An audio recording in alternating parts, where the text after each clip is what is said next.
Chapter 1. Reboot 2006. The vast sea laughs aloud as the tides surge on both shores. The jarring sound of an alarm jolted Yang Zhan awake. In a daze, he reached for his phone beside the pillow, intending to silence the alarm and steal a few more minutes of slumber. However, what he grasped left him bewildered. What is this? It doesn't feel like my phone, he thought, yet the vibrations and ringing unmistakably emanated from this object.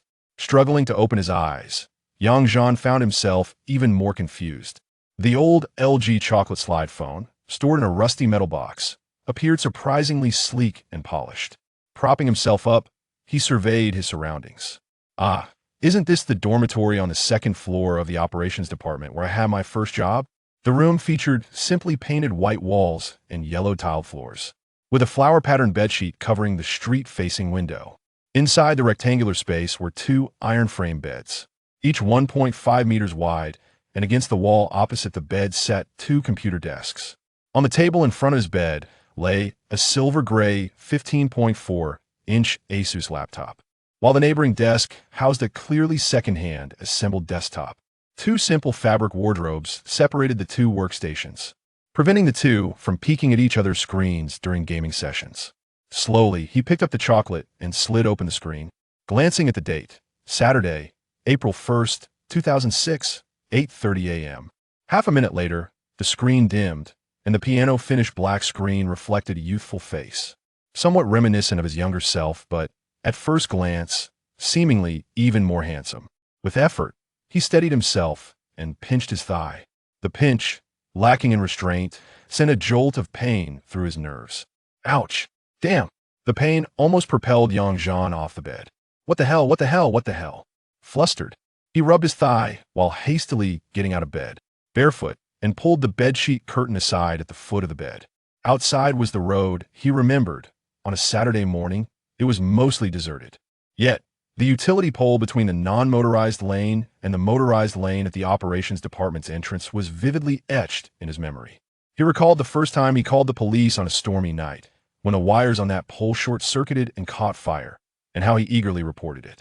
Gradually, he settled back on the edge of the bed, his mind blank, staring into space. After several minutes, he shook his head, observing the room with a mix of bewilderment and curiosity. He distinctly remembered that his wife was on duty at the hospital the previous night, and their child had gone to their grandparents' house for the summer vacation. He had been alone at home, dozing off while reading a novel on his phone. Then, in a foggy haze, he must have put on his sleep apnea machine, which had not been serviced for 6 months, and something had gone wrong. And then, well, there was no point in delving deeper. Such was Yang Zhan's disposition. Let's call it the previous life. He wasn't a driven individual, nor did he wallow in self-pity. Sometimes he indulged in laziness, while at other times he aspired to forge ahead, thus experiencing a few minor ups and downs in what could be considered a relatively uneventful middle age. It wasn't exactly a small happiness, but he always felt that life lacked a certain freedom, leading him to live cautiously and simply, only tasting the vivid experiences of others through novels and the boasts of those around him. Feeling the coolness of the tiles beneath his bare feet, Yang Zhan soon accepted the reality with a hint of regret and perhaps a touch of glee. Since I'm here, I shall make the best of my present self. He tossed the phone onto the bed, recalling that this device was a gray market item brought back from Hong Kong with the help of Gu Wei, Brother Wei. The hefty price tag of over 3,000 had nearly drained his savings, but at that time, it was indeed a fashionable phone. Now, it seemed rather ordinary. Slipping into his slippers and shirtless, he made his way to the adjacent bathroom. As he walked through the corridor, he took stock of the small building he was in, 2.5 stories, about 150 to 160 square meters per floor. The ground floor served as an open office area, while the second floor had 5 rooms and a bathroom, and the third floor housed a kitchen, dining area, and half a balcony for leisure, quite lavish for a team of 5. Calculating, the entire street-facing property only cost $4,000 in rent, which included VAT and all utilities, water, electricity, gas, internet, paid by the company and not tied to performance. Truly a delightful deal. On weekends, he was the only outsider stationed in the building, so it didn't matter how shirtless he wandered about. Turning on the faucet, he splashed water on his face, rubbing his cheeks vigorously, and spat out the water that pooled in his mouth. When he raised his head to look in the bathroom mirror, he found himself frowning in confusion, staring at a reflection that seemed both familiar and alien. The contours bore a resemblance, yet were more defined. He glanced at his bare torso, feeling grateful to the heavens and deities. He appeared taller and more robust than before. Life taught Yang Zhan that if clarity eluded him, he should embrace acceptance. With a mysterious smile, he swiftly completed his morning routine, returning to his room to don his casual attire. On weekends, he was relieved to forego the formal work suit, relishing the chance to wear comfortable clothing. In the past, he had preferred work attire, as he was recruited as a management trainee straight out of university. The company provided elegant suits from the younger brand, 3 sets each for winter and summer, distinguishing him from the blue uniforms of frontline gas station employees, a notion he now deemed childish. Grabbing his keys and wallet, he descended to the ground floor lobby, reminded that it was Saturday, and, as the resident youth, he needed to open for business. As a direct sales department of Huisher Petrochemical Company located in Auto Town, the operations were expected to mirror the adjacent gas station, providing 24/7 service to direct sales clients. However, in reality, most clients also took weekends and holidays off, so the operating department adhered to standard working hours, with Yang Zhan, the resident university student, on duty. He slid open the roll-up door of the department and stepped outside, securing the glass door from the outside with a return lock before turning left toward the gas station, 50 meters away. In his former life, Yang Zhan would have certainly purchased breakfast outside before returning to the department to open its doors, dutifully watching over the premises while reading novels on the invoicing computer. Now, however, Yang Zhan was clearly more inclined to explore, seeking familiar sensations and avoiding any jarring disruptions in his new life. In just a few steps, he arrived at the gas station, where the staff had just completed their shift change. Yang Zhan meandered through the gas station, pausing near the cash register, where he spotted the station manager and the meter reader emerging from inside. The manager was a petite woman, while the meter reader was a young man whom Yang Zhan vaguely remembered. Upon seeing Yang Zhan at the entrance, the manager greeted him with a smile. "Oh, little Yang, what brings you here?" "Nothing much, just taking a stroll." "You all carry on," Yang Zhan replied with a smile. "Feel free to voice any requests. By the way, little Yang, you seem different today. There's a refreshing aura about you." "Really? I feel like I'm getting a bit more handsome every day," Yang Zhan responded, a hint of shyness creeping in, pondering how adept the seasoned manager was at reading people. "Indeed, you do seem a bit more handsome. Too bad our station's young lady is still unworthy of you," the manager joked lightly. "All right then, continue your stroll. We need to go check the data in the office," she added. "Sure," Yang Zhan replied, nodding to the manager and the meter reader. His heart fluttered with a nervous excitement as he discreetly chose to depart from that spot. Wandering over to the vacant lot beside the fuel tank area, where he spotted an old companion, a weathered Toyota taxi head pickup truck.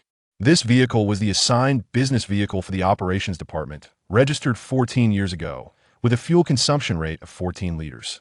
It was nearing its decommissioning deadline, aside from the slightly dented paintwork and somewhat elevated fuel consumption. There are no significant issues. Moreover, with a monthly allocation of several hundred liters of fuel vouchers for company business, the fuel efficiency is no longer a concern. As he retrieved the keys from his pocket and noticed that his car keys were indeed attached to his keychain, Yang Zhan couldn't help but feel a surge of joy. One must acknowledge that Yin Feng, the head of the operations department, has been exceptionally kind to him. He recollects the time he and Sun Deji, his roommate from the operations department, both took their driving tests. While Sun Deji obtained a Class B license, Yang Zhan acquired a Class C license. Both received their licenses simultaneously, yet the department's vehicle was exclusively entrusted to Yang Zhan, with Sun Deji not even permitted to touch the steering wheel. Typically, employees in large companies are required to possess company-issued driving permits to operate business vehicles. However, Brother Feng, finding the hassle cumbersome, decided that it was unnecessary to obtain a license. He would assume responsibility in the event of any mishap. Thus, the vehicle usually remains parked at the gas station over the weekend. In the past, he would have adhered strictly to the rules, but that is no longer the case. As Yang Zhan walked past the car, he unlocked the door and slid into the driver's seat without needing to adjust it. Habitually fastening his seatbelt, he noticed a layer of dust on it, suddenly remembering that at this moment, fastening the seatbelt was unnecessary. During the 2 to 3 years he had driven this vehicle, he had never once buckled up. However, since the good habit had been cultivated, he decided to maintain it. Starting the engine, he observed that the fuel gauge was full. He manually shifted into reverse to exit the parking area. For an experienced driver, the absence of a reversing radar or the fact that it was a manual transmission posed no issue. As he passed the shift leader of the refueling team, he rolled down the window and greeted, "I'm heading out to meet a client," waving his hands smoothly as he drove out of the gas station. Chapter 2. A new orientation as the vehicle exited the gas station and made a left turn onto the dual carriageway. It reached the central roundabout of Auto Town within a mere 200 meters. In 2006, Auto Town was remarkably simple. A roundabout and 2 intersecting roads constituted the heart of the town's CBD. Adjacent to the gas station, there stood a tall, unfinished office building, often referred to as a ghost building, as the economy at that time could not sustain such lofty structures. It would take another decade before someone would acquire and renovate it for use. The road leading from the gas station directed towards Huiyang District, widening significantly just a few hundred meters ahead, transforming into a quintessential coastal thoroughfare typical of developed provinces, offering a refreshing sight for those arriving from the inland. Yang Zhan, having just graduated, felt this invigorating impression as he passed through. The other 3 directions of the roundabout led to distinct landmarks: eastward to the seaside fishing port, southward to the maritime terminal and tourist hotels, and northward to the governmental planning district, which connected to the expressway leading directly to the city center. Yang Zhan deliberately circled the roundabout twice before turning onto the northern road, retracing his memories. After 500 meters, he made a right turn into a somewhat irregular junction, frequently traveled as it led to the oil depot area. He contemplated visiting the undeveloped coastal wasteland beyond the depot, where he could reflect on life and tranquility. Facing the sea, after traversing 3 or 4 kilometers, passing by the Navy Club dock and a land reclamation area, he arrived at the oil depot management zone, composed of several oil depots. His company's regional oil depot, the largest finished oil storage facility, was nestled in the innermost section. Driving through the management area, the car entered a desolate reclaimed coastal zone. Yang Zhan found a spacious patch of ground to park, turned off the engine, and stepped out. He walked a few steps to the rocky shoreline, took out a 5-leaf God cigarette, lit it, inhaled deeply, and slowly exhaled the smoke, feeling a slight easing of his mood. Only now did he truly embrace this reality. He was genuinely starting anew. The next consideration was how to navigate this renewed chapter of life. His previous existence had been marked by mediocrity and caution. In late 2007, he had resigned impulsively, lured by his good friend Jiang Xiao to join him in Shenzhen. With high aspirations but lacking the requisite abilities, he ultimately found himself, at the age of 35 or 36, merely buying a house, marrying, and having children. It appeared harmonious, yet was steeped in a sense of helpless mediocrity, devoid of joy. In contrast, Xiao experienced the ebbs and flows of fortune, his gambling tendencies remaining intact. A good friend, he cared for his companions more than for his wife or family. However, when the stock market fluctuated, he initially enjoyed success but ultimately faced losses, accumulating significant debt through leveraged investments. Following a divorce and the sale of his home, he found himself burdened with $2 million in debt. Fortunately, with many friends, he bravely resigned from his banking job, humbled himself, and joined another classmate, Chen Fengfeng, eventually rising to the position of vice president in a publicly listed company, gradually improving his life. In a lifetime, 2 brothers could only offer each other consolation. This time, if he had the means, he would assist his friend. Ironically, it was Xiao who had initially dragged him into this state-owned enterprise. During campus recruitment, they had passed the interview, while he himself had not even submitted a resume. After graduation, Xiao Gu and a group of classmates directly transitioned from school to the company. Xiao Gu, realizing he hadn't secured a job, insisted on first heading to Guangdong province to search for employment. Thus, somewhat aimlessly, he followed along. Upon joining the company, Xiao Gu handed his resume directly to the human resources manager, fortuitously discovering that the manager was a fellow townsman who took a liking to him, granting him an interview for an internship, which ultimately led to his formal employment. For Yang Zhan, hailing from a small city, Securing a position in a state-owned petrochemical sales enterprise in a coastal second-tier city was a source of pride that his parents could boast about without shame. Regrettably, this group of individuals at that time did not take the job seriously. Their minds were set on using it as a springboard to explore broader career horizons. A quintessential example was Xiao Gu, who, after just a year and having recently attained permanent status, resolutely resigned to indulge in instant noodles. After experiencing the bustling yet frustrating life of a big city, he grew weary of a past marked by complacency and caution, disillusioned by the ostentatious wealth that masked inner anxieties. He yearned to become a small-town charmer admired by those around him, perhaps embodying a more liberated life experience within an enviable narrative. Contemplating this, Yang Zhan flicked away his cigarette, but whimsically pulling out another to light. With a clear direction in mind, the next step was to determine the means to realize his ambitions. While he could maintain his job, the once scorned elements of his profession might now provide unexpected joy.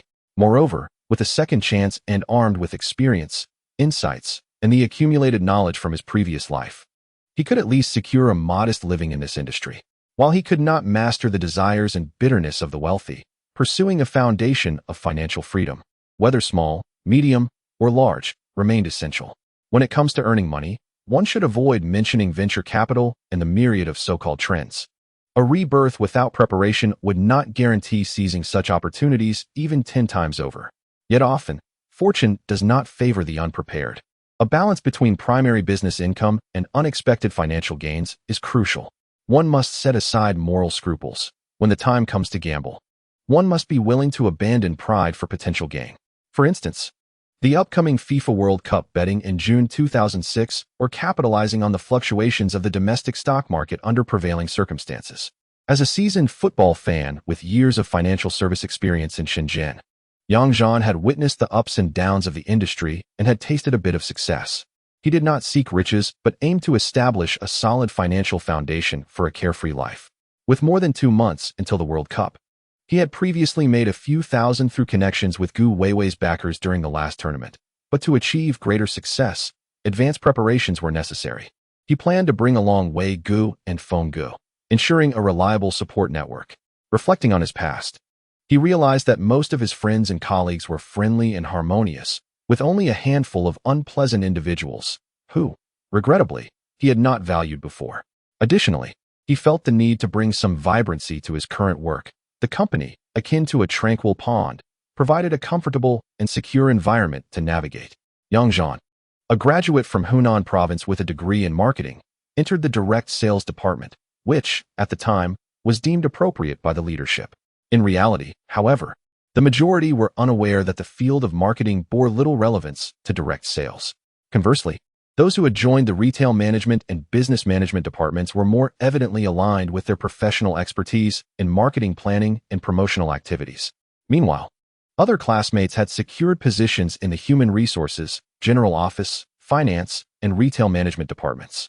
As part of the first cohort of students admitted independently by the municipal company in 2004, they naturally formed their own circle and maintained amicable relations with those recruited by the provincial company. In such a favorable environment, it is perplexing that Yang Zhan, in a previous existence, failed to recognize his own potential. As the sole university graduate assigned to the direct sales department under the business management division, he garnered considerable attention from department leaders and relevant line managers, all eager for him to achieve notable success and set a precedent for future recruits. Regrettably, Yang Zhan had previously placed greater value on the salary coefficients of his colleagues in other departments, where, depending on the department, the salary coefficient for undergraduates in the same position ranged from 13 to 14, while his own role offered a mere base salary of 800 plus commissions from direct sales. In the past, Yang Zhan found himself isolated in out of town in the Greater Bay Area, reluctant to socialize, which eventually led to feelings of boredom and loneliness. Coupled with the fluctuating nature of his performance and unstable income, this contributed to his vulnerability to persuasion by a colleague to resign without notice. However, the reformed Yang Zhan now perceives things differently. What does an 800 base salary matter when he enjoys greater freedom? What significance does the salary coefficient hold when he has countless ways to achieve enviable earnings based on performance? As for loneliness, what is it? If he wishes, a mere hour's drive allows him to seek companionship. Reflecting on this, Yang Zhan subtly realizes that it was during this very period that a significant client, who would later provide him with over a year's worth of easy sustenance, approached him. A dredging company from Jiangzhou had secured a local project to dredge the shipping lanes for the oil storage area on the outer islands for several consecutive years, with the company's maritime operations requiring approximately 400 tons of refined oil monthly, easily surpassing 5 to 6 times his performance assessment metrics. One weekend, while on duty alone, the procurement manager from this company, Uncle Zhua, inquired at a nearby gas station and subsequently found his way to the operations department. Thereafter, Yang Zhan followed through with the entire process, although at that time he was not well versed in such large-scale operations and was unclear about aspects such as pricing discounts, monthly billing limits, offshore oil tanker deliveries, and dock connections. Ultimately, the agreement was finalized with the assistance of Minister Zhang, the head of the business department and assistant to the company's general manager. This resulted in the business department retaining the rights to distribute performance incentives, despite Yang Zhan's sales figures exceeding the performance assessment by several multiples each month, to the extent that Yang Zhan, despite holding such significant clients, could only scrape by. His other performance metrics lagged, leading to compensation adjustments during poor assessments. Conversely, in prosperous months, the allocation for this particular business would automatically diminish, leaving one exasperated. This time, he must take the initiative to secure this client. As for the notion that salaries in state-owned enterprises are standardized, it is indeed amusing. As long as one dares to envision, there are countless ways to procure one's rightful income. Furthermore, we have connections within the various departments of the municipal company. While we may lack the authority to make definitive decisions, offering insights can still influence the leader's choices. Previously, I was too lethargic to leverage relationships to alter the course of events, but now I am unencumbered by such reservations. Once an idea materializes, it is imperative to act upon it. Yang Zhan expelled the cigarette butt from his mouth, bent down to pick up a stone, and flung it into the sea, releasing a loud roar that expelled the pent-up frustration within him. The stone made a resounding splash as it landed far in the distance, exceeding his expectations. Yang Zhan paused momentarily, astonished by his own physical prowess, before turning to his vehicle and departing. Chapter 3. Surprises and clients. As Yang Zhan drove back towards the CBD roundabout in the town center, he navigated southward, recalling that Jiangzhou's engineering company had leased a standalone residence along this very road. After traveling approximately 400 to 500 meters, he found a roadside spot to park. Exiting the vehicle and securing the doors, he glanced across the street to confirm that indeed, a new sign for the Jiangzhou Waterway Dredging Engineering Company, Ltd. Huisher branch was prominently displayed at the entrance of the residence. Only one of the two roll-up doors was open, revealing individuals inside sipping tea and engaging in conversation.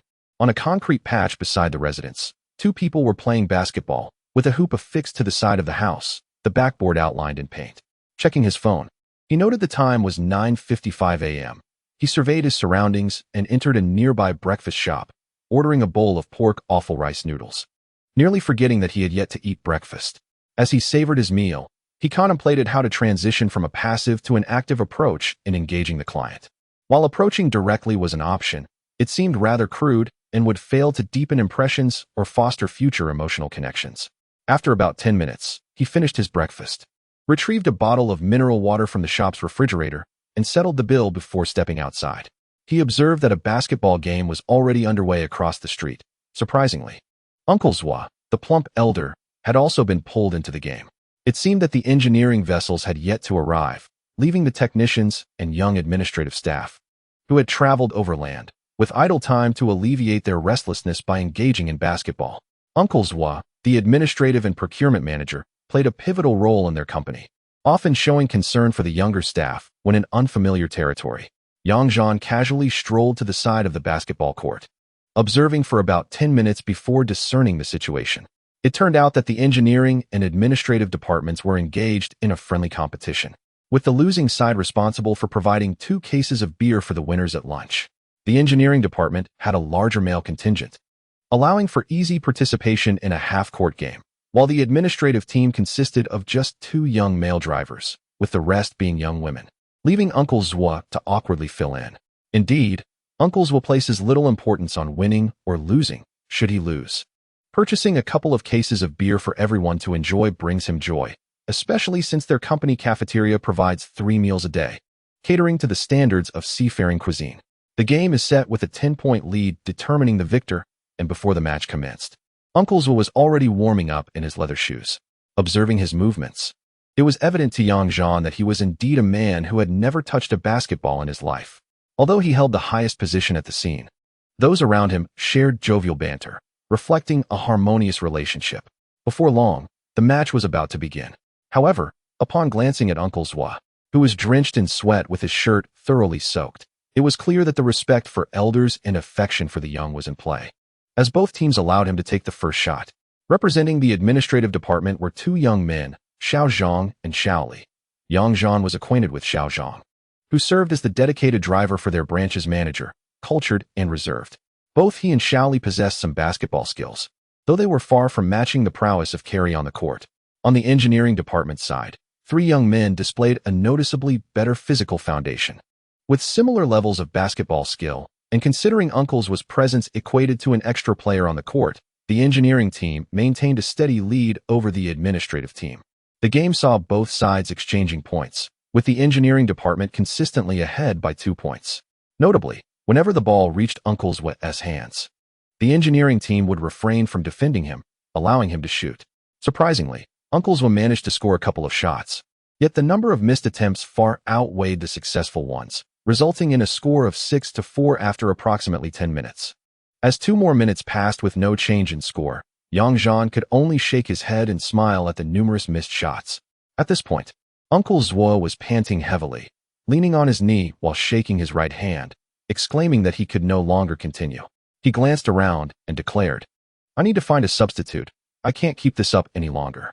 However, after surveying the scene, he realized that aside from the engineering team, there were no other young men present. Turning to the smiling Yang Zhan, he said, "Hey, young man, are you free? Would you assist as a substitute? I'll treat you to lunch." The engineering team erupted in playful protest, laughing, "Ha ha ha. Uncle Zhuo, you can't recruit a substitute for a friendly match. We'll just wait for you to catch your breath and continue." Uncle Zhuo, rising and waving his hands, approached Yang Zhan, addressing the engineering team, No. If this continues, my heart will leap into my throat. Let this young man play for me. If you lose, I'll add a case of beer for lunch. And if I lose, I'll sponsor those 2 cases of beer as well. How does that sound?"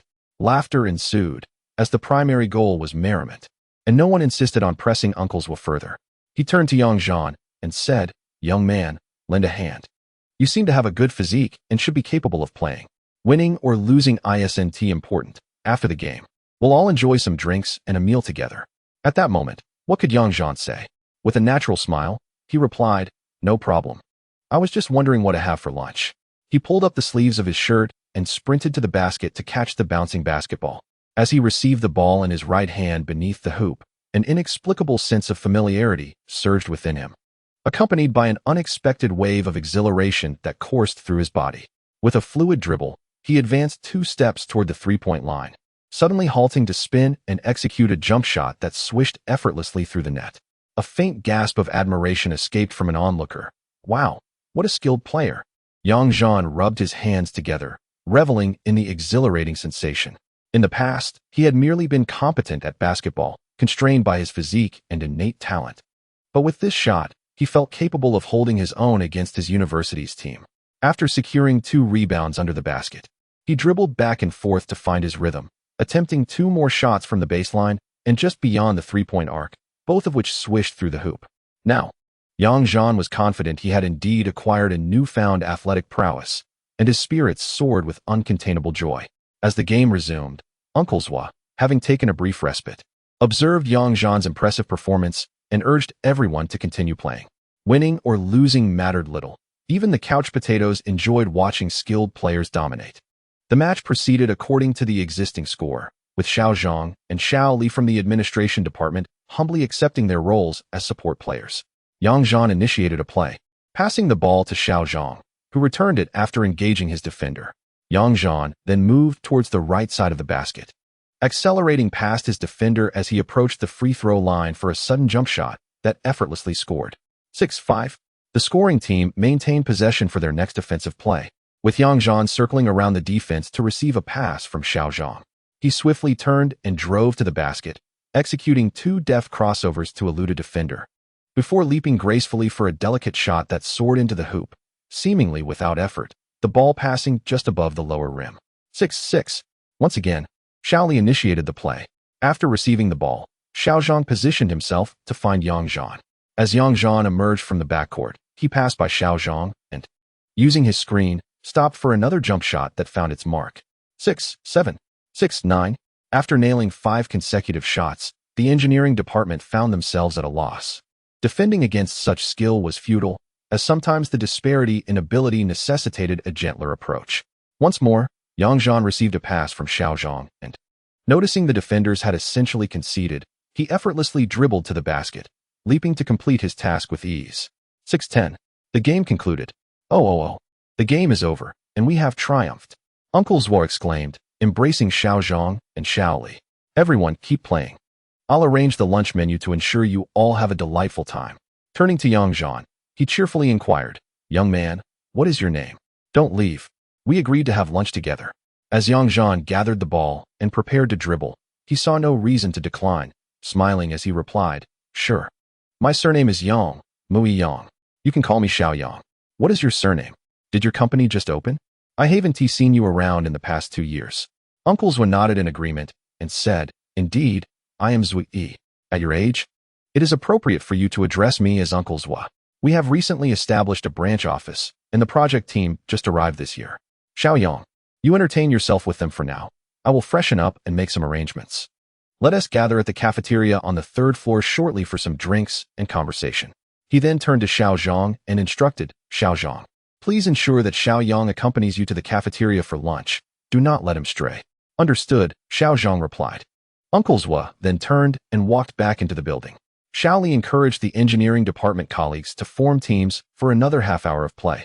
This time, they formed 3 teams of 3, agreeing that the first team to score 5 goals would be declared the winner, with the losing team replaced by another.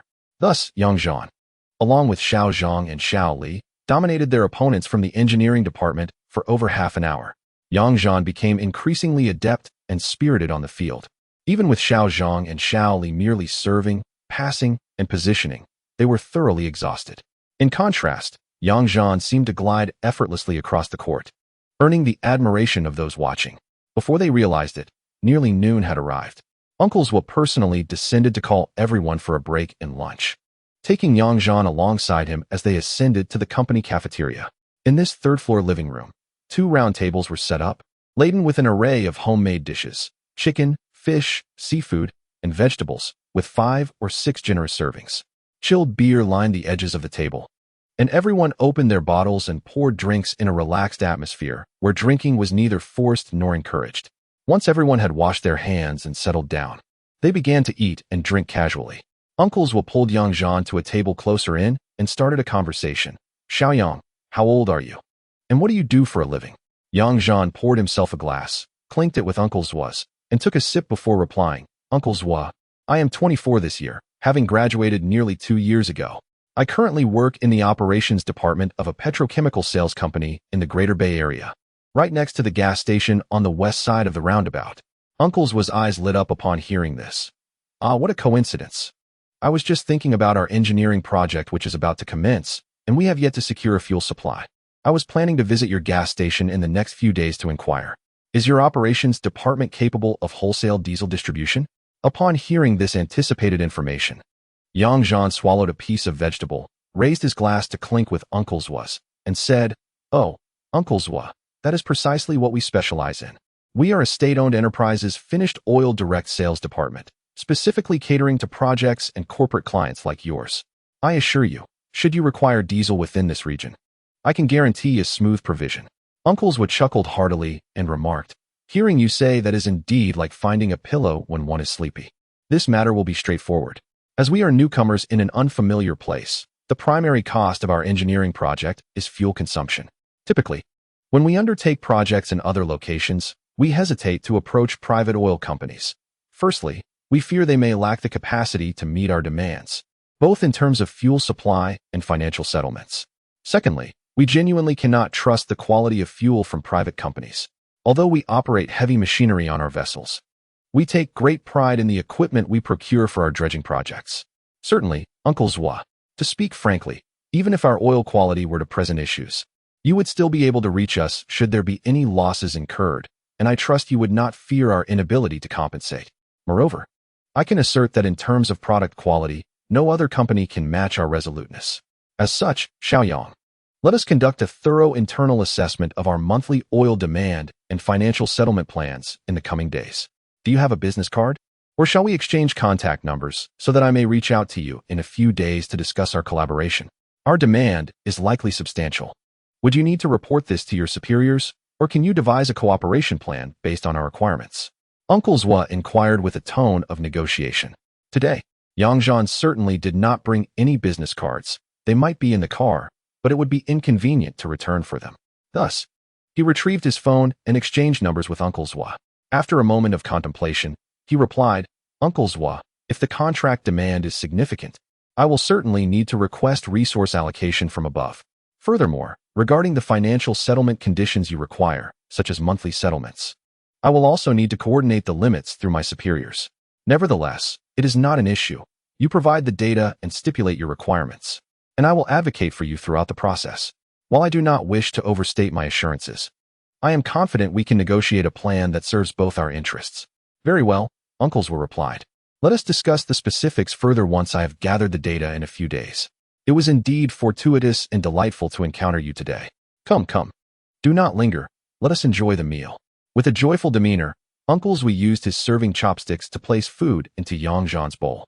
Their meal, filled with both serious discussions and casual banter, extended until 1:30 p.m., during which they consumed 3 or 4 bottles of beer, blending business with personal matters, fostering a sense of camaraderie across generations. For managers Zhua, accustomed to traversing diverse locales, conversing about various topics was second nature. For Yang Zhan, having engaged with Zhua for an extended period, he possessed a degree of understanding of his temperament. Coupled with the experiences gathered over the next decade, he felt equipped to engage in discussions on any intriguing subject. Chapter 4. Reflecting and pursuing a side venture upon finishing their meal and departing from Zhua's company, Yang Zhan drove directly back to the operations department. Although he felt that driving after a few drinks was not a significant concern at that moment, he resolved to avoid such behavior in the future. After parking, he opened the glass door, locked it from the inside, and ascended to his room. He played basketball for about an hour. Despite the lack of competitive play, he still worked up a bit of a sweat.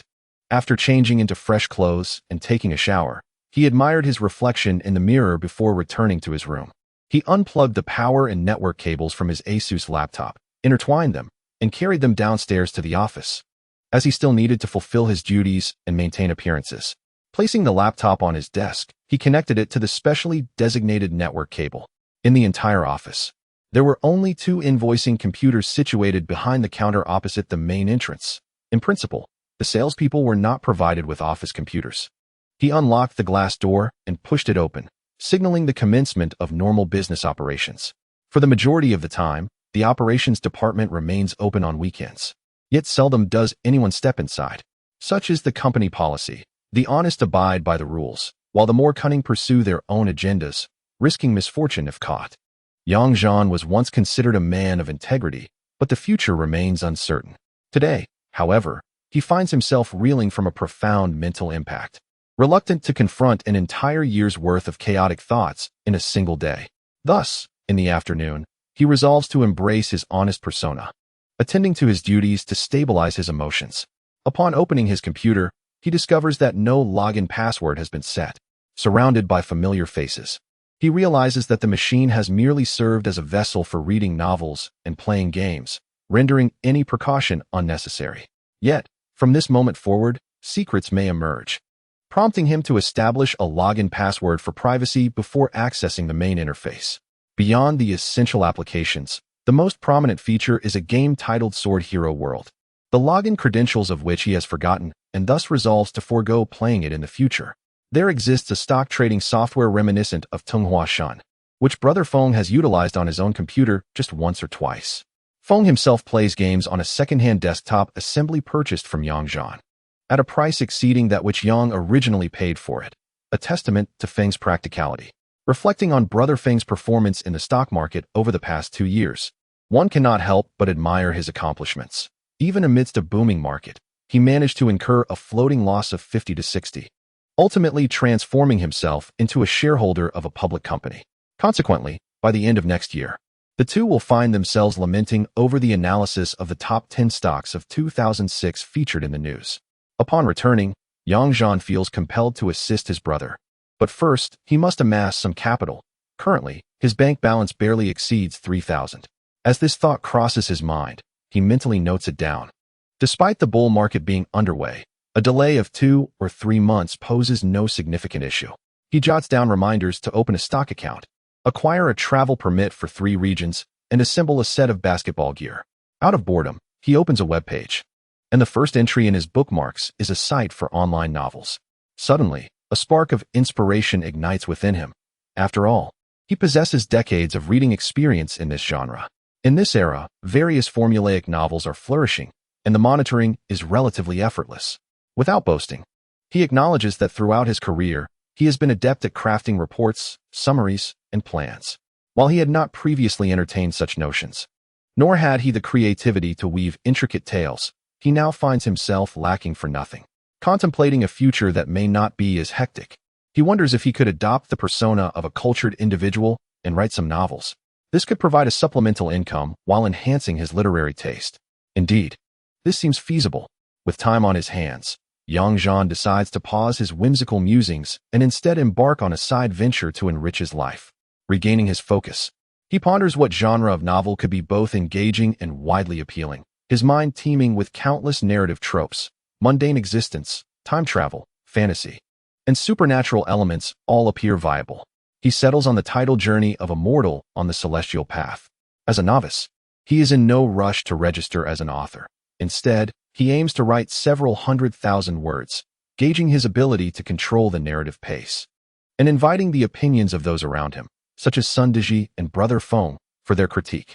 Sun Deji is undeniably a voracious reader, while Feng Gu holds little enthusiasm for novels. However, should these two individuals become captivated, it is likely that there remains much work to be done. Even in the realm of reincarnation, the notion of achieving success effortlessly is something Yang Zhan dares not fantasize about. The overarching narrative of the path of immortality in the mortal realm unfolds as follows. A downtrodden young man finds his soul transported to a foreign world, where he becomes the second son of a landlord in a small county. Lacking any profound enmity, he enjoys a harmonious family life, characterized by brotherly affection and respect. His capable elder brother is poised to take over the family business, while his intelligent younger brother excels academically, ensuring the family's continued prosperity. Initially, the protagonist, as the second son, leads an unremarkable life, yet he possesses the potential for a life of affluence.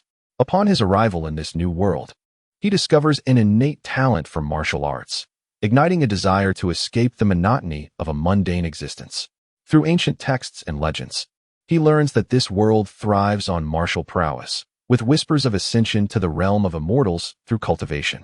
He sets forth on a quest for longevity and freedom from worldly constraints, unburdened by familial worries and bolstered by initial investments from his family. Venturing to seek the traces of immortals, he encounters fortuitous events and forges valuable friendships, leveraging both his innate talents and relentless efforts to stay ahead of his peers. His journey is replete with challenges, each of which he overcomes through perseverance and ingenuity. As he ascends to the pinnacle of cultivation, he discovers the existence of higher realms, beckoning him to transcend beyond mere longevity and explore countless worlds. In this manner, the narrative is rich with tropes and developments for Yang Zhan to explore. By progressively expanding the worldview, extending the narrative conflicts, and ensuring that the protagonist's talents consistently aid him, while the supporting characters exhibit intelligence and the plot remains engaging, he can undoubtedly deliver a refreshing experience to contemporary readers.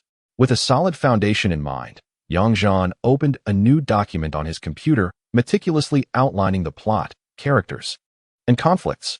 After dedicating half an hour to this task and reviewing it for any substantial issues, he seized the moment of inspiration and commenced writing. The adage holds true: what is challenging for some is effortless for others. With an amalgamation of various elements, Yang Zhan's writing flowed seamlessly. Before he realized it, The clock struck 6 in the evening, and upon a brief tally, he found he had composed over 18,000 words, leaving him astonished. After a short respite, he ascended to the third-floor kitchen to prepare some instant noodles, returning downstairs to close the door to his workspace, ready to continue his literary endeavor. Having little inclination for leisure activities, he discovered that writing a novel proved far more engaging than merely reading one. He reveled in the control of the narrative, allowing his imagination to soar without the hindrance of writer's block. With the keyboard in hand, he felt an exhilarating sense of dominion over his creation. It must be said, this might indeed be a promising side venture. Yang Zhan felt neither fatigue nor frustration. Instead, he found joy in this pursuit during moments of boredom, achieving a trifecta of benefits: fame, fortune, and leisure. He tirelessly toiled until nearly midnight. Then, gathering his focus, he deemed it time to conclude his efforts, recognizing the importance of not overexerting his youth. Upon reviewing his work, he felt immense satisfaction at having penned over 42,000 words in a single day. After saving the document, I closed my laptop without shutting it down or moving the computer. In the future, I can simply sit at this desk and write whenever I have the time. The workspace is spacious and comfortable, and since there are few people in the operations department, I can write without any interruptions whenever I choose. Good job. Yang Zhan returned to the second floor, replaced the battery in his chocolate phone, and continued charging it. After a quick shower in the restroom, he tossed his clothes into the washing machine for a quick wash. By the time the laundry was done, his hair had naturally dried. He contemplated getting a haircut tomorrow to sport a more stylish look. Anything would be preferable to his current outdated hairstyle. A change in hairstyle could also serve to mask his sudden shift in demeanor. He made an effort to clear his mind and soon drifted off to sleep. A benefit of youthful carefreeness. The next day, Sunday, was another day of freedom. Yang Zhan woke up a bit earlier, his biological clock still attuned to the rhythm of catching the subway for work. Just after 7, since he was awake, he decided not to linger in bed any longer. In his previous life, he had been lazy for half a lifetime. In this life, he would strive to be a disciplined time manager. After freshening up, he donned his sports attire, took his phone, keys, and some change, and set out for a jog, believing that maintaining good health is paramount. Once outside, he began to run steadily along the sidewalk heading west. After about 400 to 500 meters, he entered a spacious scenic road, where the pavement was smooth and greenery was abundant. Yang Zhan felt invigorated as he ran. He continued until he reached the industrial park situated between the town and the district, where he found a gas station next to a company, roughly 5 kilometers from the operations department. He jogged into the gas station's cashier area, bought a bottle of mineral water, took a couple of sips, and continued his run back. Upon arriving at the entrance of the operations department, he checked the time on his phone. He estimated that he had spent approximately 50 minutes covering a distance of 10 kilometers, a decent pace, especially since he still felt energized. Maintaining good health was indeed rewarding, and he resolved to keep it up. After taking a brief 2-minute break to stretch, Yang Zhan went to a nearby shop for a quick breakfast. He had considered getting a haircut, but figured that his favorite barber shop was likely not yet open at this early hour. They tended to close late, around 11 or midnight, and it would be a feat for them to open before 11 in the morning. Exiting the breakfast shop, Yang Zhan meandered over to the vicinity of the Lefty Company, a short distance of less than a kilometer. He had intended to challenge some novices at the nearby basketball court. However, upon arriving, he discovered that the doors were still shut, likely a result of the staff indulging in a lazy morning. Feeling a tinge of disappointment, Yang Zhan returned to the operations department, ready to open for business while also continuing his writing. He thought he might venture out again at noon for lunch, a haircut, or perhaps to engage in some lighthearted competition. Chapter 5. Communication with the landlord. Immersed in the creative flow of online literature, time passed swiftly. Around 11:30, Yang Zhan paused his work and stepped outside to attend to some matters. First, I went to get a haircut, arriving at my beloved barber shop, which, surprisingly, is a 5-story establishment in this small town. Despite its humble residential decor, the first and second floors are dedicated to the talented barbers, while the third to fifth floors are entirely devoted to authentic Thai shampooing services. It is indeed a genuine craftsmanship. In the past, I would visit this place every month with my friend Feng for a haircut. Perhaps the income from the shampoo services could meet the expectations of the shampoo attendants. The combined cost of a wash and cut is merely 25 yuan, allowing one to indulge in approximately 40 minutes of exquisite Thai hair washing and massage services. with each step of the process meticulously timed and displayed on the wall. After leaving this establishment, I have yet to encounter such a remarkable value for hairdressing services. After a little over an hour, I emerged feeling rejuvenated, sporting a stylish crew cut that only the trendiest individuals could pull off. The barber had meticulously tapered my sideburns as per my request, leaving the women in the salon astonished by the transformation. It was a flawless consumer experience. Following this, I grabbed a quick lunch outside before returning to the office to continue my work. Around 4 in the afternoon, I stood up to stretch and rest my eyes, gazing into the distance. Just then, I noticed someone peeking in from outside. Upon spotting me, he entered with a smile. I quickly greeted him. "Hi, Director Ma. What brings you here on the weekend? Are you on duty?" It turned out that he is the owner of the rental space in the operations department, a quintessential representation of modest personal success. In his early 40s, he is half a local. He began his career as a traffic police officer and has now risen to become the director of the local police station. Notably, his wife is equally industrious.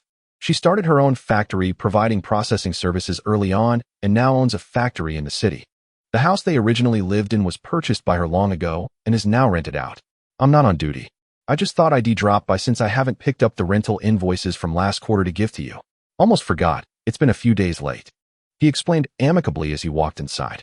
"Are you the only one here this weekend?" "Ah, just a lonely soul. If I'm not on duty, who else would be?" I joked casually. "Director Ma, please take a seat. It's neither too early nor too late. Have a cup of tea." He naturally settled onto the sofa in the guest area of the operations department. "Joking aside, with your good looks, it's just that you're not trying hard enough to find someone. Do you want me to introduce you to a local beauty? I guarantee a harmonious household." He laughed. In the past, such a topic would have made me shy and bashful, but now I handled it with ease. "I truly appreciate your offer, Director Ma. There's no time like the present. I have nothing planned for tonight. Let me treat you to dinner, and you can help me with this matter." As I spoke, I began preparing some Kung Fu tea, specially brewed from half a pound of fine tea leaves I had purchased to impress the project manager from the city company. Not long ago, the boss paused by the operations department, maintaining a cordial relationship with Brother Feng and his colleagues. During their tea gathering, he jestingly remarked on the poor quality of the reception tea, prompting Brother Feng and the others to tease him into purchasing some fine tea for everyone.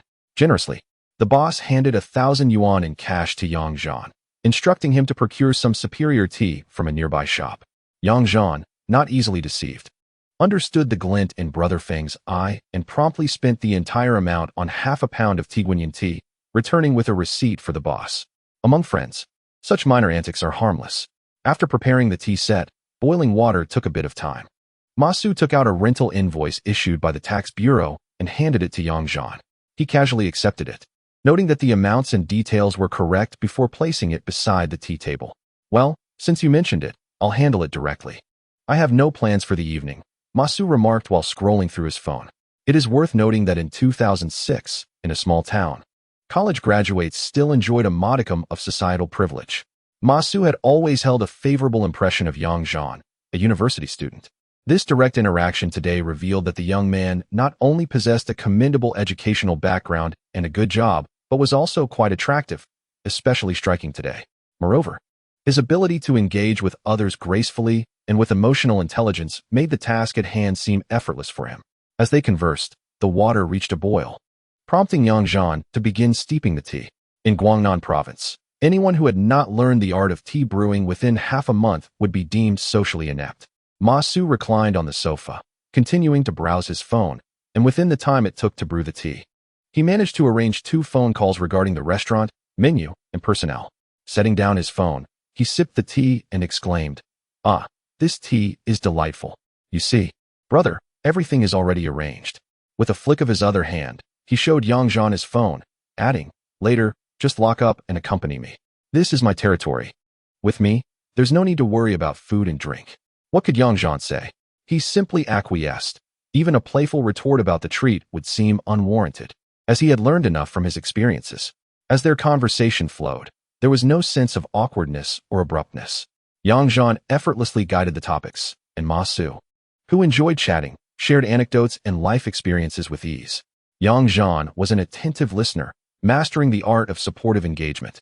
This was not flattery but a genuine effort to integrate into the social fabric. The disdainful youth who scorn the world are best avoided. During their dialogue, Yang Zhan also inquired about obtaining the 3-region travel permit, preparing to earn some extra income come June. Ma Su readily agreed, mentioning that he could introduce Yang Zhan to a girl he knew who could assist with the process. After gathering the necessary documents, it would be a breeze for her to facilitate the application. The girl Ma Su intended to introduce was named Li Qianqian, a local from Huiqing. She worked as a comprehensive internal staff member at their police station, and her family was comprised of public servants, with relatives employed in the Immigration Management Office. Therefore, as long as the documentation was complete, securing a travel permit would be significantly streamlined. Unbeknownst to them, as the two engaged in a leisurely conversation over tea, they had already gone through 2 rounds of tea leaves. Ma glanced at his phone and noted that it was past 5 o'clock. He tidied up his handbag, retrieved his car keys, and remarked, "It's time to go, Xiao Yang. Can you leave now? We should wait for them at the restaurant." Naturally, Yang Zhan agreed, picked up the receipt from the table, placed it on the keyboard of his laptop, and closed the screen. He hurried back to the dormitory to change into a slightly more formal polo shirt to convey the importance of the occasion. Aside from his work attire, he had little else suitable to wear, but at least his demeanor exuded elegance, making his casual outfit seem effortlessly chic. Locking the business department behind him, he strolled leisurely to the passenger seat of Ma's car, which was merely an ordinary, older model Accord, nothing out of the ordinary. "I'm taking you to a wonderful place. One that you probably don't know about," Ma said with a smile as the vehicle started and smoothly merged onto the main road heading east. "We eat 3 meals a day at the cafeteria, and when entertaining clients, we usually go to run-of-the-mill restaurants. We haven't really experienced anything remarkable," Yang Zhan replied smoothly. His habitual gesture of fastening his seatbelt instinctively halted. Internally, he couldn't help but feel a pang of anxiety for not buckling up, but what could he do? In this day and age, wearing a seatbelt seemed to suggest either pretentiousness or a lack of sophistication. He silently vowed that when he eventually bought a car, he would certainly not include a seatbelt buckle. He forgot that the seatbelt had automatically secured itself without triggering an alarm. Oops. As the two bantered back and forth, they drove eastward, turning into a side road after 5 or 6 minutes. This was a path that Yang Zhan had undoubtedly never traversed before. After progressing for about 200 to 300 meters, they halted in front of a quaint 3-story building by the roadside, a small establishment comparable in size to the business department. Upon disembarking, Ma led him through the hall on the first floor to a private room on the second floor. It was just past 5, and all 4 private rooms on the second floor had their doors wide open, devoid of patrons. The jovial, rotund man who had greeted them from the first floor engaged in easy conversation with Ma, clearly the owner of the establishment and someone with whom Ma was quite familiar. Once inside the private room, the cheerful owner expertly opened the windows and turned on the fan to brew tea. After preparing the tea, he offered cigarettes to both men. It must be said that the smokers in Guangnan province are refreshingly unpretentious. No matter how affluent the individual, they would not shy away from a 20-yuan cigarette. Once the cigarettes were lit, Ma smiled at the jovial owner and said, "Lao Chun, this is my younger brother, Xiao Yang. Please give him a business card. When he comes to dine here, he shouldn't be treated as a newcomer." Turning to Yang Zhan, he continued, "This is Lao Chun, the owner of this private kitchen. If you wish to savor authentic local delicacies in this town, this is the best place. You'll find it far superior to dining at a large restaurant." Ma elaborated further. The jovial owner warmly handed over a business card, and Yang Zhan, having conveniently brought a few of his own, politely exchanged cards with him. They engaged in a brief exchange of compliments, a customary social interaction. "Ma, shall I arrange the dishes for you today? As usual, there are 4 of us today. Xiao Yang hails from Shengnan. You can arrange the seating as you see fit." "Very well. You all enjoy your tea while I attend to some matters downstairs." "All right." When Xiao, Li, and Zhang arrive, just inform them to come straight up. Boss Chen acknowledged this and promptly turned to leave. Chapter 6. The return of colleagues. The remaining 2 individuals in the private room soon fell back into their familiar rhythm of conversation. Ma was imparting wisdom on social interactions and the art of engaging with others, while the comedic counterpart contributed splendidly to the entertainment of the audience. Thus, the exchange flowed joyfully. As 6 o'clock approached, Ma called to inquire about their arrival, and upon hanging up, he remarked that they would be here shortly. Xiao Yang stood at the stairwell, calling out to old Chun that it was nearly time to serve the dishes. Following his cue, Yang Zhan stepped out, stopping by the counter to grab a pack of over 20 red 5-leaf cigarettes. The two men engaged in casual conversation, sipping tea and enjoying a smoke. This was entirely routine. He did not even contemplate pretending to be a non-smoker in front of the ladies later. He preferred to remain authentic. If fate allowed, then so be it. If not, he would not pursue it. This was merely a leisurely move to expand his social network without overthinking it. Upon returning to the private room, it was only 5 or 6 minutes before the door swung open, and two individuals entered with smiles. The first was a woman in her 30s, dressed quite conventionally, with a round face that exuded warmth and trust. Following her was a striking young lady, easily scoring over 85 in attractiveness, clad in a fitted dress and flat shoes, standing at approximately 168 centimeters, radiating a lively charm that, while not breathtaking, was utterly pleasant to behold. Yang Zhan promptly stood to greet them, and Ma cheerfully introduced everyone. The lovely young lady was undoubtedly Li Qianqian, while the amiable older woman was their stations instructor. Both resided in the urban area of Huicheng and had agreed to drive back to Auto after Ma's invitation, as they needed to return for work the following day. They simply intended to enjoy a meal together, which was not an inconvenience at all. After seating arrangements were made, Ma specifically introduced Yang Zhan to Li Qianqian, saying, "Qianqian, this is the charming young man I've been observing for quite some time. Xiao Yang is a formal cadre at the petrochemical company, with a legitimate university degree. He is intelligent, capable, and handsome. Be sure to engage with him. After all, friendships often blossom from such interactions." He then turned to introduce Li Qianqian to Yang Zhan. "Xiao Yang, Qianqian is a prized gem of our station, serving in an official administrative role. She is not only beautiful but also diligent and thoughtful. Shake hands, and you shall be friends henceforth." Understanding the cue, Yang Zhan gracefully turned to Li Qianqian, smiling as they shook hands, and he promptly offered her his business card, suggesting they exchange contact numbers. Naturally, the older sister, Instructor Zhang, was not overlooked in this interaction, and pleasantries were exchanged among all. At this juncture, the portly boss Chen arrived punctually, personally bringing in the dishes along with the servers. The meal consisted of chicken, fish, shrimp, crab, eggs, accompanied by vegetables, and a soup. 6 dishes, and 1 soup in total.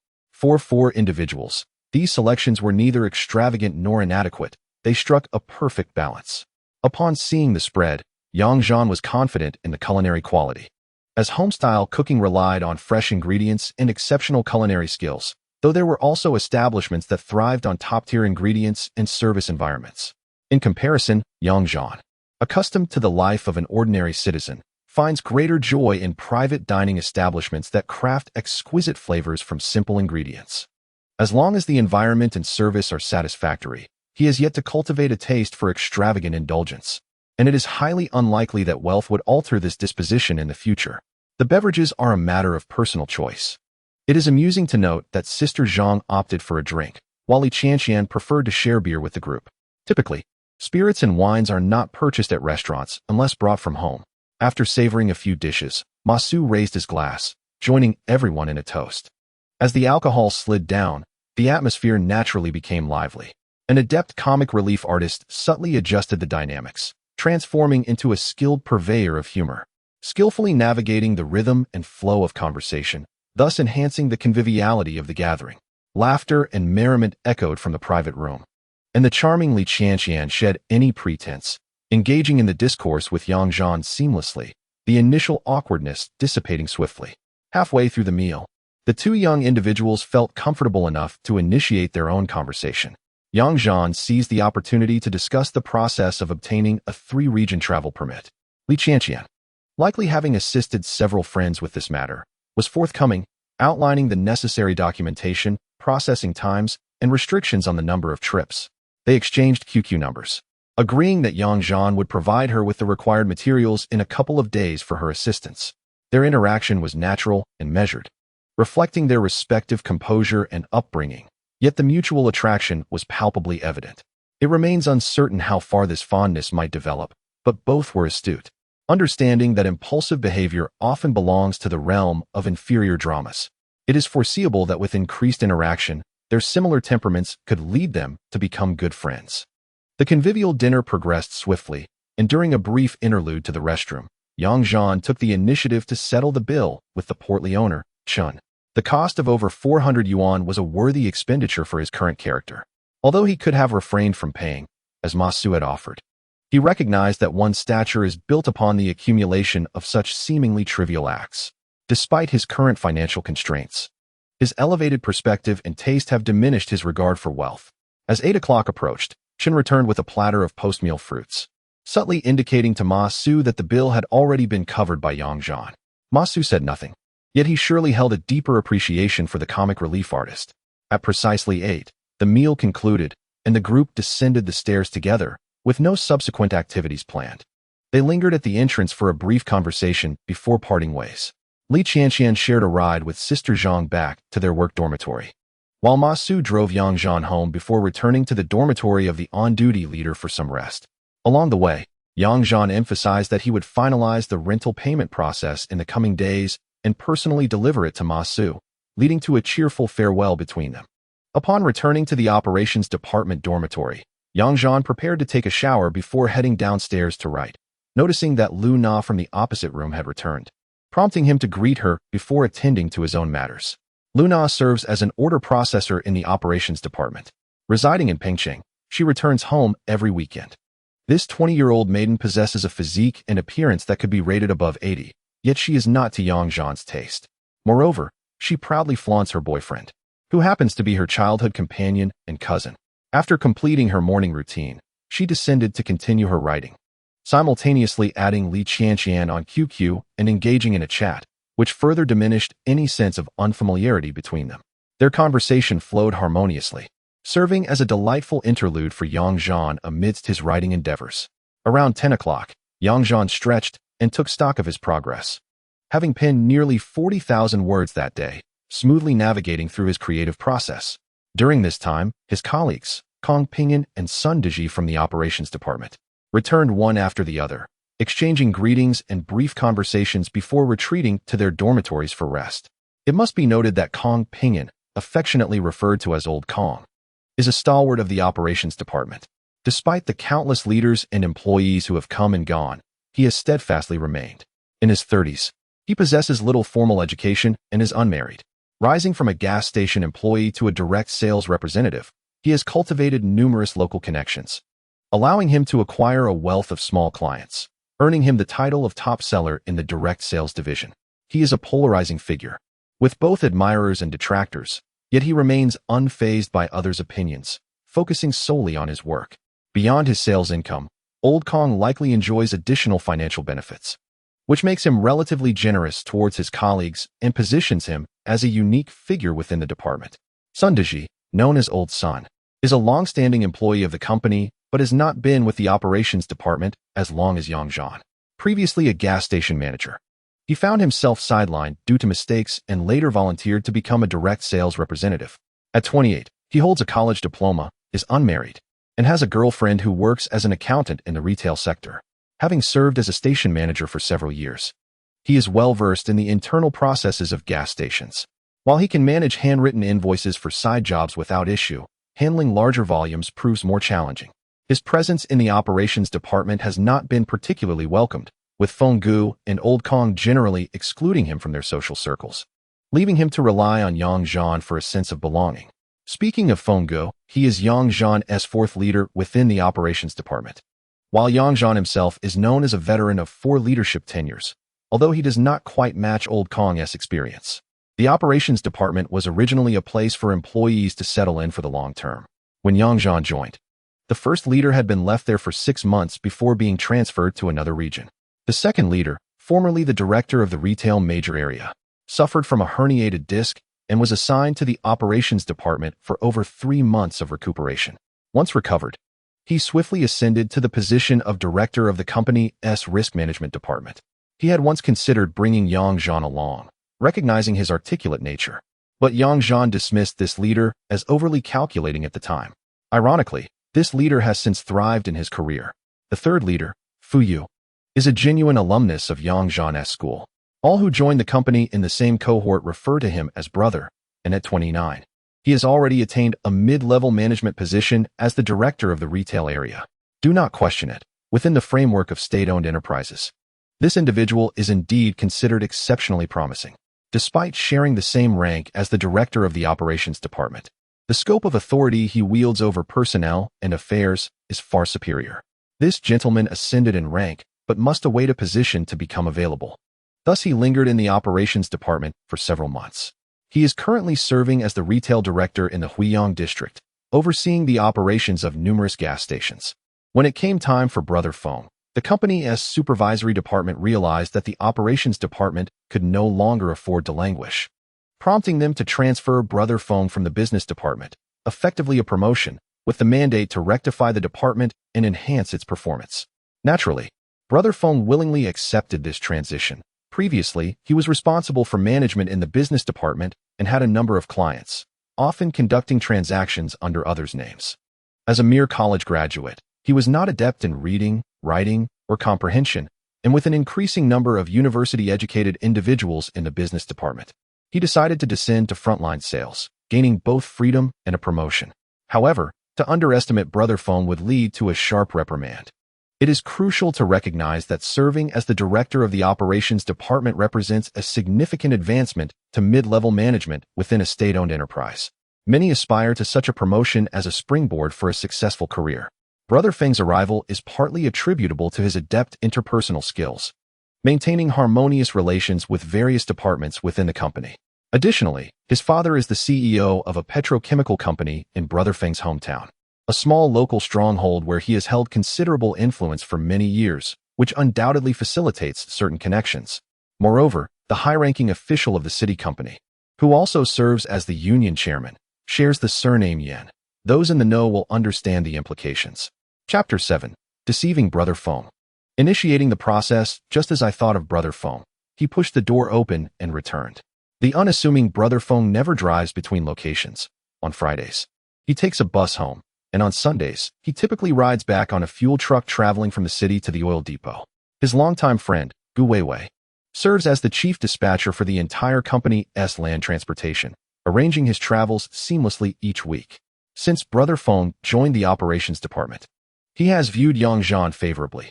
Both are relatively young at 29, and Brother Feng enjoys the company of knowledgeable younger individuals. Furthermore, Brother Feng's wife hails from Sheng, and their temperaments align well. As a local, Brother Feng has provided Yang Zhan with considerable support in various aspects. In fact, whenever Yang Zhan failed to meet his monthly performance targets, Brother Feng would lend him clients under his name to ensure Yang Zhan's average income remained stable. Regrettably, Yang Zhan did not value this friendship and failed to visit Brother Feng for many years after leaving the company. "Oh, my Brother Feng, how I've missed you!" Yang Zhan exclaimed dramatically as he approached Brother Feng, arms wide open for an embrace. Brother Yin was momentarily taken aback, pushing Yang Zhan away and retorting, "Get off, you lunatic." With a smile, he stepped back to scrutinize Yang Zhan and remarked, "You seem different, Reborn, perhaps?" With an air of flamboyance, Yang Zhan swept his hand over his temple, gazing at the light from a 45-degree angle, and spoke in a deep voice. "This handsome gentleman has recently meditated and attained enlightenment, comprehending the past and present. Thus, I have chosen to shave my head as a declaration of intent. From now on, I aspire to soar through the skies and embark on a magnificent journey. Care to join me, my friend? Sure, I see you are aiming for something grand. Go forth and fly. I await your soaring success. Why are you still in the office at this late hour? Aren't you playing any games?" Feng Gu inquired as he glanced at Yang Zhan's desk. "You spoke of soaring to great heights, yet here you are, indulging in a game." Yang Zhan pulled Feng Gu to his computer and said, "Look here, my friend, I'm starting my journey as a writer, taking off with a smooth glide." Yin Feng stared in astonishment at the computer screen, scrolling through the extensive document. After a lengthy pause, he fixated on the screen and remarked, "Impressive. You've written so much. Did you really compose all this? Over 80,000 words in just 2 days? You must be joking." "My friend not only managed to pen this many words in 2 days, but also landed a significant client and even arranged a meeting," Yang Zhan replied. "How incredible. You must share more about this." Releasing the mouse, Yin Feng joined Yang Zhan in the guest area to brew some tea. While preparing the tea, Yang Zhan selectively recounted the events of the past couple of days, particularly emphasizing his reasons for writing a book and the collaborative intentions with Zui Company. After listening, Yin Feng's expression softened with genuine approval. "Well done, Xiao. You've truly found your path. Pursue it wholeheartedly. You have Feng Ge's unwavering support." If you need me to review your novel, I will gladly do so, even if I typically avoid fiction. If I find it captivating, it's a testament to your skill. Regarding the collaboration with Zhuai Company, pursue it actively. Should you encounter any obstacles, Feng Ge will assist you. Securing this client will not only benefit you, Xiao, but also alleviate concerns about our division's performance evaluations. As for the realization of our achievements, we will adjust our strategies as needed. With Feng Ge by your side, you will not suffer any losses. Thank you, Yang Zhan said, clasping his fists in gratitude. Receiving such steadfast support from Yin Feng filled him with appreciation. After a moment's thought, he pulled Yin Feng back to the computer, saying, Feng Ge, quickly log into your stock account for me to see. What for? Yin Feng asked. Perplexed, yet he proceeded to log into his stock account on Yang Zhan's computer. Yang Zhan took the mouse, examining the account's holdings and profit-loss status. It remained largely unchanged, with funds fully invested in a net loss around 40, but the account's value still exceeded 100,000. After some contemplation, Yang Zhan addressed Yin Feng directly, Feng Ge, do you trust me? If you do, share your account credentials, and I will manage it for you, recovering your losses within 2 months. Remember the current holdings. If they appreciate and my management results in losses, I will bear the difference. In truth, whether Yin Feng provided his credentials was somewhat inconsequential. He had already shared his login details during his prior session and often tempted Yang Zhan to study market trends, stressing the importance of his financial education. Such confidence you have, Yin Feng observed with a hint of skepticism. Feng Ge, I must come clean. It wasn't that I lacked understanding, but rather funds to act upon it. Recently, I reconnected with a classmate who is nearing graduation and interning at an investment bank. He mentioned that this year's bull market has commenced and offered insights on certain sectors. Yang Zhan continued, I've had strong instincts about the market trends lately. Shall we take a chance? After all, your current holdings are nearing a loss. Yang Zhan concocted a rather implausible excuse, his gaze fixed confidently upon Yin Feng. After merely a second of eye contact, Yin Feng nonchalantly acquiesced. Go ahead. I don't quite understand this myself. I had intended to leave these stocks to languish indefinitely. You can handle it. I'll be watching you daily. If you make a profit, I'll share it with you. If there's a loss, I won't hold you accountable. Truly remarkable, my brother Feng. Yang Zhan gave Yin Feng a thumbs up, playfully assuring him, rest easy, brace yourself. You know I'm not one to act recklessly. Starting tomorrow, I shall unveil the prowess of a prodigy. You, my friend, are quite capricious. Yang Zhan felt a twinge of caution, subtly tempering his demeanor. The two sipped tea until 11:30 before retiring to their respective quarters for the night. There was nothing of note spoken that evening. The following day was Monday. Yang Zhan rose at 7 for his customary morning run. Upon returning and completing his morning routine, it was still before 8 o'clock. Since an auntie was coming to prepare breakfast, he needn't venture out for his meal. Yang Zhan descended early to open for business, taking the opportunity to compose some text on his computer. Around 8:30, the auntie arrived with breakfast, and the staff gradually finished their morning routines, heading upstairs to eat before resuming work.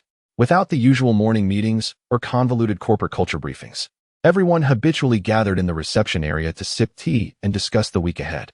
Old Cang continued his routine of repeated client visits and deliveries, merely exchanging pleasantries with leadership upon his departure.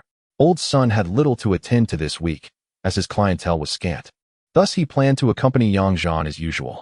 Luna's responsibilities were even simpler.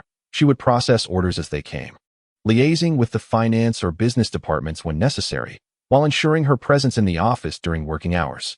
Yin Feng called upon Sun Deji, instructing him to assist Yang Zhan this week with a major client, which aligned perfectly with Sun Deji's intentions.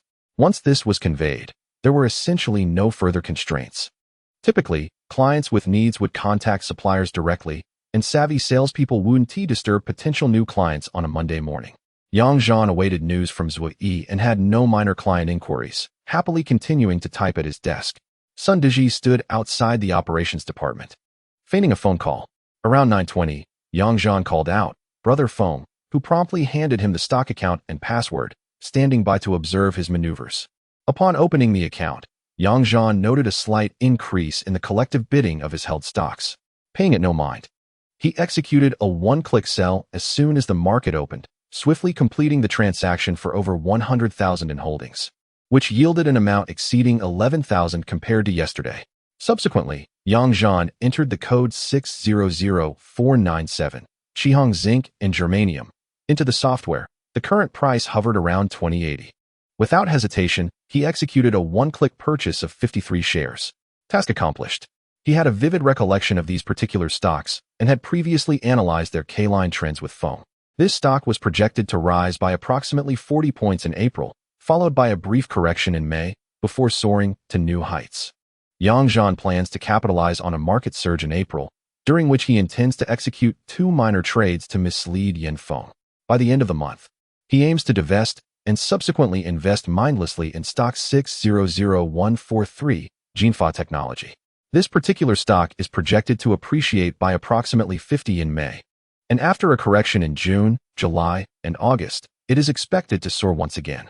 By that time, the 2-month target would have been accomplished, potentially doubling the capital of Brother Feng.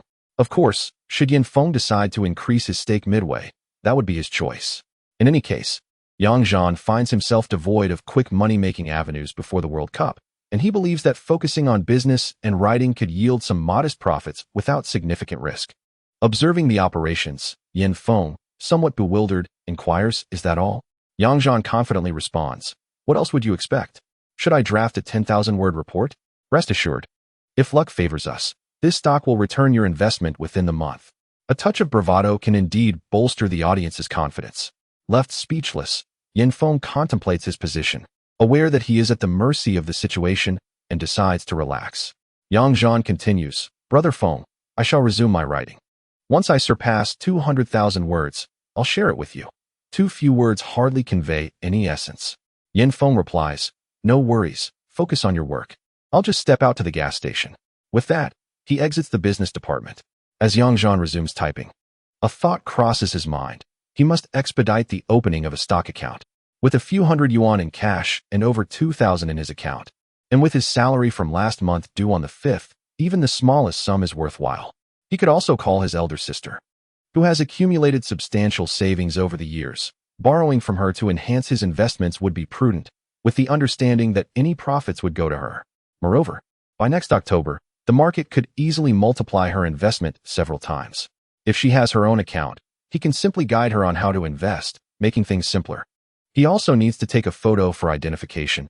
He should arrange to meet with the lovely Qian soon to enjoy some uplifting company. Chapter 8. Contacting Sister. Collaborative response with determination. He sets about making the call. Like his friend Lao San, he steps outside to use his phone and quickly connects with his sister. At this time, she is likely assigned to the procurement and treasury department at her workplace, and he recalls that she invited their parents and him to celebrate the new year together this year. Her current job is remarkably relaxed.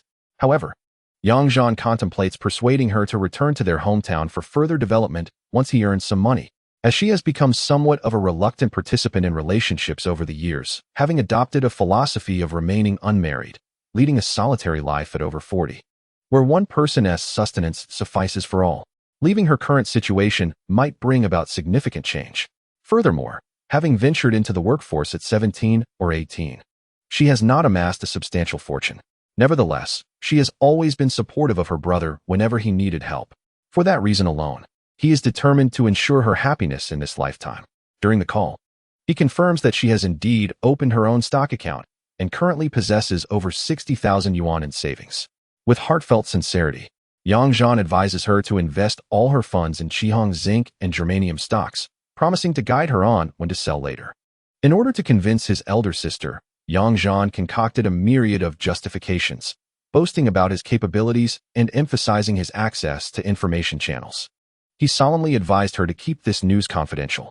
After much persuasion, his sister finally agreed to comply.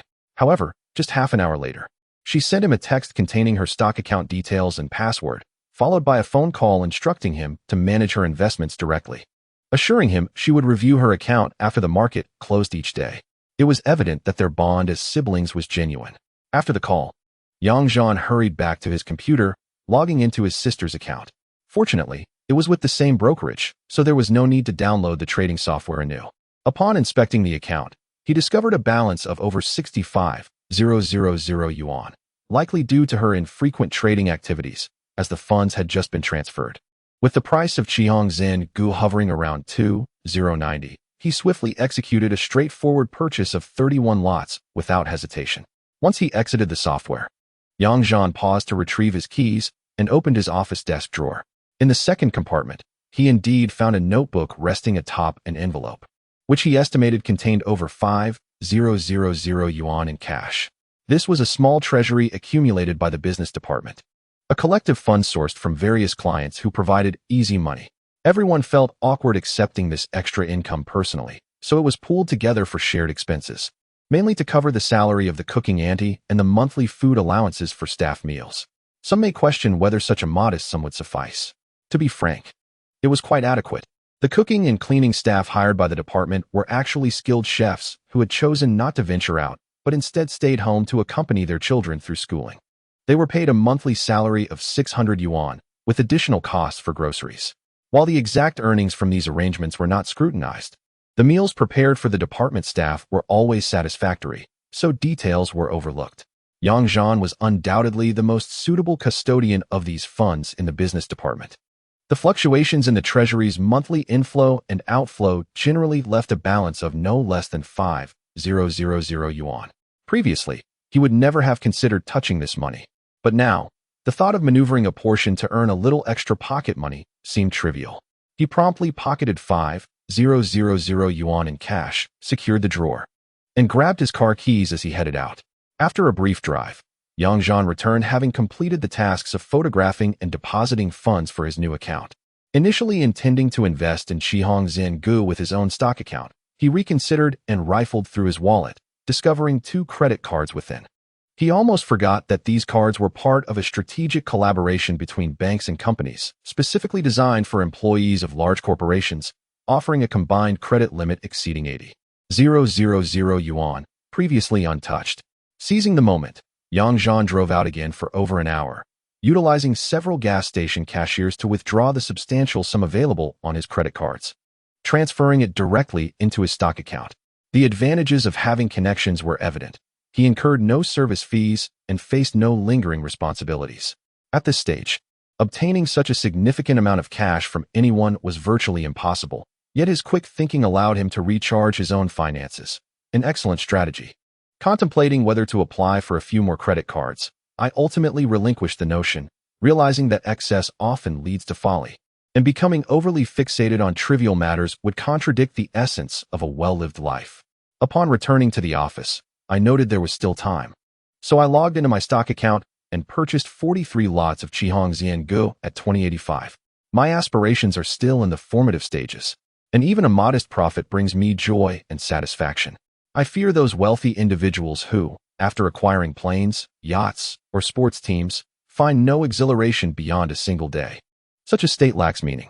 The dimensions of desire and happiness must be carefully regulated. Glancing at the clock, I saw it was just past 11. After accomplishing so much that morning, I felt quite pleased. Remembering the unresolved matter of rent, I handed the receipt from Ma to Lu Na, instructing her to complete the payment process today so that I could personally deliver the funds tomorrow. In this era, transactions still primarily rely on bank transfers, checks, and cash. Ma prefers to receive cash for the private rental of his property, which is, of course, entirely legal. Once the errands were completed, I resumed my writing endeavors. While others indulged in rest or leisure after lunch, I remained focused. In the afternoon, as work resumed, Feng Gu intermittently checked in on my stock performance, which was promising. I had already seen several points of profit on the very first day, and Feng Gu, satisfied, chose not to disturb my concentration. By around 4:30, I had surpassed 110,000 words in my writing, and in a couple of days, I would be ready to share it with Feng Gu and the others. Just as I contemplated a brief respite, I received a call from Zui Yi, informing me that they had devised a plan for internal data analysis and meetings, inquiring if I had time to visit their company for a discussion. I promptly replied that I would head over immediately. Grabbing the car keys, I quietly informed Feng Gu, who was on the phone in the reception area. Jiangzhou Engineering Company has requested a meeting regarding potential collaboration. Would you like to join?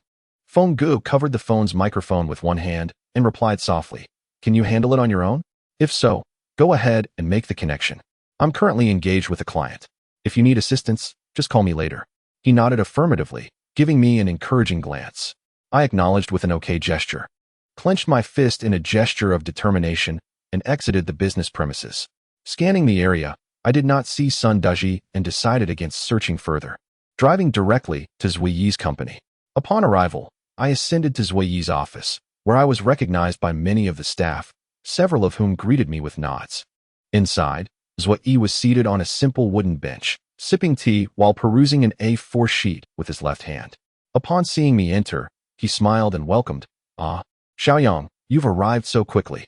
Come, have a seat and enjoy some tea."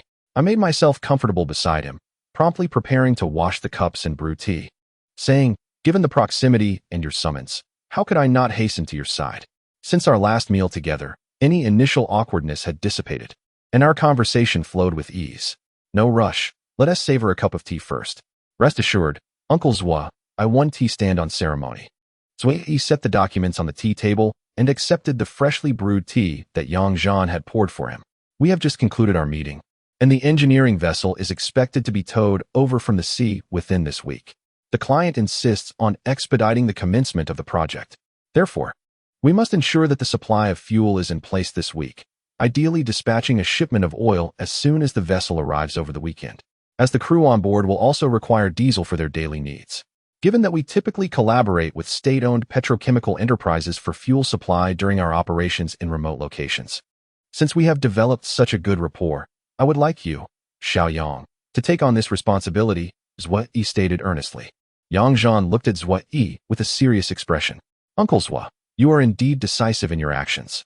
I will first familiarize myself with the actual situation on your end. For instance, what is the quantity of oil supplied each time?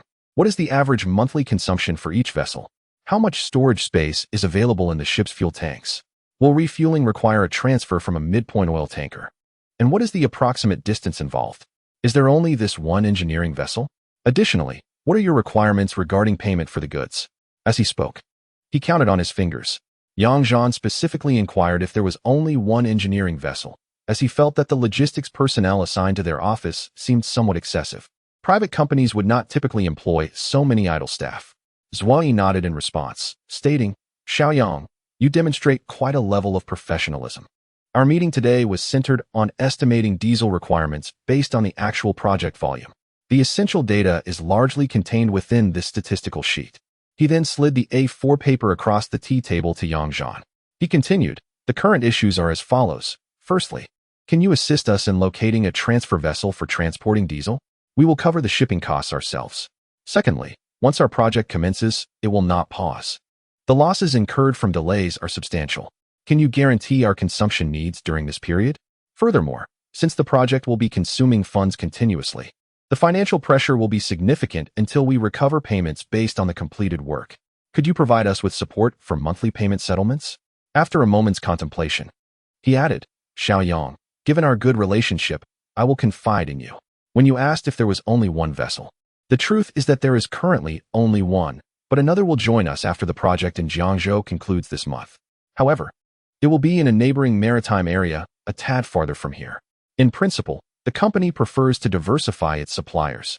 If our cooperation is fruitful, I would rather not complicate matters with additional workloads. Do you understand?" Zuiyi's words carried an implicit suggestion. Yang Zhan, upon hearing this, silently acknowledged the truth of Zuiyi's statements. He realized that his previous lack of capability stemmed from youth and insufficient social experience, resulting in a superficial approach to his work and merely a familiar stranger relationship with Zuiyi. It was only logical that others would not extend favors to him. Fortunately, he was no longer lacking in this area of experience. Chapter 9. Mutual Understanding and Win-Win Cooperation. Yang Zhan maintained a demeanor of attentive seriousness, providing the speaker with a sense of respect, and he noted that the statistical data on the A4 paper aligned closely with the information he had retained in his memory. "Uncle Zua, I shall not indulge in idle chatter with you. Regarding the issues you raised, firstly, I am acquainted with the owner of a fuel station at the dock, who possesses a 300-ton oil transport vessel capable of meeting your transfer needs. I can personally assist you in negotiations. Secondly, ensuring a steady supply of oil is indeed crucial. We have witnessed more than a couple of fuel shortages over the past 2 years. Once we establish our collaboration, I will certainly advocate for your company to be prioritized as a key client. The contract will be directly submitted to the provincial company, which will allocate our dispatch plan exclusively for us based on valid customer contracts. particularly for those clients we emphasize. Ensuring that your several hundred tons will not encroach upon the city company's quota, which poses no issue for the provincial company. Yang Zhan's response exuded a sense of trust. As for the third point, you have undoubtedly been collaborating with our system. Each company has a designated limit for monthly payment settlements. Uncle Zhua, I regard you as family and shall speak plainly. Our entire city company currently has an overall limit of 400 tons. I confirmed this earlier today, and there is less than 100 tons of available monthly settlement capacity left. Yang Zhan spoke with a blend of sincerity and pragmatism. However, as you are a newly added major client, I will request the city company to appeal to the provincial company for an increase in this limit, which should not pose a significant problem. In truth, the so-called monthly settlement indicators mentioned by Yang Zhan are merely set by the provincial company's business department for small to medium direct sales clients. Larger direct sales clients like yours can certainly negotiate. Previously, the business department leadership handled discussions without making a concerted effort, only granting a monthly settlement limit of 200 tons, which the Zhuai company accepted, but thereafter, no further discussions took place regarding the supply cooperation for another vessel. Additionally, it is customary in the industry, for instance, if you were to procure 400 tons from me each month, it would be improbable for the company to approve a monthly settlement limit of 400 tons. You are well aware that such contracts are unattainable elsewhere, Yang Zhan remarked while sipping his tea. Indeed, Xiao, you speak the truth. Other matters can be discussed.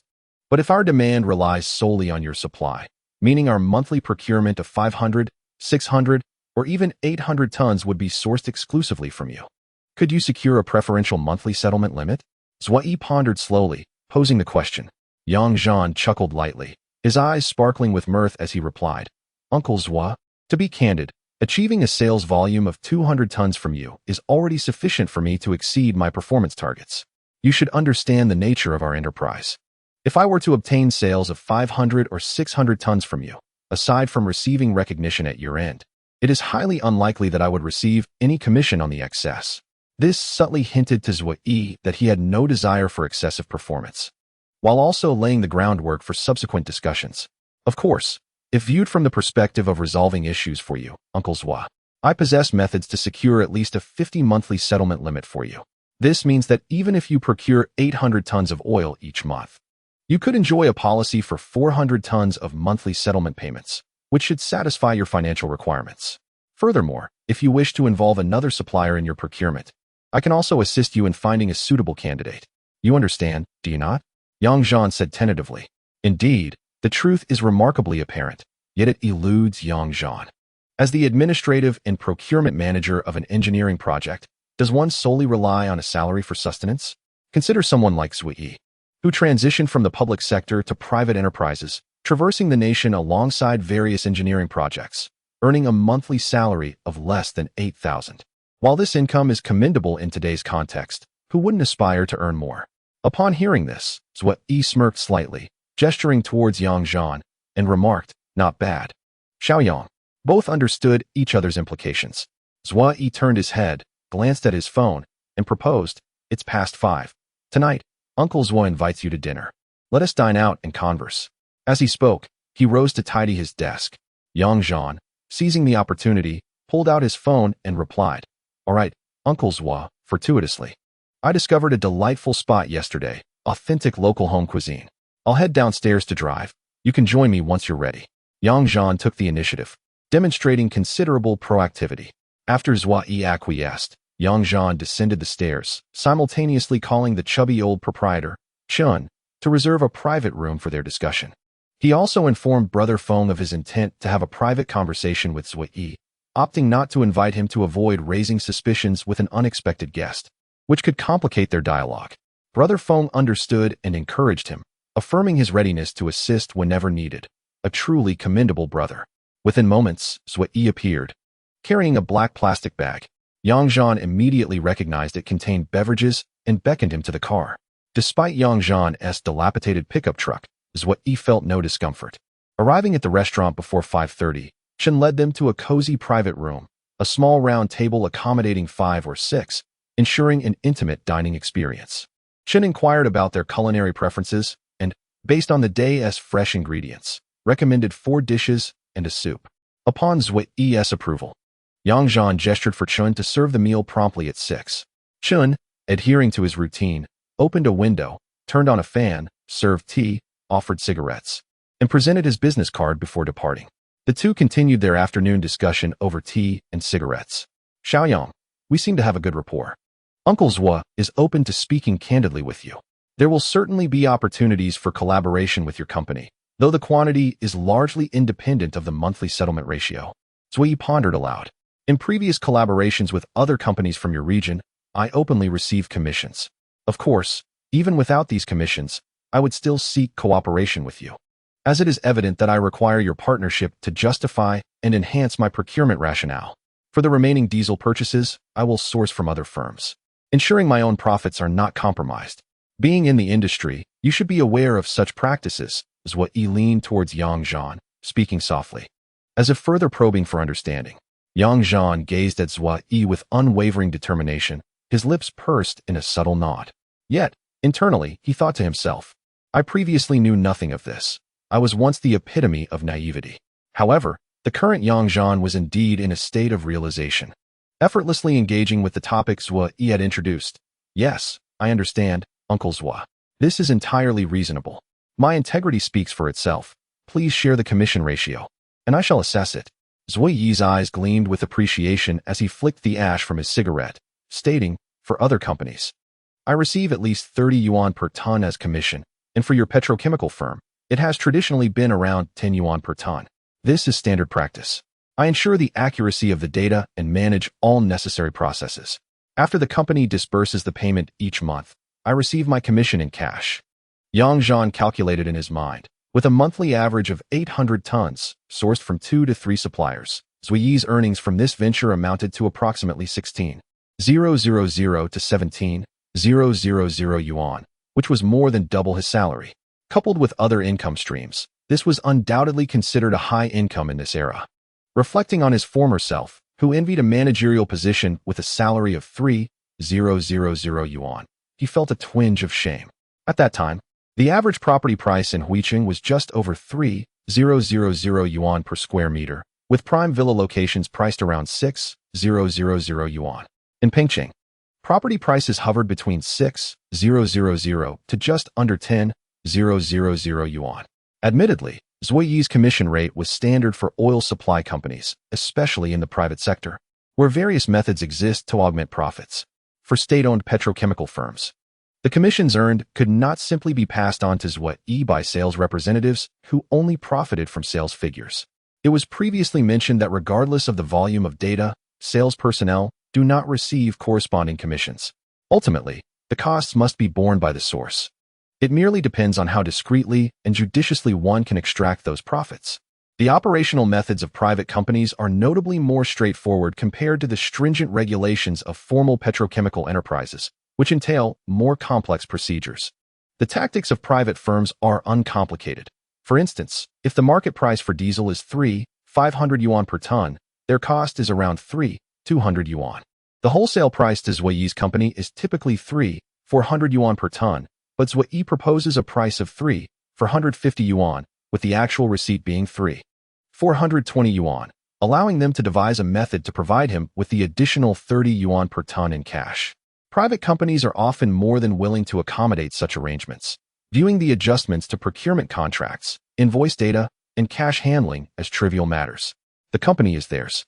The invoices are theirs, and the financial decisions are theirs. It is hardly a challenge. As for Zhui's company, it is worth noting that others are generally unaware of the precise market prices for oil products. As long as it pertains to wholesale procurement, it is the purchasing manager who negotiates the discounts. Whether a reduction of 50 or 100 yuan is offered, it is unlikely anyone would scrutinize it. Provided the procurement price appears to be favorable compared to the market rate, there is no fault in that. Regarding the state-owned petrochemical company, it is certainly not feasible to operate in such a manner. Firstly, the wholesale price is determined by the system, and secondly, the issuance of invoices is not easily adjustable. At most, a single document can correspond to 300 tons. One might issue separate invoices for 290 tons and 10 tons. Alternatively, one could manipulate the invoicing from tonnage to volume based on a predetermined amount. This would only be beneficial when one is aware of the density of the oil tank in the storage facility on that particular day, thus creating an opportunity for arbitrage through ton-to-liter conversion. However, the profit derived is not extracted from the payments made by clients to the petrochemical company, but rather from the surplus oil generated through this conversion, which can then be sold for cash. If one were to implement a private company's commission structure at the petrochemical company for Zhuyi, it could be done, but it would require special arrangements across various departments, which would not be cost-effective. Yang Zhan would not gain any advantage from this. He contemplated the price differential he could secure from a private oil enterprise, along with the necessary relationships and avenues for monetization within the company for ton-to-liter conversion. After a few minutes of reflection, he realized that each step could be achieved, and after deducting various costs, he could potentially earn significantly more. Thus, he decided to be forthright and directly communicate with Zhuyi. Uncle Zhua, I will not beat around the bush. Allow me to handle the procurement of oil products for your company, and I will provide you with a comprehensive commission of 20 yuan per ton, regardless of whether it is sourced from our company or private enterprises I contact. I will assist you throughout the entire process, as if I were an external employee. Focus on your other responsibilities, and I will deliver the commission to you punctually, sparing you the trouble of dealing with multiple suppliers. Yang Zhan opted for a direct approach, ensuring that the collaboration would remain compliant and legitimate, preventing any complications for Zhuyi. Zhuyi, contemplating with a cigarette in hand, weighed the overall income against his expectations. Given his relatively short time in this position, he was confident he could find suppliers, although the final outcomes remained uncertain. His favorable impression of Yang Zhan, bolstered by years of social experience, led him to trust in Yang's reliability, thus prompting a decision. Xiao, it seems we have a mutual affinity. In just 2 or 3 days of acquaintance, I find you to be a commendable young man. With a relaxed demeanor, Zhuyi responded, let us proceed as you suggested. For the first batch, we will utilize your petrochemical company's channels for 400 tons. When the next vessel arrives next month, I will need your assistance in sourcing another supplier. At that time, you can determine how to allocate the quantities. But I expect both suppliers to provide me with 50 monthly settlement terms. Zhuyi further emphasized, you have your methods, and I trust you implicitly. I will not question the specifics, but the outcome must be satisfactory. Yang Zhan exhaled in relief, smiling as he raised a cup of tea in salute to Zhuyi, affirmatively replying, thank you, Uncle Zhua. I shall not overstate my determination. You will see the results of my efforts. Meeting you is indeed a stroke of fortune for me this year. I am truly grateful. As for the specific details, let us not delve into them here. I will initiate the application process at our company tomorrow, and I would appreciate it if you could prepare some materials for me. Once everything is completed, I will report back to you directly. By the way, are you bringing any wine today, Uncle Zhua? I look forward to enjoying a drink with you this evening. Amidst laughter, Zhuyi and Yang Zhan found great satisfaction in each other's company. Chapter 10, Finalizing the Contract. Their dinner extended from 6 to 9 o'clock, during which Zhuyi indeed produced 2 bottles of Maotai, a fine spirit of exceptional quality. The mere act of sharing such esteemed liquor with Yang Zhan indicated a mutual respect. Thus, Yang Zhan, displaying keen insight, eagerly took the initiative to cover the bill. An experienced patron, he remained sober even after a bottle of Maotai, and now included Yang Zhan among the seasoned veterans. After driving Zhuyi back to the company, they agreed that Zhuyi would return in the morning for the necessary documents, allowing Yang Zhan to head back to the operations department. Upon reaching the second floor, he freshened up and invited Brother Feng to join him for tea downstairs. On this mundane midweek evening, Brother Feng, unless engaged in social obligations, found himself confined to the dormitory of the operations department, resorting to smoking and gaming. In the past, Brother Feng had shunned video games, but Yang Zhan had introduced him to this pastime. However, Yang Zhan had since forsaken gaming, embodying the classic role of a bad influence, leaving Brother Feng to grapple with his lack of skill and solitude. Despite Sun Deji also playing the same game, the absence of Yang Zhan rendered any camaraderie between them non-existent. Thus, Brother Feng was more than willing to set aside the mouse and accompany Yang Zhan for tea. Oh, you're back. Have you been drinking heavily?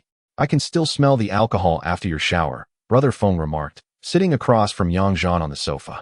Not too much, just a bottle of Maotai each, Yang Zhan replied with a chuckle. Come now, I know your limits. You can barely handle 6 liang before you're unable to drive, Brother Feng teased. Have you not noticed my morning runs? I've successfully built my foundation, and my tolerance has significantly increased. I'll show you next time, Yang Zhan retorted, continuing their habitual banter. Once the tea was brewed, their conversation shifted to more pressing matters. Yang Zhan reported on Zhuo Yi's company situation, including his promise of a commission to Zhuo Yi and his aspirations to connect with Guanghui Oil for an upcoming supply contract for another vessel. While Brother Feng was certainly aware of the industry's unspoken rules, the complexities of this particular model required time for him to fully grasp. Yang Zhan patiently detailed his plans, which included securing the oil transfer vessel, coordinating with Xiao Hongbing, the scheduling manager of the oil depot, and the necessity of cash settlements with clients, primarily those of Old Kong. Additionally, Yang Zhan meticulously analyzed the details regarding the profit margins from supplying oil through Guanghui Oil, calculating potential profits with precision. To his surprise, he discovered that merely supplying his own company could yield a profit margin of 340,000 yuan per month. After deducting all expenses and Zhuo Yi's commission, should all processes be managed adeptly.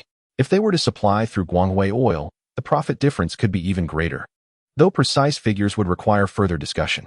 Nevertheless, industry insiders were well aware of the prevailing price fluctuations, indicating a lucrative opportunity. Yang Zhan expressed his desire for Brother Feng's full support, emphasizing that he would oversee the major aspects, particularly critical elements such as borrowing cash from Old Kong's clients and enlisting Xiao Hongbing's assistance with invoicing and scheduling at the oil depot. Moreover, during the internal performance evaluations within the company, sales figures were dispersed among other sales personnel, resulting in a loss of certain sales data. However, nearly all of the commission from the performance metrics could be reclaimed, amounting to a total of approximately 23%. After excluding performance-related wages, all remaining profits would be shared equally between the two individuals. This indicated that if everything proceeded according to plan, each of them could potentially earn an additional income of around 40,000 each month. Yan Feng, despite his desire to promote this style, hesitated to speak up. He wasn't particularly concerned about small amounts of money, yet he, too, was earning such hidden income within the industry every month. With Yang Zhan's plan in place, the additional earnings surpassed those of all his clients. Furthermore, serving clients directly via oil tanker transfers of 300 tons was significantly more convenient than dealing with land-based clients who typically transported only 2, 5, or 30 tons at a time. Once Yan Feng grasped the nuances of the situation, he patted Yang Zhan on the arm and said, "All right, Xiao Yang. I won't be pretentious with you this time. I shall take advantage of this opportunity. You lead the way, and I will take care of everything you just mentioned. When fortune knocks, we must seize it." Yan Feng grinned and stretched lazily. Only those who have experienced such matters can comprehend why some individuals are drawn to pursue roles that others may look down upon. Many perceive these salespersons as having unstable incomes, constantly on the move and engaged in social obligations, seemingly lacking prestige. However, the truly formidable salespeople often bear a humble appearance, yet possess a resounding inner confidence, earning incomes that surpass those of their office superiors. Of course, such salespersons typically need a long-term commitment within the industry to master its intricacies, much like Old Kong from the operations department, who is often underestimated but, in reality, earns more than many leaders. The two continued their negotiations, planning to acquire the necessary materials the following morning and then head to the company's business department to directly approach Director Feng Jian and Assistant Zhang, the general assistant, to negotiate terms. If the conditions were favorable, they would finalize the contract within the business department, ensuring that details were communicated with Zhuo Yi over the phone, with the intention of sending the contract via email for Zhuo Yi's signature. In the afternoon, they would return to the oil depot to invite Xiao Hongbing out for a meal, as they were good friends. After a meal to discuss subsequent collaboration, there would be no significant issues. The day after tomorrow, they planned to meet with the owner of a seaside gas station to discuss oil tanker transfer logistics. And since there was business to be conducted, he would need to entertain them. As for Old Kong's clients, communication could occur at any time once the contract was signed. Yan Feng, being the leader, was well aware of the sales performance data and income compensation, and he was more perceptive than anyone else. The night passed without incident. The following morning, Yang Zhan rose early to exercise at his own pace. By 8:30, everyone convened in the operating department as usual. Yan Feng had already arranged a meeting with Director Feng of the business department via phone. So he took the opportunity to enjoy some tea with Yang Zhan while they waited. At 9 o'clock, they received a call from Zui, and together they set off. After over an hour, Yang Zhan parked the car in the company building's parking lot. The 14-story standalone building was situated in a prime location on the main street of the city. It was unremarkable, yet not shabby. Ascending to the 5th floor via the elevator, they arrived at the shared floor of the business and finance departments, with the business department occupying only a quarter of the space. Along the way, they encountered several classmates and familiar colleagues, exchanging greetings. The two then entered Director Feng's office directly, and before they could settle in, they were called to Assistant Zhang's office. It is evident that the leadership places considerable importance on this matter. Initially, the negotiations were conducted by Assistant Zhang, who brought along several members from the business department to the operations department to gather information. After sharing drinks and pleasantries with Zui and the leaders of their company, an agreement was reached. This time, Yang Zhan and his team presented a comprehensive report detailing the client's situation, along with the proposed conditions and requirements. They provided client information, including the ownership of their engineering vessels and copies of the contracts with the principal party. Moreover, they even included a guarantee letter issued by the principal party attesting to Zui's company. Yang Zhan had specifically requested Zui to procure this document. While it would have been more formal to establish an agreement guaranteeing the monthly settlement for oil products, it was deemed unnecessary to complicate matters further. After reviewing the report and the materials, the two leaders concluded that there was no need for prolonged negotiations regarding the project. The only issues to be addressed were the monthly settlement limits and the supply assurance for oil products. The client displayed minimal sensitivity towards oil prices, as long as they were slightly below market rates, while other small to medium clients found it challenging to secure monthly settlement limits. It is similar to the banking sector. The more robust your standing, the more willing banks are to lend. For such a prime client, Assistant Zhang promptly contacted the provincial company's supervisory department, and upon hanging up, he confidently declared that the issue was resolved. Often, matters that once appeared daunting become straightforward once one grasps their essence. Assistant Zhang nodded for Director Feng to summon Lu Pengfei from the entrance, requesting him to assist Yang Zhan in revising the company's standard contract in accordance with the requirements, and to accompany him through the financial and risk control processes before proceeding to the General Management Office for stamping, disregarding the usual protocol of having the client sign first. Without delving into the intricate details of Yang Zhan's contract process, it is notable that all parties involved were familiar faces and acquaintances. The head of risk control was, in fact, his second-line leader, and Sheng, who managed the stamping and documentation at the General Management Office, was a close friend, ensuring a seamless journey. Throughout this process, Yang Zhan maintained communication with Zui regarding the contract terms, avoiding any disputes, thereby facilitating smoother proceedings. Meanwhile, in Assistant Zhang's office, after Yang Zhan had departed to handle the contract procedures, Yan Feng and others remained, enjoying tea and cigarettes. Assistant Zhang inquired about Yang Zhan's recent performance. Yan Feng thoughtfully replied, "He is clever and diligent. Recently, he has shown significant progress in his business acumen. For instance, this deal was entirely his initiative, having gone out to engage with clients. His ability to interact with others has improved remarkably. He has nearly formed a familial bond with the client's purchasing manager, Manager Zui, in just a few days. Indeed, compared to before, he exudes much more confidence now. His communication is coherent, and he manages business details adeptly. For this new client, negotiations typically require several rounds, yet he has seamlessly aligned the client's needs with our company's policies." Director Feng interjected. Assistant Zhang nodded in agreement. "This is a positive development. Since he has shown such potential, let us ensure we provide him with the necessary support and guidance to set an example. Director Feng, for this client, please authorize a special case and allocate a few thousand yuan for hospitality expenses. Once the contract is finalized, this will likely become our city's largest direct sales client, and we must nurture this relationship diligently. In a moment, I shall instruct Xiao to retrieve 3,000 from the department's contingency fund, and Feng, you shall accompany him. Over the next 2 months, please gather the invoices for reimbursement. Furthermore, regarding client maintenance, the operations department shall receive an additional 1,000 each month, underscoring that this is during the period of client retention. Director Feng is also quite efficient in his dealings. Unexpectedly, Yan Feng is understandably elated. However, he is also aware of the necessity to seize opportunities. with a hint of grievance. He expresses his gratitude to the two leaders. We are certainly pleased to have a hospitality allowance. Yet, my concern lies with the fact that this client has a monthly sales volume exceeding 400 tons, far surpassing the performance targets of the average salesperson. I fear that when the data is released, the business department may receive an excessive share, leading to discussions within the company's HR and finance departments. If it occurs once or twice, they might consider it an exception, but should high performance and income persist, they will undoubtedly devise a plan to restore equilibrium. Of course, to put it plainly, we could distribute the orders, but this may dampen the enthusiasm of the frontline sales personnel. For example, if Xiao completes his targets with a single order, will he still be motivated to pursue large clients in the future? Chapter 11. Bridging the gaps. A silence enveloped the office.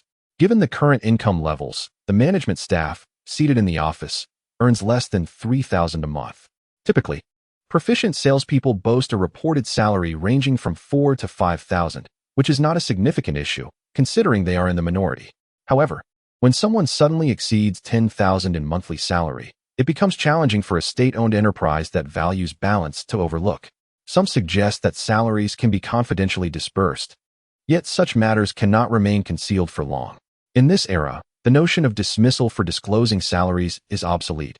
HR, finance, and even colleagues may inevitably become aware of one's income status. This predicament leaves Zhang Zhu unable to voice his thoughts. Director Feng can only remark, if we finalize the orders this month, they should all be attributed to Yang Zhan, and there should be no issue with full disbursement.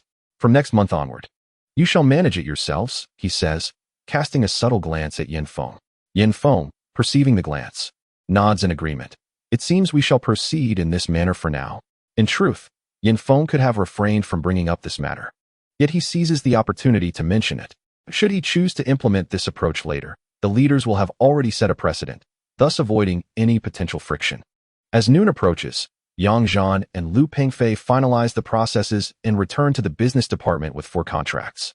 Along the way, Yang Zhan takes a moment to reminisce about old friendships, greeting classmates and juniors in each department, and making plans to gather when time permits.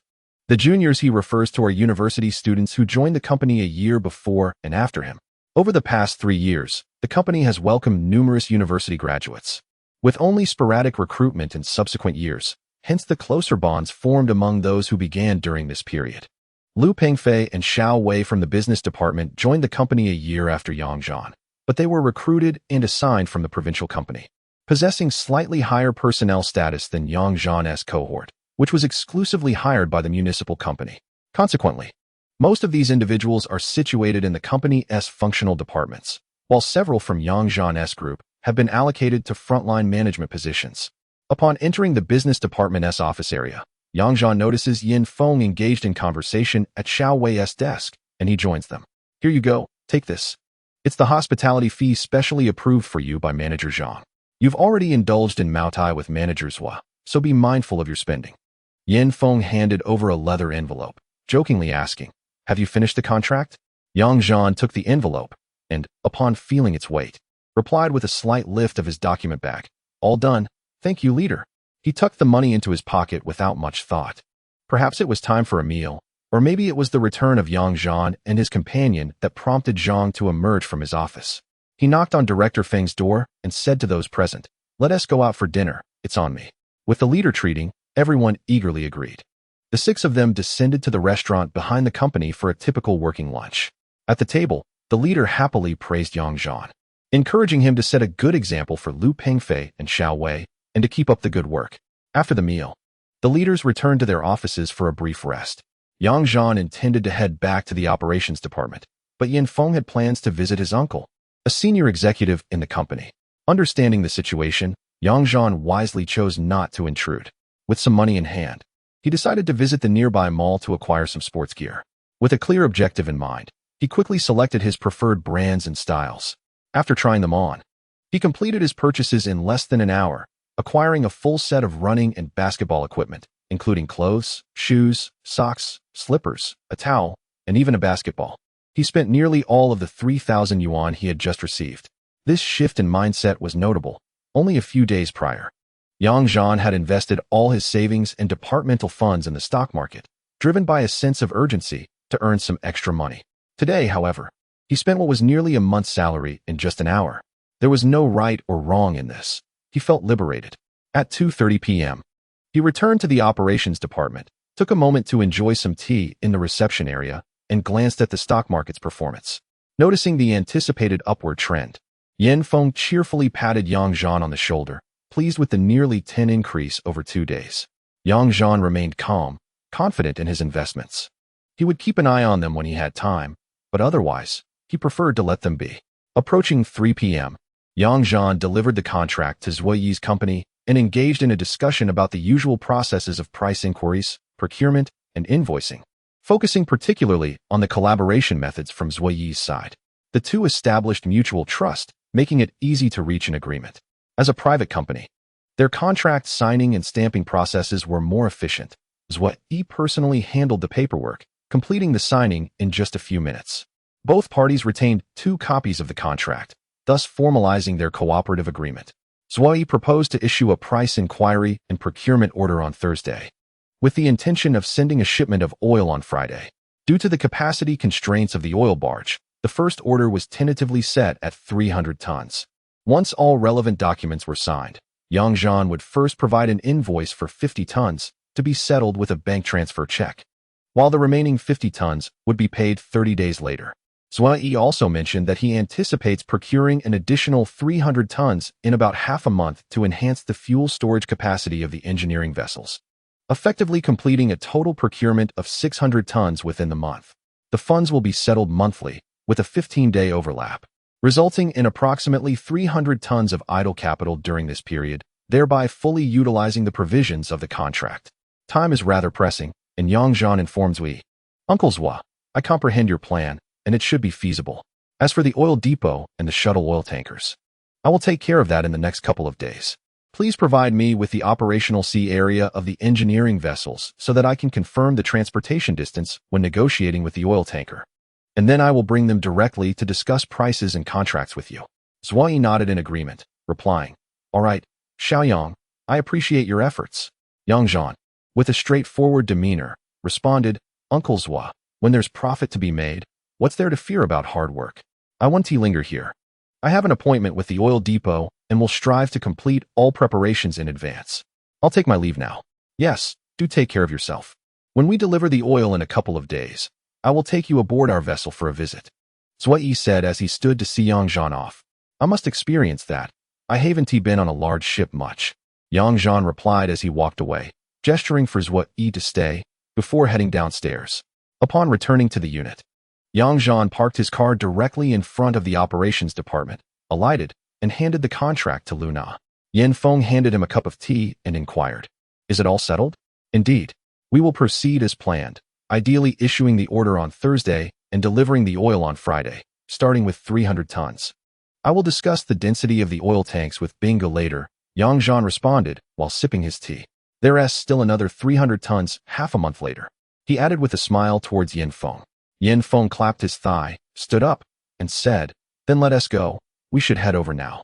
After briefly briefing Luna, Yan Feng and Yang Zhan drove towards the oil depot area. Within 10 minutes, they parked in the administrative area of the oil depot. Although formally separate entities from the sales company, both were under the jurisdiction of the provincial company, maintaining a fraternal relationship. Yan Feng and his colleagues were well acquainted with the corresponding business management line of the oil depot. Upon entering the second-floor business department, smoke quickly filled the spacious office, poorly ventilated as it was. It is worth mentioning that smoking is permitted in the administrative area, but strictly controlled within the operational zone of the oil depot, where even mobile phones are prohibited. To avoid any negative impressions, they hesitated to open windows while smoking, resulting in a rather stuffy atmosphere. Usually, they adhered to the unspoken rule of not smoking simultaneously, yet every time Yan Feng and his team visited, they would inevitably break this norm, which Yang Zhan found amusing upon reflection. After exchanging pleasantries, the two entered Xiao Hongbing's private office, where they followed the customary routine of drinking tea, smoking, and engaging in casual conversation. Although they had arranged to meet the previous evening, specific matters were certainly not discussed in the office. As the clock struck 5:30, they all rose to leave, with Xiao Hongbing accompanied by his loyal aide, Li Pei, affectionately known as Pei Pei, a burly man a year older than Yang Zhan. The four of them split into two cars. Xiao Hongbing drove his old Jetta, as his home was conveniently located nearby in the Huiyang district, making the commute manageable. At the dining establishment of the jovial boss Chun, Yang Zhan had long since taken the initiative to reserve a private room. The delight in Chen's voice during their conversation was palpable. After all, he had been a patron for 3 consecutive evenings. What restaurant owner would not cherish such clientele? Upon entering the room, it became evident that aside from Yang Zhan, all present were locals, allowing for a more tailored selection of dishes.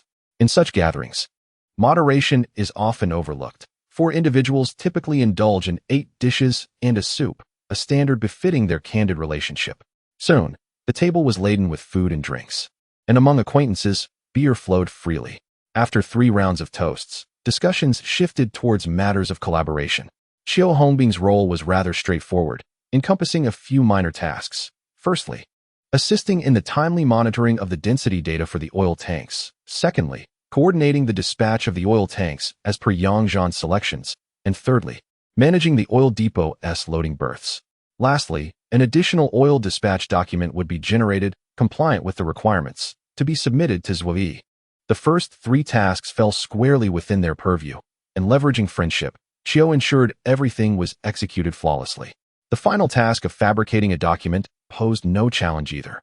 The office was replete with blank forms, and the requisite business stamps resided conveniently in Xiao Hongbing's drawer. As for the risk involved, if the client's purchasing manager did not scrutinize or pursue the matter, who would be foolish enough to stir trouble? Naturally, one could not brazenly expect such favors to be granted over a single meal. While a couple of times might suffice, sustaining long-term assistance would necessitate more than mere camaraderie. Ultimately, Yin Feng made it clear, for clients like Zhuyi, a fee of 1,500 would be directly divided by Xiao Hongbing. In reality, the division was trivial. Xiao merely needed to voice a few commands, and perhaps have his subordinate Pei run errands at the docks. Evidently, for someone like Xiao Hongbing, who earned around 4,000. This additional income was both secure and assured, essentially a boon provided by Yin Feng, for which he felt immense gratitude and had no reason to decline. Thus, in 2 hours of dining, with discussions wrapped up in a mere 10 minutes, perfection. Chapter 12. Business closure. Returning to the operations department just past 8 in the evening, Yang Zhan reflected on the day's fulfilling endeavors. After refreshing himself in his dormitory and rinsing his newly purchased athletic attire, he hung them up to dry, ready for use the next day. Yin Feng, having indulged in alcohol, opted to forego a shower and collapsed onto his bed, while the more energetic Yang Zhan descended to continue his writing. When inspiration struck, crafting a novel proved a more engaging way to pass the time than mere reading. The next day, Yang Zhan resumed his routine. For a young man with ample experience, once determination was set, persistence seemed less daunting. Coupled with his athletic prowess, he found himself brimming with newfound confidence, making his affection for sports a natural progression. At work, he balanced his duties with leisure. Yang Zhan took to his computer to tally his written drafts, discovering he had amassed approximately 120,000 words. He contemplated uploading his work the following week. Initially intended as a mere pastime to calm his mind, writing had inadvertently bolstered his confidence, without needing validation from Yin Feng or Sun Diji. He felt assured that his book would be of substantial quality. By 9:30, Yin Feng reached out to boss Li Jianguo of the seaside gas station, inviting Yang Zhan to accompany him for a face-to-face discussion, as well as to resolve their lunch arrangements. They drove eastward past the town center's CBD roundabout, navigating through winding paths until they arrived at a tranquil bay. The surroundings were characterized by a fishing village, where hundreds of fishing boats were anchored in the bay. Occasionally, when a red tide occurred, the water would turn a vivid crimson, instilling fear in the uninformed. However, the color would revert to normal after a couple of days. Yang Zhan had witnessed this phenomenon several times before. In the evenings, fishing boats would line up to head out to sea, their numbers seemingly endless until they vanished around the island's bend. Especially beneath the slanting rays of the setting sun, Yang Zhan could stand by the shore for hours, utterly captivated. Boss Li owned a private gas station in this bay, primarily catering to fishing boats and nearby motorcycles and machinery. The facilities were modest, with simple equipment, and he operated a small oil tanker with a capacity of 300 tons, employing only relatives. Though it appeared unremarkable, he was undoubtedly affluent. The mere presence of his small tanker so close to the port city was telling. With regulations becoming increasingly stringent, the vessel often remained docked nearby. Upon entering the gas station's office, they encountered a setting typical of a Guangdong businessman, an environment stripped down to simplicity, yet furnished with a tea table for receiving guests. Boss Lee fit the stereotype, a slender, dark-skinned man dressed plainly yet without a hint of destitution. Accompanying him was a young man, his nephew, who was of a similar age to Yang Zhan. Though slightly darker in complexion, he possessed a vibrant demeanor, appearing healthy and amiable, marking him as Boss Lee's successor.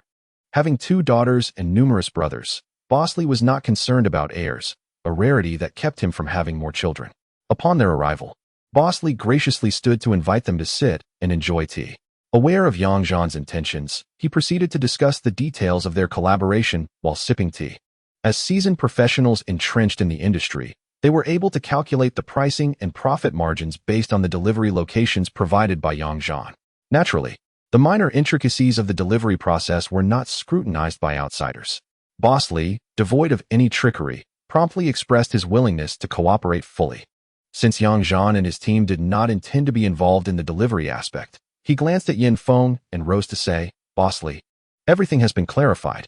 I will now drive over to fetch the purchasing manager, Mr. Zhua. You may directly negotiate the specifics and charges amongst yourselves." Upon hearing this, Boss Lee understood that Yang Zhan and his team would not be partaking in the negotiations, leaving the transaction details between him and Zhua Yi to be settled independently. He nodded appreciatively and replied, "Thank you, Manager Yang. Please bring Mr. Zhua here. We shall have lunch at my home, where there are freshly caught seafood and vegetables, far superior to what is available outside." "Very well," he added, glancing at Yin Feng. "Brother Feng, please enjoy your tea while I go fetch Mr. Zhua." "All right, go ahead," Yin Feng replied. In the past couple of days, Zhua Yi had been busy coordinating the oil supply, so Yang Zhan took approximately 20 minutes to bring him over. Upon entering the premises, after a brief exchange of pleasantries and the consumption of a couple of cups of tea, Yang Zhan and Yin Feng excused themselves, taking the opportunity to accompany Boss Lee's nephew to select seafood, leaving Zhua Yi and the others to discuss business independently. This followed a conventional pattern, indeed. The discussions persisted until 2 o'clock in the afternoon. The actual business talk consumed merely half an hour, while the subsequent dining and imbibing to foster camaraderie extended for 3.5 hours. It must be acknowledged that indulging in seafood within a coastal fishing village is remarkably uncomplicated. Young Boss Lee guided Yang Zhan and his companions to procure several rare fish, shrimp, and crabs from the nearby fishermen's homes. The seafood prepared by the proprietress was exquisitely crafted, which explains Boss Lee's unwavering confidence in hosting clients for meals at his residence. It is undeniably more nostalgic than dining at a restaurant. After bidding farewell to Zhua Yi, Yang Zhan returned to the operations department, contemplating that things were finally nearing completion. In the next couple of days, he intended to clarify the logistics, envisioning a future of effortless profit. Just as he was settling in to continue his writing, Luna informed him that the rental fees for the operations department had been approved, considering it had been roughly 3 to 4 days. Yang Zhan signed the documents and prepared to personally deliver cash to Ma Su. He also decided to bring along photographs and other materials, hoping to find the lovely Li Qianqian and expedite the processing of the 3-region travel permit. After a brief farewell, Yang Zhan drove out, making a call to Ma Su midway to confirm his presence at the office. In just 5 minutes, he arrived at the police station's entrance, where he informed the security officer of his appointment to see Ma Su, who allowed him to park within the premises. Upon inquiring casually, Yang Zhan easily located Ma Su's office. In the communal workspace leading to the director's office, he encountered Li Qianqian and cheerfully greeted her. "Hi, beautiful Qianqian. I'm here to see Ma Su, but I'll come back to visit you shortly." Li Qianqian appeared equally delighted and responded with a smile. "Sure. Ma Su just returned to his office. You may go ahead." Waving goodbye, Yang Zhan knocked and entered the room. Ma Su was seated on the reception sofa, smoking and reviewing documents. Upon seeing Yang Zhan, he warmly gestured for him to sit and enjoy some tea, casually placing the documents aside. "Ma Gu, it's been a few days. I've missed you," Yang Zhan expressed without a hint of timidity, comfortably settling across from him. "Young brother, clarify for me. Are you missing me or our lovely Qianqian?" Ma Su responded with effortless humor. Yang Zhan, no longer feigning shyness, replied directly, "I miss you, Ma Gu." Because I hope you'll take me out for delicious food. And of course, I genuinely miss the beautiful Qian. Haha. While jesting, Ma Su deftly prepared the tea, foregoing elaborate rituals. Before long, the two were sipping tea and smoking together, with Ma Su's offerings being merely ordinary cigarettes of modest quality, as anticipated. With natural ease, Yang Zhan extracted a small leather envelope and a receipt book from the large brown paper bag he had brought. Flipping to the appropriate page, he presented the envelope to Ma Su, saying, "Ma Gu, here is the rent. Luna only mentioned it to me this afternoon, so I hurried right over." This was his first visit to their police station, and he remarked, "The conditions here are quite nice."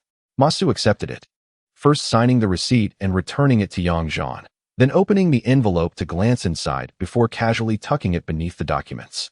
Yang Zhan raised his head slightly towards Ma Gu, indicating his understanding.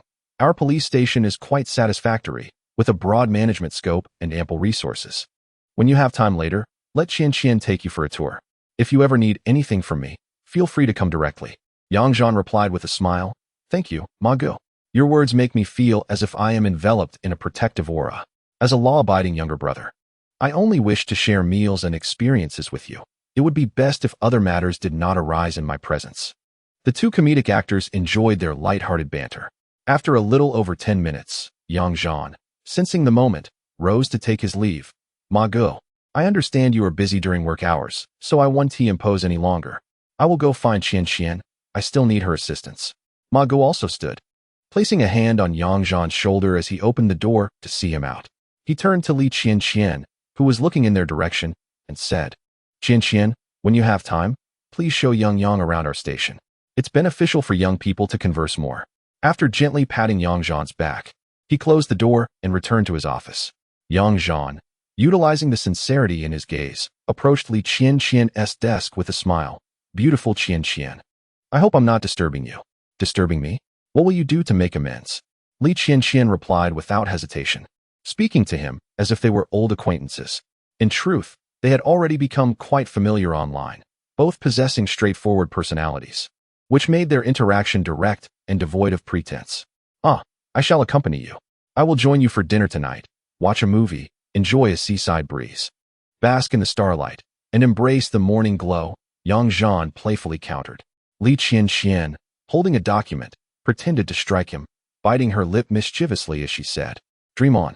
Dinner is still unaccounted for. Handsome Yang Zhan should treat me. Just call me Yang Gu then. Don't make me feel like a little brother," he shivered, raising his arm to show Qian, exaggerating his response. "Dinner is absolutely no issue. Dining with a beautiful lady means I will forego the hefty Chin boss, and instead, let us indulge in a buffet at Zhonghai. It's South the only place around here with any class." "That sounds delightful. We can go right after work," Qian replied, glancing at her watch. "There is still an hour left. Ma Gu just mentioned showing you around, so let us go." Yang Zhan quickly stopped Qian, who was about to lead the way. "Wait a moment. I need to give you the documents. Remember, you promised to help me with the pass." He then retrieved the documents from his bag. Qian took the documents, examined them, and returned them to her desk drawer. She shot a glance at Yang Zhan and said, "You're only here for a favor. This adds another item to the list."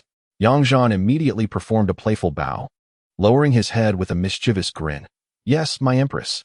It seemed the young lady hadn't been teased like that in a long time, causing her to laugh heartily. Chapter 13. A date with Qian. The unfamiliarity between them had long since dissipated into the ether. After all, they were in a serious institution, and after sharing laughter, they moderated their demeanor appropriately. Qian took Yang Zhan for a stroll around the courtyard of the station. There wasn't anything particularly remarkable, just that the office conditions were relatively good. The only thing that delighted Yang Zhan was the presence of a nearly 200 square meter gym. Yang Zhan had long sought a convenient location for his equipment-based workouts. Daily running had grown monotonous, and none of his acquaintances shared his passion for fitness, leaving him unaware of nearby facilities. Thus, he turned to Qian for information regarding the possibility of exercising at such a venue. Qian, relatively familiar with the area, explained that the equipment was sponsored by a local enterprise and that the police station had unused space, which served as a small perk for the staff, encouraging the officers to maintain their physical health, a commendable initiative in every aspect. Qian resided in the dormitory most days except for weekends and occasionally visited the gym herself. though its usage was notably low, with only a handful of young enthusiasts dropping by sporadically. Seizing the moment, Yang Zhan inquired, "Qianqian, is this gym open to the public? May I come here to work out?" Li Qianqian scrutinized him for a moment and remarked, "You seem athletic, but do you usually exercise on your own? I wonder if you're merely intrigued and will lose interest like most around here." "Not at all. I run 10 kilometers every morning, rain or shine. I just lack a proper place for systematic training," Yang Zhan retorted, rolling up his sleeves to display his arm muscles, playfully taunting her. Li Qianqian raised her index finger as if to poke his arm, though she certainly did not intend to follow through. With a teasing tone, she replied, "If you come after work, I can let you in for a workout. Mornings are just too early for me." Yang Zhan, frowning slightly, countered, "Morning workouts can certainly cure the habit of oversleeping. My schedule is more flexible in the evenings, but I often get sidetracked with other commitments, making it hard to maintain a consistent routine. How about this, beautiful Qianqian? I could come in the mornings to wake you up for our workouts." After saying this, he mimicked a gesture from a television show, bending slightly at the waist and rubbing his palms together in a comical display of servitude. Li Qianqian took a step back, casting a sidelong glance at his antics, amusement flickering across her face. "Well, we can try it for a couple of days. I generally prefer to work out in the evenings. If, after a few days, I find it impossible to get up in the mornings, you might become familiar with the folks at the entrance, and I could vouch for you. If all else fails, I can certainly use my connections to get you in." Yang Zhan snapped his fingers and exaggeratedly gestured towards Li Qianqian, saying, "I shall forever be grateful for your kindness." He even patted his chest for effect. Seeing his antics, Li Qianqian chuckled heartily. Despite the current police uniforms lacking a tailored fit, she still wore hers with a striking professional demeanor that caught the eye of young men, who were undoubtedly eager to glance her way. Yang Zhan shared this sentiment, appreciating that contemporary girls were not as pretentious as those from the future. Their interactions were refreshingly natural, devoid of excessive expectations. As a rational individual, he believed that with time, friendships could evolve into something deeper, allowing fate to decide whether they would be friends or lovers. With more than half an hour remaining before the end of the workday, it was implausible for Yang Zhan to engage in idle chatter with Li Qianqian. After reaching an agreement with her, he decided to drive out and wait for her at the corner outside, planning to dine together after work. One must always be mindful of the impact of their actions. This is not merely a matter of etiquette, but rather a reflection of one's vision. Yang Zhan drove out of the police station and parked at the nearest intersection. Stepping out, he leaned against the curb to smoke while making a phone call. His primary intention was to inform Yan Feng that he would be returning home later. And he also called his sister to discuss stock market matters, inquiring about their parents' well-being. Previously, Yang Zhan had a tendency to neglect concern for his parents, a common trait among young men just entering society. The two calls lasted less than 10 minutes. As always, Yang Zhan preferred not to engage in lengthy phone conversations.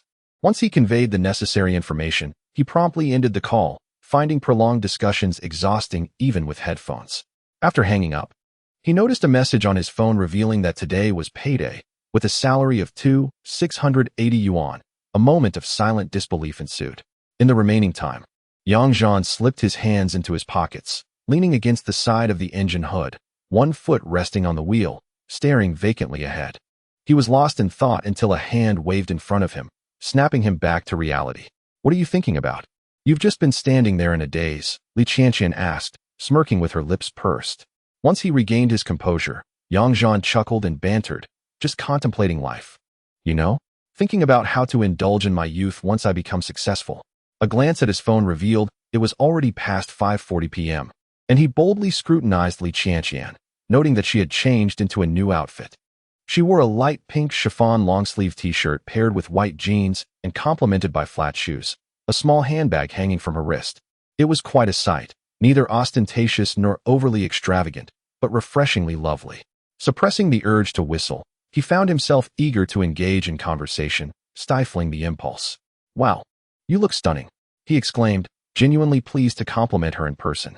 Li Qianqian beamed at his words and cheerfully opened the passenger door, sliding into the seat. "You're quite the charmer, aren't you? Let us go." Unfazed by the reality of getting into a modest pickup truck. What a splendid era it was. Yang Zhan chuckled as he walked around the front of the vehicle to get in. He expertly ignited the engine, shifted gears, and released the handbrake, smoothly transitioning into motion. The car became a stage for their playful banter, and they effortlessly filled the air with conversation to avoid any awkwardness. In less than 10 minutes, they arrived at the parking lot of the Donghai Hotel, which, although a 3-star establishment, boasted decor and service that rivaled a 4-star venue. Yang Zhan had visited this hotel twice before with a high school romantic interest. Having friends come to see him warranted a warm and generous reception, perhaps even an overnight stay. After disembarking, the pair headed directly to the self-service restaurant on the 3rd floor. Yang Zhan quickened his pace to the front desk to settle the bill, 268 yuan per person, swiftly taken care of with a card. Entering with their receipt, they discovered it was still relatively early, allowing them to select a comfortable sofa spot by the large windows overlooking the sea, where they settled down to enjoy their meal. The hour was still early, and the delightful offerings of self-service had yet to be laid out. Yang Zhan inquired, "What would you like to drink?" "It's still early. I'll fetch some cold cuts and fruits to whet our appetites. Champagne or red wine. But if you bring me beer, I shall look down upon you," Li Qianqian playfully remarked, resting her hands on the table and gazing at Yang Zhan. With a chuckle, he pointed a finger at her and turned away to gather the refreshments. Before long, he returned with an assortment of fruits and cold dishes, along with a bottle of champagne and 2 elegant stemware glasses. Initially, he contemplated presenting her with teacups for amusement, but ultimately decided against it, opting to maintain some semblance of dignity. Pouring the champagne, the two clinked their glasses together. Li Qianqian took a gentle sip, while Yang Zhan gulped his down in one go, exclaiming, "I was quite thirsty." "Please, don't be so amusing," Li Qianqian chuckled, covering her mouth with the back of her hand to suppress a laugh. It was evident that she recognized Yang Zhan's playful demeanor was intentional, not a display of naivete. They continued their light-hearted conversation, savoring the food while occasionally glancing at the darkening sea, devoid of any particular aim or probing, creating an atmosphere of relaxed ease. After half an hour and having finished the fruits, Yang Zhan ventured to procure steaks, lamb chops, and an array of seafood delicacies. As they dined, Li Qianqian asked, "Yang Zhan, what do you usually do?" Swallowing his mouthful, Yang Zhan replied, "Previously, I didn't have much on my plate, but recently I've had an awakening, laying out numerous plans for myself. Plus, I've just secured a significant client this week, ensuring a worry-free future for the next couple of years. Hence, I must remain busy for the time being." "I meant, what do you do outside of work?" Everyone experiences both leisure and busyness in their professional lives. "Oh, outside of work? Well, I play basketball, run, dabble in stock trading, and write novels. I also hope to find time for swimming, badminton, and fishing in the near future. There are many activities I am currently engaged in or aspire to pursue." Yang Zhan spoke, blending truth with jest. Li Qianqian paused, her interest piqued. "You have so many hobbies? You write novels?" "Indeed, I've just begun and have nearly reached 200,000 words. It's the kind of novel not typically favored by girls like you," Yang Zhan remarked, a hint of pretentiousness seeping through. "Not necessarily. I occasionally read novels too." "What is the title of yours, and on which platform is it published?" Li Qianqian inquired, genuinely intrigued. Yang Zhan, still munching, replied, "The title is Journey of the Mortal Realm, belonging to the fantasy genre. I plan to upload it on Qidian. Currently, I'm saving the manuscript. Once I have around 400,000 words, I'll consider uploading it." Li Qianqian appeared surprised, her gaze toward Yang Zhan tinged with skepticism. "Is that for real? Let me know when you upload it. I'll support you with a subscription. Do you find writing difficult?" "That's subjective. What is challenging for one may be easy for another.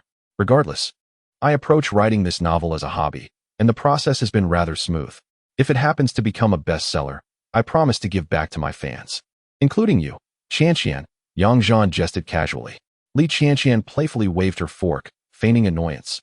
"Oh please, who said I'm your fan? I haven't even read your book yet. But I'll remember your words when your book becomes a hit. Don't you dare hide from me as a renowned online author." Yang Zhan smiled as he wiped his hands, extending his pinky finger in a playful challenge across the table, saying, "Come, let's make a pinky promise. You subscribe to my book, and when it becomes a bestseller, I shall reward you with a gift of your choosing." Li Qianqian, undeterred by the childishness of the gesture, reached out to link her pinky with Yang Zhan's, both feeling a delightful spark at their fingertips. Thus, Yang Zhan later indulged in another round of salad, complemented by some coarse grain staples, and eventually savored a cup of coffee. The two leisurely finished their meal by 9 o'clock. Chapter 14. Fueling at the dock the following morning. Yang Zhan rose early, as was his custom. He initially intended to invite Li Qianqian to the gym, but after a lengthy online chat the previous night, she expressed that she would forego her morning exercise due to staying up late. Yang Zhan did not press the matter, opting instead to run alone. In the morning, with no inquiries or orders from Zui Yi to attend to, the office buzzed with individual tasks. Yang Zhan accompanied Yin Feng to glance at the stock market before returning to his novel writing, acknowledging that his productivity had been lacking in recent days. Yet he remained unfazed. Around 10:30, a fax inquiry from Zui Yi arrived, although the prices and order quantities had already been established via phone. The process simply required formalizing a procurement order contract, serving as a basis for future monthly settlements and payment proofs. Yang Zhan and Yin Feng swiftly mobilized, contacting Xiao Hongbing at the oil depot and Captain Li of the oil tanker. They aimed to confirm the density of the oil for accurate tonnage calculations on the invoices and to negotiate the docking schedule for the tanker to load oil. After a flurry of activity, the office generated 2 invoices, one minor oil pickup slip, which Yin Feng promptly coordinated with Lao Kong and their clients, striving for cash settlement within 2 days. The larger invoice was agreed upon with Xiao Hongbing for oil pickup at midnight that evening, with the oil depot documents to be collected directly from the business department upon completion of the loading. With all aspects confirmed, Yang Zhan made a special trip to the cafeteria at Zui Yi's company for lunch, discussing the evening's logistics. Yang Zhan would oversee the operations at the petrochemical site, while administrative assistant Xiao Li would assist him alongside Captain Li of the oil tanker. Zui Yi himself would merely make an appearance at the dock during the oil pickup, choosing not to endure an all-nighter with the younger crew. As for the reason the oil could only be picked up at midnight, it pertained to the regulations surrounding oil tankers, docks, and the Maritime Authority. Each oil depot possesses a permanent concrete dock extending 150 to 200 meters into the sea, primarily accommodating large oil tankers, with pipelines mainly laid for oil intake. Instances of oil pickup at the dock are rare, as the efficiency of oil intake and outtake varies significantly. For this occasion, loading 300 tons of oil would take approximately 7 hours, whereas receiving the same quantity would only require about half an hour. Furthermore, due to safety concerns, small oil tankers are not permitted to dock at the oil depot at all times. Coupled with maritime patrols, small tankers generally cannot dock at the oil depot, necessitating a strategic timing arrangement, thus establishing this specific schedule. Generally, those who are not involved have no knowledge of the intricacies at play, rendering them incapable of efficiently executing the oil transfer task. In such scenarios, one is left with no choice but to resort to financial means and connections to dock the oil tanker at a maritime club several nautical miles away, subsequently transporting the 300 tons of oil to the dock by land vehicles before loading it onto the tanker, which proves to be quite cumbersome. In the past, Yang Zhan often relied on such indirect methods due to inadequately established connections. Fortunately, during that time, Yin Feng and the company's transportation scheduler, Wei Gu, shared a strong rapport, enabling them to coordinate the best 5 or 6 tank trucks from the company to facilitate the process seamlessly. What could have been accomplished by 2 or 3 individuals at the oil depot ultimately turned into a night of labor for over a dozen people. Henceforth, it is imperative to consolidate the personnel involved with the oil depot line to prevent such occurrences in the future. Otherwise, the arduous efforts of returning to life and earning money would lose their significance. Once all matters were coordinated, they merely awaited the evening at 11 o'clock to accompany Zui Yi and others to fetch the oil from the depot. Considering the need to establish rapport with the oil depot, Yang Zhan prepared to reach out that very night. With no pressing engagements in the afternoon, he opted not to rest prematurely, as he would not be foolish enough to stay up all night as he once did. By around 5 o'clock, Yang Zhan enlisted Yin Feng to join him at Boss Chen's place, where they packed 5 or 6 dishes, along with staple food and beer, and headed straight to the oil depot's business department. Ascending to the second floor, they brought the provisions into Xiao Hongbing's office, where they invited his subordinate, Pei Pei, along with the duty officer on the dock, to share a working meal. Aware of the evening's arrangements, Xiao Hongbing intentionally stayed late, prompting Yang Zhan to invite Yin Feng to keep him company. Over the meal, they effectively organized the evening's agenda. With dinner concluded and not yet 7 o'clock, the dock's supervisor returned to catch up on sleep, and the 4 of them decided to head to their staff dormitory to pass the time playing mahjong. It is worth noting that in this era, the most effective means of fostering relationships, aside from the 4 great iron, dining, drinking, mahjong, and socializing, is indeed through the enjoyment of food, drink, and games. Initially, Yang Zhan was neither skilled nor fond of mahjong, but as he became more seasoned in Pengcheng, he naturally evolved into a proficient player. After playing Guangnan mahjong for an extended period, he found little interest in the variations from other regions. The four friends, perhaps mindful of the younger members' modest incomes, played small stakes of 10 to 20 yuan, with minimal fluctuations in winnings and losses, rarely exceeding 1,000. Moreover, as friends, they disregarded hierarchy. The player with the best luck and skill emerged victorious, maintaining a decent level of sportsmanship. Now, Yang Zhan is truly a seasoned veteran at the mahjong table, possessing a calm demeanor. Regardless of the quality of his hand, he remains unperturbed, accurately assessing the game. He seldom triggers others' wins. Whenever he encounters a favorable hand, he opts to discard rather than risk others winning, gradually building a formidable hand. In a relaxed environment where winning or losing is inconsequential, luck often favors him. By 11 o'clock, although Yang Zhan did not win an excessive number of rounds, he still managed to secure a profit of over 800. Concluding the game punctually, they agreed to reconvene for another round in the future. After escorting Yin Feng back to the operations department, Yang Zhan went directly to pick up Zui. Accompanied by Zui and Xiao Li from the administrative department, they returned to the oil depot business unit. After a brief introduction, Xiao Hongbing and his colleagues, who typically did not engage with such clients, maintained a reserved demeanor. They directly handed the oil withdrawal documents to Yang Zhan, specifying the exact quantity of oil to be extracted. After inquiring via the intercom whether the oil tanker had docked, and receiving a positive response, they instructed Pei Pei to escort Yang Zhan and his team to the dock with the documents. The office area of the oil depot was physically separated from the operational zone by walls, with several designated passageways connecting the two. Entry into the operational area was strictly regulated. Smoking materials and lighters were prohibited, as were any electronic devices aside from the intercom. Yang Zhan secured Zui's lighter and phone, along with his own, in Pei Pei's office drawer. As Xiao Li from the administrative department would remain on the oil tanker, he powered down his phone and placed it in a transparent bag, which Pei Pei carried along to return to him later. The journey through the oil storage area and along the dock took approximately 20 minutes on foot, during which Pei Pei elaborated on the functions of various sections. The sound of the sea breeze mingled with the distant waves, while the bright moon and stars illuminated the night sky. Apart from the towering oil tanks, the surroundings were quite open, and the April night was pleasantly cool, ideal for a leisurely stroll if there were no pressing matters at hand. As the walk progressed comfortably, time seemed to fly, and by around 11:40, they arrived at the docking station. Yang Zhan greeted the duty supervisor and Xiao Li, the owner of the oil tanker. Before directing, Brother A Bin, please take Zhuozong and Xiao Li to inspect the oil storage tanks. Understood, Li Bin responded, assisting Zui as they stepped from the dock onto the vessel. Zhuozong, be cautious, the ship is swaying slightly. Xiao Li from the administrative department followed closely.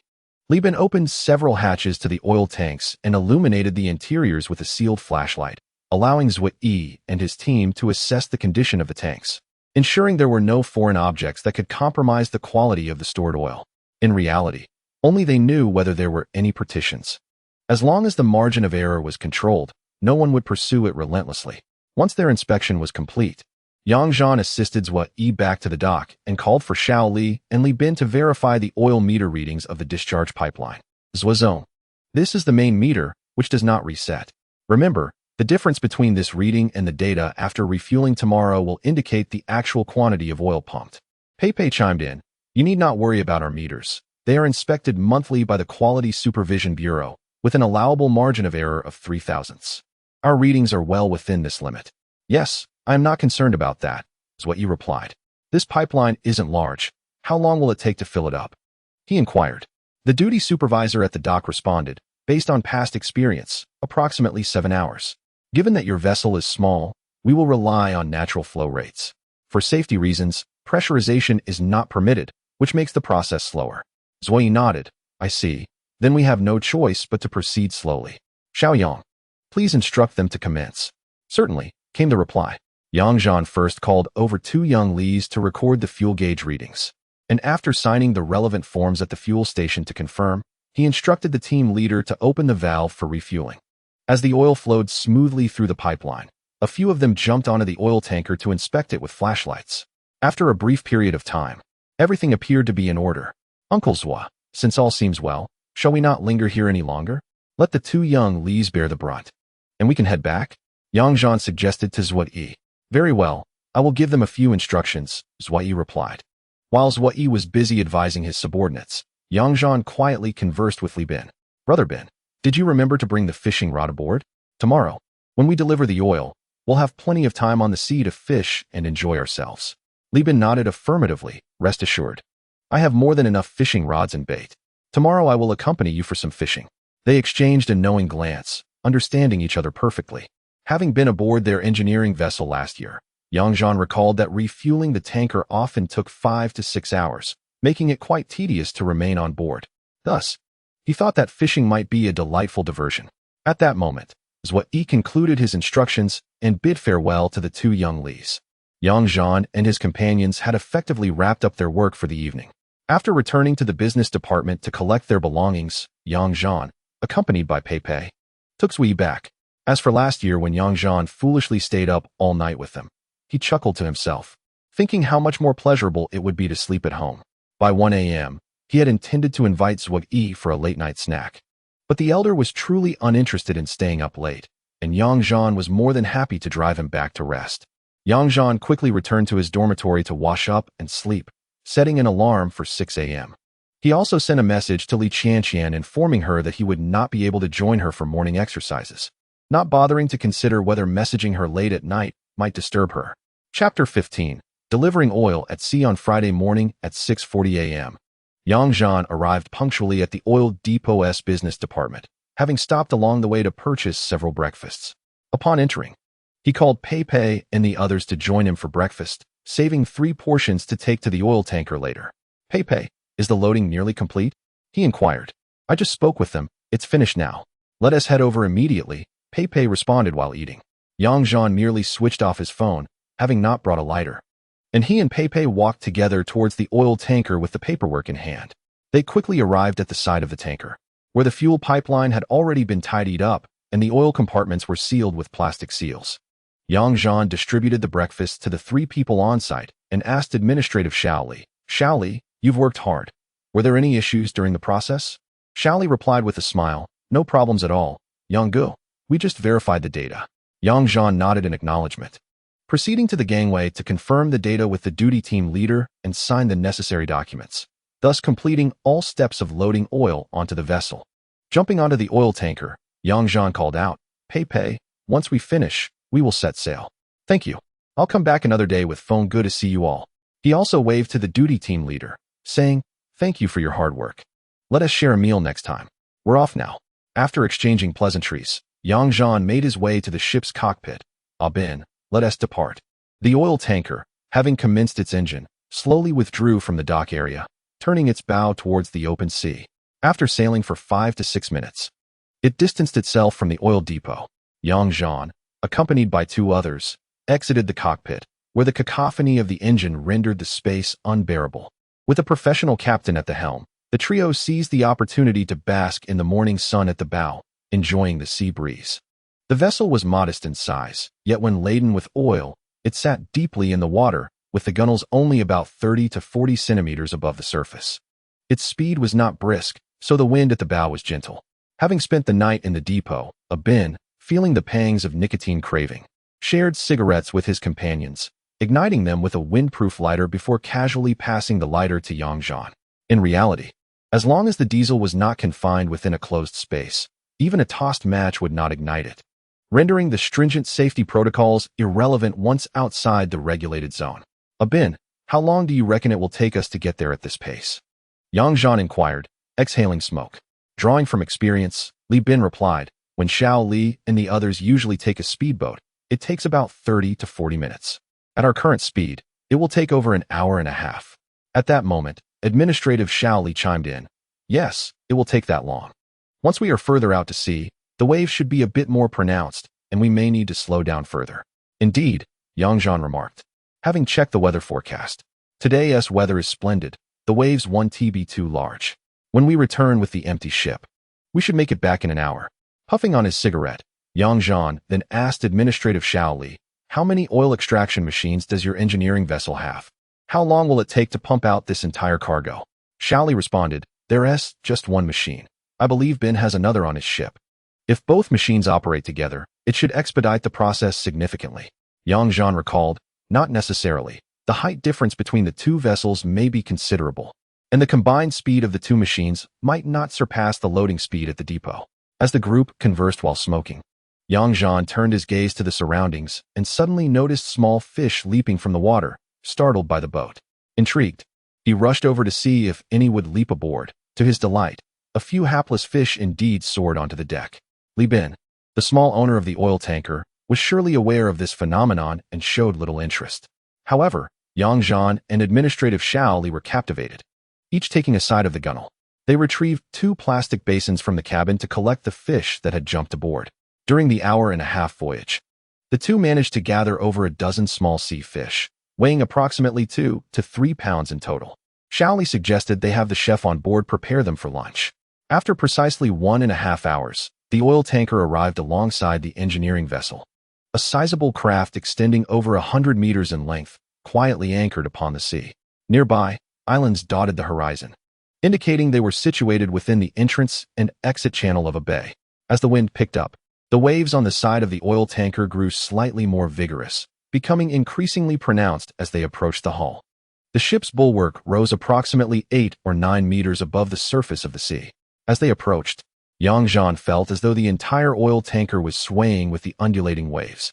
A ladder was lowered from the vessel, and initially, Yang Zhan and the administrative assistant, Xiao Li, intended to ascend the ship by clinging to the ladder at the bow. However, after several attempts, they discovered that the bow's rise and fall created a perilous drop of 2 to 3 meters, rendering it too dangerous. Suddenly, Yang Zhan recalled his previous experience and instructed Li Bin to maneuver the boat to the opposite side of the tanker for a better look. Since they could not board from this side for the time being, Li Bin directed the captain to proceed around, and, as anticipated, the waters near the other side of the ship were remarkably calm. It was evident that a vessel of such immense size could shield itself from the winds and waves simply by remaining stationary. Climbing the ladder from the opposite side, the 3 of them successfully boarded the grand vessel. Xiao Li and the crew from the engineering boat coordinated the transfer of oil, a task that fell outside Yang Zhan's purview, and he had no desire to interfere. He was merely present to signify his involvement. After exchanging a few words with Xiao Li, Yang Zhan began to explore the ship independently. Standing on the deck, he felt as if he were on a colossal platform over the ocean, with the central part of the hull hollowed out, leading directly to the sea below. All the machinery for dredging and siphoning sediment was situated in this empty space. Perhaps the transport vessels for the seabed sediment had not yet arrived, for all the machinery remained dormant. Once the project commenced, additional transport vessels would be required to convey the excavated sediment to designated areas by the maritime authorities, preventing newly deposited sediment from indiscriminately covering the seabed and disrupting the ecological structure. This was particularly critical given the presence of a national-level sea turtle conservation base in the vicinity, where regulations were enforced stringently. Hence, the engineering vessel would not initiate operations until the transport boats were in position. After wandering for more than half an hour and finding little of intrigue, Yang Zhan grew bored. Approaching the position where the oil tanker was docked, he noticed that they had begun dual-pipe oil extraction and sought out the small owner of the oil ship, Li Bin. Looking down from the deck, he saw Li Bin conversing with the captain of the oil tanker and called out, "Brother Bin, are you ready? If so, bring the equipment up, and just have the captain keep an eye on things down below." Li Bin looked up and shouted back, "All set. Just a moment, I'll be right up." A few minutes later, Li Bin climbed onto the deck, carrying equipment on his back. Once they reunited, the two of them circled the deck and found a sheltered spot in the middle of the leeward side of the ship, preparing to cast their lines. They squatted down and retrieved 2 ordinary sea rods from Li Bin's tackle bag, joking about catching a few grouper as they assembled their gear. At that moment, the administrative assistant Xiao Li, having completed his tasks, approached with an engineering colleague whom Yang Zhan recognized. Both held fishing rods in hand. As they neared, Xiao Li cheerfully remarked, "Brother Yang, are you ready? I've called a Yuan over to take us to the best fishing spot." He then introduced his colleague, a Yuan, who worked in their engineering department and with whom Yang Zhan had played basketball before. A Yuan advised, "Brother Yang, you shouldn't fish from the outer bulwark. It's too high and not ideal for fishing. I shall guide you down to the central engineering area, where a walkway extends near the sea surface, sheltered from the ocean breeze. As we make our way, we assist one another in gathering scattered items, heading towards the work zone. The engineering operations have yet to commence, which allows us the leisure of fishing. The seabed remains untouched, preserving the surrounding aquatic habitat. Over the past few days, we have indulged in fishing here ourselves, yielding quite a bountiful catch. Let's see how fortune favors you later. Yang Zhan possesses a fondness for fishing, yet in his previous life, he lacked the leisure for such pursuits, occasionally taking his children to the park to catch small fish from the pond. He often envied those who ventured into the sea to reel in grand catches, and now, with the opportunity afforded to him, he is determined to pursue this passion. Though he harbors enthusiasm, he currently lacks the skill and experience to showcase his prowess, so he gladly follows the guidance of others. Before long, we arrive at the location mentioned by Yuan, where a corridor approximately 70 to 80 centimeters wide stretches 2 to 3 meters from the center of the boat towards the sea. Its exact purpose remains unclear, but it proves quite convenient for fishing, and everyone disperses to prepare their rods. Using Li Bin's fishing rod, Yang Zhan employs some frozen octopus for bait, cutting it into suitably sized pieces with scissors. Li Bin instructs him on how to attach the bait and adjust the weight. No advanced techniques are necessary since this area is still classified as inland waters, making the capture of any colossal fish highly improbable. The four of them cast their lines simultaneously, maintaining a distance of 5 to 6 meters apart. The waters are not very deep, and it isn't long before they sense the bottom. As Yang Zhan familiarizes himself with the rod, he suddenly feels it tremble. A novice's instinct prompts him to lift the rod and reel in. The rod bends and slides as he struggles. Although he has never caught a fish himself, he has watched numerous deep-sea fishing videos and attempts to recall the techniques he observed, with onlookers merely cheering him on without offering assistance. Yang Zhan, filled with excitement, pulls the fish from the water with sheer determination. At this moment, Li Bin finally hands him a landing net, and with both hands, Yang Zhan manages to land the fish onto the corridor. Well done, Yang. Your luck is impressive. This Black Sea bream weighs at least 3 to 4 pounds. Li Bin secures his own rod against the railing and comes over to assist. Yang Zhan beams and replies, "Haha, I usually have good luck. Is this indeed a Black Sea bream? How much does it cost?" "It's decent, not too expensive, but also not cheap. It appears there are fish down below. Let us continue to catch more." Li Bin helps remove the hook and places the fish into a prepared cooler, with fish biting as soon as the lines are cast. Yang Zhan's interest intensifies, and he promptly prepares his bait for another round. Perhaps fortune truly favors Yang Zhan. Within an hour, all four of them have made catches. But the novice has outdone them, reeling in various fish, including a 2-pound grouper. Around 10 o'clock, Yang Zhan instructs administrative Xiao Li to arrange for the ship's chef to come and select a few fish to take back, so that everyone can relish the fruits of their labor at lunchtime. The smaller fish caught aboard can also be utilized for a mixed fish stew, invigorating their spirits. Chapter 16. The income from external sources at 3:30 in the afternoon. Yang Zhan and administrative Xiao Li return with an empty boat to the dock of Boss Li's fishing village fuel station. Both individuals reaped rewards, especially Yang Zhan. In addition to the fish he consumed at noon, he returned with 2 small grouper and several larger sea bass, Black Sea bream, and a 19-pound fish. As the weekend approached and he found himself alone at the operations department, he relished the opportunity to prepare his own meals. Having honed his culinary skills over many years as a devoted husband in a previous life, he was undoubtedly proficient in the kitchen. After bidding farewell to Boss Li and his subordinate, Yang Zhan hailed a motorcycle, first escorting Xiao Li from the administration back to the company before continuing to the oil depot, where he drove a battered pickup truck back to the operations department. On the journey back, he coordinated seamlessly with Yin Feng, confirming that another order had been fulfilled and the oil delivered, allowing for smooth collaboration between the two parties. Entering the operations department with a phone box in hand, Yang Zhan proudly announced, Come, take a look. Fresh seafood just landed. You won't regret purchasing these." Esteemed colleagues, Yin Feng rose from the sofa with a smile, approaching to inspect the fish. "Not bad, Xiaoyang. You managed to catch these while delivering oil." Lu Na and Old Sun also gathered to admire the haul when someone else entered, asking, "What treasures do we have here, Xiaoyang?" It was Lin Xiaowei, the regular driver for the oil transport, who had been running Yang Zhan's other orders over the past couple of days. It seemed he had just completed a delivery and returned with the payment. Normally, old Cang would handle the payments, but given it was the weekend, he likely disembarked midway to return home, leaving Lin to deliver the money back to the operations department, potentially giving Yin Feng a ride back to the city as well. Yang Zhan greeted Lin with a smile, replying, "These are my own catch. You should take a couple home for dinner tonight." Yin Feng, upon hearing this, promptly assigned, "Since Lin and I will be heading back together, let us each take 2, and you can keep the rest in this box. Just separate them into plastic bags with some ice. They'll remain fresh for the evening."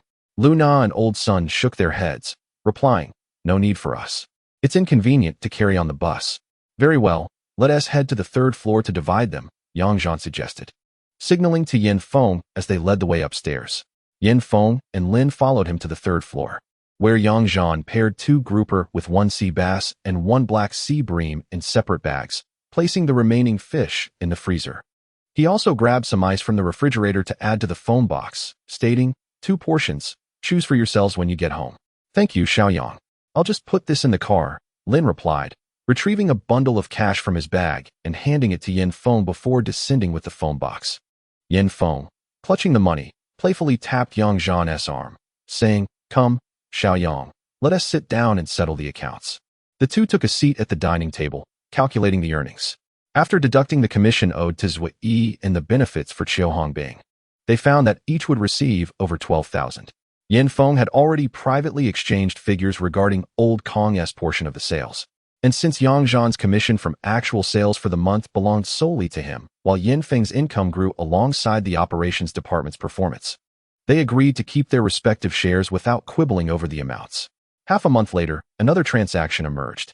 Upon meticulous calculation, the combined salary and bonuses of the 2 individuals for this month amounted to an impressive 340,000 yuan. Certainly a substantial income in this era. Yin Feng divided the money into several portions and said to Yang Zhan, "Xiao, I just spoke with Qiu Hongbing on the phone. He will pass by here after work, so please hand this to him." As he spoke, he placed 2,000 yuan into an envelope and pushed it toward Yang Zhan. "This 6,000 yuan is for Zui Yi. You can decide whether to give it to him directly or distribute it according to the payment per ton. The invoice for the 300 tons from Lu Na has already been issued. Please find her to sign it and bring it back. If you have time over the weekend, deliver it to Zui Yi." With that, Yin Feng slid another envelope of money toward Yang Zhan. Yang Zhan accepted the money and replied, "All right, I will take care of it. If I have time, I'll deliver it to him and see if I can directly obtain the payment check for 150 tons, which can be credited to the account next Monday." After sharing a smile, they each tucked away their money and descended the stairs together. Noticing it was still before 5 p.m., Yang Zhan called Zui Yi to confirm he was still at the office, then proceeded to have Lu Na sign the invoice. After exchanging pleasantries with the office staff, he drove out. Upon arriving at Zui Yi's company, he parked and headed directly to Zui Yi's office. Having visited several times, Yang Zhan felt no sense of unfamiliarity. Once inside, he closed the door and called out, "Uncle Zua." Zui Yi greeted him with a smile. "Ah, Xiao, come over for some tea and take a break. You've worked hard today. What effort? I only feel worthy of visiting you, Uncle Zua, after getting everything done." Yang Zhan responded cheerfully. Zui Yi began to brew tea and asked, "Is everything sorted?" Yang Zhan produced the invoice and receipt, handing them to Zui Yi. "Everything went smoothly. I've prepared the invoices. Uncle Zua, half of the 300 tons is payable today, while the other half will be settled on the same date next month. I've issued 2 invoices for the 300 tons, and I would appreciate it if you could sign for them. Additionally, could you arrange for a check for the 150 tons of oil payments today?" Taking the invoices and receipt, Zui Yi signed the receipt and stood up, saying, "Xiao, please wait here. I will personally go to finance to get the check for you." With that, he exited with the invoices.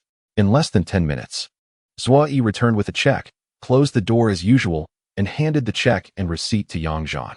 "I had already informed them to ensure our first collaboration is seamless, Xiao. Please verify the amount." Yang Zhan received the check with both hands, meticulously checking each detail of the transfer check. Once satisfied, he signed the receipt and returned it to Zui Yi. "Everything checks out, Uncle Zua. I will have finance process the transfer next Monday. There shouldn't be any issues with the company's funds, right? Rest assured, Xiao. The project has just commenced, and our funds are more than sufficient," Zui Yi assured him. Yang Zhan carefully stored the check and then presented the envelope containing the funds with both hands to Zui. Thank you for your support, Uncle Zua. This is as previously agreed. Regardless of the accounting, I'm giving it to you directly. Please acknowledge it. Zui, unpretentious, accepted the envelope, glanced inside, and promptly tucked it into his pocket. No problem, and my gratitude to you, Xiao, for your efficient handling of matters. How about dinner tonight? Zhu will treat you. Yang Zhan checked the time on his phone. It was nearly 5:30. He stood up and replied, "Oh, Zhu, I might not be able to tonight. I still need to deliver the check to the finance department before I leave work, and I have a friend to meet later. Since we are so close, we can arrange to meet anytime. I must attend to my tasks first." "Very well, if you have matters to attend to, go ahead. We'll arrange a call later," is what Yi said, rising to see Yang Zhan off. At the door, they exchanged polite farewells. "Take care, Xiao." "Please, Zhu," Yang Zhan replied. As he drove past a gas station, he handed the check to the cashier. The operations department typically lacked a finance position. Such duties were usually managed by the cashier at the adjacent gas station. He then made a stop at an ATM to deposit 10,000 yuan into his stock account, preparing to invest further on the upcoming Monday, while keeping a few thousand in cash for personal use. Parking directly at the gas station, Yang Zhan decided against going out again that evening. He had dined out almost every day that week. Tonight, a simple meal of pan-fried fish and egg-fried rice would suffice. Upon returning to the operations department, he found that everyone had gone home for the weekend. Yang Zhan sipped tea while awaiting Qiu Hongbing's arrival. Just before 6 o'clock, Qiu Hongbing's car pulled up to the entrance, honking the horn. Yang Zhan approached and leaned on the passenger window, saying, "Brother Bing, are you not coming in for tea?" With a smile, Qiu Hongbing replied, "I want to be going in. I'm in a hurry to get home for dinner. We can eat together next week when a phone arrives." Yang Zhan handed him the envelope. "All right then, I won't keep you." "Thank you, Brother Bing." Qiu Hongbing accepted the envelope, glancing neither at it nor at Yang Zhan, and placed it directly into his bag in the passenger seat. "We're all brothers. Let us not be formal. All right, I'm off. Goodbye. Goodbye, Brother Bing." Yang Zhan stepped aside, watching the car turn and merge back onto the main road until it disappeared from view before returning to the operations department to close up for the day. It was already past 6 o'clock, and Yang Zhan felt a bit hungry. He changed into a more comfortable outfit of short sleeves and shorts, slipped on his sandals, and ascended to the kitchen on the 3rd floor, ready to prepare his first meal since his rebirth. He retrieved a smaller fish from the freezer, which had not yet fully frozen, thus eliminating the need for thawing. In the upper compartment of the fridge, he discovered eggs and a small amount of greens, likely left over from the week since he had not been dining at home much. He took out 2 eggs and some vegetables. Finding the rice container, Yang Zhan washed the rice and began cooking it, intentionally using less water for the fried rice, ensuring the grains would be drier when finished. He then prepared the fish, removing the scales and entrails, washing it thoroughly, and drying it with kitchen paper. He placed it on a clean plate, lightly seasoning it with salt to enhance the flavor. Many seafood varieties do not require salting, but Yang Zhan was accustomed to this method, finding no fault in it. If the fish were prepared according to the traditional method from Yang Zhan's hometown, it would be cut into pieces, pan-fried with ginger until golden brown, then simmered with soy sauce, water, and various seasonings. At the end, chili, scallions, and garlic would be added for flavor, resulting in a delightful dish, albeit a bit cumbersome to make. However, Yang Zhan planned to simply pan-fry the fish on both sides and serve it with a touch of steamed fish soy sauce, a straightforward method that yields a delectable result. With all the ingredients prepared and the rice nearly cooked, Yang Zhan scooped the rice into a large bowl, using a rice paddle to fluff the grains, adding a pinch of salt to mix evenly and allow the steam to escape and cool slightly. He then retrieved a clean non-stick frying pan, placed it on the gas stove, and heated a small amount of oil to fry the fish.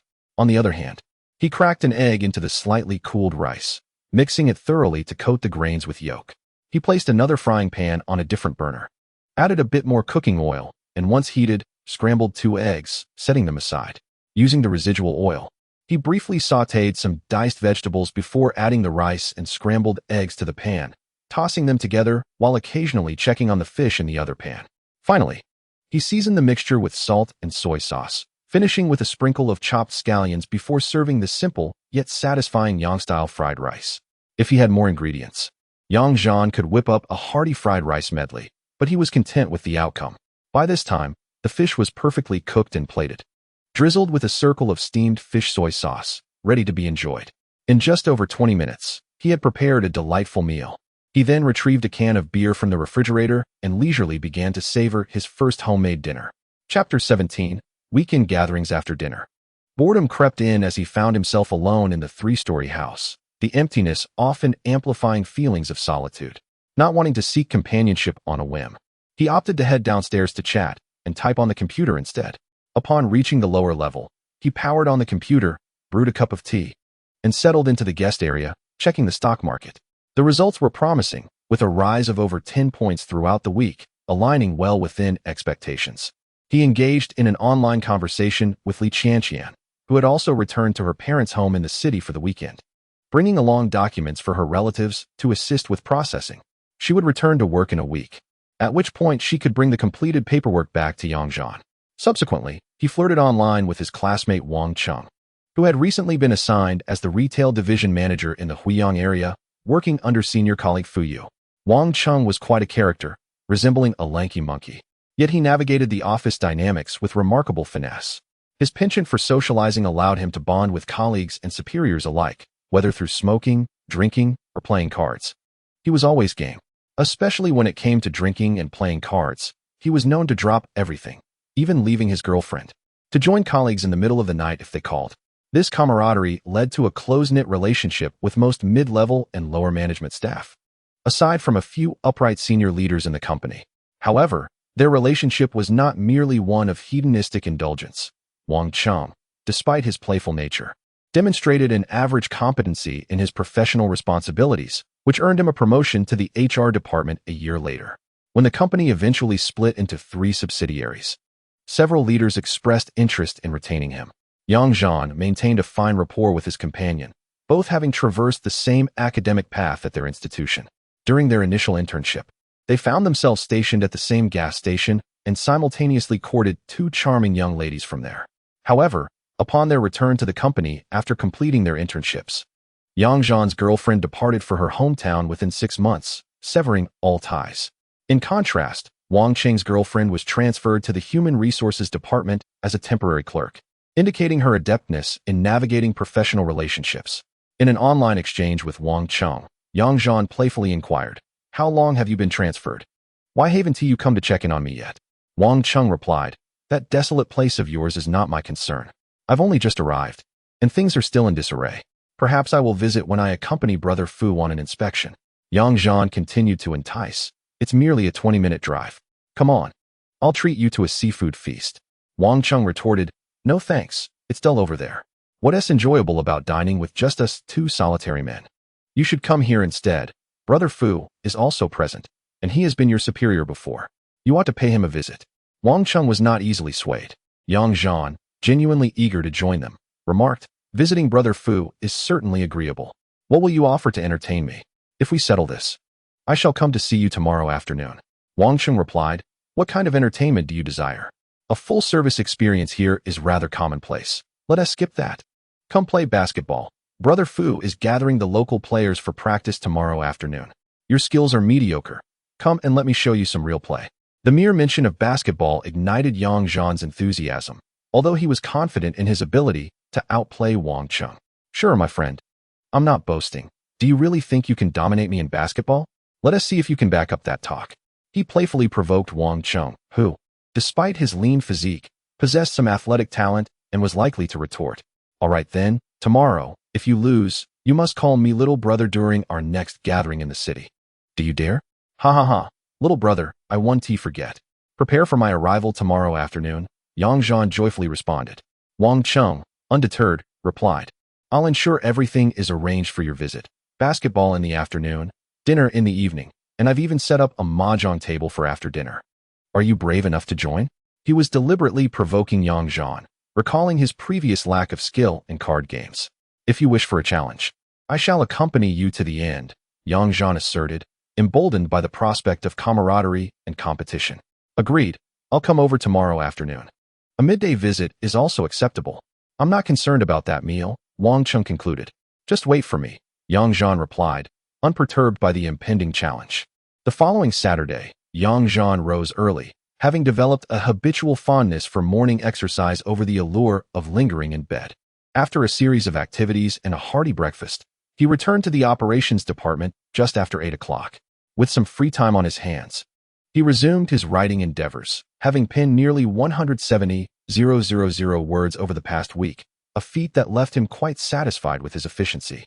At 11 o'clock noon, a call came in from Wang Cheng. "Zhanbia, are you awake? Come over for lunch. Mouse is here looking for me. You should come to play the third wheel." Mouse, a nickname for his girlfriend, whose real name is Chen Shu, is one of the two lovely flowers from Yang Zhan's internship gas station. Despite being 3 or 4 years younger than them, she possesses a maturity that surpasses her age. Due to their previous relationship, she has always referred to Yang Zhan as her brother, and whenever she has pretty friends, she often asks Yang Zhan if he wants an introduction, demonstrating her selfless affection towards him. Yang Zhan was also pondering what to have for lunch, so he readily replied, "My sister is coming? Great, I'll wait for you. I'll head to your dorm to meet up." After hanging up, Yang Zhan swiftly shut down his computer, changed into casual attire for going out on the second floor, and stuffed his newly purchased basketball gear into a sports bag. Clutching a basketball, he descended the stairs and headed to his car. After a 20-minute drive, he arrived at the office area where Wang Cheng was located, a large gas station on the outskirts of the city beside the main thoroughfare. The gas station's refueling area was neatly arranged with over a dozen fuel pumps, while to the right, at the back, lay an underground oil tank area. To the left, there stood a 2-story building, with several offices and a cafeteria on the first floor and dormitories on the second. Behind the operational area of the gas station was a concrete basketball court, enclosed with a specialized wire fence and equipped with dedicated night lighting. The gas stations managed by the office in this area were generally spacious, overseeing dozens of stations, which frequently required the presence of management personnel for meetings or training, making the provision of sports facilities not only practical, but also a form of image representation. Yang Zhan parked directly in the marked area in front of the office. After stepping out of the car, he peered through the office glass and saw Wang Cheng and others enjoying tea and chatting inside. He walked in, keys in hand, and greeted them with a cheerful smile. "Senior brother, Fatty, it's been a while. I've come to mooch a meal." He playfully patted Chen Shu on the head and gave Wang Cheng's thigh a hearty punch before taking a seat. The four welcomed Yang Zhan with smiles, exchanging warm greetings, while Kai Wenchong, the station manager, immediately began preparing tea. Fu Yu, staring at Yang Zhan, teased, "Look at you, Yang. It's been almost a year since I left the operations department, and only now do you come to pay your respects. Are you planning to make amends tonight?" Kai Fatty chimed in, "Indeed, I've been here for half a year, and you haven't even come to visit your elder brother. Are you afraid I can't afford a meal?" Yang Zhan immediately clasped his hands together in a gesture of apology, fully embracing the act of contrition. My fault. My fault. I accept my punishment. Today, I came to extend my apologies to the two esteemed gentlemen. Recently, I discovered an exceptional establishment renowned for its private cuisine, which is simply exquisite. On a day when Wang Cheng is free, I shall arrange for him to come and assist. I assure you, the hospitality will be impeccable. Chen Shu sits nearby, watching with a smile, remaining silent.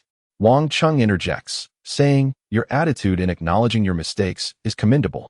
But do you truly believe that Kai the Fatty is unaware of any fine private dining establishments? Do not attempt to deceive us. If the food turns out to be subpar, your troubles will only multiply." Kai the Fatty quickly gestures in protest. Hey, Wang, do not place such accusations upon me. I have resided in out of town for quite some time and remain oblivious to any private dining spots. Our small gas station does not entertain such affairs. Now that Xiao Yang is the local authority, if he claims there are hidden gems, there might indeed be new discoveries. Fu Yu then establishes the tone of the conversation. "Very well. Given your earnest demeanor, I shall temporarily forgive you." He then scrutinizes Yang Zhan, inquiring, "Xiao Yang, what have you been preoccupied with lately? You seem to have undergone a significant transformation." Yang Zhan, sensing Fu Yu's perceptiveness, responds naturally, "Oh, I've been fortunate recently, securing a major client. This week, I managed to dispatch 300 tons of goods, which I just completed yesterday. There's another 300 tons scheduled for later this month. So I am finally pulling my weight in the department. I have also begun a consistent exercise regimen, which has positively impacted both my health and mood, thus enhancing my appearance, haha." The four of them listened in wide-eyed astonishment. Fu Yu remarked, tinged with disbelief, "What extraordinary luck. A client ordering 600 tons a month. This figure surpasses the monthly assessment data of the operations department by more than double. Can you handle such a volume? Yang Zhan replied. The maritime client simply collects 300 tons directly from the oil depot. As long as we coordinate with the depot, it's straightforward. Fu Yu exclaimed, goodness, why did I not have such good fortune while I was there? With clients like that, Yanfeng must be absolutely thriving. Compared to our burdensome responsibilities for such modest compensation, he is both relaxed and prosperous. Fu Yu expressed a hint of envy.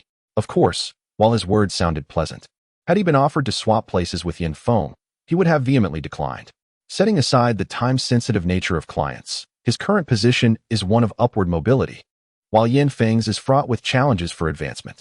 Furthermore, managing dozens of gas stations, it would be implausible for anyone to believe he is merely earning a fixed salary. Yang Zhan continued, Senior brother, there is no basis for comparison. Our fortunes are dictated by fate, while your position is secure. We aspire to secure a stable livelihood as well. Chen Shu, having overheard the conversation, calculated quietly and leaned closer to Yang Zhan, whispering, Oh, brother, your salary this month must be at least over 10,000. How impressive. Yang Zhan merely smiled at her, having never truly contemplated his salary. Nonetheless, now that Chen Shu works in human resources, it is likely that next month, upon receiving her pay, all colleagues and friends in the company will be made aware. It would be wise to find time to gather with them, lest he appear miserly after earning a good income. True friends may not lend a hand in times of hardship, but they are willing to bolster your efforts when you are striving for success, which is equally valuable. Maintaining a balanced approach in relationships is essential. Chapter 18. The candidate team. As several individuals engaged in light-hearted conversation, time swiftly passed. Approaching noon, Fat Kai led the group to a modest yet charming local eatery, where they enjoyed a sumptuous yet uncomplicated lunch. The meal was deemed lavish as 5 of them ordered over a dozen dishes, yet simple because each portion was relatively small. Each dish cost merely a dozen or 20 yuan, but the flavors were impressively delightful, resulting in an overwhelming patronage that necessitated the presence of 6 or 7 security personnel to manage parking at the entrance. The establishment featured 3 floors of private dining rooms alongside a spacious hall, and during peak hours, tables often turned 2 to 3 times. After their meal, the group returned to the office to sip tea and engage in jovial banter. By around 2 o'clock, a dozen individuals gradually arrived from the oil station, comprising the grassroots administrators and attendants who participated in basketball. Upon inquiring with Wang Cheng, it was revealed that Fu Yu was the captain of the company's basketball team under the union's jurisdiction. Initially, he was merely a leader organizing basketball activities with union funds, but this year, he seemed intent on rallying the company's strength to participate in a regional and provincial basketball invitation tournament. Teams were formed from various institutions within the system, with little external promotion, serving as a means of self-entertainment to enrich employees' leisure lives. Such activities had been organized in previous years, but the participation from the petrochemical company had been minimal. This year, however, with Fu Yu's enthusiasm and his position as a mid-level leader endowed with organizational prowess, he successfully applied for policy and financial support from the union. Consequently, Fu Yu issued a company-wide notice to summon basketball enthusiasts for trials, hoping to assemble a team for the competition. The documents were distributed to various departments and affiliated gas stations. Yet the vast coverage area meant that some interested attendants might not see the notice, and even those who did might find it cumbersome to travel to the nearby Huiyang gas station for trials. Reality had its limitations, and Fu Yu had no better solution. Nonetheless, a dozen individuals did show up. Wang Cheng, as Fu Yu's subordinate, took the initiative to handle the logistics, while Chen Shu fortuitously represented the Human Resources Department, having sought this opportunity herself, allowing her to meet her boyfriend without hindrance. Wait, I never saw any notice. How is that possible? Yang Zhan expressed his frustration to Chen Shu. Chen Shu replied, It's likely that your notice was sent to the adjacent gas station. You rarely go to collect documents, right? Yang Zhan, hearing this, found himself at a loss. It was indeed a misstep on the part of the operations department. Generally, unless important documents were specifically communicated by higher authorities, the operations department would not be proactive in retrieving their own company's correspondence from the nearby gas stations. Wang Cheng systematically registered the attendees, intending to provide the information to Chen Shu as a record for those employees who had taken leave to participate. As anticipated, The attendees primarily comprised employees from Fuyu's jurisdiction, with the exception of 2 young individuals from the company's functional departments. Yang Zhan's unexpected participation was also recorded. Wang Cheng moved 2 boxes of mineral water from the gas station South Business Hall to place beside the basketball court, instructing everyone who had not changed into sports attire to do so in the office. Yang Zhan entered the vehicle, retrieving his gear, and promptly took the key to Wang Cheng's room to change his attire. Once clad in professional basketball shoes, Yang Zhan felt an exhilarating surge in his combat readiness and overflowing confidence, aware that he had yet to fully unleash his innate talents, which stirred a sense of urgency within him. Upon arriving at the court, he spotted Wang Cheng, also dressed for the occasion, practicing dribbling. Observing the other players, Yang Zhan surmised that Wang Cheng would likely not participate, as his skills were merely mediocre, and he lacked the physicality and height necessary for the game. Nevertheless, as a logistical organizer, his casual involvement was acceptable, and it was only natural that he would receive recognition, along with corresponding benefits and equipment. As Yang Zhan strolled onto the court with the basketball he had brought, he deliberately tossed the ball to Chen Shu, who was standing nearby, startling her into catching it.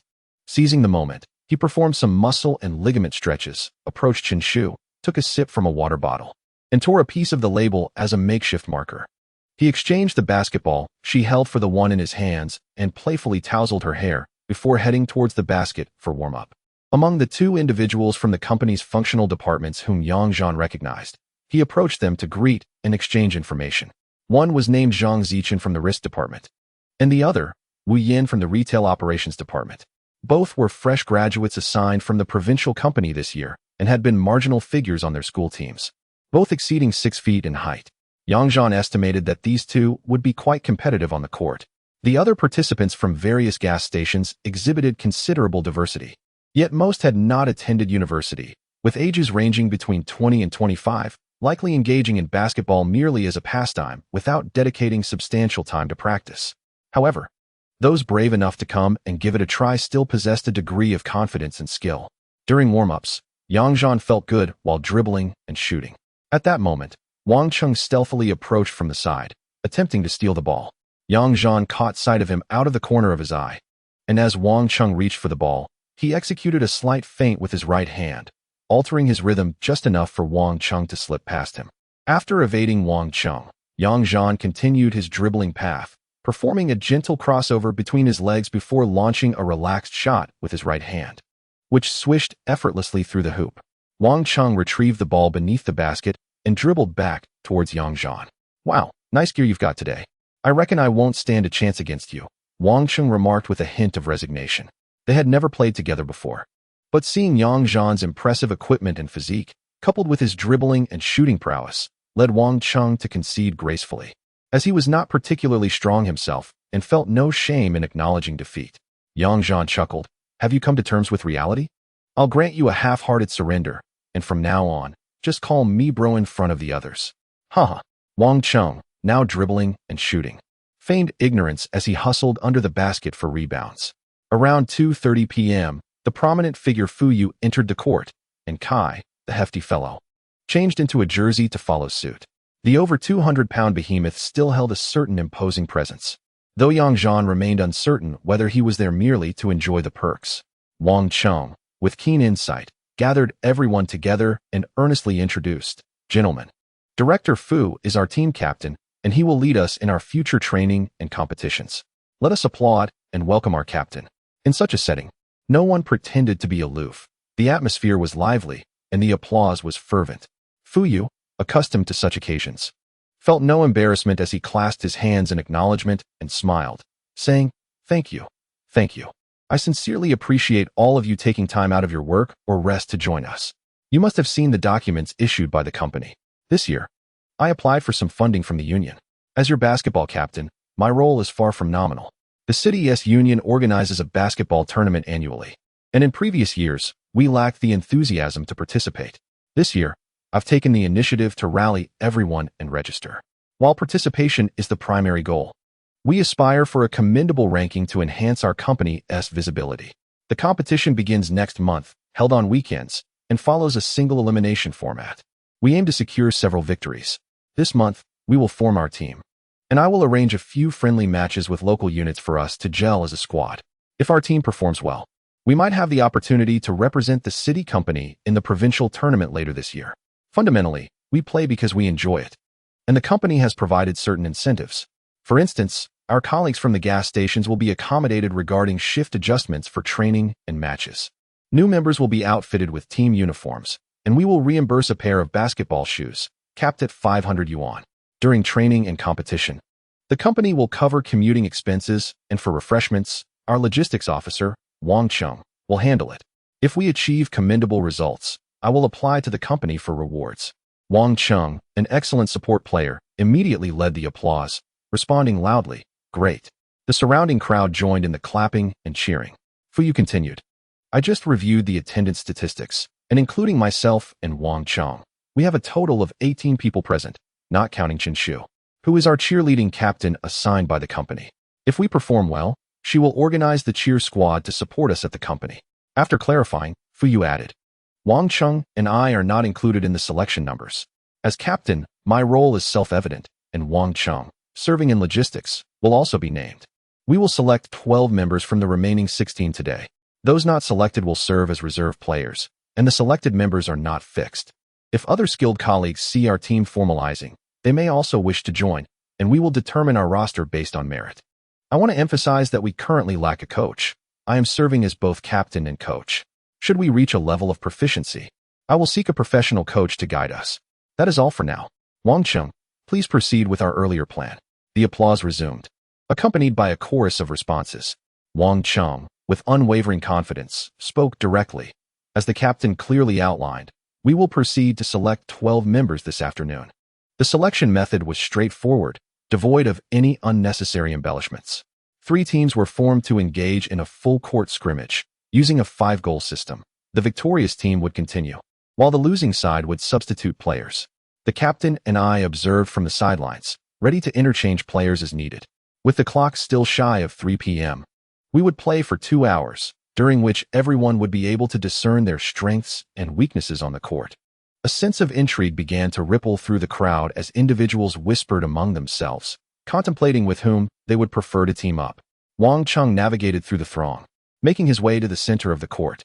He gestured to 5 distinct areas and proclaimed, "First, let us position ourselves according to court roles: center, power forward, small forward, and guard. Those who believe they are suited for a particular position should stand in that area. When teams are formed, let us adhere to this basic rule and avoid any disorder." As the players quietly conferred with one another, they hesitated in choosing their respective positions. Once the locations were selected, an awkward silence ensued. 3 individuals gravitated toward the center position, including the portly Kai, while the power forward slot remained vacant. 2 players, Yang Zhan and Wu Yan, claimed the small forward positions, leaving the rest to occupy the guard spots. This reflected the reality that, outside formal competitions, few would distinguish between power and small forwards. Among the group, the tallest individual stood as one of the centers, towering at approximately 1.9 meters and possessing a sturdy physique.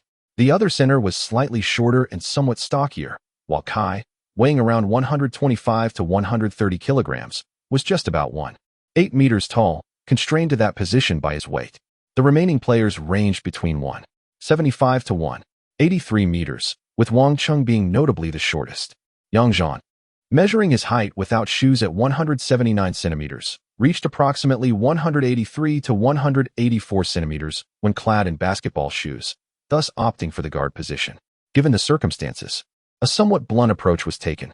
Fuyu designated the 3 centers as team captains, promoted the 2 small forwards to power forwards, and selected a tall player to complete the trio of power forwards for each team. The remaining players were then assigned to various teams. Yang Zhan found himself partnered with Kai and the power forward Yang Zhan, still retaining his guard position. Once the teams were finalized, there was no further discussion. Wang Cheng, with a whistle in his mouth, blew a sharp signal and called out, "Let the games begin." Chapter 19, Demonstrating Strength, Part 1. Yang Zhan's team was labeled as Team 1, the high center as Team 2, and the second tallest center team as Team 3. Following the team allocations, each side took a moment to hydrate and briefly strategize. The center and small forward of Yang Zhan's team appeared to possess average physical prowess. Yet Zhang Zichen, now playing as a power forward, showcased undeniable talent. The guard allocated to their team was named Chen Wei, and Yang Zhan sensed that this individual, with his nonchalant handling of the ball, was indeed a hidden gem. Upon inquiring with Wang Cheng, his suspicions were confirmed, despite being merely a water boy. This young man arrived in a BMW. His family resides near the gas station where he works, a location chosen more for convenience than aspiration. Academically, he was never particularly distinguished, and his family had modest expectations of him. Thus, he took a job at the nearby gas station to occupy his time, ensuring he remained out of trouble. With no pressure to excel, he indulged in two hobbies, basketball and gaming. In his youth, he had attended various basketball training sessions, but with a height of only 1.75 meters, he could only pursue it as a pastime. Kai, the team captain, began with a disclaimer. Gentlemen, once we take the court, I will focus on positioning. You all play your game. Zhang Zichen and Chen Wei were encouraged to score aggressively, while Yang Zhan was advised to seize opportunities. With this, the team rallied, and they took the court in rotation. The first and second teams were set to play, and Wang Cheng approached with a whistle, prompting the two captains to engage in a game of rock-paper-scissors to determine who would serve first. Kai emerged victorious, earning the right to initiate the game. Yang Zhan positioned himself at the sideline, passing the ball to point guard Chen Wei before sprinting ahead. The second team had already established their defensive positions. Kai, under the basket, lazily jostled with the opposing center for position, while the other three players cautiously maneuvered, each marked by a defender. Chen Wei advanced the ball confidently, displaying his practice skills. His defender, of similar stature, retreated while attempting to disrupt his dribble with outstretched hands. With unwavering confidence, Chen Wei dribbled steadily until he reached the three-point line. Yang Zhan, eager to assist, circled around to set a screen. As Yang Zhan blocked the defender, Chen Wei seized the moment, executing a swift diagonal drive. He stepped just inside the two-point line and, with a sudden stop, released a jump shot that found its mark. 1-0, the crowd erupted in applause. Chen Wei turned to Yang Zhan, giving him a thumbs up, which Yang Zhan reciprocated with a high five as they both began to build a layer of trust. As the opposing team took their turn on offense, both sides settled into their positions. It was evident that the adversaries had strategized their approach. The point guard calmly brought the ball across half court and passed it to Wu Yin, who had maneuvered into position. Wu Yin received the ball and, while adhering to the three-point line, sought an opportunity. After a few steps, he circled around to the center position, delivering a quick lob pass to the center. The opposing center, possessing both height and physicality, clearly held an advantage over Kai. He leaned into Kai, receiving the ball with his right hand, and with a sudden burst of energy, executed a pivot, freeing himself. In a single stride, he reached the basket, launching a hook shot that kissed the backboard before sinking through the net. 1-1. With the teams switching roles, Chen Wei brought the ball across half court, and the first team resumed their usual positioning. This time, the second team's defensive guards were less aggressive, maintaining a distance to thwart any potential breakthroughs from Chen Wei. Zhang Zichen found himself closely marked by Wu Yin, while Kai remained largely passive. Yang Zhan, however, proactively called for the ball. Upon receiving the pass, he quickly faked a move, accelerating into a crossover dribble before retreating. As he approached the three-point line, noticing his defender had lagged, he gathered and leapt for a jump shot that swished through the hoop. 2-1, great shot. Chen Shu led the cheers from the sidelines. The first team hastily retreated on defense, and Yang Zhan urged Zhang Zichen, Chun, stay tight, I'll double team. Got it, Zhang Zichen quickly replied. The second team, aiming to replicate their previous offensive strategy, found Yang Zhan attentive to the trajectory of their lob passes to the center. The point guard of the second team passed the ball to the shooting guard matched up against Yang Zhan, who immediately focused on his defensive responsibilities. The opponent attempted several drives, yet Yang Zhan maintained a close guard, denying any opportunity for an open shot. His footwork and reaction speed allowed him to stay tightly attached to his adversary, bolstering his confidence as he repeatedly used his hands to disrupt the opponent's maneuvers. The shooting guard of the second team managed to dribble out and pass back to the point guard, while Chen Wei remained vigilant in his defensive stance. The second team's point guard seized an opportunity to pass to Wu Yin, who displayed exceptional ball handling skills, executing a sudden step-back jump shot. The ball struck the rim and bounced out. Though Kai, lacking in technical prowess, managed to secure his position, effectively boxing out the opposing center. Yang Zhan's keen awareness allowed him to swiftly claim the rebound. Upon gaining possession, Yang Zhan immediately passed to the sprinting Chen Wei and followed closely behind. The second team's point guard trailed Chen Wei in defense, but as Chen Wei approached the three-point line, he abruptly pivoted to the right, drawing the defender away. He quickly executed a reverse pass with his right hand, allowing Yang Zhan to effortlessly catch the ball and, after 3 steps beyond the arc, made a layup. The score was now 3-1. The second team mounted another offensive effort, and as they crossed half-court, the ball found its way to Wu Yin. He signaled to the center, who set a solid screen, effectively blocking Zhang Zichen. Seizing the opportunity, Wu Yin maneuvered around both players, accelerating diagonally past Kai before leaping for a reverse hook shot, which found its way into the basket. The score was now 3-2. As the team switched roles, the second team's center captain clapped vigorously, urging his teammates to intensify their defensive efforts. However, his encouragement seemed to have little effect. As the ball crossed half-court, Yang Zhan exuded confidence, sprinting into an open position to receive the pass. With a swift turn and acceleration, he left his defender behind. The small forward of the second team rushed to provide assistance, but Yang Zhan feigned with a shoulder shimmy, coupled with subtle dribbling variations that momentarily confused the defender. He then accelerated, driving past him, and just before the center could contest, he collected the ball for a jump shot that swished cleanly through the net. The score advanced to 4-2. Observing this, Fuyu turned to Wang Cheng and exclaimed, "Wow, I didn't expect Yang Zhan to be this formidable." Wang Cheng, visibly astonished, replied, "Indeed, I've rarely seen him play. His speed, reactions, and rhythm are quite extraordinary. Thankfully, I conceded earlier. Otherwise, facing him one-on-one would have been quite embarrassing." Fuyu chuckled. It's clear the second team can't keep up with him. Chen Wei and Zhang Zichen are also steady.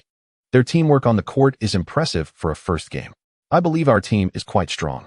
He added, with the second team's center, Zhang Wei, and Wu Yin. These 5 could easily form a formidable starting lineup. Wang Cheng nodded, employing his strategist skills. Yes, aside from center Li Xiaoping. The rest of the third team doesn't seem as strong as these players. When the time comes for the match, we could position Li Xiaoping as a power forward, while Zhang Zichen and Wu Yin could play small forward and shooting guard, respectively. Yang Zhan and Chen Wei could share the duties of the guard positions. Just find openings and fill in where necessary. As their conversation continued, the second team's offensive attempt faltered once more. The small forward received the ball and attempted a shot, but it clanged off the rim. Chen Wei seized the rebound, only to find himself trapped by the second team's point guard and Wu Yin, prompting him to pass to the nearby Yang Zhan. Yang Zhan advanced with the ball, passing it to Zhang Zichen, creating space for him to engage in a one-on-one against Wu Yin. The two players were evenly matched, both putting forth great effort in both offense and defense. Zhang Zichen executed 2 between-the-legs dribbles, but failed to break through, ultimately opting for a step-back jumper. The ball struck the rim with a resounding clang, bouncing high into the air as the two centers jostled for position beneath the basket, their eyes fixed on the descending sphere. As Yang Zhan observed the trajectory of the ball, a surge of impulse ignited within him. He accelerated forward, leaping high before the opposing center could react. By the time the basketball reached the height of the rim, Yang Zhan had already positioned himself, deftly redirecting the ball with his right hand and slamming it into the hoop. The score was now 5-2. The crowd erupted in cheers, hands raised in celebration. Fuyu turned to Wang Cheng with a look of astonishment, vigorously patting him on the shoulder. "Wow, is he really that incredible? It feels like he could elevate the whole team," he exclaimed with delight. Wang Cheng, equally incredulous, replied, "Damn, I'm feeling a tinge of jealousy. He is so impressive." Upon landing, Yang Zhan felt a profound sense of exhilaration. His demeanor relaxed as he broke into a broad smile, celebrating with high fives from his teammates. The second team, shaking their heads in disbelief, conceded defeat as they exited the court. Before the third team took the floor, Fuyu rushed over, brimming with excitement. Xiao, come on, show us another dunk." Taking the basketball from Fuyu, Yang Zhan chuckled, "Let me give it a try." He approached the basket, bent his knees slightly, and made a gentle leap, placing the ball effortlessly through the hoop, his hands avoiding contact with the rim. Onlookers were left with the impression that it seemed almost too easy, inspiring a sense of confidence among them. Yet, Yang Zhan found himself even more assured, feeling immense joy at the transformation his rebirth had brought, surpassing any monetary gain. "Bravo, Xiao. I'm solidifying your position as a starter," Fuyu exclaimed. clapping with enthusiasm. Witnessing Yang Zhan's effortless dunk from a standstill made Fuyu ponder how much simpler it would be to accomplish a dunk after a sprinting approach. It wasn't merely the points or strategies that mattered. Having a player capable of dunking could uplift team morale and enhance their reputation across various teams, precisely what Fuyu, as the captain, desired. At this moment, several players on the court began attempting dunks themselves, though they were acutely aware of their limitations. Not everyone possessed the sudden athletic prowess that Yang Zhan had experienced. Only the first team's center, Zhang Wei, managed to execute a dunk with some difficulty, while Zhang Ziqing and Wu Yin could only grasp the rim after a running start. Surprisingly, the 175 centimeters tall Chen Wei also managed to reach the rim with ease, showcasing his impressive vertical leap. Fuyu decided to give it a shot as well, standing around 184 centimeters tall, with a lean physique, even with all his might. He could only graze the rim. After a brief playful session on the court, the third team entered to resume the scrimmage. However, apart from their center and captain, Li Xiaoping, the rest of the third team was no match for the first team's prowess. Consequently, the first team flourished during this round of competition, with Yang Zhan scoring 2 points and providing 2 assists, while Chen Wei and Zhang Ziqing each contributed a basket. Even Kai, the hefty player, managed to score a putback, leading to a decisive 5-1 victory. In the third match of the confrontation, personnel changes were made. Fuyu joined the second team, and the captain of the third team, Li Xiaoping, was also transferred to the second team as a power forward. This significantly enhanced the strength of the second team, particularly in terms of height. Wu Yin shifted to the small forward position, while Fuyu took on the role of point guard to match up against Yang Zhan.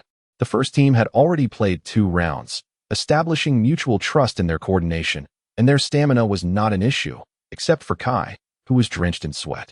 Thus, they deliberated on employing a small ball strategy to accelerate their offensive and defensive pace, primarily focusing on outside shooting, avoiding direct confrontations with the 2 tallest and strongest centers of the opposing team. Whether Kai could keep up was hardly a concern. Referee Wang Chung blew the whistle to signal the start of the game, announcing, "This round will consist of 10 possessions. Let us begin." Chapter 20, Showcasing Strength, Part 2. The winners would initiate the play, so the first team began their offensive. Chen Wei swiftly advanced with the ball, and the others followed suit, accelerating their movements. Upon crossing the half-court line, he passed the ball to Yang Zhan, who received it while in motion, quickly dribbling forward. Fuyu closely trailed him, but suddenly, Yang Zhan executed a right crossover dribble, halting with a bounce before swiftly shooting. In that fleeting moment of opportunity, Yang Zhan launched a jump shot from the right side of the 2-point line, the ball swishing through the net, 1-0. Fuyu, having been outmaneuvered, felt a sting of disappointment, unable to keep pace with Yang Zhan. The first team swiftly transitioned to defense as the second team initiated their backcourt play. Chen Wei immediately pressured the second team's point guard from the backcourt. As the second team crossed half-court, Yang Zhan joined the double team, but the opposing point guard, exercising caution, promptly passed to the awaiting Fuyu. Yang Zhan quickly pivoted to guard Fuyu. Fuyu protected the ball and called for power forward Li Xiaoping to set a screen. However, Yang Zhan, brimming with confidence, created some space and swiftly maneuvered around the screen to stay with Fuyu. With no other options, Fuyu was forced to pass to Wu Yin, who had made himself available for the catch.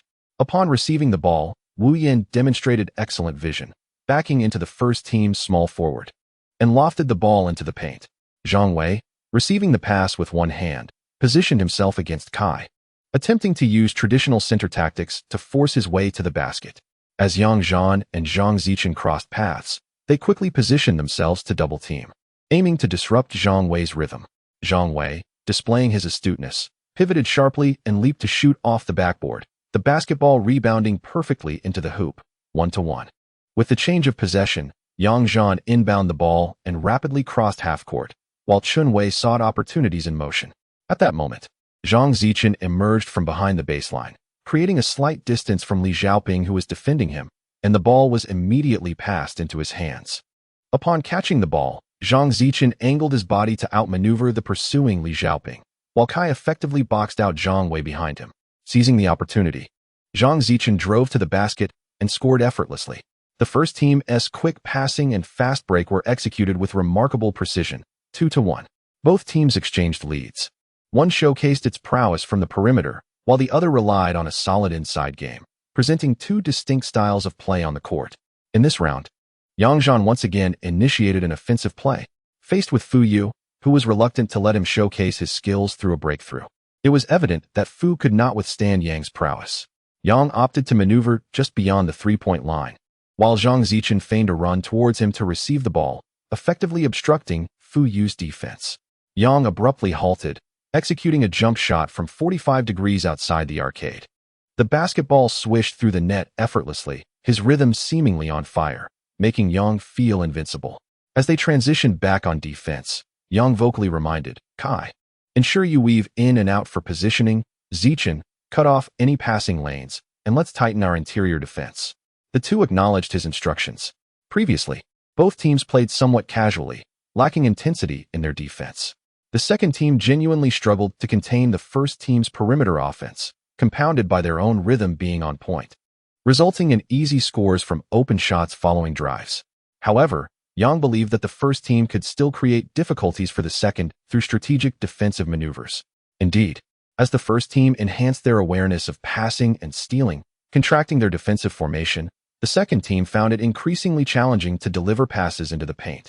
Following a collaboration between Fu Yu and Wu Yan, upon noticing Yang granting him considerable space, Fu immediately attempted a distant two-point shot. After releasing the ball, he sensed its inadequacy and rushed in to secure the rebound. Yang swiftly pivoted to block his path, allowing Chun Wei to leap from the side and capture the rebound. Consequently, they launched a fast break, with the first team's small forward and Zhang Zichen rapidly trailing behind, culminating in a 3-on-2 situation. After a swift exchange of passes, the unmarked small forward executed a layup, scoring and establishing a 7-5 lead. During the second team's offensive, they altered their strategy. Center Zhang Wei positioned himself to execute a pick and roll, and after the maneuver, he received a pass in the corner, exploiting the gap created by the switch in defense.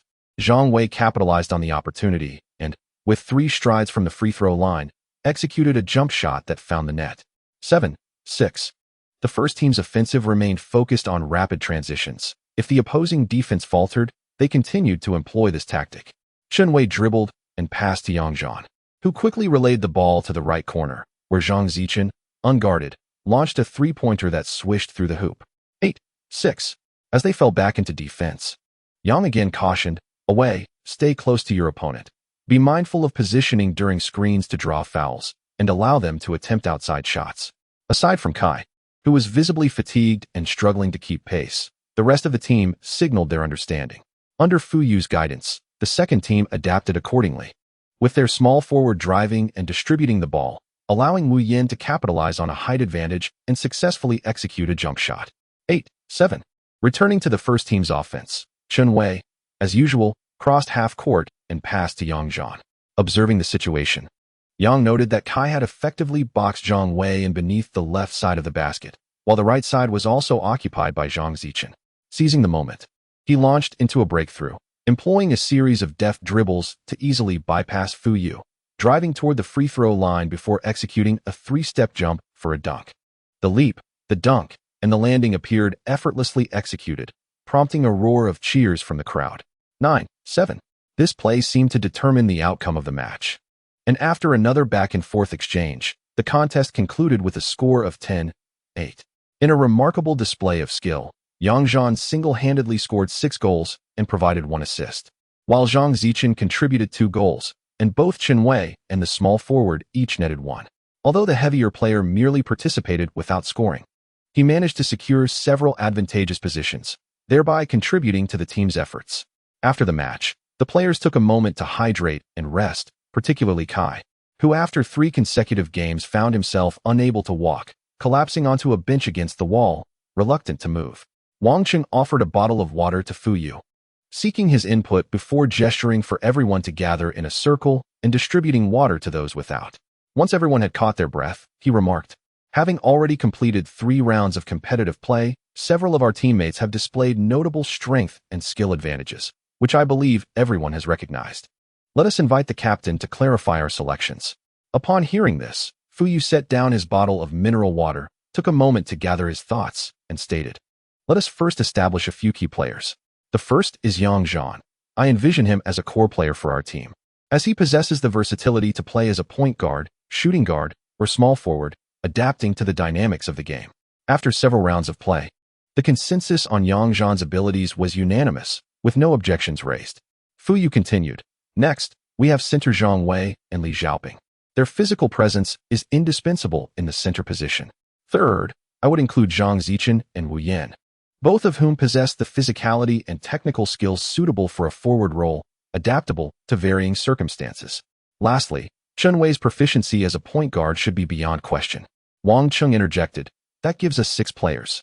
However, we have yet to identify a standout for the power forward position. Kai could serve as a substitute during specific tactics. Given his substantial physique, he added with a hint of humor, also seeking to bolster Kai's morale. Fu Yu acknowledged. Kai could indeed substitute as a center, allowing Li Xiaoping to transition to power forward. We will need to monitor the power forward and point guard positions further. We shall engage in 2 targeted matches to evaluate which of our teammates can fill those roles effectively. In reality, the 6 players selected, alongside Fu Yu and Kai, would suffice for this type of competition, unlike the NBA where constant tactical shifts and substitutions are the norm. Yet, with sufficient resources, it was prudent to consider additional substitutes, as physical endurance and injury concerns must be accounted for in official matches. Sometimes, even during practice, extra players are needed to ensure adequate participation in scrimmages aimed at building experience and teamwork. After a brief interlude, Fu Yu reorganized the teams. The selected players rested while, excluding Wang Cheng, 10 players remained to continue a 10-ball competitive match. Those chosen were also encouraged to observe keenly from the sidelines, collaborating to select the remaining teammates. Yang Zhan, with his excellent stamina, felt invigorated after what was essentially a friendly match with limited defensive intensity. He sensed that he could easily endure another hour on the court. Thus, he began to practice ball handling and shooting exercises on the sidelines while attentively watching the ongoing game. The 2 teams, featuring Fu Yu, played with great enthusiasm, albeit their actual skill level was somewhat inferior to that of the main players off the court. The atmosphere appeared quite intense, yet the back-and-forth exchanges were rather inefficient. After over 20 minutes, no victor had emerged, making it somewhat difficult for those on the sidelines to discern who excelled, although identifying 4 less adept players was relatively straightforward. Once the confrontation concluded, the 10 players on the court were utterly exhausted.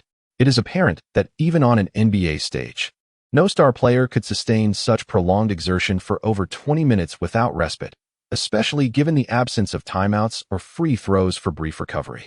Taking advantage of their break, 6 primary players returned to the court for some playful shooting. Observing everyone brimming with energy, Yang Zhan proposed a 3 versus 3 half-court match, which piqued the interest of the others, thus commencing another round of spirited competition.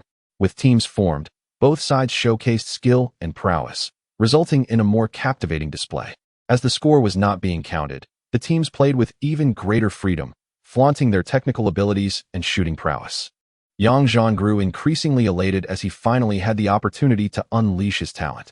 Regardless of whether he faced Chen Wei or Wu Yan, he fully showcased his agility and speed, confidently shooting whenever he found an opening, whether for 3-pointers or 2-pointers, achieving a startlingly high accuracy. The spectators below occasionally erupted in applause, expressing their admiration.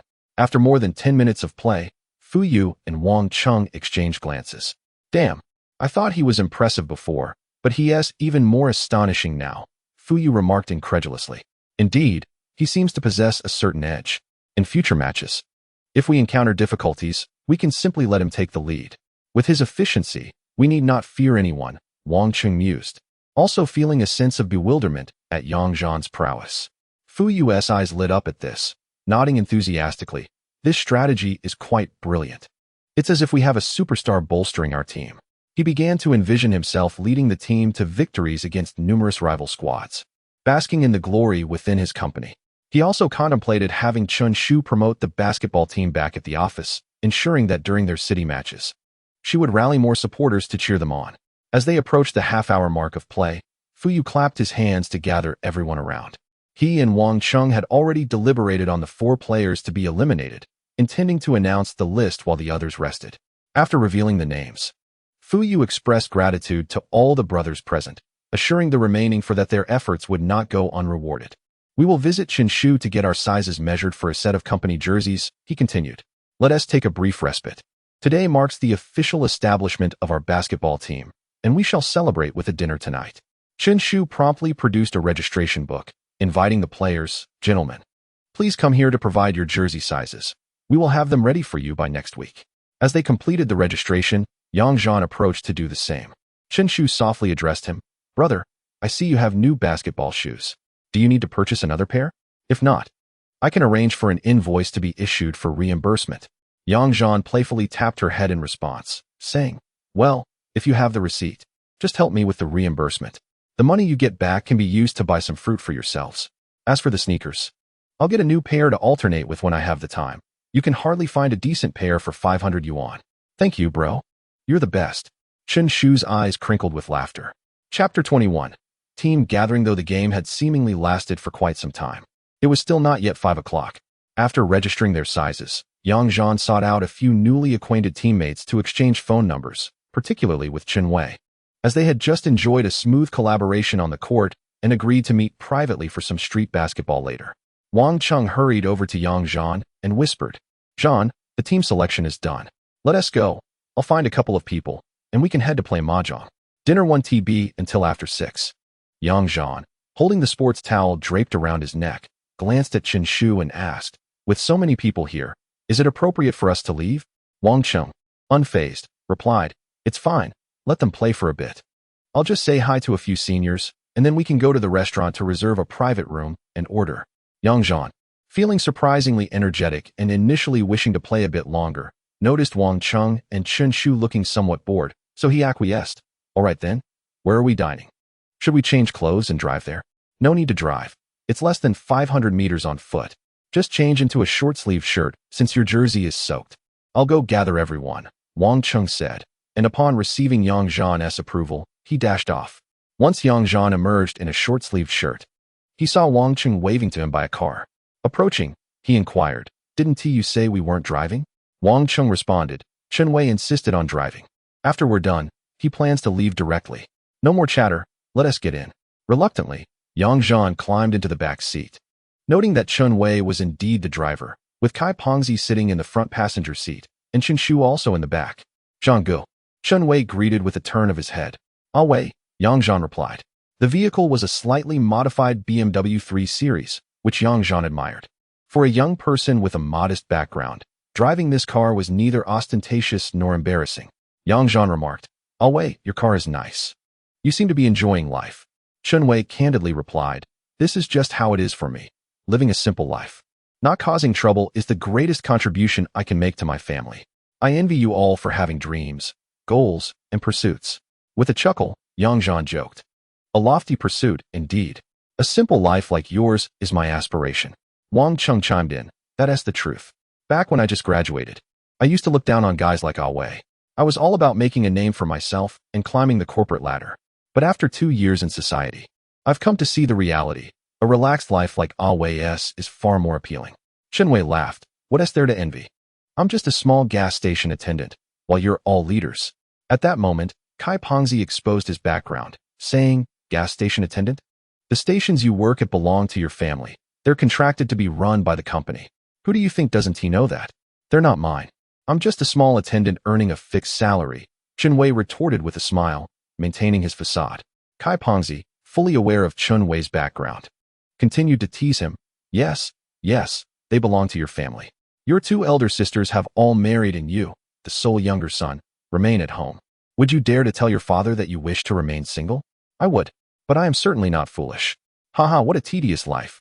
In just a few moments, we arrived at the restaurant and parked the car. After settling in, we ascended directly to the private room on the 2nd floor. Chen Shu went to liaise with the floor manager regarding the dinner arrangements, while Yang Zhan and the others wasted no time and immediately commenced a game of mahjong at the table in the room. What are the rules? Yang Zhan inquired. Wang Cheng explained, we typically play with stakes of 20 and 40, starting with 2 horses, with a gradual increase in stakes. Yang Zhan replied, is there a mixed color? Is the chicken hand only achievable through self-draw? Yes, there are mixed colors, and you can claim a win with mixed colors as well. You must pay when you play a card at the start, Wang Cheng responded. Is it still cash counting? Yang Zhan questioned once more. Wang Cheng promptly handed 200 cash to the server and instructed, hey there, could you please exchange this for change? Thank you. Upon witnessing this, Yang Zhan fell silent. He recalled that among his colleagues at the company, they seemed to adhere to this very rule. No matter how affluent one was, they refrained from playing for excessive stakes. In contrast, the previous day spent playing cards with Xiao Hongbing and others had felt considerably more lenient. The novice began by sitting as the dealer, and Yang Zhan rolled the dice to draw his hand, instinctively arranging his cards neatly before revealing them. Upon examining his hand, Yang Zhan felt a surge of elation. His luck was undeniable. He began with 5 pairs, 2 pairs of characters, 3 and 5 of thousands, and 2 pairs of winds, south and north. Additionally, he possessed a pair of sevens, discarding a single tile. This hand had the potential for a small 7 pairs, and after drawing another 7, he now held 3 sevens, aiming for a luxurious 7 pairs. After 2 rounds of drawing, the player across from him played a south wind. Yang Zhan chose not to claim the tile and remained steadfast. However, to his surprise, Wang Cheng, the player above him, discarded a 7.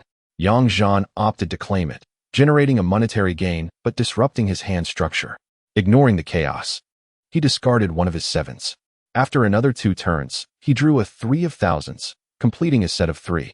Yang Zhan pondered whether to dismantle the 7s and continue playing, potentially pursuing a mixed claim. To his astonishment, after breaking the set, he drew a red dragon, forming a pair. Without regret, he proceeded to discard a 7, and his fortune continued as he drew yet another 3 of thousands, now poised for a luxurious 7 pairs, leaving the option open for a 9 of thousands.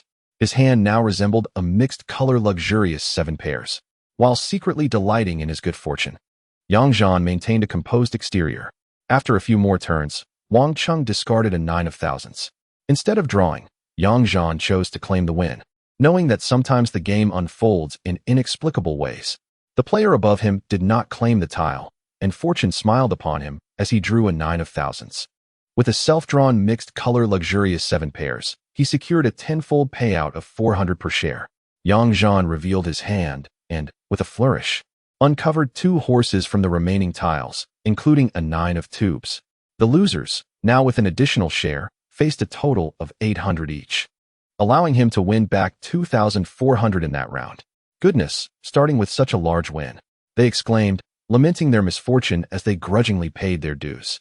Yang Zhan continued as the dealer, reclaiming 2,400, and with this newfound confidence, he played with abandon, unperturbed by wins or losses, winning 2 more rounds and amassing over 600, raising the stakes to 5 horses.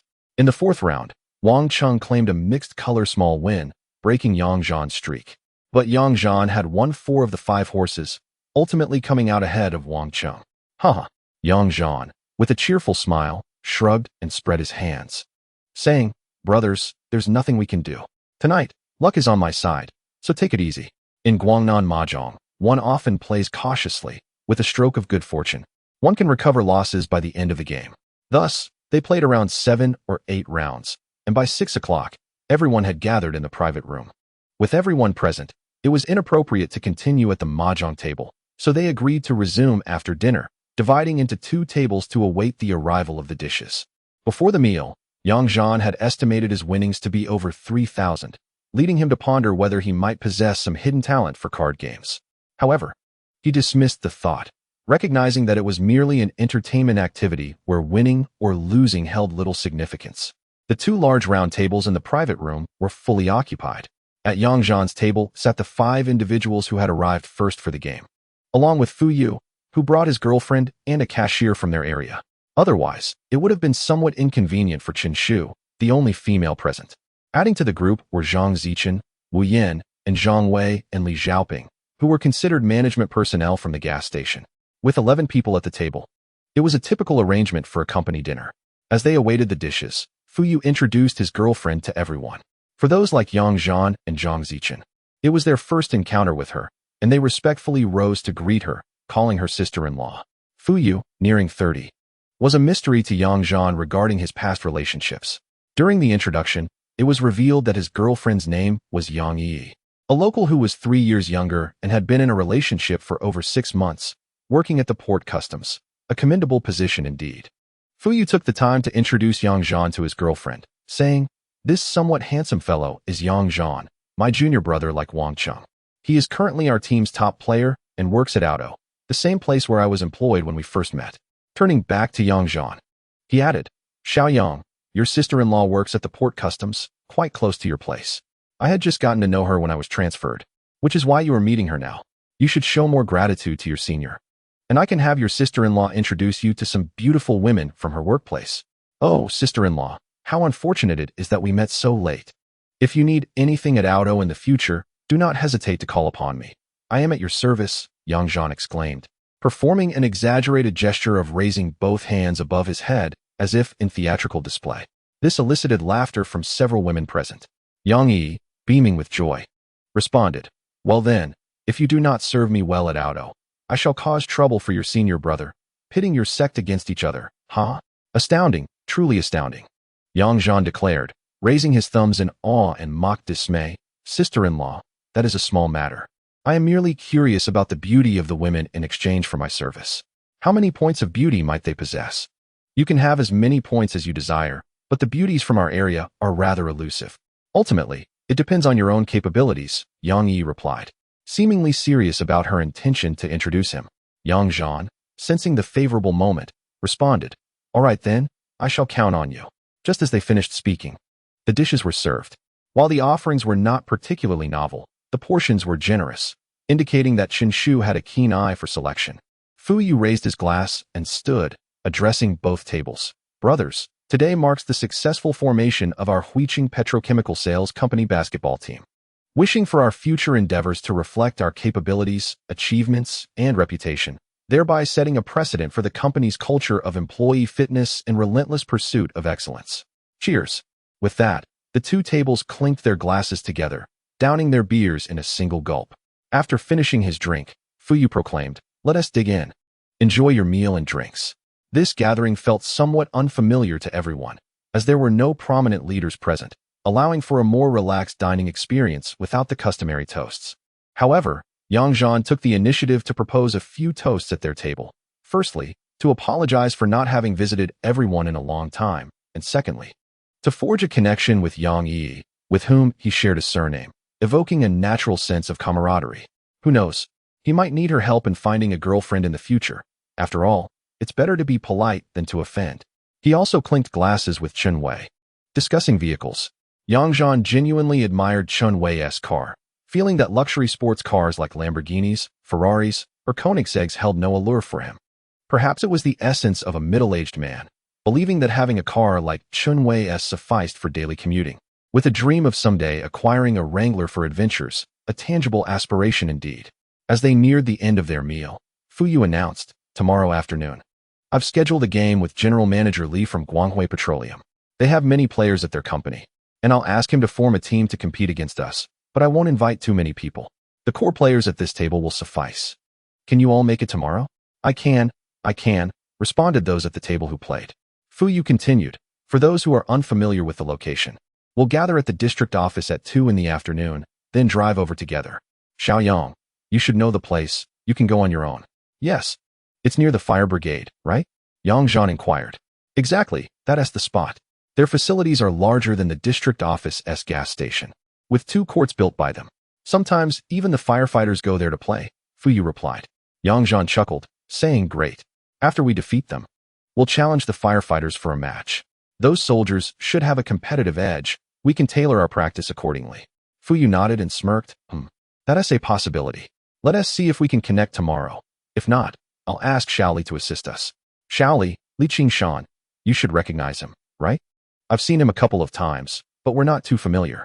After we win tomorrow, we should know each other better, Yang Zhan confidently asserted. Fu Yu joyfully clinked glasses with Yang Zhan, exclaiming, I appreciate your spirit. You've become much more cheerful and confident than before. Yang Zhan replied, equally pleased. A soldier's absence makes the heart grow fonder. After the meal, everyone returned to their respective homes, while the pre-dinner entertainment group resumed their game of mahjong. Yang Zhan, having won considerably before dinner, felt reluctant to withdraw. He played with them until after 11, intentionally easing the game. When encountering Xiao Hu, he refrained from winning. He had already lost over 1,000, yet could not resist the good fortune that struck him. He won 2 rounds with a pure hand. And even with a bit of leniency, it felt unfair to himself, so by the end, he found himself ahead by over 4,000. Yang Zhan could not help but reflect on how he had played twice that week and collectively won more than 5,000, more than his salary at work, which left him speechless. Fortunately, he maintained a stable mindset, merely treating this as a game, believing that future endeavors would yield fruitful results, and not taking it too seriously. Chapter 22. Encountering radiance. The following morning, Yang Zhan continued his routine of rising early for exercise. With no pressing matters at hand, he spent the morning at the office, dutifully attending to his responsibilities while simultaneously indulging in the writing of his novel and engaging in online conversations. Nearly 10 days had passed since his rebirth, and his classmates and friends online remained remarkably active, unlike in the future when the advent of more convenient communication methods led to the loss of many connections. Yang Zhan enjoyed a delightful morning chatting and joking with his peers online. Before noon, he ventured out to procure some groceries, returning to leisurely prepare a solitary lunch. Truth be told, at times, an older man, weary of familial disturbances, greatly cherishes the opportunity to find solitude. After finishing his meal and sipping some tea to aid digestion, Yang Zhan took his time until nearly 1:30 p.m. before changing his attire and heading out. Radiance Petroleum, regarded as the largest private oil sales enterprise in the locality, boasted formidable strength. Although they operated only a handful of gas stations, they possessed their own oil depot and dock. In terms of retail fuel sales, the department where Yang Zhan worked could hardly compete with them. One vivid example lingered in Yang Zhan's memory. The department would place orders for fuel from the oil depot of Xiao at the lowest price set by the municipal company, while at the same time, a customer armed with an order from Radiance Petroleum arrived to pick up fuel at an even lower price, undercutting Yang Zhan's team by 20 cents per liter. Radiance could procure the same oil products in bulk from the provincial petrochemical company at a reduced cost, directly supplying customers from their depot, thus eliminating several intermediary steps. They understood the importance of balance and refrained from aggressive tactics. Otherwise, their clients would undoubtedly be lured away. As a profit-oriented private enterprise, Radiance's primary aim was to generate revenue, and they were always willing to cultivate beneficial relationships.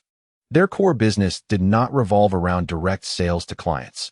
Rather, the management of gas stations, wholesale oil distribution, and depot operations constituted their focus. In fact, the director of the company's business department, Director Feng, had transitioned from Radiance, having been brought in by the department head Zhang Zhu directly from the provincial company. It was otherwise quite challenging for mid-level managers from state-owned enterprises to be recruited externally. Director Feng had long recognized the truth. No matter how much profit a private enterprise could amass, nothing was as secure as the stability of a position within a state-owned enterprise, marking him as a person of insight. Consequently, the relationship between Radiance Petroleum and Yang Zhan's team was reasonably amicable. The department was less than a 10-minute drive from the office area of Radiance Petroleum, significantly closer than the office of Fuyu. Approximately 400 meters down the sloped main road, there was another wide thoroughfare leading directly to the development zone. The development zone was still in the process of attracting businesses, and the roads on either side were exceedingly spacious. The gas station established by Radiance Petroleum occupied a substantial area. In the early days, land prices were quite low, and Radiance, being part of the industrial park's supporting infrastructure, acquired a large plot. This allowed them to construct a larger gas station while also establishing regional offices and a land transportation center on the site. Adjacent to the gas station, one can find their office building and dormitory, while on the opposite side lies the parking area for their fuel tankers. Right beside the training base of the fire brigade stands a shared wall with Guanghui, a fact that underscores the importance of fostering good neighborly relations with such an authoritative entity as a private enterprise. Thus, they constructed 2 well-appointed basketball courts, ostensibly for the recreation and fitness of their employees. But in truth, the underlying intention was to encourage the firefighters to partake in leisure activities as well. Certainly, the fire brigade possesses its own courts. However, due to the constraints of training schedules and nighttime restrictions, the convenience of having a court just a wall away is more appealing, leading to frequent basketball games between the firefighters and Guanghui's employees. Yang Zhan had initially intended to visit Guanghui for discussions regarding business collaboration, and this newfound camaraderie would undoubtedly facilitate communication. Following a vehicle ahead, he parked directly in front of the office building. Upon exiting, he noticed the driver from earlier had also alighted, and he faintly recognized him, prompting him to greet, "Kun." Feng Kun turned upon hearing his name, smiling broadly in response. "Ah, Manager Yang. It's been a while." Observing Yang Zhan in basketball attire, he approached for a handshake, exclaiming, "So you're here to play as well? Director Fu arranged a match for us this afternoon. You must be a key player." Yang Zhan returned the handshake, saying, "I've been drafted for this, just here to engage with you all. You play basketball too, right, Kuan?" Feng Kuan led Yang Zhan towards the office, explaining, "I was just rushing back. Xiao loves to play, and I'm the one who organizes it. We still have time. Let us head to Xiao's office for some tea first." As they conversed, they arrived at Li Qingshan's private office. Upon entering, it was evident that as the boss's son, the office was spacious and well-lit, adorned with a minimalist yet elegant decor, highlighted by a large root coffee table that exuded sophistication. Li Qingshan, only around 28 or 29 years old, married with children for several years, had already changed into his sports attire and was enjoying tea by the coffee table. Li Qingshan, from Petrochemical, Manager Yang, has arrived early, Feng Kuan announced, guiding Yang Zhan to sit beside the coffee table while explaining the situation to Li Qingshan. Li Qingshan, exuding warmth, greeted Yang Zhan with a nod. "Manager Yang, it's been quite some time. Come, let us enjoy some tea and relax for a bit." Yang Zhan responded with a gracious wave. "Hello, Director Li. I've long wished to come by for tea and business discussions, and now we can play together as well. Haha, I'm eager to partake in Director Li's fine tea. Feel free to drop by any time," Li Qingshan replied, disposing of the spent tea leaves and retrieving a box of premium tea from the refrigerator to prepare a fresh brew. "I have plenty of exquisite teas. Let us sample this newly acquired Jin Junmei. What time will Director Fu and the others be arriving?" Yang Zhan inquired, tapping his fingers lightly against the coffee table in a gesture of respect as he accepted the tea cup offered by Li Qingshan. "They are gathering around 2 o'clock. So they should arrive after 2:30 at the earliest. The main issue is that our people are quite dispersed, making it a bit troublesome to assemble.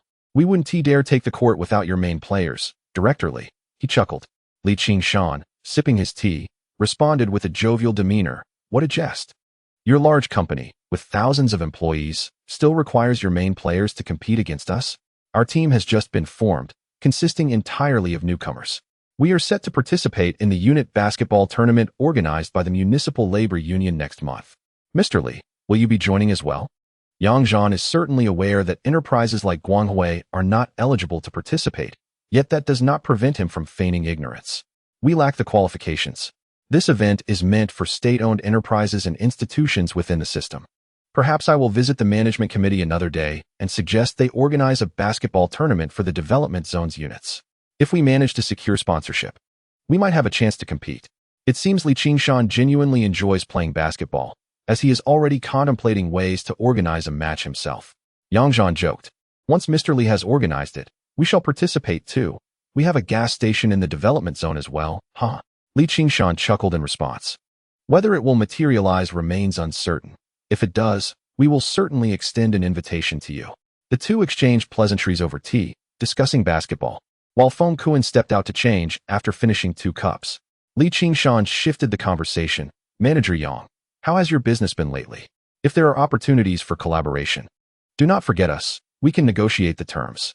Li Qingshan oversees the wholesale and direct sales operations of Guanghui Petroleum Company. As the son of the owner, this role is considered a key training position, though the primary management lies with the vice president beneath him, an old hand aiding the heir apparent. Despite the absence of any internal power struggles, Li Qingshan aspires to achieve notable accomplishments.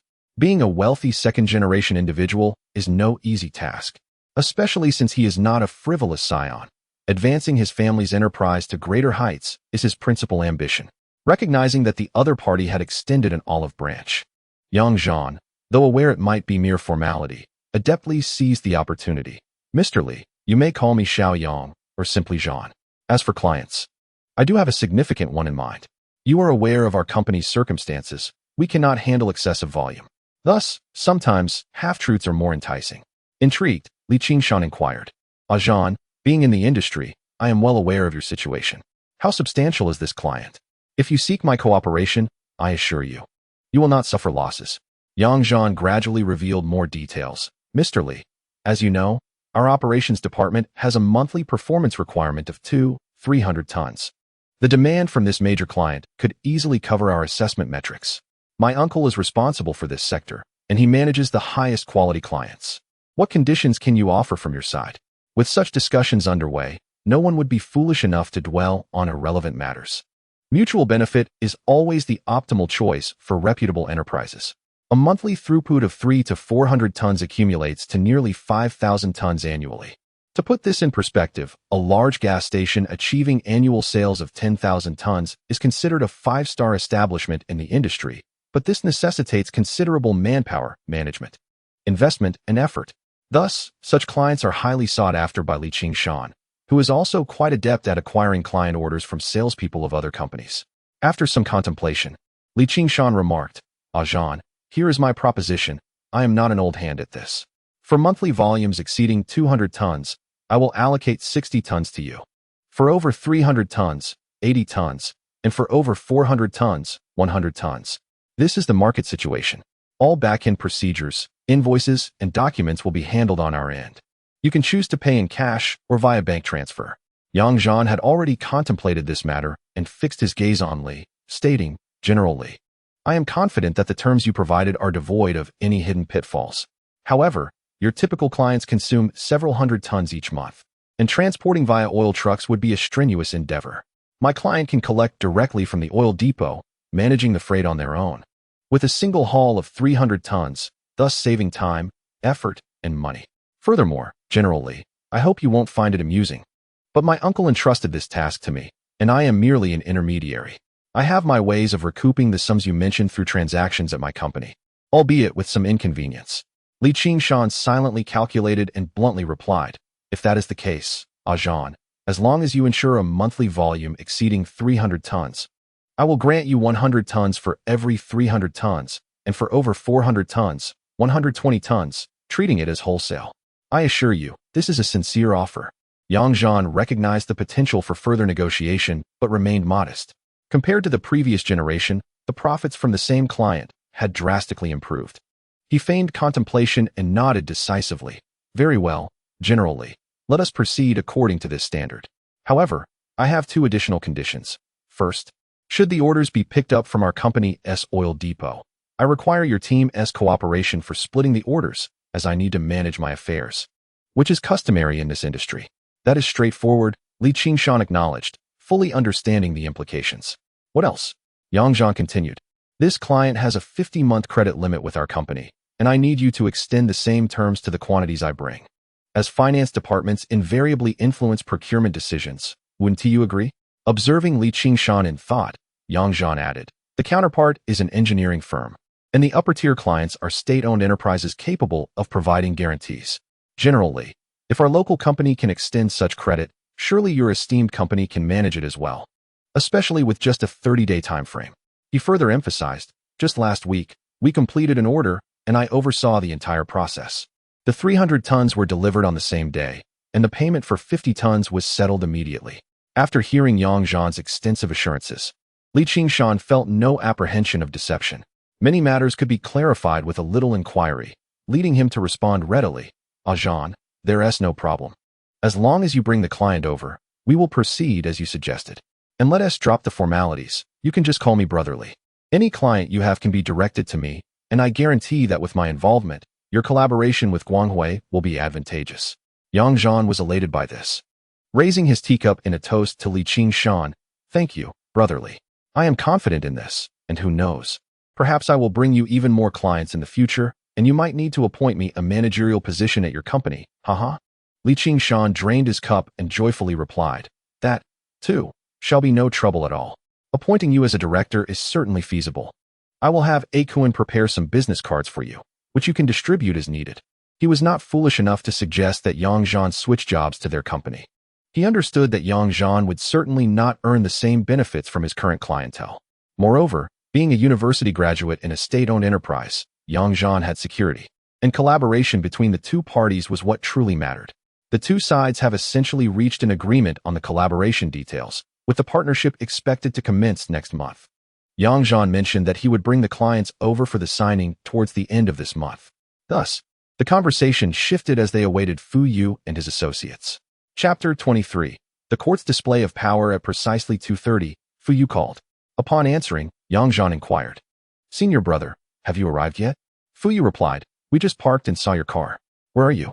Yang Zhan rose, gestured towards Li Qingshan, and exited the office, saying, "I've been here for half an hour, enjoying tea in Mr. Li's office. This way." He waved at Fu Yu while holding the phone. At that moment, Li Qingshan also stepped to the doorway and welcomed Fu Yu, saying, "Director Fu, come in for a cup of tea first." He then addressed Feng Kuan, who had just descended the stairs. "Kuan, take these gentlemen to the court and bring some water over. Has everyone from our side arrived yet? Let us warm up and get acquainted." "Understood, Mr. Li," Feng Kuan responded. Fu Yu entered the office with Wang Cheng and Chen Shu, remarking, "Mr. Li, you remain as charming as ever. Your conditions are indeed favorable." Li Qingshan offered seats to the group, casually lit a cigarette, and proceeded to brew more tea. "Director Fu, you flatter us. Our small establishment cannot compare to your large corporation," he said. Fu Yu accepted a cigarette, lit it, and took a puff, saying, "No matter how grand the company, it pales in comparison to you, Mr. Li." He continued with introductions. "This is Wang Cheng, my younger brother, just like Xiao. I hope Mr. Li will take good care of him. And this is Chen Shu, our company's administrative beauty, here to provide logistical support." Li Qingshan, upon hearing this, was very courteous, handing out his business cards to Wang Cheng and Chen Shu, indulging in trivialities about their small company and encouraging them to visit often.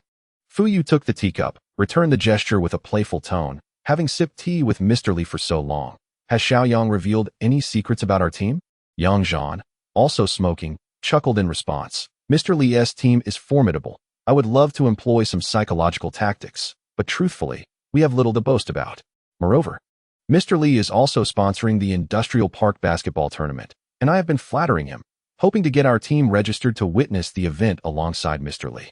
Laughter ensued, devoid of any real stakes, as they exchanged light-hearted banter. After enjoying several cups of tea, they all proceeded to the basketball court, where players were already warming up on the adjacent courts. Yang Zhan mentioned he would join in the warm-up.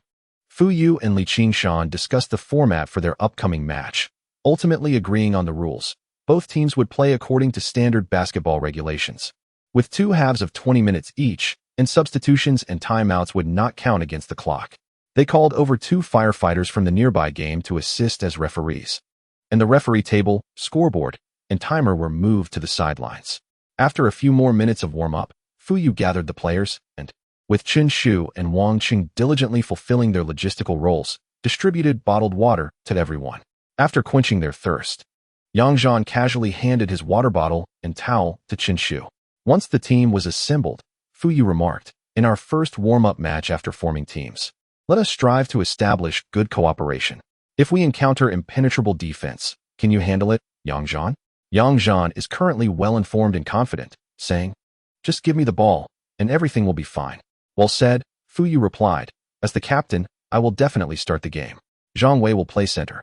Li Xiaoping will shift to power forward. Yang Zhan will take the shooting guard position, and Chen Wei will serve as point guard. After 5 minutes, depending on the situation, Zhang Zichen will replace me, and Wu Yan will be Li Xiaoping's substitute today. Is that clear?" "Understood," came the collective response from the team. On the other side, it is estimated that around 10 players from Li Qingshan's team have come to play, all employees residing in the nearby dormitory. However, to be frank, none of them exceeds Li Xiaoping in height, which speaks volumes about their physical attributes. Yang Zhan speculated that Li Qingshan must be one of the better players among them. Otherwise, there wouldn't be such enthusiasm. As the 2 teams took the court and shook hands, the atmosphere was quite formal. Yang Zhan observed that on Guanghui's side, both Li Qingshan and Feng Kuan were on the court. In terms of height, Feng Kuan should play as point guard, while Li Qingshan's position as small forward or shooting guard seemed a bit ambiguous. The 2 referees were evidently regulars at this venue, both below 180 centimeters, yet muscular in a way that conveyed strength without excessive bulk, exuding a readiness for physical contact. The game commenced with a jump ball, and the Shihua team held a clear advantage. Yang Zhan received the jump from Zhang Wei, took 2 dribbles, and passed to Chen Wei. The team spread out to their respective positions, with Chen Wei dribbling steadily. He made his first pass to the sprinting Fu Yu, who was matched up against Li Qingshan. At the start, neither side was overly aggressive, and Li Qingshan was not closely marking him. Fu Yu dribbled a couple of steps, noticing Li Qingshan's defensive lapse, and took a jump shot from the 45-degree angle at the free throw line. The ball struck the rim and bounced out, but fortunately, Shihua's inside presence was strong, as Li Xiaoping secured the rebound and passed it out to Yang Zhan before the defense could collapse, receiving the ball with no defender within a 2-meter radius. Yang Zhan took a half-step back beyond the three-point line and effortlessly released a shot that swished through the net. 3 o'clock. The crowd erupted in applause, cheering for a splendid shot, transcending team loyalties. As the game shifted from offense to defense, Guanghui's Feng Kuan carried the ball across half-court. Yang Zhan realized that Feng Kuan, as Li Qingshan's top aide, had earned that distinction for good reason, showcasing evident basketball skills. Once past half-court, the ball was passed to the sprinting Li Qingshan, who, adhering to the customary flow of the game, found that Shihua's defense was not particularly tight. With a deft change of pace, Li Qingshan drove towards the free throw line and executed a quick jump shot to score, bringing the score to 3-2. The crowd's cheers of encouragement echoed once again. After about 5 minutes, Shihua called for a timeout. At this point, the score stood at 17-12. With Shihua capitalizing on their inside advantage, securing rebounds, and executing fast breaks with greater efficiency. Fuyu, taking a sip of water, outlined the strategy moving forward. I will step off the court, and Zhang Zichen will take my place. Let us tighten our defense and practice our teamwork. Guanghui is not particularly strong, and we aim to establish a lead of over 10 points by halftime. Understood, came the reply. Following the timeout, Shihua resumed their offensive play, while Guanghui made no substitutions. As the ball reached Yang Zhan's hands during halftime, he extended his hand, signaling Zhang Wei to execute a pick-and-roll offense. Zhang Wei swiftly emerged to set the screen, leading the opposing center away from the basket, and immediately moved toward the rim after the screen. Following a breakthrough, Yang Zhan passed the ball to Zhang Wei, who, with a single step, reached the basket and scored effortlessly.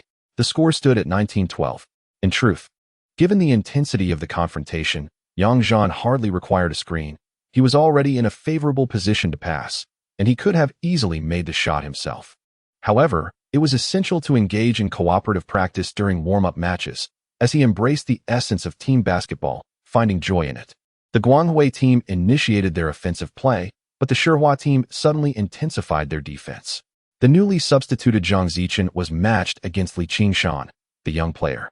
Once on the court, disregarded any status and focused solely on disrupting his opponent.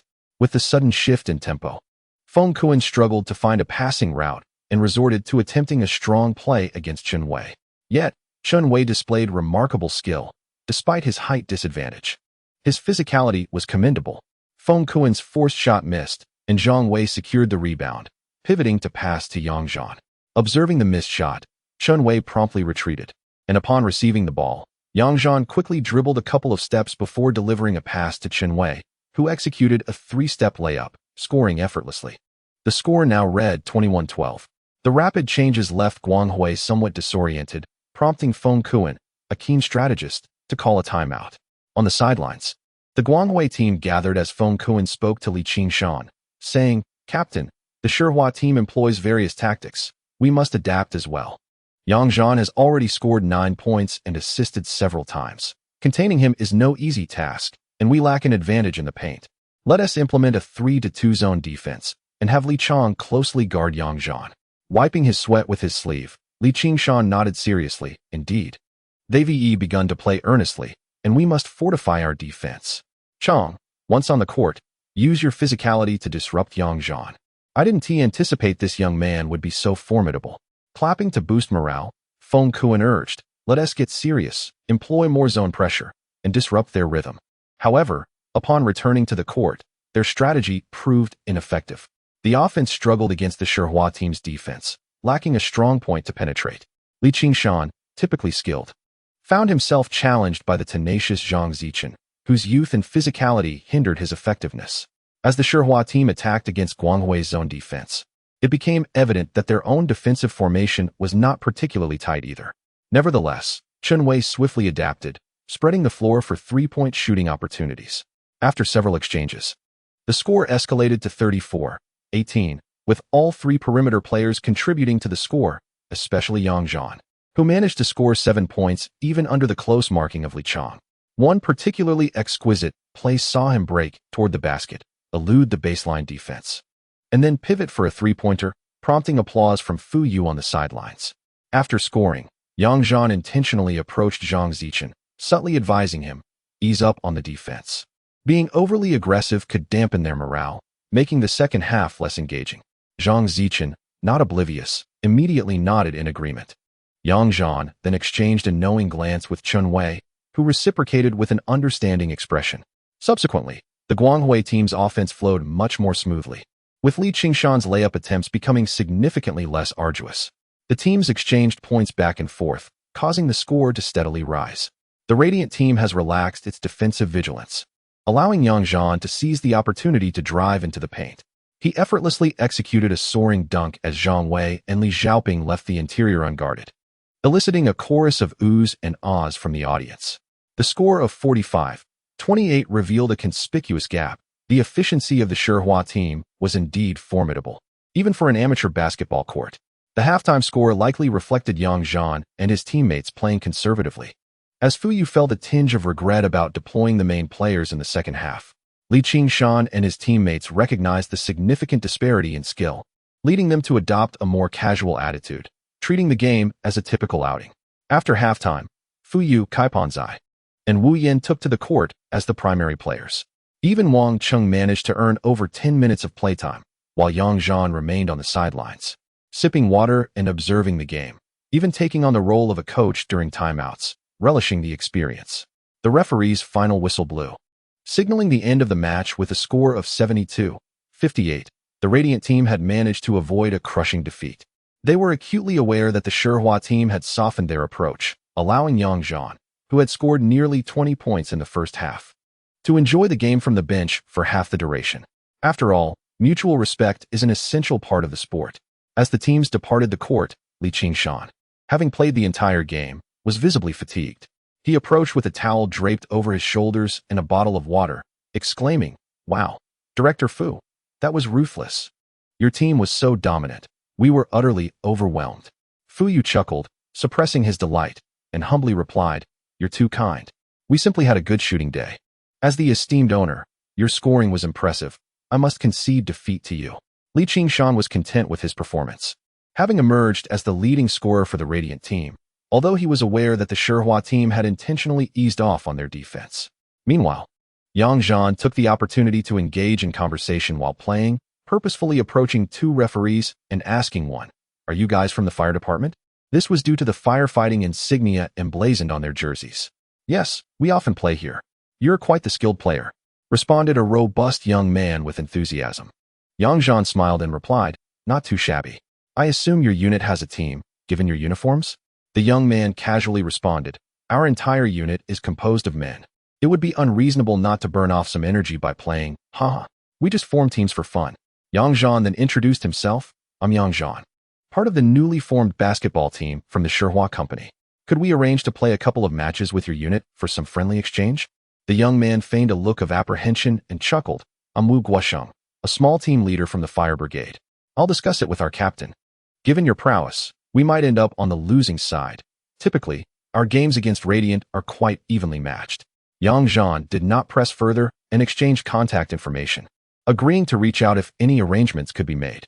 Just as they were enjoying the conversation, Li Qingshan called out, "Ah Zhan, stop playing and come have some tea." "All right," Yang Zhan replied reluctantly. Fu Yu also instructed the other players, "You all play for a while longer, tonight. President Li has organized a dinner for us at their cafeteria. Kaipanzai, keep an eye on things." After finishing their conversation, they entered Li Qingshan's office together. Feng Kuan followed in to prepare tea, and Wang Cheng trailed behind.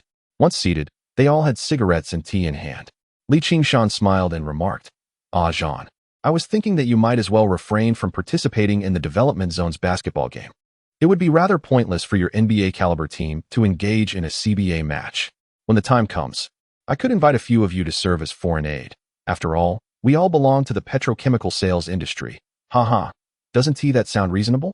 Fu Yu was indifferent, as his primary focus was on the city-level competition and the provincial company match in the latter half of the year. He jokingly replied, "So, Director Li, you wish to strip us of our eligibility while also expecting our players to sell themselves? Shouldn't there be a rental fee or something?" Li Qingshan responded with generosity, "Director Fu, don't be so stingy. You're not particularly invested in this minor competition. I'm merely helping you to bond as a team, haha. However, I won't neglect the brothers I invite either. Each game will pay 500 yuan. And an additional 2,000 yuan if you win the championship. How does that sound? Consider it a benefit from you, Director Fu, to the players. The offer was quite appealing. Playing a few games would equate to a month's salary.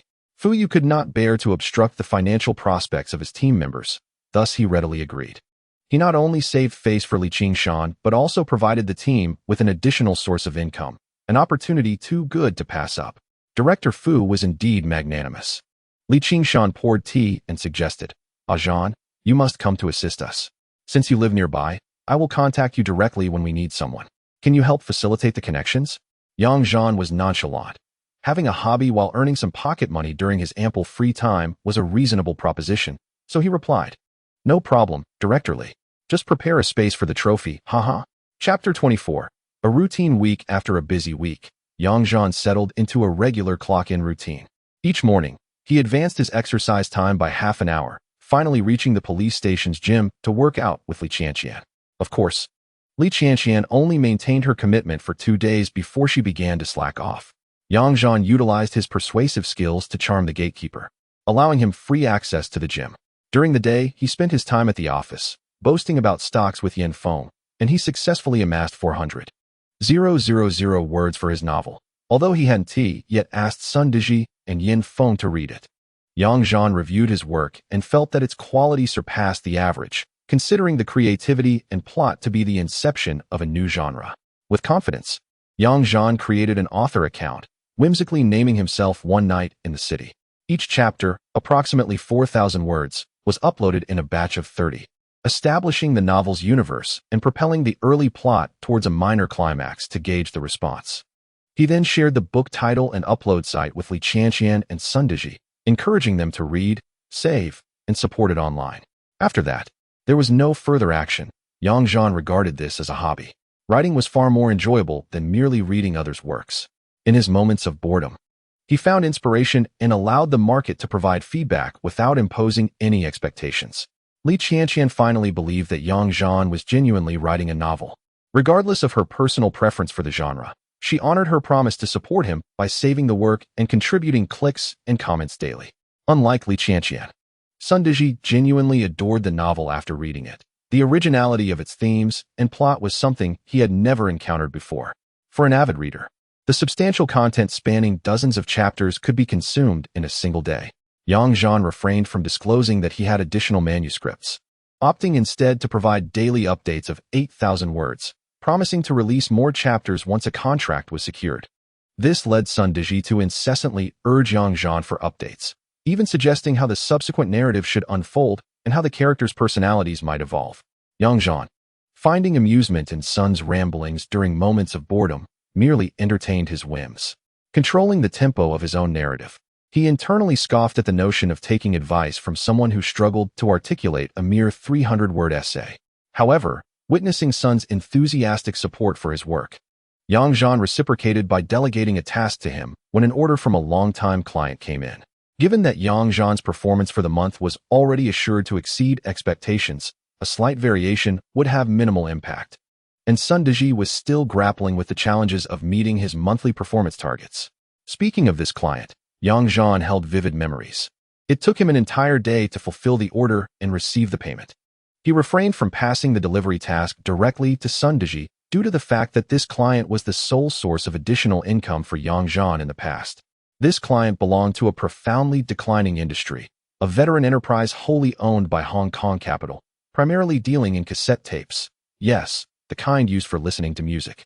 At their peak, this company was remarkably profitable, boasting its own factory, office buildings, and dormitory areas, employing hundreds of workers. To avoid production capacity constraints due to electrical limitations, they even constructed a sophisticated power generation facility, complete with a vertical oil storage tank, a rarity among typical enterprises. However, as time progressed, their market diminished drastically, leading to a yearly decline in employee numbers.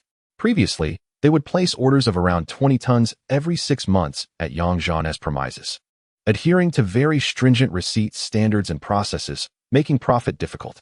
But as the company faltered, employee turnover surged, revealing vulnerabilities in management. The procurement officer who called Yang Zhan had deciphered the scheme, colluding with finance and warehouse staff to siphon off some extra profits. The scheme was straightforward.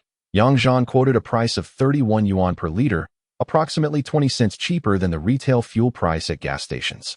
The procurement officer accepted this quote, but demanded that Yang Zhan amend the invoice to reflect a price of 335 yuan per liter, with the additional 0.25 yuan per liter to be discreetly compensated by Yang Zhan, with the procurement officer presenting the revised quote and invoice upon receipt. The transaction could be completed with immediate cash payment from the finance department, leaving no evidence to challenge the pricing after a month or two.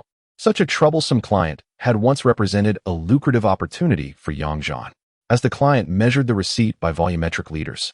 After checking the density at the oil depot that day, Yang Zhan instructed Lu Na to issue a tonnage document while asking Sun Deji to fill out a handwritten invoice using his collection of blank invoices, priced according to the liter measurement. As for the quote, it merely required a business stamp. The price was just a matter of words. Once again, Gu Weiwei was contacted to arrange a large vehicle to collect oil from the depot for delivery. Yang Zhan drove with Sun Deji to revisit the enterprise's past glories and failures. After completing a business transaction, they presented the purchasing party with over 4,000 in cash, while Yang Zhan himself earned over 2,000. It was truly a revelation that understanding market dynamics made business lucrative, thus attributing this deal's success to Sun Deji seemed rather inconsequential. Reflecting upon it, Yang Zhan realized that in just half a month, excluding salary, he had nearly 20,000 deposited into his account. Life was delightful. He had no desire to crave boundless luxuries, which felt quite satisfactory. Retaining a few thousand for personal expenses, Yang Zhan invested all his money into the stock market. This week, he spent considerable time at the computer, attempting to monitor the market, successfully executing 2 minor trades. He gained insight into the overall upward trend, realizing that such maneuvers were not overly complicated. Across 3 stock accounts, the cumulative increase exceeded 30% within 2 weeks. Initially aiming for a 40% growth within a month, his successful trades indicated that he would undoubtedly surpass this target by month's end. Every day, Yanfeng and Yang Zhan exuberantly analyzed the market together. Previously, Yanfeng had been merely a novice in the stock market, but after witnessing Yang Zhan's ostentatious trades, he developed a sense of admiration. Consequently, he proposed to Yang Zhan that if the 40% growth was indeed achieved by the end of the month, he would invest another 200,000 the following month, agreeing to split all profits equally. Naturally, Yang Zhan was eager to accept such a favorable arrangement, confident that under his guidance, reclaiming 2 apartments before October of the following year was entirely feasible. Moreover, with the impending World Cup in June, Yang Zhan anticipated another opportunity for financial ascent. As for more ambitious undertakings, he felt neither the inclination nor the capability. Having recollected certain events from his past life, Yang Zhan lacked the detailed chronicle of the future that others with similar experiences possessed, who could reference data to dominate every situation. On the day he returned with the payment, Yang Zhan had booked a private room at Chun Pengzi's restaurant, gathering all department colleagues, including the oil truck driver Lin Xiao, for a dinner. Aside from casual meals in the cafeteria, the operations team had seemingly never dined together outside. Special occasions typically meant ordering extra dishes from the cafeteria, resulting in a brief gathering. The personalities within the department varied significantly, and Yang Zhan had often acted as a mediator. For those in sales, dining out was a simple affair, but for someone like Lu Na, who had a boyfriend and constantly spoke of dieting, she would generally not be invited to entertain clients. Having developed substantial clients, it was well known throughout the department, and colleagues had, to varying degrees, assisted him. Yang Zhan seized this opportunity to foster team cohesion with Yanfeng.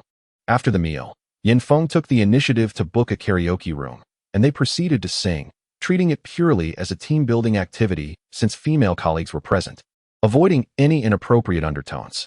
Ironically, upon entering the karaoke venue, only Yang Zhan and Lu Na could genuinely sing.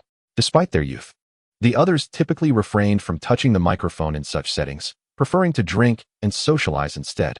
Unlike some middle-aged men who, upon entering a nightclub, would showcase their diverse talents in singing and playing instruments. Once the team atmosphere improved, Lao Kong generously treated everyone to the 3rd late-night snack, with clear divisions of responsibility.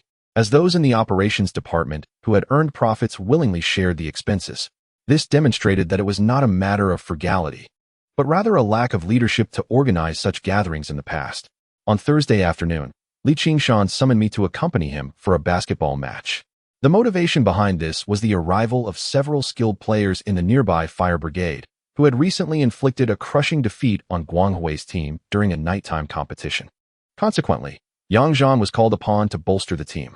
That afternoon, coincidentally, Sergeant Wu, whom I knew, was absent, allowing Yang Zhan to successfully masquerade as Guanghui's star player, delivering an outstanding performance that helped restore the team's dignity. Yang Zhan's remarkable ability to triumph over stronger opponents thoroughly impressed Li Qingshan, leading Feng Kuan to present Yang Zhan with a business card, thus establishing Yang Zhan as a representative of Guanghui Company in future business dealings, effectively opening new supply channels for him. On Friday, Yang Zhan visited Zhuyi Company, where he shared a lunch in their cafeteria and discussed the procurement orders for the following week.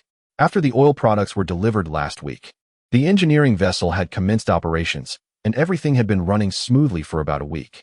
Therefore, as per the prior plan, they intended to procure an additional 300 tons of oil to replenish the storage tanks around Thursday of the following week.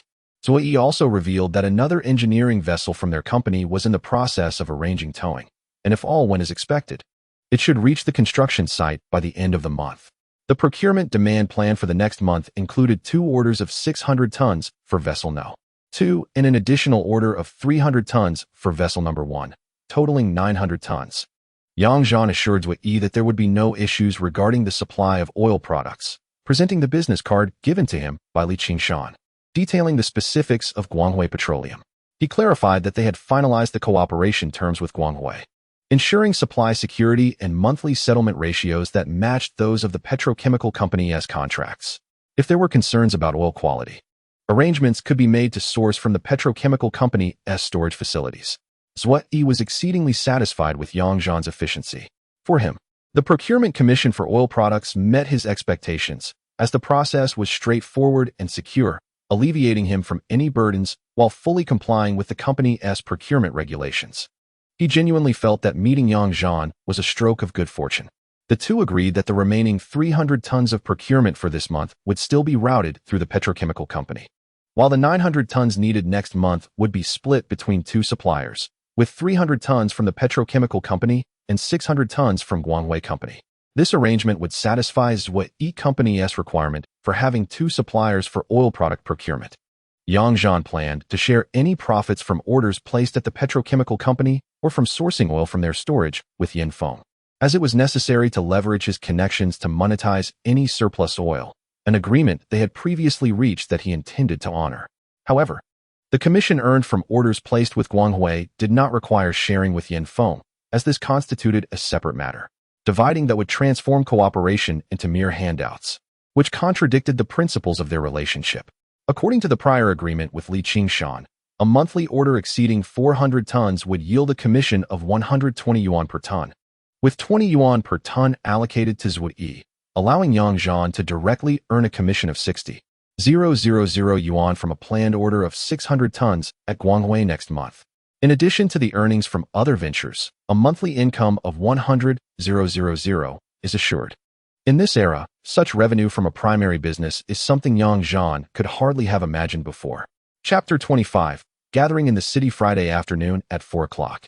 With a laugh that echoes across the vast sea, Yang Zhan was enthusiastically typing away in his office when Wang Cheng called. "Zhan, what are you up to?" "I'm busy with something significant. Just say what you need to say," he replied candidly. "Hey, we're playing basketball tomorrow. Old Fu asked me to inform you that we need to head to the city. A Sheng has invited us to a gathering tonight, so we can go together. We'll stay at the mouse's place. You can sleep in the living room. Her new roommate is a beautiful girl," Wang Cheng said, with a hint of mischief. Yang Zhan was certainly aware that Chen Shu's roommate was attractive. He had been introduced to her in his previous life. Back then, he had eagerly gone over, inviting all his classmates to their rental, claiming he would cook for everyone. After a busy afternoon, he managed to prepare 7 or 8 dishes, but only 2 were passable, resulting in quite the embarrassing experience. What was even more humiliating was that the girl, who was indeed quite lovely, ended up being pursued by a classmate named Zhu Jinfei, who had previously assured Yang Zhan he would help him win her affection, despite not having made any moves to pursue her after that meal. And being in different work areas, Yang Zhan found Zhu Jinfei's actions rather off-putting. Reflecting on this, he bore no ill will and chose to adopt a more relaxed perspective, recognizing that there are always more delightful experiences in life than unpleasant ones. As he considered that he would be alone and bored in the evening, he decided that gathering with friends would be a joyful endeavor. He replied readily, "Sure, how are you getting there? Why not come over to my place? I can drive you back to the city tonight. It's convenient since Brother Feng needs a ride home." Wang Cheng immediately responded, "What do you mean how? My license is still in the process of being obtained. Just wait for me. I'll let old Fu know I'm on my way." After hanging up, Yang Zhan chuckled softly to himself. Going out is fine, but staying in the living room of Chen Shu's place was less appealing. A hotel room would be far more comfortable, and money was not an issue. However, he felt it necessary to inform Yin Feng before driving into the city. So he closed his computer and went to the reception area to brew some tea. "Brother Feng, Director Fu informed us that our team will be playing basketball in the city tomorrow night. I'll drive you home afterward. I'll also be shuttling some other team members around these days." Yin Feng glanced at Yang Zhan while holding his tea, smiling as he said, "Feel free to use the car. What position do you hold in the team, anyway? I don't recall seeing you play before." "Ah, my fault. It seems I had been too low-key in the past. I was like a golden-scaled fish in a pond, waiting to transform into a dragon soaring through the clouds." Yang Zhan joked, "I can play basketball, but the conditions here are lacking. It was only after playing half a game at Zui Yi's company that I rekindled my interest. This weekend, I went to hang out with Wang Cheng, and as luck would have it, Director Fu organized a basketball team. I joined just in time. And to my surprise, after 2 years of immersion, I have become quite formidable." Yang Zhan continued to boast, "Did you not see me at Guanghui yesterday afternoon? Little Li invited me to play as an external player. In the future, they will even pay me 500 for each match I attend. So, what do you think about my status in the team, Brother Feng?" Yin Feng wore a skeptical expression. "Really? Don't exaggerate too much. Did you join the team through some backdoor dealings after you left?" Yang Zhan rolled his eyes, exasperated. "Brother Feng, you know what kind of person I am. If you don't believe me, come and watch us play tomorrow. The administrative side of the company should also send a few people over. You'll get to witness the reality of a slam dunk master." Yin Feng chuckled, shaking his hand dismissively. "Forget it. I'm not interested in that. I'll come to the scene to fetch water and towels for you when you actually reach the championship finals." "All right." Yang Zhan clapped his hands together, addressing Yin Feng. "Just for your promise to fetch water and wipe sweat, I'll go and bring back a championship for you. No backing out when the time comes. Rest assured, I keep my word. I'll bring my DSLR from home to capture your splendid moments for matchmaking." Yin Feng laughed at his own jest. As they exchanged jokes and sipped tea, a pickup truck suddenly pulled up at the door. Yang Zhan stood up to see Fu Yu and Wang Cheng getting out of the vehicle, and he hurriedly welcomed them inside. Yang Zhan surmised that Fu Yu must be looking for his girlfriend and used the excuse of checking the oil station to bring Wang Cheng along. Yin Feng also stood up. "Oh, Director Fu, we were just talking about you. It's rare for you to come here. Please make yourself comfortable. Xiao Yang, prepare some new tea and brew it fresh. Director Fu, Lu Na and Sun Deji are here to greet you," he added. "Ah, Lu Na, Xiao Sun." Fu Yu responded with a smile. "Oh, in general, I left a small task for you when we handed over responsibilities. I feel embarrassed coming to see you. Now that the operations department is flourishing under your leadership, I dare to come and congratulate you." Yin Feng chuckled. "There's nothing flourishing about it. It's all thanks to Xiao Yang who started helping me uphold the facade this month. Director Fu, you should come back more often to guide us." From their brief exchange, it was clear that they were not particularly familiar with each other, which was quite normal given the thousands of employees in the company. They were not in the same line of work, so their interactions were limited. Fu Yu represented the new generation of ambitious university graduates, while Yin Feng seemed to be more of a locally connected, familiar face, marking their relationship as merely that of colleagues who acknowledge each other. Yang Zhan quickly interjected. "Director Fu, which team are we playing against tomorrow, and what time does it start?" Fu Yu was ready to change the subject. "It's still at 3 in the afternoon. It was arranged by the Administrative and Personnel Department against the school team from the city's tourism college. They often recruit from that school, so it was an easy arrangement. The team from the school is quite energetic. Playing a match together shouldn't be difficult." Yang Zhan continued to inquire, "Is it the student team or the faculty team? I remember that this school is just a vocational college. How formidable can they be? At this moment, Wang Cheng interjected, aren't there dozens of students from their school who joined us for the internship? It seems that none of them remained afterward.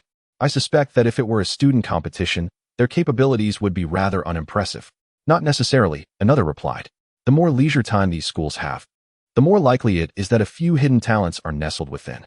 Regardless, it's merely a warm-up match, whether they are students or teachers. We should focus on honing our skills, Yang Zhan confidently asserted.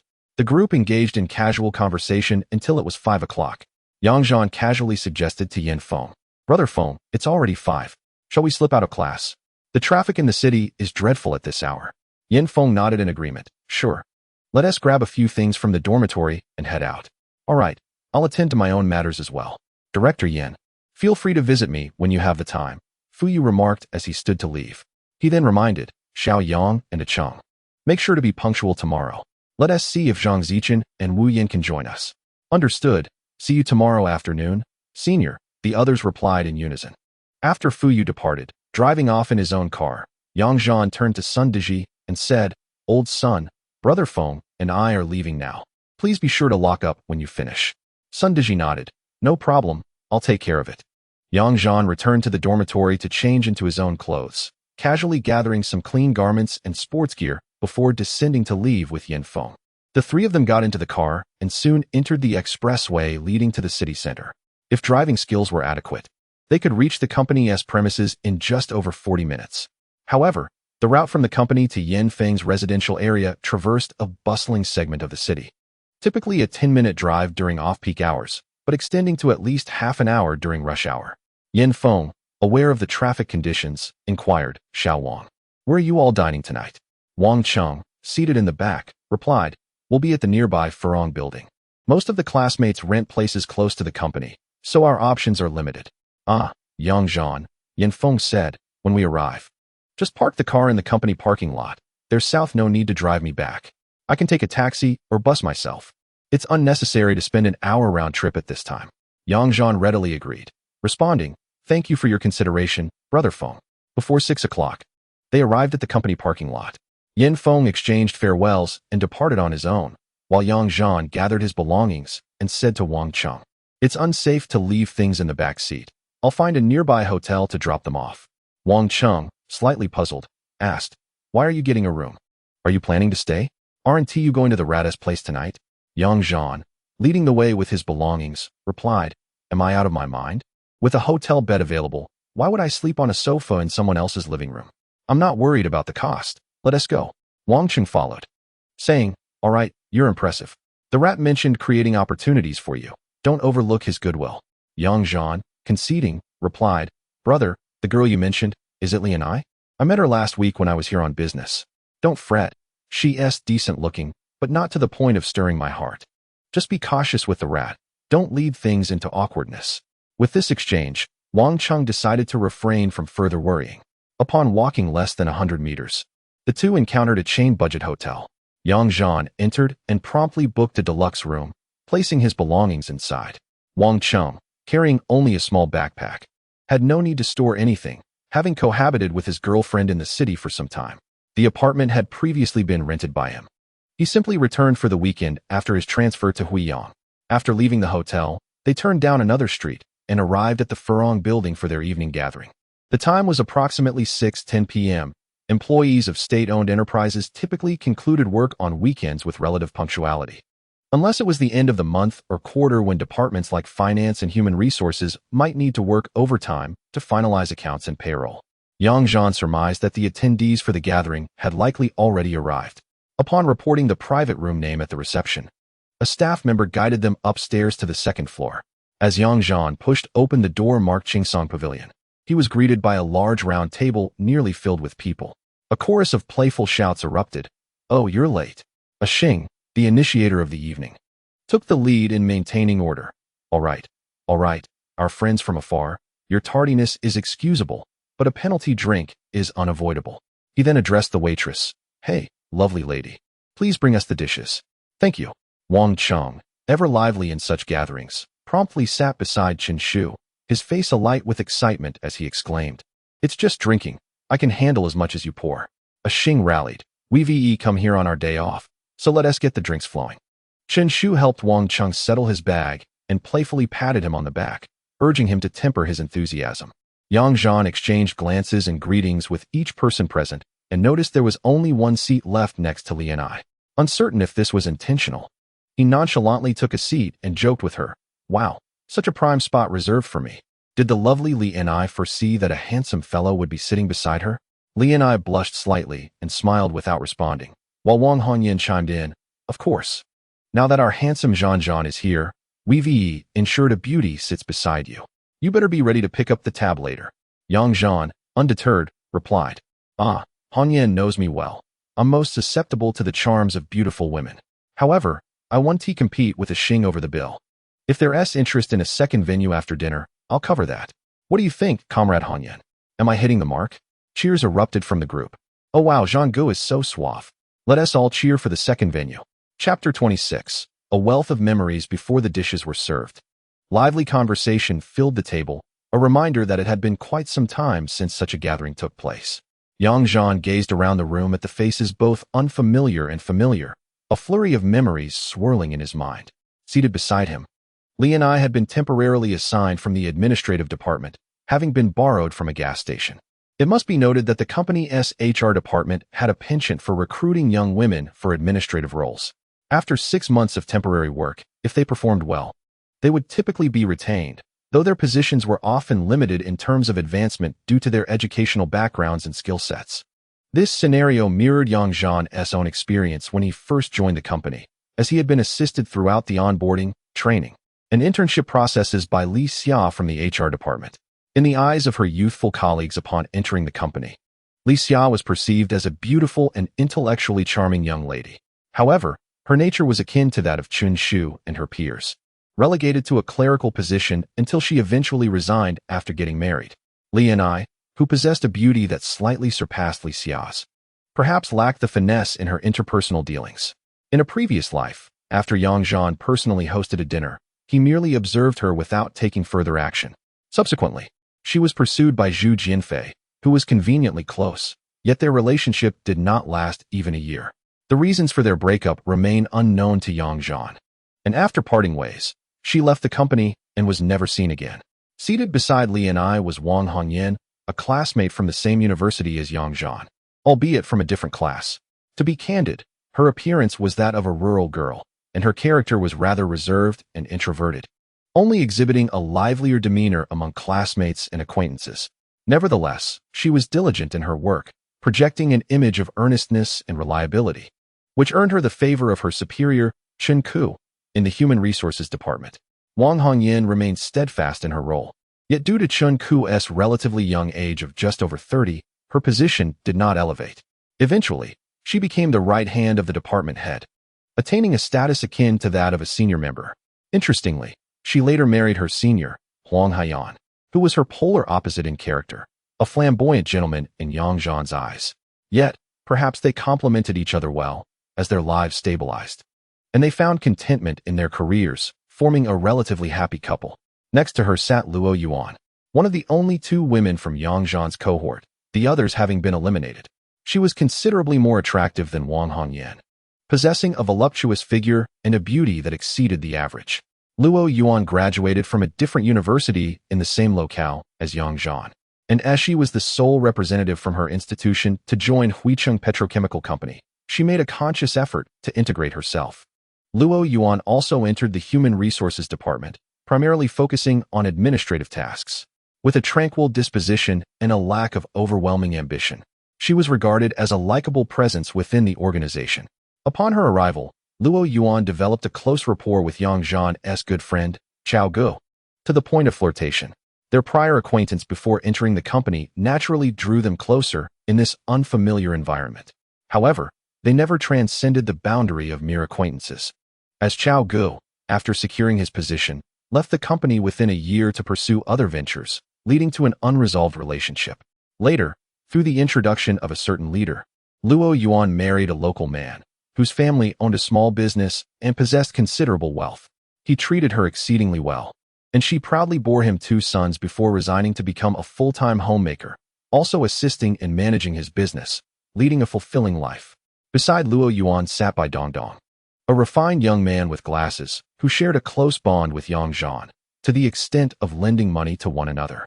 Bai Dongdong majored in computer science and joined the company as a network manager in the retail management department.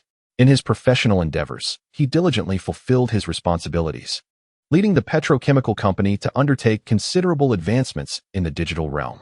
He was entrusted with managing various aspects such as fuel cards, public accounts, and website development and maintenance, gradually ascending to the position of deputy director. Among his peers, he was the first to marry. A relative introduced him to a fellow townsman in the city, and within a year of their acquaintance, they exchanged vows. His family also purchased a residence for him in the city, making him the first among his circle to own a home, embodying the quintessential path of a technical professional, stable and content. Next to him sat a Sheng, the organizer of this gathering. A Sheng had spent 2 years working after high school before returning to pursue his university education, thus being slightly older than those present. His demeanor was more mature and composed, with a stout physique. Majoring in law, he harbored a lifelong ambition to become a lawyer. A vivid memory surfaced of their journey to the workplace right after graduation, where Sheng, along with colleagues Xiao Gu, Wang Cheng, and Yang Zhan, traveled by train. While the latter carried only a suitcase filled with clothing, a Sheng brought along 2 oversized suitcases, one of which was packed entirely with books, rendering it so heavy that the wheels broke under the strain. Throughout their journey, boarding trains and buses, the 3 friends assisted him with his luggage. One suitcase, laden with books, exceeded 150 pounds, necessitating a rotation of carriers, leaving all 4 utterly exhausted. A Sheng's goal was to use his position in the petrochemical sector as a stepping stone towards a legal career after passing the bar exam. Due to his law background and diligent nature, he was assigned to the general manager's office, where he dedicated himself to serving the leadership. His excellent writing skills and meticulous work ethic eventually led him to forego his dream of becoming a lawyer, having passed the bar. He did not resign, but instead rose to become a prominent figure in the company. Although he excelled professionally, he was notably the last among his peers to marry and have children, waiting until nearly 40 to do so. Nonetheless, he was a quintessential individual driven by ambition, albeit with a detour from his original dream.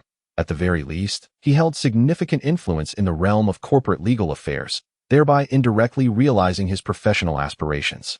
Seated to a Sheng's left was Zhu Jianfei, a man of duality. He was the tallest among them, and while his handsomeness was inconsequential, his stature undoubtedly provided an advantage in the dating scene during these times. He and Yang Zhan shared a close bond, having lived in adjacent bunks within the same dormitory for over 2 years. Initially, he left a favorable impression on others, but as time passed, few were inclined to forge deeper connections with him due to his overly opportunistic and duplicitous nature. This was also the reason Yang Zhan, despite their close living arrangement, maintained a certain emotional distance. Nevertheless, their relationship as classmates and colleagues remained cordial, sustaining a superficial yet amicable social dynamic. Zhu Jianfei's life trajectory aligned with his character traits. Previously, when Yang Zhan was encouraged by Chun Shu to pursue Li and I, Zhu Jianfei expressed a desire to assist Yang Zhan in his romantic endeavors, but ultimately sought to pursue Li and I for himself. It is fortunate to have pursued you. Yet for reasons unknown, the relationship ended within a year, leading Li and I to resign from her position and relocate elsewhere. Zhu Jianfei spent approximately 5 years at the petrochemical company, initially favored by leadership and assigned to the most advantageous human resources department upon his entry. However, after 2 years, his indiscreet remarks offended the department head, resulting in his transfer to the retail management division. A year later, he became a nuisance to the retail leader, who demoted him to a regional retail manager. After another year, he made a critical error in his role, and the regional head refused to cover for him, leading to his assignment as the head of a remote highway gas station. After several months in this position, he found himself unable to bear the humiliation any longer and resigned. Zhu Jianfei possesses an uncanny stroke of luck, reminiscent of his school days when he would consistently acquire the finest equipment in games, only to be knocked down by classmates shortly thereafter. Following his departure from the petrochemical company, he fortuitously secured a position at the newly established Sinochem company in Fumin province, boasting of aligning himself with a commendable leader, an individual of notable lineage. Zhu Jianfei devoted himself to ingratiating himself with this leader. Within 2 years, he was dispatched to the capital for a year-long assignment, subsequently returning home to Hunan province to establish a new branch, where he swiftly ascended to the position of deputy general manager. This marked a significant turnaround for him, akin to a triumphant return adorned in fine garments. His streak of good fortune continued, culminating in an introduction to the daughter of a leader within the system, allowing him to acquire both a villa and a Mercedes-Benz. I recall in a past life, Yang Zhan, while on a business trip through the provincial capital of Hunan, gathered a group of university classmates for a reunion. Although Yang Zhan was not particularly remarkable among his peers, he was genuinely regarded as a good friend, which encouraged classmates to join him. During the gathering, Zhu Jinfei boasted about his Mercedes and villa, prompting a classmate to inquire about the burden of his mortgage. He merely scoffed, claiming that a quarterly bonus sufficed to cover an entire year's mortgage payments, leaving his classmates speechless and somewhat repulsed by his ostentatious display. However, fortune is fickle, and years later, news of his divorce surfaced. A classmate discreetly informed Yang Zhan that Zhu Jinfei had been cuckolded, with the possibility that the child was not even his own, and the one responsible was his superior. This classmate, possessing a certain cunning, offered to exact revenge, suggesting a mutual destruction of reputations within the industry, yet Zhu Jinfei remained a coward. Ultimately, he lost his home in the divorce, departing with only a dilapidated vehicle, having also offended his former father-in-law, and was left with no choice but to resign and seek new opportunities. His tumultuous journey resembles a script crafted by a playwright, albeit more akin to the narrative of an antagonist. One cannot help but ponder how life often mirrors the plots of dramas. Beside Zhu Jinfei sat the previous trio of heroes, Huang Haiyan, Wang Tianla, and Wang Li, who had entered the company a year prior to Yang Zhan's group, establishing a close camaraderie as senior colleagues. Given that only 3 individuals from their cohort had been recruited, all assigned by the provincial company, it was only natural for them to share a common discourse and spend time together. Huang Haiyan possesses a tall and slender figure with a refined demeanor, yet he is a master of the nightlife scene. He neither plays cards nor smokes. Rather, he revels in the nocturnal escapades, leaving the nature of his past romantic relationships shrouded in mystery. It was only later that the revelation of his marriage to Wang Hongyan left Yang Zhan utterly astonished. As from any perspective, she seemed an unlikely match for him. However, it was an unspoken understanding among their peers that Wang Hongyan harbored affection for Huang Haiyan. Perhaps after experiencing the opulence of the world, he sought a partner who truly cherished him for a lifetime. A wise choice indeed. Wang Tianla, a charming gentleman from the South Sea, stands neither too tall nor too short, yet his sophisticated appearance eclipses that of his colleagues. He possesses a keen sense of fashion, making him quite popular among the women at the company, though all relationships have remained platonic, akin to sibling bonds. With a temperament as gentle as that of a lady, he is undoubtedly heterosexual. He refrains from smoking, drinking, or gambling, preferring instead to indulge in video games. It appears that he harbors no desire for marriage, having had several girlfriends, yet Yang Zhan has never heard of him settling down. Lastly, there is Wang Li, who comes from the most affluent background. He is unremarkable in appearance, sharing a similar disposition with Wang Cheng, enjoying the company of friends. However, he possesses greater capabilities and has subsequently risen to the position of deputy director in the retail management department. Yang Zhan has not paid much attention to whether he has married or established a stable life. Chapter 27. A joyous reunion after reminiscing. It seemed like an eternity had passed, though in reality, it was merely a brief exchange of a few sentences. The restaurant served the dishes promptly, presenting several main courses within 10 minutes. As the organizer, a Sheng, proposed, "Let us pour drinks, no cheating, and it matters not whether one is male or female." Everyone began to serve themselves, with even Wang Tianla filling his glass. His abstinence from alcohol was not due to inability, but rather a shared reluctance to initiate drinking. Akin to Yang Zhan, in the spirit of camaraderie, he was willing to partake in a modest amount. A Sheng stood with a glass in hand and addressed Yang Zhan and Wang Cheng. "You two must face a penalty drink. Come on, I'll join you. It's been ages since we've dined together, especially you, Yang Zhan." Yang Zhan set down his chopsticks, lifted his glass to acknowledge a Sheng, tapped the bottom of his cup against the table, and emptied it, turning the glass upside down to signify it was drained. Who can be blamed? Only you, a Sheng, for not organizing this sooner. Do arrange more gatherings in the future. I am always ready to join my brothers. Wang Cheng downed his drink in one gulp. Echoing Yang Zhan's words, indeed, It's all your fault, Sheng. Both Zhan and I have been relegated to remote locations. We lack the means to organize anything. From now on, we shall be at your beck and call. After finishing his drink, Sheng made no objections and chuckled. All right then. Next time I'll arrange for everyone to come to your place.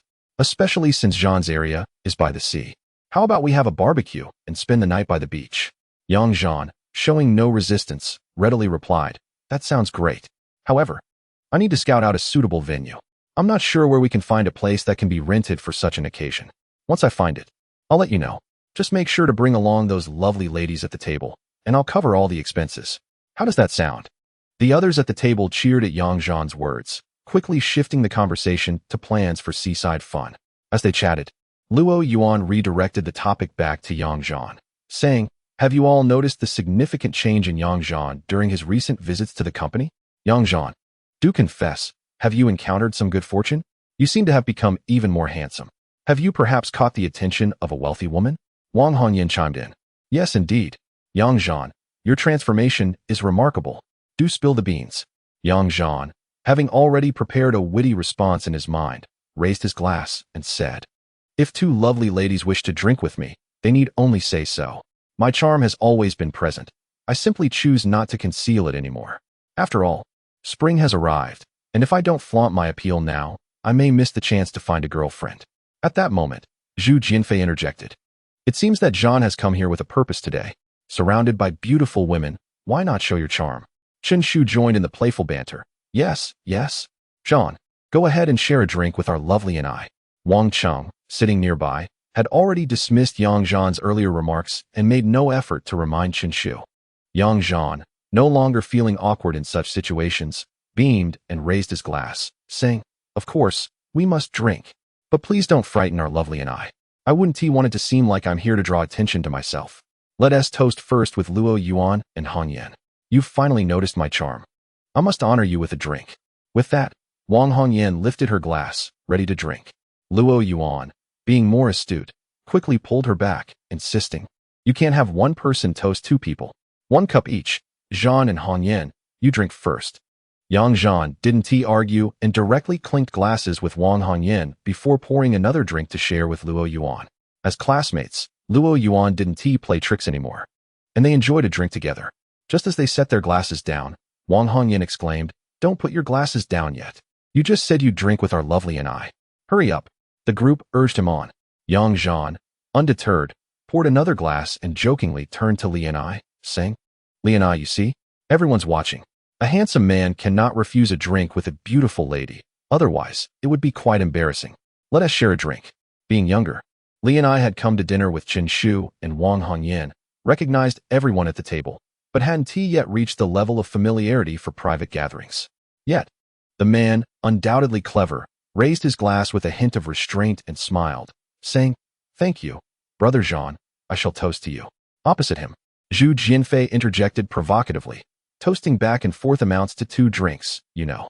While Yang Zhan did not mind downing another glass of liquor, he pondered the shamelessness of the individual who pretended to be helpful but would later undermine him.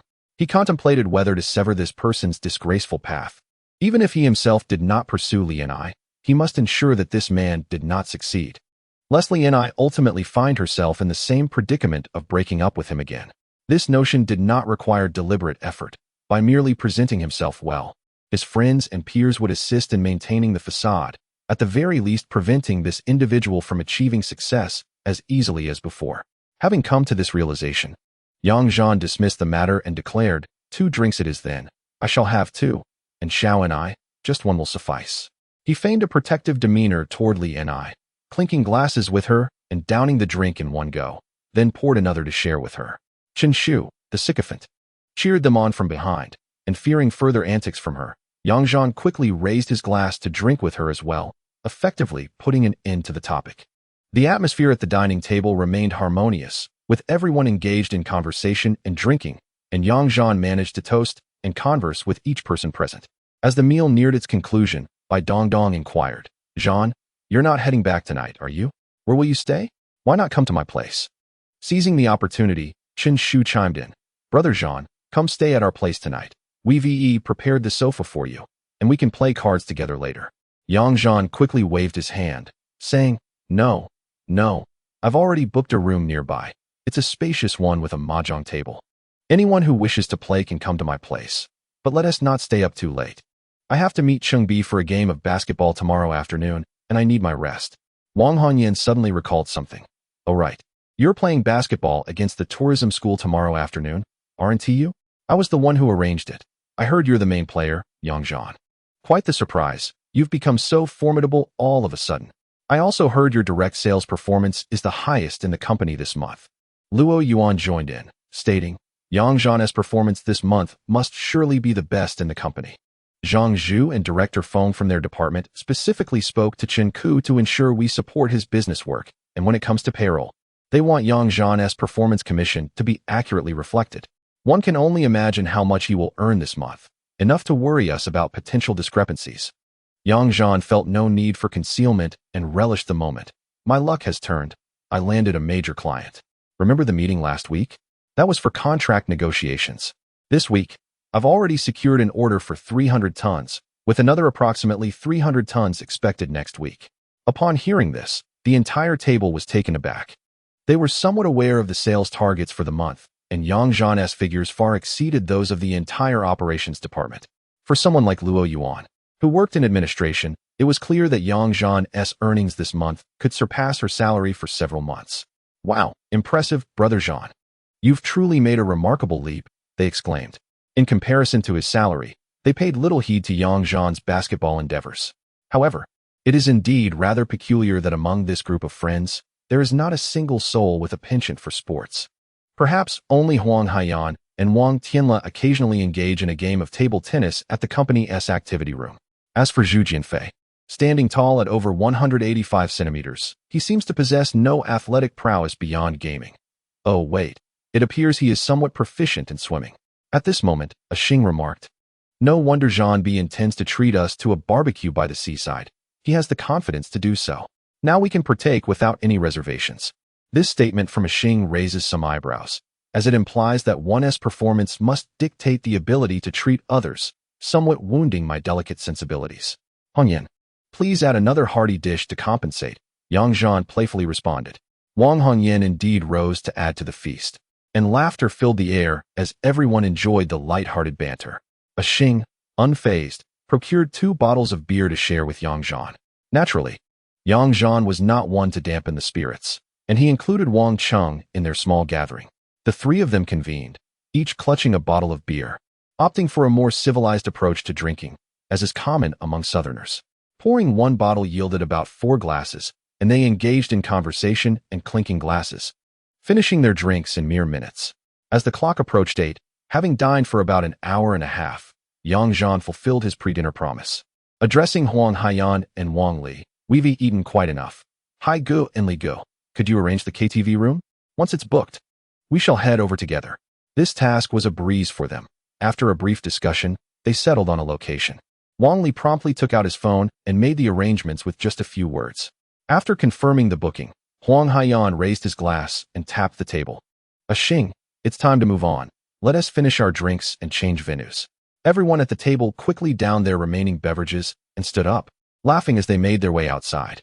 A Sheng went to settle the bill, while the others congregated outside the restaurant for a smoke and casual conversation.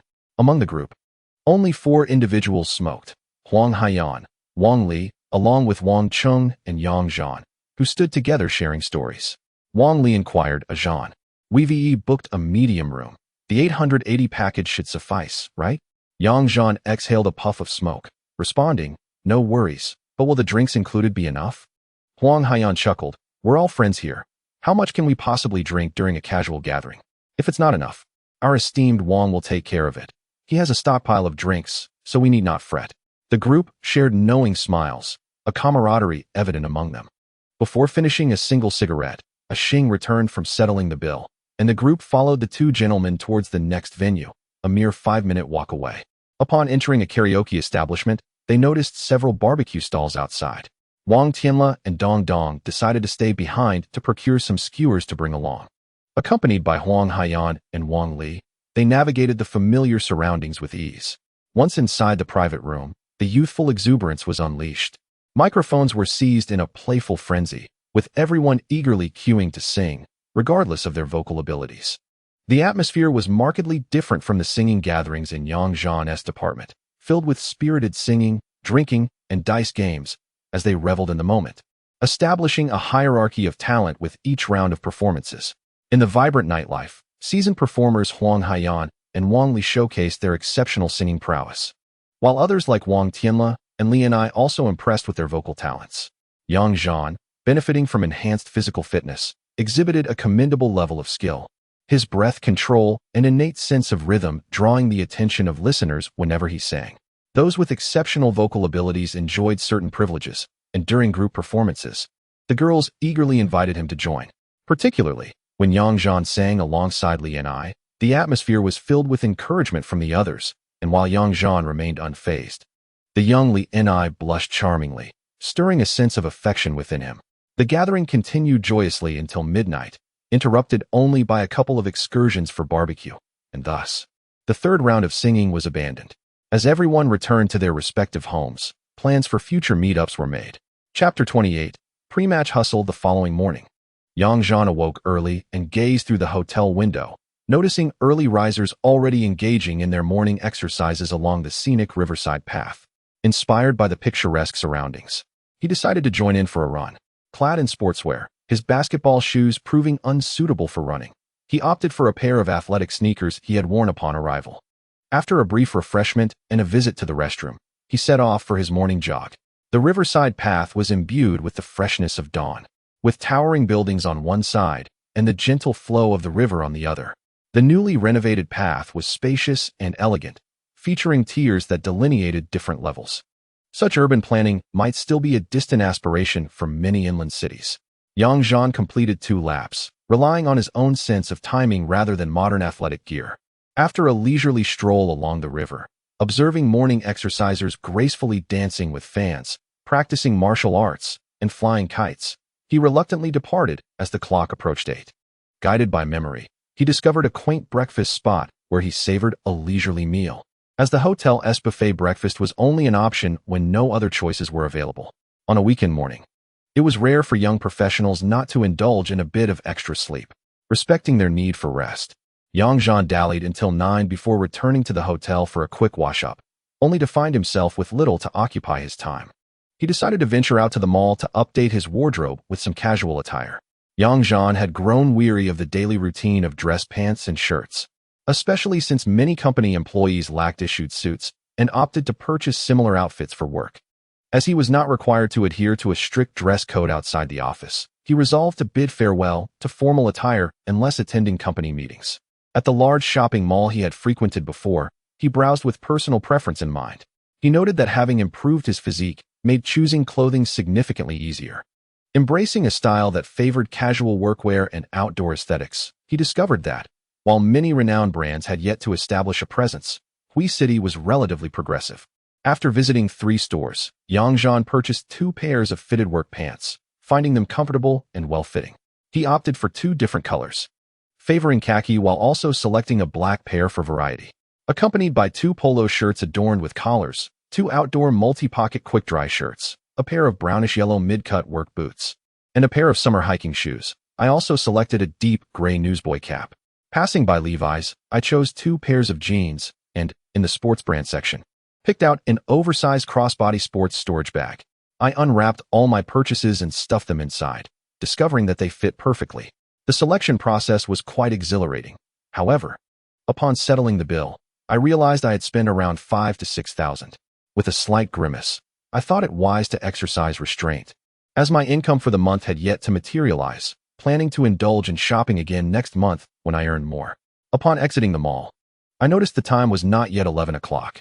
Just as I was about to marvel at how swiftly men shop, I received a call from Wang Cheng, urging me to hurry and check out to join Chen Shu for lunch.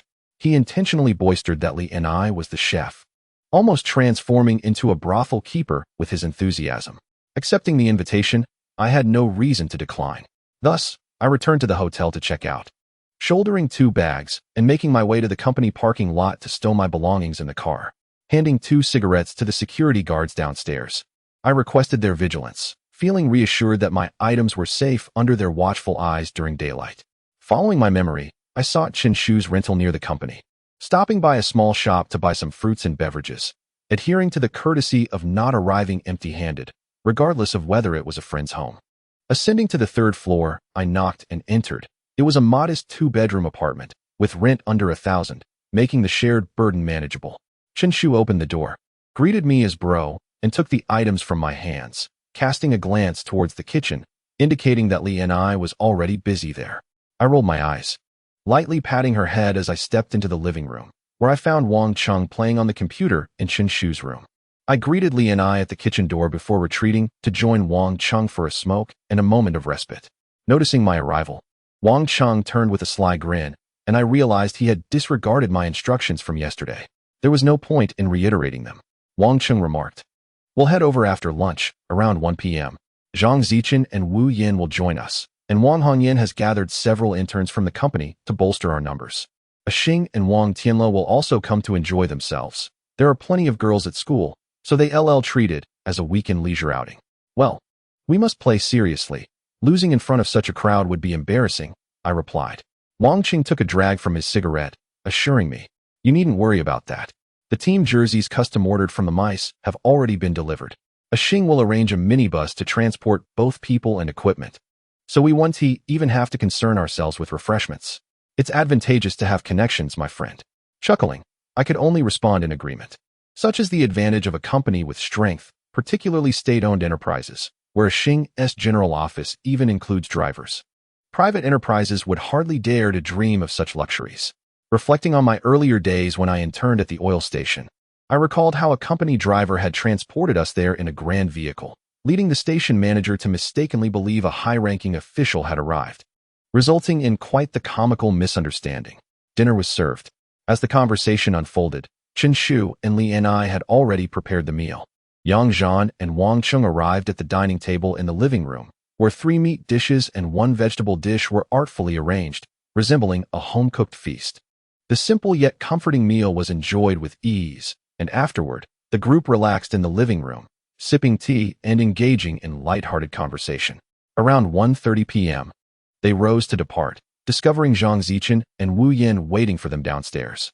Chen Shu went over to invite them upstairs to the administrative warehouse to load the completed jerseys into the bed of the pickup truck. All 6 of them boarded Yang Zhan's vehicle, with Chen Shu arranging the seating. Li and I took the passenger seat, while the 3 men settled in the back.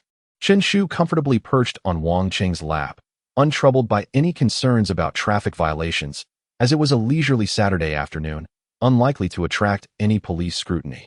The journey from the company to the tourism school traversed the bustling city, and although the distance was not particularly long, it took over half an hour to arrive. The school's management was not overly strict. Yang Zhan inquired about directions at the entrance and drove directly to the sports hall's front. They unloaded the items from the vehicle, and Yang Zhan retrieved 2 bags he had placed in the passenger seat before driving. He took the larger bag he had purchased that day, while Li and I carried the smaller one, prompting a sly smile from Chen Shu. Upon entering the sports hall, they discovered it was a comprehensive training facility, spacious with a high ceiling but lacking spectator seating.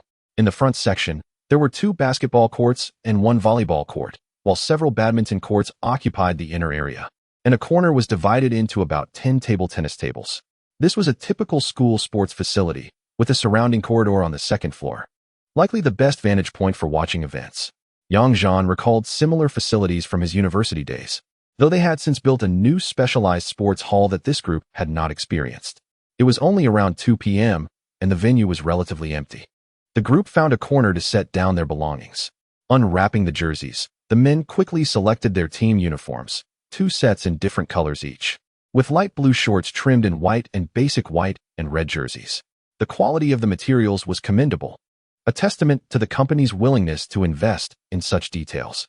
The jerseys and shorts bore the name Huicheng Petrochemical, and Yang Zhan confidently chose the number 23, assured that no one on the team would contest it. After changing into their uniforms in the locker room, they donned white jerseys for this away game, indifferent to whether the new attire had been washed or not. Once dressed, they felt the need to warm up, so they invited the 2 ladies to join them in a half-court scrimmage, with Li and I, of course, assigned to Yang Zhan's team. The men treated it as a warm-up, passing the ball to the women for shots, enjoying a delightful mix of camaraderie and laughter. By around 2:30 p.m., most of the petrochemical company personnel had arrived, including Wang Hongyan and a dozen others, nearly all of whom had dined together the previous night. Yang Zhan recognized only a few of the additional attendees. Meanwhile, many students from the tourism school began to trickle in, along with dozens of others who were likely classmates of their teammates, coming to offer their support. There are precisely 2 basketball courts where the 2 teams have separated to warm up at their leisure. The communication between the players is the responsibility of Fu Yu and Wang Hongyan. The Shihua team has gathered at Chun Shu's location to collect their uniforms, donning away jerseys similar to those of Yang Zhan and his teammates, all while engaging in warm-up exercises on the court. Wang Cheng appears to have done some homework, skillfully organizing the team into a formation for running laps, followed by shooting drills and layup practices. Although he has the structure in place, his lack of expertise is evident. And it is only with Chun Wei's assistance that things start to flow smoothly, given that Chun Wei has undergone training since childhood. On the other court, the school basketball team from the tourism institution has also commenced their warm-up, exhibiting a far more fluid routine. Under the guidance of 2 individuals dressed in their team uniforms, they appear relatively professional. These 2, evidently physical education teachers, seem to be 4 or 5 years older than Yang Zhan. With approximately 10 minutes remaining, Fu Yu gathers everyone around, and the other members of the company join in as well. Fu Yu addresses the group, stating, "We have just a few minutes before we begin, so let me briefly explain." He surveys the gathered players before continuing. The tourism school's team comprises both students and teachers. The student skill level is average, but a few teachers are quite formidable, particularly 2 whose university major was basketball. Therefore, we must be mentally prepared as we step onto the court. However, we must trust in our capabilities, especially you, Yang Zhan. When you take the lead, aim to exude confidence. Their student players cannot match our physical prowess. Chen Wei, as you organize the plays, be sure to distribute the ball effectively and exploit their weaknesses. I will hold off on playing until you establish a lead, after which I will step in. Our starting lineup will be center Zhang Wei, power forward Li Xiaoping, small forward Zhang Zichen, shooting guard Yang Zhan, and point guard Chen Wei. Now let's rally together. 1, 2, 3, go. After issuing his instructions, Fu Yu encourages everyone with a cheer. Go, go. The crowd disperses, and Zhu Jianfei comments in the group, "Wow, Zhan is really a starter." Wang Cheng shoots him a glance and retorts, "Do you think this is a joke? Did you not see him wearing number 23? Who would dare wear that number without the requisite skills?" Chen Shu chimes in, "Old Zhu, you're out of touch. Brother Zhan is the linchpin of our company's team. With your height, why aren't you participating?" Zhu Jianfei chuckles brightly. Although he aspires to be an athletic powerhouse, he honestly struggles with ball sports beyond gaming. Chapter 29. Team victory again. Both teams have completed their preparations and are ready to take the court. The scoreboard and timer are certainly available at the school, and even the referees are certified professionals. The game commences promptly at 3 o'clock. During the jump ball, the center from the tourism school team is quite tall, likely measuring over 195 centimeters, yet lacks robust strength, leaving a sense of insecurity regarding his athletic ability.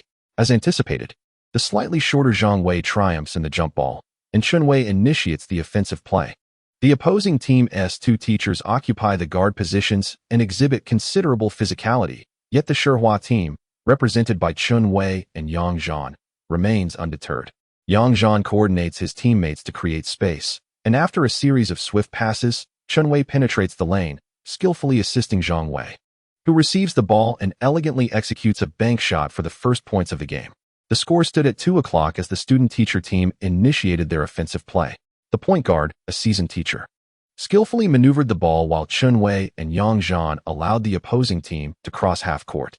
Yang Zhan assessed the situation on the court, recognizing that although the student-teacher team had an advantage in height in the paint, they might struggle against the physicality and technical prowess of the Shihua team. Therefore, he aimed to extend their defensive perimeter, inviting the opposition to attempt their attacks inside. Away, Zichen, widen the defense and disrupt their perimeter shots. Let them take it inside. Yang Zhan signaled to his teammates. Responding positively, the trio intensified their perimeter defense. The student-teacher team, however, was not oblivious. Both guards were professionals in their own right. At the start of the game, they were willing to give the inside players a chance to attack. Indeed, under cover, the guards passed the ball to the center, who received it with his back to the basket.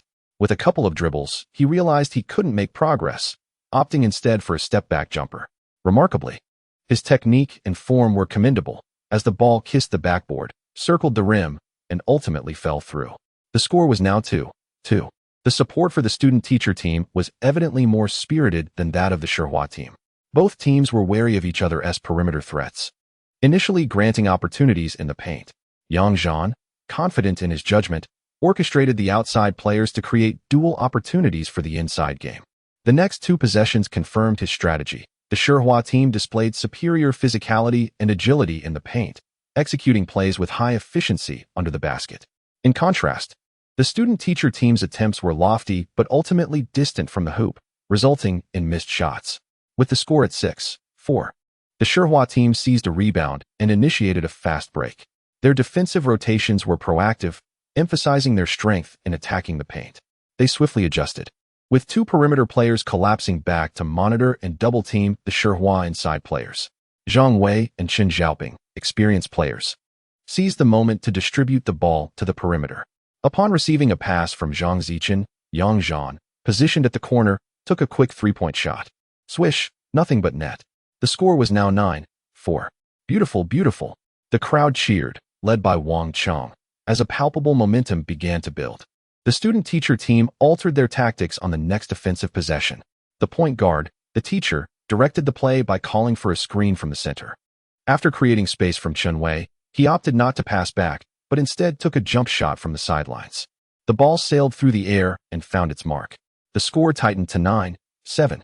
Exchanging glances, Yang Zhan and Chen Wei recognized the prowess of their teachers, who, after the Shihua team's three-pointer, were determined to retaliate with one of their own.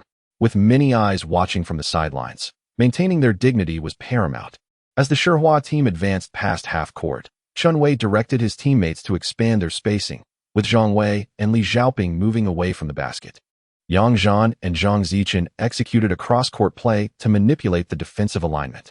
Just as Yang Zhan slipped into the baseline, Chen Wei lofted the ball from the perimeter towards the basket. Observers on both sides were puzzled, as even if Yang Zhan caught the pass, he would have little time to turn and shoot, given the tight defense. Yet, as the ball soared towards him, Yang Zhan felt an electrifying surge of energy. Without hesitation, he leaped towards the ball, executing a powerful dunk near the rim with his right hand. With a swift motion, Yang Zhan's fingers struck the rim, sending a jolt of pain through his hand, yet he felt invigorated. The score stood at 11-7, and the crowd erupted in exuberant cheers as he executed a splendid play. He sprinted back to celebrate with Chen Wei, their laughter echoing in the air. The seamless synergy between their passes and dunks was utterly delightful.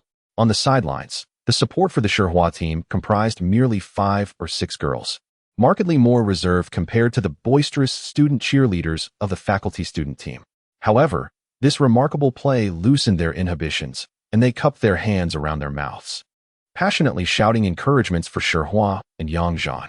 This moment significantly bolstered the morale of the Shihua team, prompting them to enhance their defensive efforts. The faculty-student team attempted to reclaim a point with an outside shot, but their attempt went awry under the pressure of Shihua's defense. Transitioning to offense, the Shihua players executed their movements with remarkable agility, as two interior players set screens to create space for their perimeter teammates. After disrupting the defense, they swiftly repositioned themselves inside, thereby creating chaos in the opposing defense. Chen Wei's passes were precise, allowing Li Xiaoping to score effortlessly after receiving the ball. The rhythm of the game was rapid, with both teams exchanging points at a brisk pace. Shihua maintained a consistently high offensive efficiency, while the faculty-student team struggled to devise effective strategies, resorting instead to individual prowess, which yielded only mediocre shooting percentages. 15 minutes into the game, the score had escalated to 30-18, with Shihua enjoying a 12-point lead. The faculty-student team called for a timeout, with both teams retreating to reassess their tactics. On the sidelines, Fuyu encouraged the starters to take a seat, while nearby girls offered water and towels. Li and I was undoubtedly the one handing water to Yang Zhan. Her shyness had vanished, and she confidently fanned him with a notebook after delivering his towel, embodying a nurturing demeanor. With a clap to capture everyone's attention, Fuyu expressed his joy. "Well done, brothers. Our teamwork is improving. We've established a lead, but our primary goal remains team cohesion. Let's rotate a few players in for the remainder of the first half." Observing the nods of agreement, Fu Yu continued, Yang Zhan, take a breather. We must conserve your energy for later. It wouldn't do to widen the score too quickly, as it could hinder our development. Absolutely. Yang Zhan replied with a smile of assent. Fu Yu nodded and added, Zhang Wei, step down for a rest. Li Xiaoping will shift to center, and Wu Yan and I will enter the game. Yang Zhan, watching from the sidelines, remained ready to guide tactical adjustments on the court. Is everyone clear? All right, understood. Came the collective response as both teams re-entered the court. The faculty-student team also made substitutions, replacing their center with a power forward and bringing in a new point guard, while the two teachers transitioned to shooting guard and small forward roles.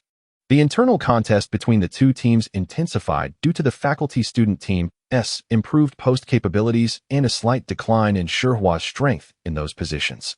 The score tightened as both teams executed their tactical plays effectively. Chen Wei, facing less defensive pressure, seized the moment to shine, showcasing his skills and securing 4 points along with 3 assists in the remaining 5 minutes. The first half concluded with a score of 40-30 during the 15-minute halftime break. Fu Yu assessed the score and deemed it satisfactory, prompting him to confer with the team on further substitutions. As the second half commenced, the Shihua team replaced both Chun Wei and Zhang Zichen, allowing Kai Pengzi to assume the center position, while Li Xiaoping returned to the role of forward. His youthful vigor meant he had no stamina issues after the break. The teacher-student team also made substitutions, which was not unexpected. However, the two core teachers remained on the court. The shortcomings of Shihua's lineup became apparent as the second half began. Although the center excelled in physical confrontations, his mobility and rebounding skills raised concerns. Newly introduced substitute point guard Zhang Sheng, who hailed from the same training facility as Chen Wei, demonstrated proficiency in ball handling but fell short in organizational capabilities. The teacher-student team quickly discerned these vulnerabilities, with the two professional educators on the court orchestrating plays that ultimately led to both offensive and defensive successes. Within 8 minutes, the score narrowed to 50-47. As Shihua prepared for their next offensive attempt, Yang Zhan called a timeout, and both teams retreated for a brief respite. Once the players had settled down and hydrated, Yang Zhan addressed Fu Yu, stating, Captain, it's time. I, along with Chen Wei and Zhang Wei, will stabilize the game. You and Wu Yan can work on your synergy.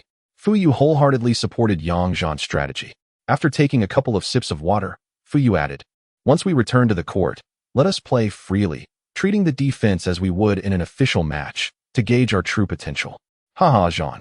With so many beauties present, it's time to showcase your prowess. Yang Zhan beamed, responding, Chen Wei, did you hear that? Stay sharp out there, haha.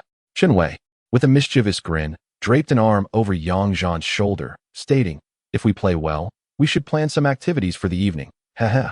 Yang Zhan raised an eyebrow, exchanging a knowing glance with Chen Wei, solidifying their unspoken agreement. As the whistle blew, both teams returned to the court. Upon assessing their opponents, the Shihua team appeared revitalized, playing as if they were an entirely different squad. The intensity of their offense and defense skyrocketed immediately. After advancing past half-court, Chen Wei executed a pass and made a run to receive the ball, deftly evading the defense. Seizing the opportunity as the opponent overcommit to a defensive play, he delivered a precise assist to Yang Zhan at the baseline. Despite the teacher-student team's vigilance towards Yang Zhan, he found space and launched a three-pointer, which swished through the net. The score shifted to 53-47.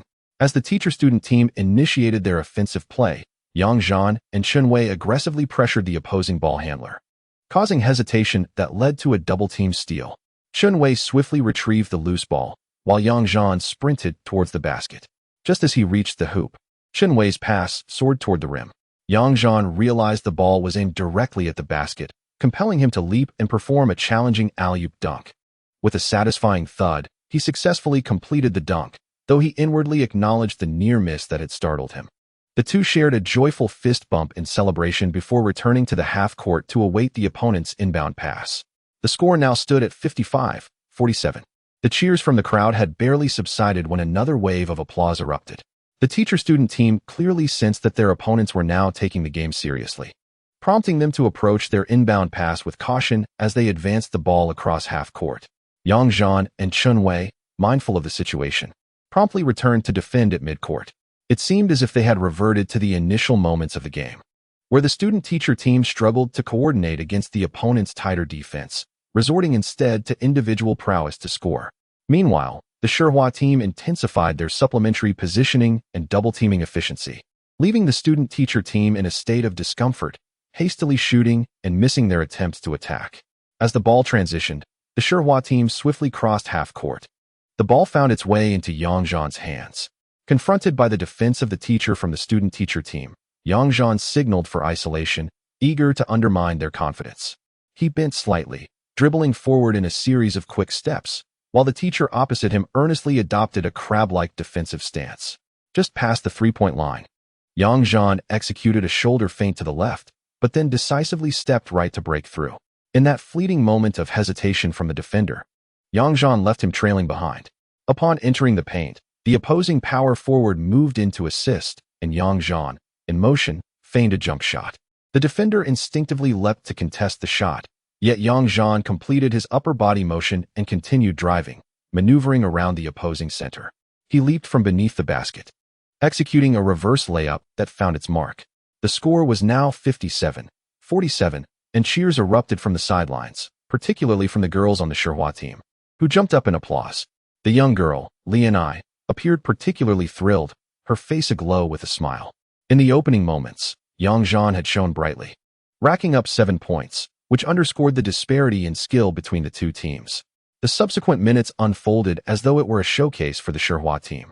Yang Zhan did not prioritize scoring, and the team played with increasing fluidity. Even Fu Yu felt invigorated on the court, executing passes with remarkable ease. With 5 minutes remaining, the student-teacher team called for a timeout, the score reflecting 67-52, as the Shihua team had unleashed a 17-5 scoring run. The student-teacher team deemed it improbable to catch up in the remaining 5 minutes. Thus, they called a timeout to substitute players and manage the waning moments of the game. Conversely, the Shihua team felt satisfied with the day's training, opting to allow substitutes to take the court and run down the clock. Kai Pengzi and Wang Cheng both had the opportunity to play, and the two team substitutes engaged in an animated exchange for the remainder of the match. The final score stood at 75-60, with no alteration in the margin, which rendered the effort somewhat fruitless. Chapter 30. Let us play matchmaker. With the game concluded before 4:30 p.m., the timing felt premature, and further activities following such a warm-up match were unlikely. Hence, everyone prepared to disperse for their individual pursuits. The players reported to Chun Shu to sign in, where expenses such as travel and meals were collectively dispensed alongside their salaries. Most of Wang Hongyan's entourage from the company returned together, while individuals like Huang Haiyan and Wang Li were certain to explore the tourism school. Fu Yu engaged in conversation with the opposing team, coordinating transport for a few individuals back to Huiyang, as he too wished to reunite with his girlfriend on this weekend. Meanwhile, Chun Wei and Yang Zhan went to change clothes, and seizing the opportunity, Chun Wei discreetly inquired, "Zhangguo, is the girl who brought you water your girlfriend?" Yang Zhan was momentarily taken aback, not expecting such a question. However, noticing a hint of anticipation in Chun Wei's expression, he countered, "What do you mean? What do you want if she's not my girlfriend?" Chen Weitian said with a sheepish grin, "If she were your girlfriend, I'd abandon my thoughts, but since she's not, well, haha, perhaps you could introduce us."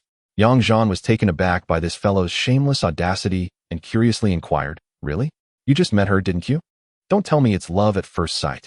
You, the notorious playboy, should refrain from causing trouble. She works in the company's administrative and human resources department. She is not my girlfriend, but Chen Shu's roommate." Upon hearing that she wasn't Yang Zhan's girlfriend, Chun Wei's spirits lifted instantly. With utmost seriousness, he replied, "Brother, who is causing trouble? This isn't my first encounter with her. I once saw her at a gas station in the city while I was out driving for leisure. As I was leaving, I noticed her passing by my car, and I was utterly captivated. It was indeed love at first sight. I thought she was beautiful. And who would have known I would see her again today? I genuinely like her." Others had voiced similar sentiments, and Yang Zhan felt it would be inappropriate to question them. Yet he couldn't shake the feeling that this was a rather theatrical situation. However, Yang Zhan had no intention of pursuing a relationship with Lianai himself.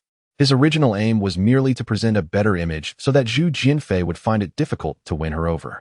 For Yang Zhan, who had recently emerged from the confines of a long-term marriage, the serene solitude of single life was incredibly appealing.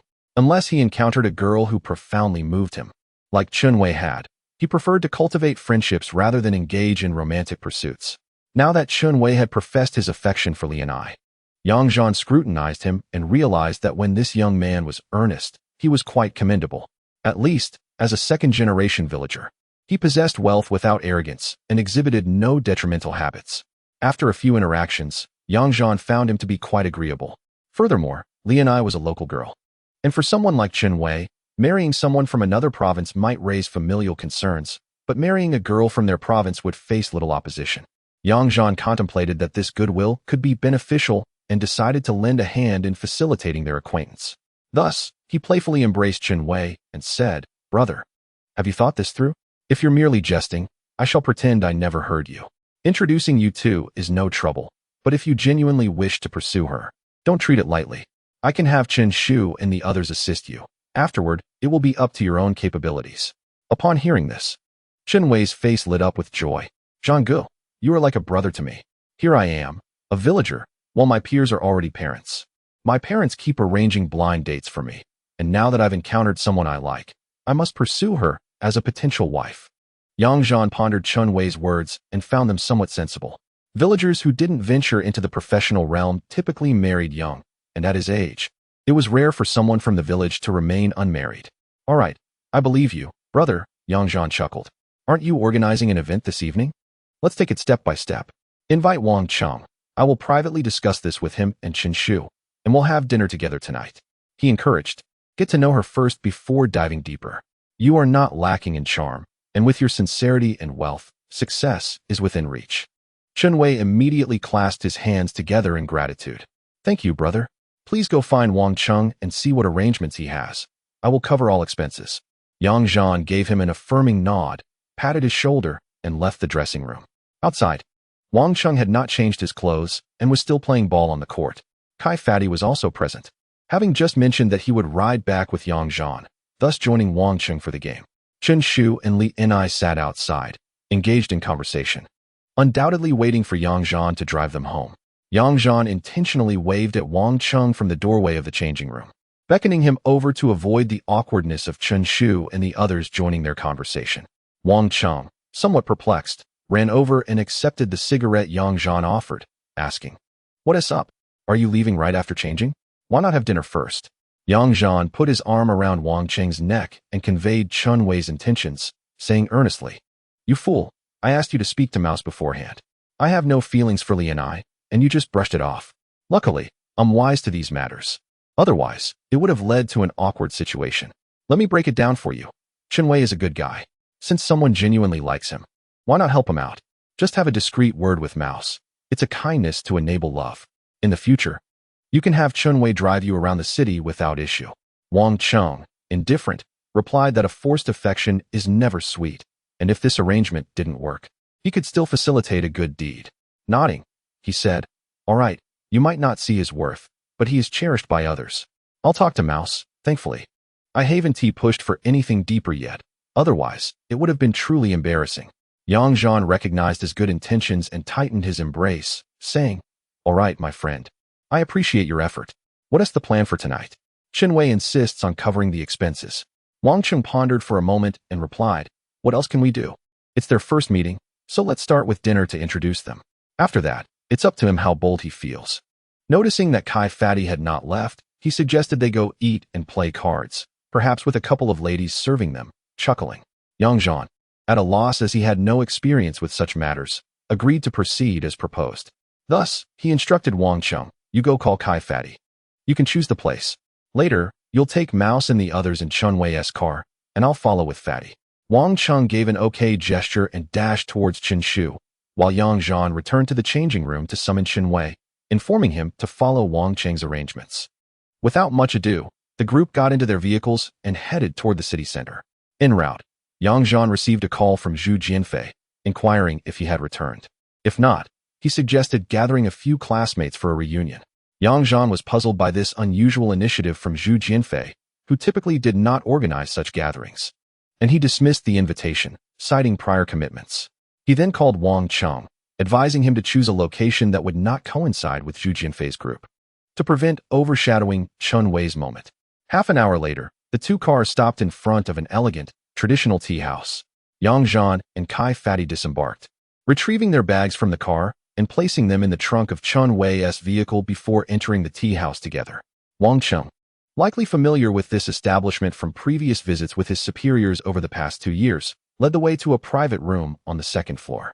The decor of the tea house was distinctive, covering approximately 20 to 30 square meters, with windows that opened to reveal a distant view of the river. In the corner of the room resides an automatic mahjong machine, while a round wooden dining table occupies the center. Near the entrance, there is a tea area furnished with solid wood tables and chairs. This establishment serves as a multifaceted tea house, where patrons can indulge in tea, play cards, and enjoy meals. With ample time at hand, Chen Shu and Li Ni set about brewing tea, watching television, and savoring snacks. Meanwhile, the four gentlemen resumed their card game. Yang Zhan exchanged a knowing glance with Wang Cheng and discreetly inquired, "Is there an introduction in the car?" Wang Cheng replied, "Of course, Wei has been seeking it. How could I remain indifferent? Let us speak highly of Wei during dinner. The rest is up to him." Yang Zhan nodded vigorously and raised an eyebrow at Chen Wei, who responded with a smile. All was set. Yang Zhan's involvement was now minimal. He was not particularly adept at such matters. And with Li Ni not being a regular presence, his non-intervention was, in fact, a significant assist to Chen Wei. The group adhered to their customary card-playing routine. Perhaps Chen Wei was distracted, or perhaps he genuinely wished to contribute at the card table. It became evident that he disregarded any strategic approach, often recklessly playing cards during critical phases of the game when others were cautious. In such circumstances, what could the other three do? They could only play as per the rules, taking what they could. Consequently, within less than 40 minutes, Yang Zhan and his companions had won one hand, while Chen Wei had already lost over 3,000. As the game unfolded in a bewildering manner, Yang Zhan's group frequently exchanged humorous remarks such as "Thanks, boss," and "Away, you're generous."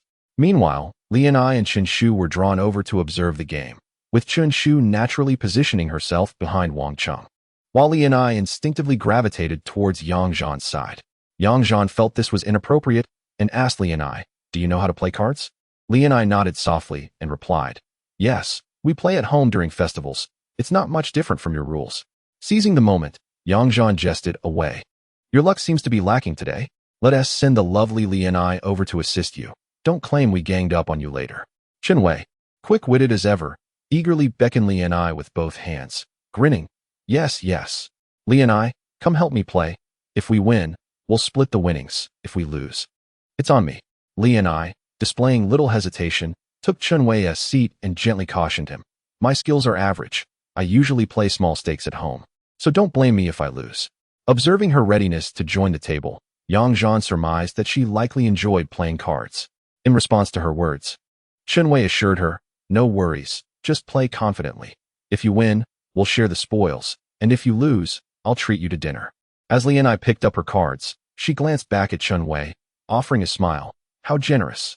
I can't lose here." Wang Cheng chimed in, "Li Ni, remember, if you need to make a point, make it. If you need to play aggressively, do so. Whatever Wei loses, we'll share half with you. And he'll treat you to dinner too. Wouldn't that be a splendid arrangement?" This made perfect sense, and Yang Zhan agreed, praising Wang Cheng's cleverness. At this moment, Chen Wei certainly felt compelled to speak more in order to make an impression. "It's all right, Xiao and I, don't pay attention to them.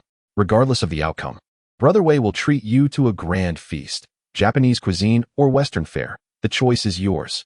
With that, support was duly provided, and the game resumed without excess. Chen Wei had switched out players, and finally, all four participants at the table were playing at their usual standards. Seated behind Li Ni, Chen Wei maintained his emotional intelligence, merely reminding her of the cards on the table while refraining from interfering with her playing habits, regardless of the potential risks of her moves. As they continued their game, the disparity in outcomes lessened considerably. Li Ni's skill at playing cards was commendable. Her willingness to step up to the table reflected a degree of confidence in her abilities.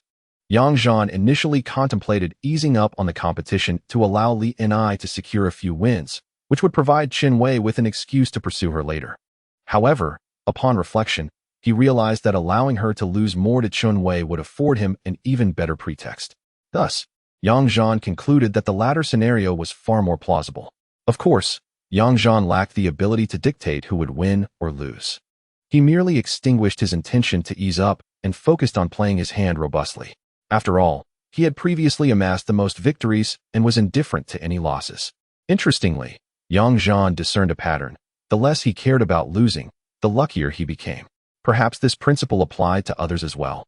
But it proved especially true in his case. As one round progressed, Yang Zhan found himself with a formidable hand, having a 13 tiles ready for a single 9 dot. Yet there was not a single 9 dot on the table. Opposite him, Li and I was likely pursuing a mixed meld, having already melded an 8 dot and an east wind. Chen Wei, positioned behind her, was astutely aware of the situation. From an observer's perspective, he surmised that Yang Zhan's hand was substantial, yet Li Ni's was also promising, with a mixed meld ready for a south wind and a 7 dot, while she held 3 9 dots. Chen Wei thought that if Li Ni needed to hesitate during her turn, he could support her without fear of losing, allowing her to play confidently, as it was merely a contest of luck against Yang Zhan. Regardless of the outcome, it was a gain for him. Meanwhile, Wang Cheng and Kai Pengzi, seated nearby, refrained from making reckless plays, adopting the mindset that they could simply discard their hands if necessary. Having just won 2 consecutive rounds, Li and I was brimming with confidence, and with Chen Wei's encouragement behind her, her courage was palpable, seemingly eager to draw a substantial hand, especially with 3 horses still in play to amplify her potential winnings. After a few rounds, it was once again Li Ni's turn to draw a card. Upon drawing, she immediately exclaimed with a smile, "Gang." She then covered her leftmost 3 cards and pulled them back to the corner of the table, revealing the drawn card beside those 3. According to the rules here, a concealed gang requires 1 card to be shown as a signal. Without hesitation, she proceeded to the end of the wall to draw another card, and after another draw, she gleefully declared, "South wind, mixed meld, haha." At that moment, Yang Zhan, who had just reached out during her gang declaration, found his hand suspended in midair. Everyone at the table turned to look at him, and after a brief pause, Li and I, who had just believed she was about to claim a grand hand, noticed Yang Zhan's situation. Yang Zhan shook his head, chuckling, "Xiao and I, you are truly audacious." Slowly, he revealed his hand. "Haha, I knew this hand would be troublesome," Kai Pengzi remarked with a laugh. Wang Cheng, with a hint of schadenfreude, remarked, "I knew this hand was a performance between the 2 of you, but the plot is rather chilling." Yang Zhan chuckled and replied, "Since no 9 of circles has emerged outside, I assumed you both held a pair, and no one dared to play against me. Yet, our lovely Miss and I possesses quite the audacity. 3 horses, quickly buy them. A 13-tile robbery, a family covering 3 houses. 39 times, 40 multiplied by 39 equals 1,560 yuan per share. Let us see if your horses are lucky." Li and I, after glancing at her cards, turned to Chen Wei with a face full of innocent despair. Chen Wei, surprised by the magnitude of Yang Zhan's hand, remained unperturbed by the stakes. Smiling amiably at Li and I, "It's all right, carry on. Are you afraid of buying horses? If you are, I shall assist you. Even if you lose more, Brother Wei can still treat you to dinner." Li and I, feeling a bit embarrassed, replied with a pained expression, "Then please help me with the horses. The reversal is too swift. Give me a moment to breathe."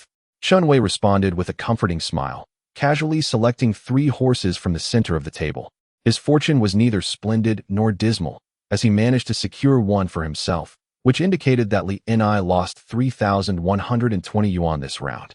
With a nonchalant demeanor, Chen Wei then extracted 5,000 yuan in cash from his wallet, counted out 31 bills, and handed 20 yuan from the table to Yang Zhan, placing the remaining 19 bills into the box at Li and I's side.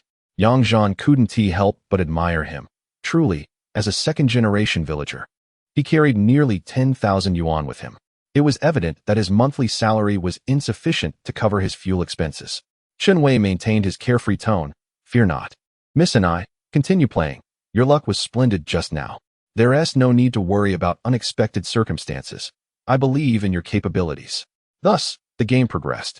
During a break, Chen Shu went to order food, while everyone treated the meal as a mere formality. The quality of the dishes was exceptional, yet they finished in just half an hour, resuming the game afterward. It was not until 11 o'clock at night that the game concluded.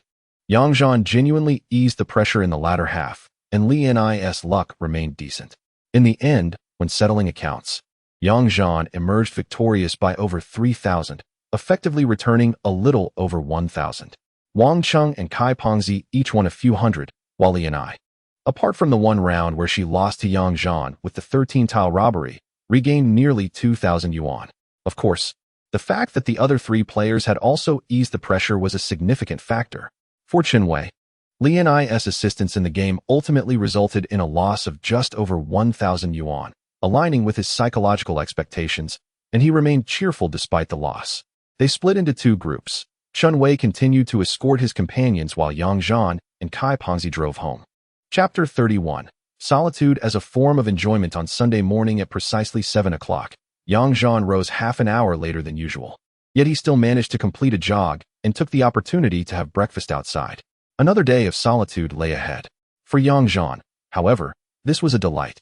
Free from the constant considerations of a wife and children, devoid of familial obligations, all his time belonged solely to him. Not wishing to go out, one can spend the entire day before the computer, indulging in whatever one desires. When the urge to venture outside arises, one simply takes the keys and wallet and departs. Smoking no longer necessitates hiding in the kitchen with the exhaust fan running or sequestering oneself in a well-ventilated restroom. There is no need to ponder breakfast, lunch, or dinner, nor to deliberate on where to take the wife and children for leisure. Thus, for Yang Zhan, reborn into this life, there is an undeniable joy in revisiting the freedom and unrestrained existence of a bachelor. Though he readily agrees when others introduce potential girlfriends, deep down, Yang Zhan prefers the camaraderie of friendship over the pursuit of romantic entanglements. He seeks to engage without the pressures of romantic expectations, cherishing the companionship that allows for mutual assistance and shared experiences without crossing the threshold into a romantic relationship. Losing the precious freedom of being single, only to be ensnared by moral constraints and societal expectations, would be a lamentable fate. Of course, should true love present itself, it remains to be seen whether this affection can penetrate the protective barrier of Yang Zhan's cherished solitude. If it can, he would gladly embrace it, transforming his experience into a deeper spiritual fulfillment. Yang Zhan believes that, at least for the next 2 years, he should relish the solitude of his freedom, avoiding the cliché of a reborn individual who hastily binds themselves to others. Such entanglements are certainly not a priority for a man who has recently regained his independence. Upon returning to the office, Yang Zhan did not rush to open for duty. Instead, he thought it prudent to tidy up his living quarters. He sorted through the clothes he had purchased the previous day, tossing them into the washing machine to freshen them up, and was struck by how unkempt his living conditions truly were. On the second floor, there were 5 rooms, each typically occupied by one individual, yet Yang Zhan's room, being the largest, accommodated 2 beds. Initially, he shared this space with Sun Diji, as it was convenient for their gaming sessions. However, after Sun's girlfriend began frequenting their abode, he relocated to the smaller room, leaving his computer desk and other belongings in Yang Zhan's room. The sparse furnishings of the room consisted solely of an iron bed, a computer desk, and a fabric wardrobe, with 2 suitcases and unworn shoes tucked beneath the bed. The bedding, while functional, was hardly comfortable. Accustomed to the warmth and tidiness of family life, Yang Zhan had initially thought little of the conditions upon his rebirth, but as he acclimated, he realized the inadequacy of his surroundings. If Yang Zhan were still a young man of meager means, he might have accepted this lifestyle without complaint. However, given his current circumstances, he found it increasingly intolerable. Reflecting on recent events, he recalled that just this month, the company had assigned an intern who now shared the cramped room with him. This situation was untenable. Yang Zhan could no longer abide living in such conditions. Resolute in his conviction that financial independence was within his grasp, he suddenly felt a strong desire to seek out his own accommodation, separate from the office. The notion of living outside the confines of the office lingered in his thoughts. Of course, purchasing property here was out of the question, as the value of these homes was negligible. However, securing a modest residence by the seaside, complete with land, was a prospect worth considering. While the idea of investing in a commercial property was best left aside. Auto Town lies by the seaside, where Boss Lee of the nearby gas station and the locals belong to a quaint fishing village. With a leisurely afternoon ahead, Yang Zhan contemplated visiting to see if he could realize his dream of living by the sea. The distance was merely a 10-minute drive, and commuting via motorcycle would pose no challenge for Yang Zhan, who was accustomed to an hour-long subway commute in his previous life. Once the idea took root, Yang Zhan felt no urge to tidy his room, deciding to endure a few more days of disarray. He merely hung up his freshly washed clothes on hangers, changed into comfortable loungewear, and went downstairs to begin his shift. As per routine, he opened the door, brewed tea, and booted up his computer. Sipping his tea, he perused the news online but was struck by the discomfort of using his old laptop, prompting thoughts of acquiring a better desktop computer once he moved. He had forgotten that this laptop was a recent purchase, not even 6 months old. Yang Zhan found little of interest in the news. With less than 2 months until the World Cup, teams were busy warming up across the globe. He decided to wait patiently. His 3 stock accounts showed expected holdings. With no changes in his sister S account, Yang Zhan planned to gradually increase his investment, considering the current amount relatively modest and not overly concerning regarding expenses. Yin Feng intended to invest another 200,000 yuan this month, and they would exchange stocks at the end of the month, sharing profits as an additional income source. Opening the novel website, Yang Zhan checked the status of his work, The Journey of the Mortal Path. Over the past few days, he had consistently released a new chapter of 8,000 words daily, neglecting to monitor its progress. He was curious to see if there had been any improvement in the site's statistics. After refreshing the page twice due to sluggish speed, the website finally loaded, revealing that his novel had garnered over 10,000 views and recommendations in just a few days. Uncertain whether this achievement could be deemed explosive, Yang Zhan, with years of experience in reading novels, felt it was certainly not a feat typical for novice authors. Indeed, the comment section was abuzz with thousands of targeted remarks, many urging for quicker updates. Delighted by such enthusiastic feedback, Yang Zhan eagerly scrolled through the comments, responding and expressing gratitude in his capacity as the author.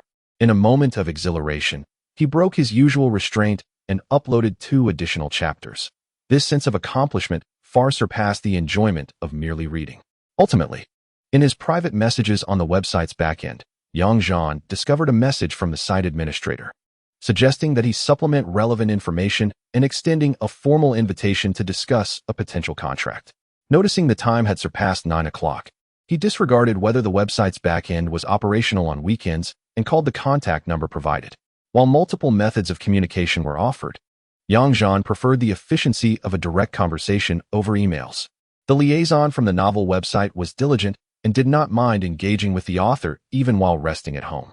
Yang Zhan was introduced to a series of terms and restrictions regarding the signing of works, and candidly informed that the novel The Journey of Mortal Immortality boasted impressive data in the back end, which he personally followed avidly, appreciating its novelty and creativity. From their conversation, Yang Zhan learned that the individual named Jin was the editor liaising for the novel. Should the signing be completed, the two would collaborate on the future creation and publication of this work. According to Jin's analysis, the novel's fresh theme and intriguing storyline, coupled with current collection and recommendation data, suggested that the subscription revenue post-signing would be substantial.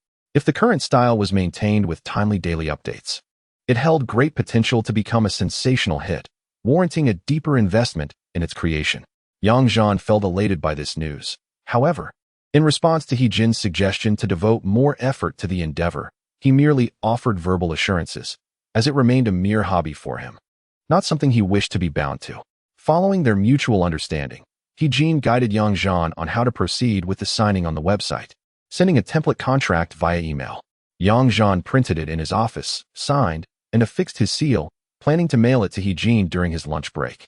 Jin assured him that he would assist in completing the signing by the following Monday, and reminded Yang Zhan to upload several chapters of any stored manuscripts after signing, to encourage and attract readers to subscribe. After a bit of effort, a good thing was accomplished, consuming about an hour. This rekindled Yang Zhan's enthusiasm for continued writing. With ample time remaining, he adjusted his mindset to enhance the quantity of his manuscript. Approaching 11:30, Yang Zhan intentionally chose this moment to call Li Bin, claiming he had matters to discuss. Naturally, Li Bin invited him over for lunch, allowing Yang Zhan to indulge in his cherished home-style cuisine. Pleased with his cleverness, he set off, and within minutes arrived at Li Bin's place, just in time, as they were about to start their meal, which featured 3 or 4 seafood dishes alongside vegetables. Yang Zhan politely joined the dining circle. He prided himself on his culinary skills and enjoyed local dishes, especially those prepared at home.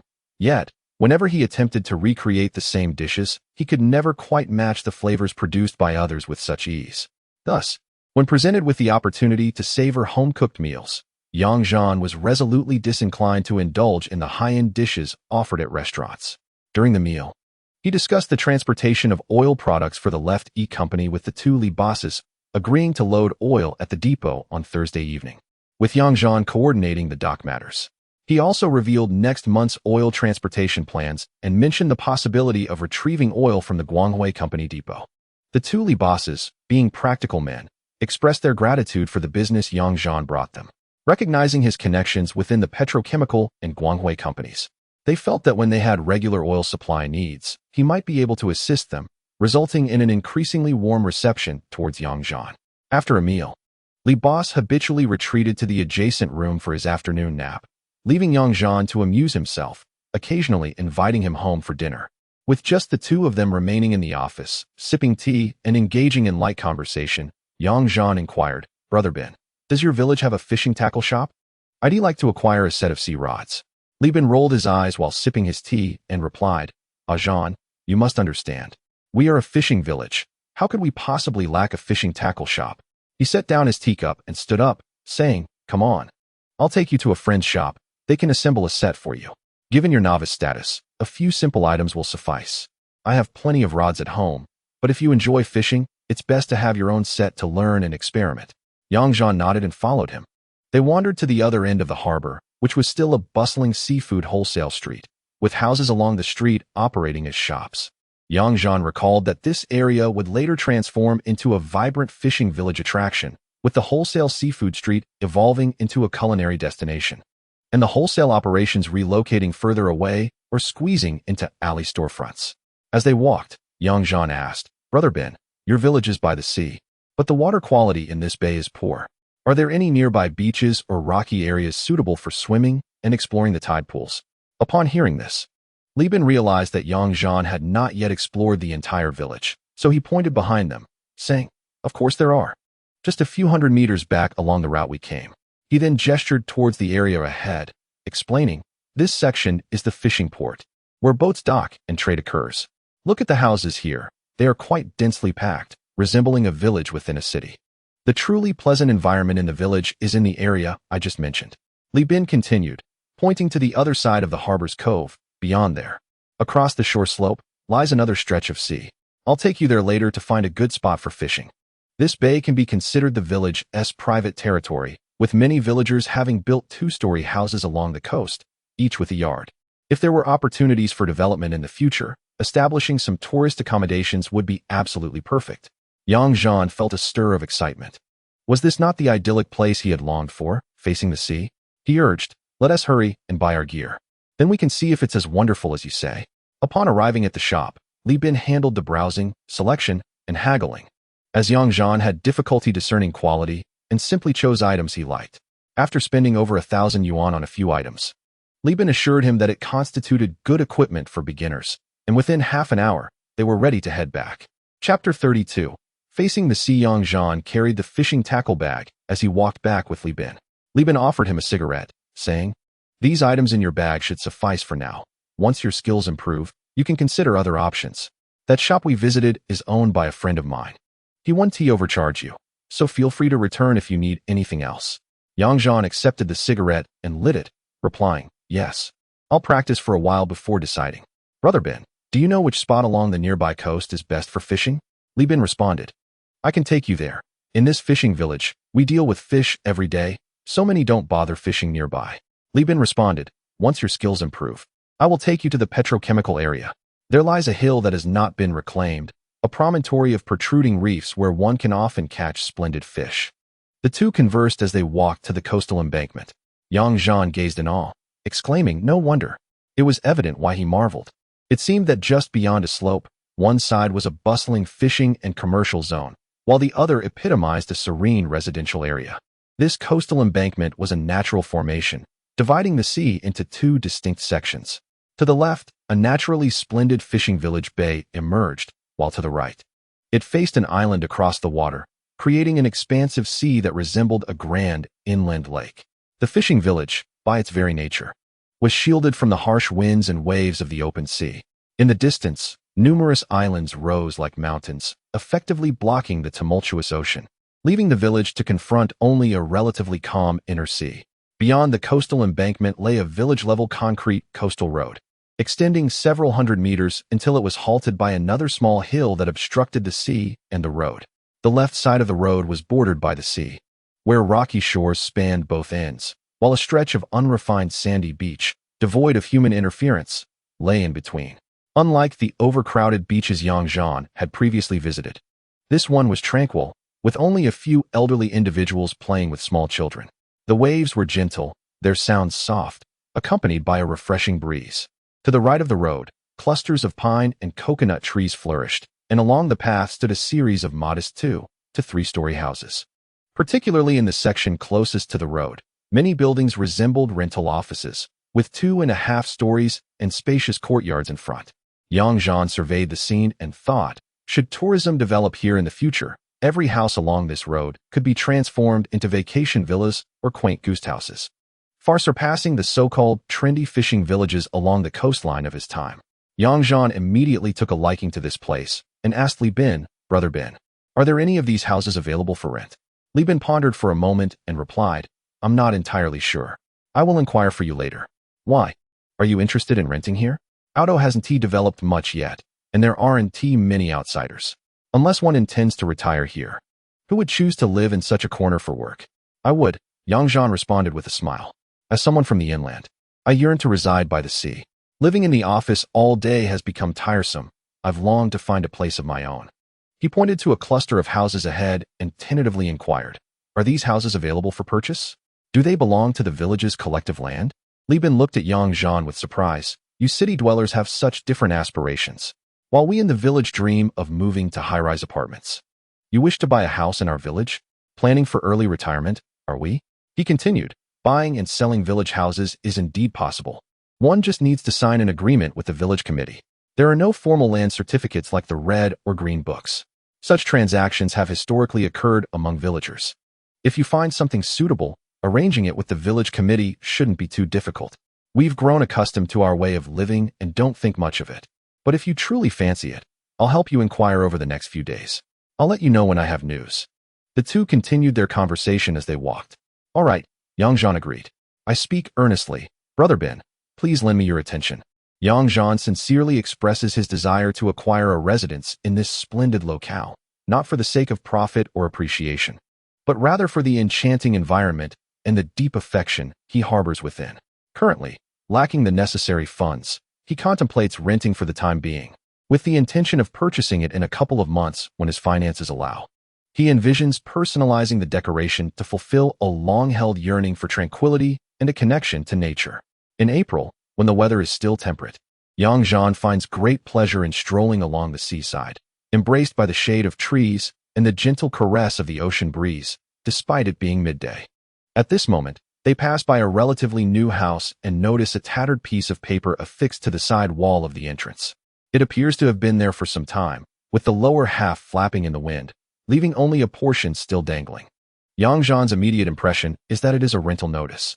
He approaches and smooths the paper against the wall, discovering that it indeed contains rental information, albeit the contact details and date have been torn away. "Brother Bin, come take a look. This house is for rent. Do you know the landlord?" Yang Zhan exclaims with a hint of excitement directed at Li Bin. Could it be fate? They had just been discussing the need for a rental. And here was the notice before them. In this village, posting such rental information is typically futile, yet it fortuitously caught their attention, a serendipitous occurrence. Li Bin inspects the paper and then steps back to survey the surroundings of the house, appearing somewhat perplexed as he remarks, "I know this house. It belongs to old Lu's family. Last year, his youngest son got married here. Why would they rent it out?" He concludes, "I'll need to ask my uncle for more details. I don't have old Lu's number. There's no rush. If it is indeed for rent, I'll clarify the situation for you." He continues, "When his son married, I went inside and saw that the layout and decor were quite modern. But it seems it hasn't been lived in much since the wedding.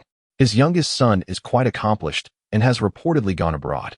Perhaps they find it more beneficial to rent it out rather than let it remain vacant." Yang Zhan remains non-committal regarding this analysis and inquires, "Is this house specifically built for old Lu's youngest son? If he has gone abroad, why doesn't he reside here?" Li Bin chuckles. "The Lu family is not short on housing. They have 2 6-story buildings over by the wholesale street that are difficult to rent out, with 3 sons and a daughter. Only the eldest is nearby, the youngest is abroad, the second son is engaged in business in the city, and the daughter has married into the provincial capital. They even have another older house that occupies a larger area. If they were to live somewhere, it would likely be in that older house. Seeing Li Bin's nonchalant demeanor, Yang Zhan begins to understand that perhaps they do not perceive this place's allure as he does. After all, those who have grown up here may yearn more for the outside world. Yet, a hint of curiosity lingers as Yang Zhan asks, how does their family possess such extensive property? Did they construct this house solely for the youngest son's wedding? Are they wealthy? Ha. While his family may not be classified as wealthy, they are certainly comfortable. Li Bin responded with a smile, indicating that this plot of land had long been allocated by the village. My uncle has a piece over there as well, which was previously constructed. It was merely renovated for the sake of appearances. Haven't you noticed that the houses outside are all built in a similar fashion?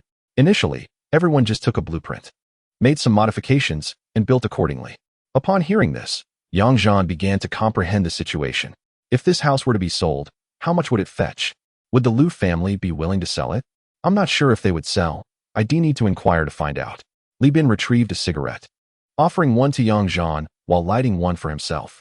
Taking a puff, he remarked, this type of house shouldn't be overly expensive. The land was distributed by the village, and the construction costs were minimal, though some money might have been spent on renovations. At most, it would be around 200,000 to 300,000. Certainly not exceeding 400,000. No one would invest in purchasing here. With that amount, one could buy 2 apartments in Huiyang. This price seems quite fair. But one worries that the Liu family might not be short on funds and could be disinclined to sell the house. If they choose not to sell, there's no recourse. We can always consider renting it. In due time, we can see if there are other sellers willing to part with their properties. Yang Zhan, who currently lacked funds, did not feel any urgency. Both men set this matter aside and continued their walk towards the foot of the mountain at the end of the road. Li Bin pointed to a rocky area, saying, Zhan, you can go over there to the rocks and find a spot to fish. Use those leftover fish and shrimp from the shop as bait. It's a good location. Whether you catch anything depends on your luck, he chuckled. I'll head back to the gas station. Just call me if you need anything. All right. Thank you, Brother Bin. Yang Zhan waved goodbye and turned towards the rocky area. With lively energy, Yang Zhan arrived at a spot that felt just right. After a brief observation, he relied on his limited sea fishing experience to select an ideal location. What made this spot favorable was the presence of a slightly larger tree behind the rocks, providing a measure of shade from the direct sunlight. And the sea surface ahead appeared to have considerable depth. Regardless of whether he caught anything, it was quite pleasant to spend time here. The fishing gear had already been set up by the shop owner earlier, and the straightforward operation posed no challenge for Yang Zhan, given his aptitude for imitation. Thus, he took a few minutes to organize his things, baited his hook, and cast into the sea, prepared to wait patiently for a bite, maintaining a cheerful disposition. For Yang Zhan, fishing was merely an activity that provided a reason to relax by the sea, far more engaging than simply sitting or lying idly on the shore. As the afternoon slipped away, he managed to catch 4 small fish, the largest of which weighed around a pound, a sea bass. Nonetheless, Yang Zhan felt a sense of fulfillment. After gathering his belongings and holding onto his catch, he strolled along the beach beneath the setting sun, leisurely soaking in the enchanting scenery. The number of people on the beach had increased slightly, further igniting his desire to relocate here. Upon returning to Li Bin's office, upon seeing the few small fish Yang Zhan carried, Li Bin chuckled and said, Not bad at all. You've made some decent catches. These little fish can be tricky. Why not let my aunt prepare them here for dinner before you head back? Yang Zhan was eager to find a solution for his dinner predicament. Having caught a few small fish, he felt somewhat reluctant to take them home. The proprietress would surely prepare them exquisitely, and he could enjoy a meal in her company. It was merely a casual meal, and if Xiao fancied it, he was welcome to drop by any time, as all it required was an addition of chopsticks and a bowl. Li Boss, having observed Yang Zhan's fondness for his culinary offerings, responded with delight. Li Bin rose to take the fish to the kitchen, where a meal was being prepared. Yang Zhan took the initiative to offer Li Boss a cigarette and accepted the tea he proffered, taking a sip. Having not prepared for his afternoon fishing, having forgotten even a bottle of water, he felt parched and poured himself another cup after finishing the first. Upon returning from the kitchen, Li Bin announced, Zhan, this afternoon my uncle connected with Lao Lu. The house is available for rent. However, he is currently at his daughter's place in the provincial capital, so we can discuss it further when he returns in a couple of days. Yang Zhan was elated upon hearing this news. After all, any news was welcome. That sounds wonderful. I truly appreciate your assistance, Li Zong. Li Boss chuckled, saying, it's no trouble at all, just a phone call. If renting from Lao Lu doesn't work out, I can certainly help you find another place. His younger son's house has recently been renovated, and since he got married, the furniture and appliances remain untouched, making it convenient for someone to move in with just a suitcase. Yang Zhan nodded in agreement and inquired, Li Zong, won't his younger son be returning? It seems such a waste to rent out a newly furnished house to others. Li Boss shook his head, empathizing. What is there to lament? He is contemplating tearing the house down in frustration. That younger son finished his studies abroad, returned home for a wedding, and then promptly returned to America, effectively immigrating. He is unlikely to live in that house again. Lao Lu's family isn't lacking in foreign relatives to boast about. So losing a son is certainly a cause for discontent, wouldn't you agree? In circumstances like this, parents understandably feel discomfort. Yet Yang Zhan had encountered similar situations in his own life. As the saying goes, a foolish son is a blessing, an exceptional son serves the nation, while a brilliant yet self-serving son is merely a contributor to capitalist endeavors. The conversation didn't linger on this topic. There would be ample opportunity for negotiation once Lao Lu returned in a couple of days. In the end, Yang Zhan enjoyed another delightful dinner, concluding his leisurely day. Chapter 33. The arrival of Wei Gu the following morning. Yang Zhan called Li Qianqian before heading out for his workout, offering her a wake-up service as they had planned to exercise together. Covering a distance of approximately 3 kilometers, Yang Zhan jogged with ease, treating it as a simple warm-up. After greeting the security guard on duty, he slipped into the gym and found Li Qianqian sleepily seated on the bench near the entrance. He approached her and waved his hand in front of her face, playfully saying, "Hey, adorable Qian, still not awake?" Having grown quite familiar with Yang Zhan, Li Qianqian shook off her drowsiness, yawned, and responded with a lack of energy, "Wang Shengzhan, do you not realize that Monday mornings are the hardest to rise from bed? It's utterly inhumane." Yang Zhan chuckled, finding Li Qianqian quite amusing. A day's plan begins with the morning. A spirited young man accompanies you for free exercise every day. You've struck a good deal. Li Qianqian rolled her eyes and tossed a leather envelope beside her to Yang Zhan. Your document is ready. As if anyone is unaware of your early morning intentions. A piece of advice. Don't disturb a lady's slumber on Monday mornings, all right? Receiving the envelope, Yang Zhan opened it to glance at the document, clasped his fists in gratitude, and smiled at Li Qianqian. Your kindness is greatly appreciated. Let us get moving. Reluctantly, Li Qianqian followed him inside, as if suddenly recalling something. By the way, your novel seems to be receiving quite a positive response. I noticed many comments urging for updates. When will you sign a contract? Yang Zhan, feeling somewhat smug, replied, I signed the contract yesterday. In celebration, I'll be releasing a few extra chapters in the coming days. Silly Qian, you can now boast about having a novelist friend. Ho ho. Wow, you really signed so quickly? Li Qianqian ignored Yang Zhan's teasing, tugging at his sleeve. I'll subscribe tonight to fulfill my support pledge and earn those author gifts. Yang Zhan recalled their mutual agreement and assured her, rest assured, astute Qian, the agreement will be honored. They continued to chat and joke while exercising, the atmosphere remaining light and pleasant. Suddenly, Yang Zhan remembered something and turned to Li Qianqian. Oh, by the way, I'm looking to buy a motorcycle. Is there a good channel from your precinct? In truth, he could find a motorcycle anywhere. He had no special requirements and wasn't aiming to become a reckless rider. However, isn't friendship about helping each other out? So, Yang Zhan casually inquired. Li Qianqian seemed puzzled and asked, what do you need a motorcycle for? Do you enjoy the biker style? Don't you already have a car?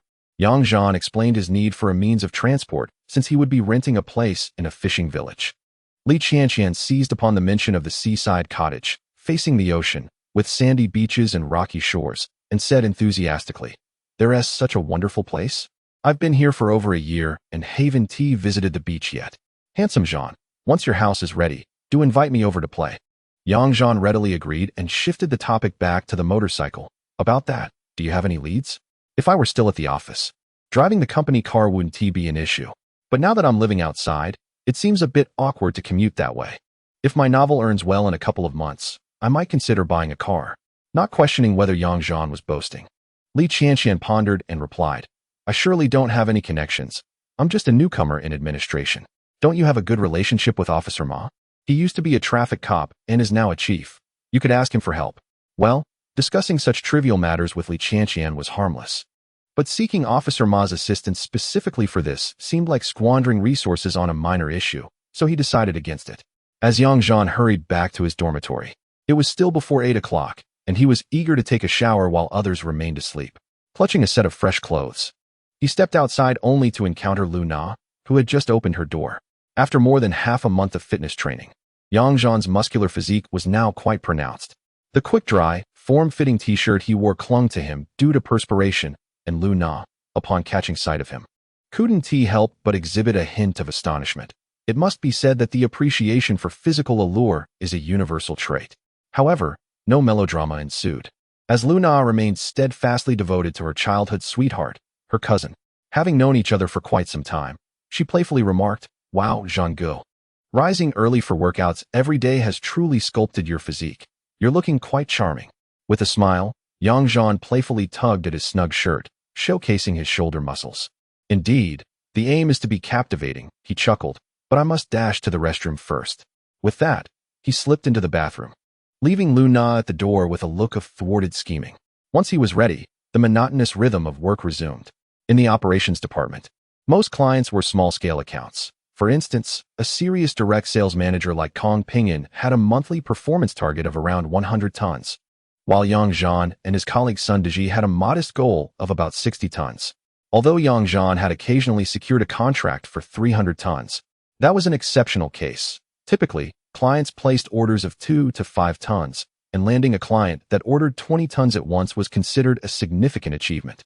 Most of Old Kong's clients fell into the small order category. To meet performance targets, one would need to spend over 10 days a month delivering oil if working with a 5-ton truck, and smaller 2-ton orders required even more time to manage.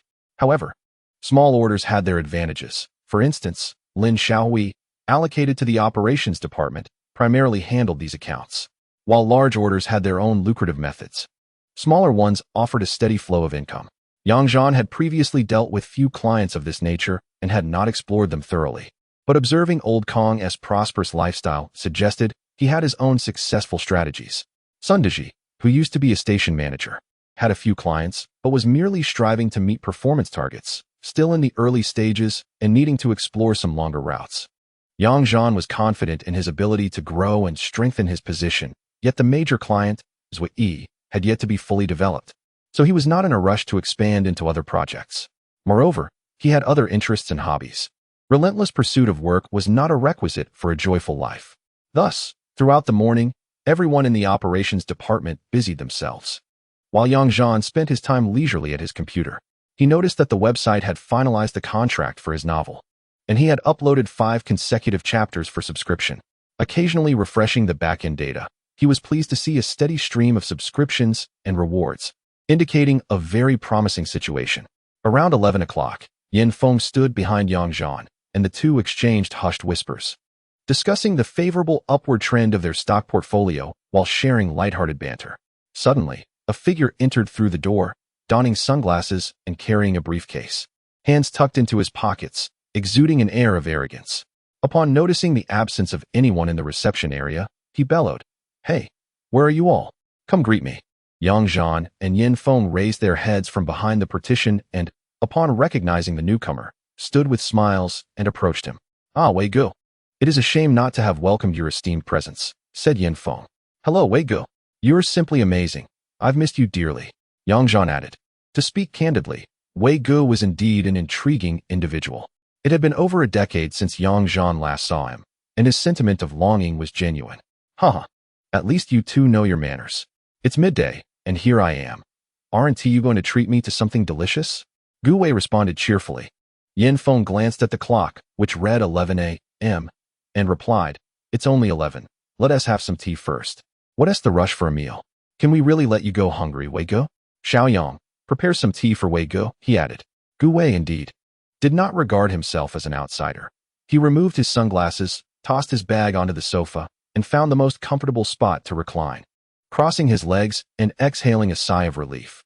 "Oh, I had to dash to the oil depot for a meeting early this morning. It nearly exhausted me. After wrapping up, I hurried over here to avoid being dragged to the cafeteria What a bore. Are you free this afternoon? After lunch, shall we find someone to join you for a game of cards? Yin Feng asked with a smile. The mention of cards piqued Gu Wei's interest. No problem.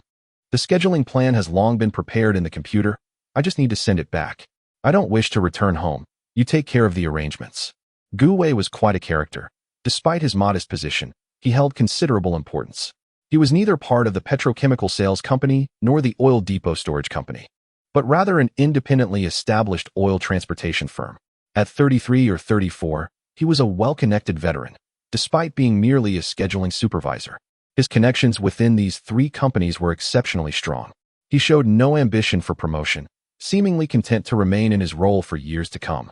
However, he was the type of person who could mingle with all walks of life, so he did not covet his modest salary.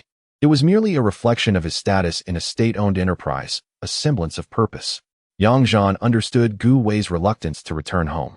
He had been married for 7 or 8 years without children, which had strained his relationship with his wife to the brink of divorce.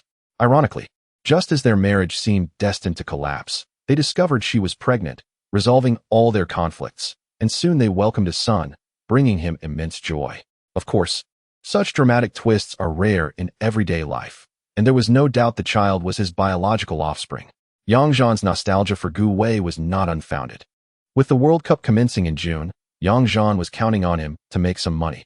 Gu Wei had another role. He moonlighted as a small-time bookie, gathering bets during the World Cup.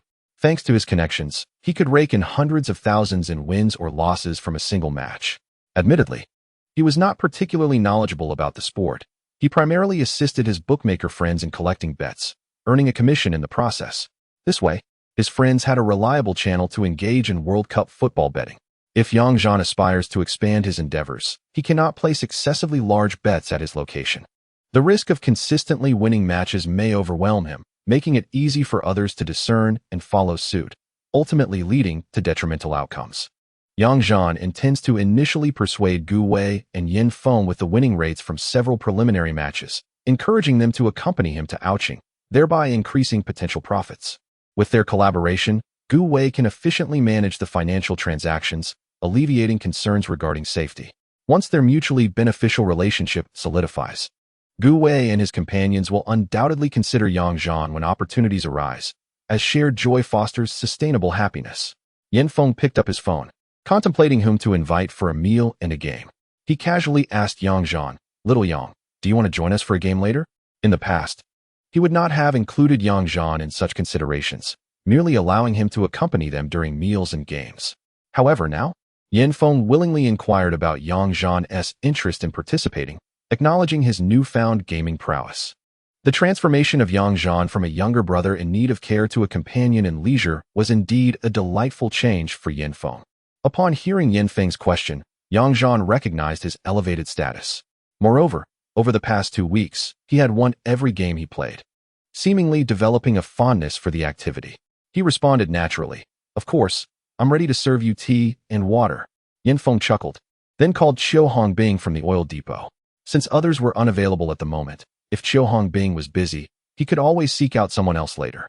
Although Xiao Hongbing was at work and reluctant to leave, upon hearing that Wei Gu had extended an invitation, he devised a reason to step out, leaving his subordinate, Pei Pei, to manage the office and communicate via phone as necessary. Thus, the four commenced a delightful sequence of dining, gaming, and revelry, the essence of which can only be intuitively grasped rather than articulated. Ultimately, Yang Zhan refrained from joining in the final festivities, excusing himself on account of shyness, as a person of integrity would not engage in such pursuits.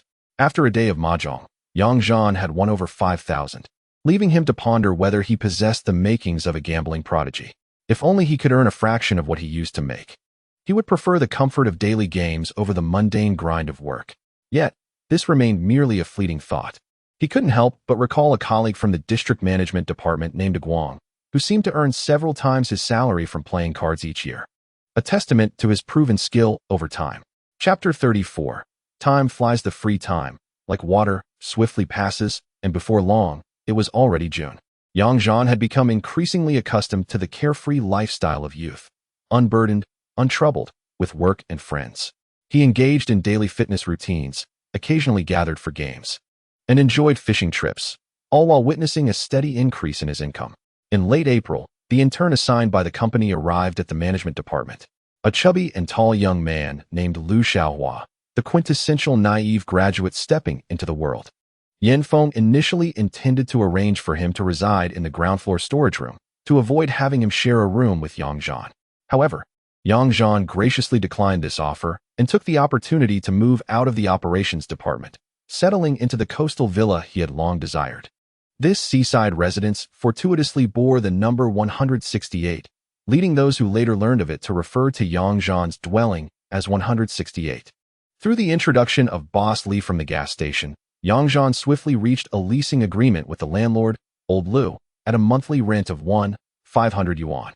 Should he later wish to purchase the property, a total sum of 380,000 yuan would suffice, with merely an additional 10,000 yuan in fees for Old Lu to arrange the contract with the village committee.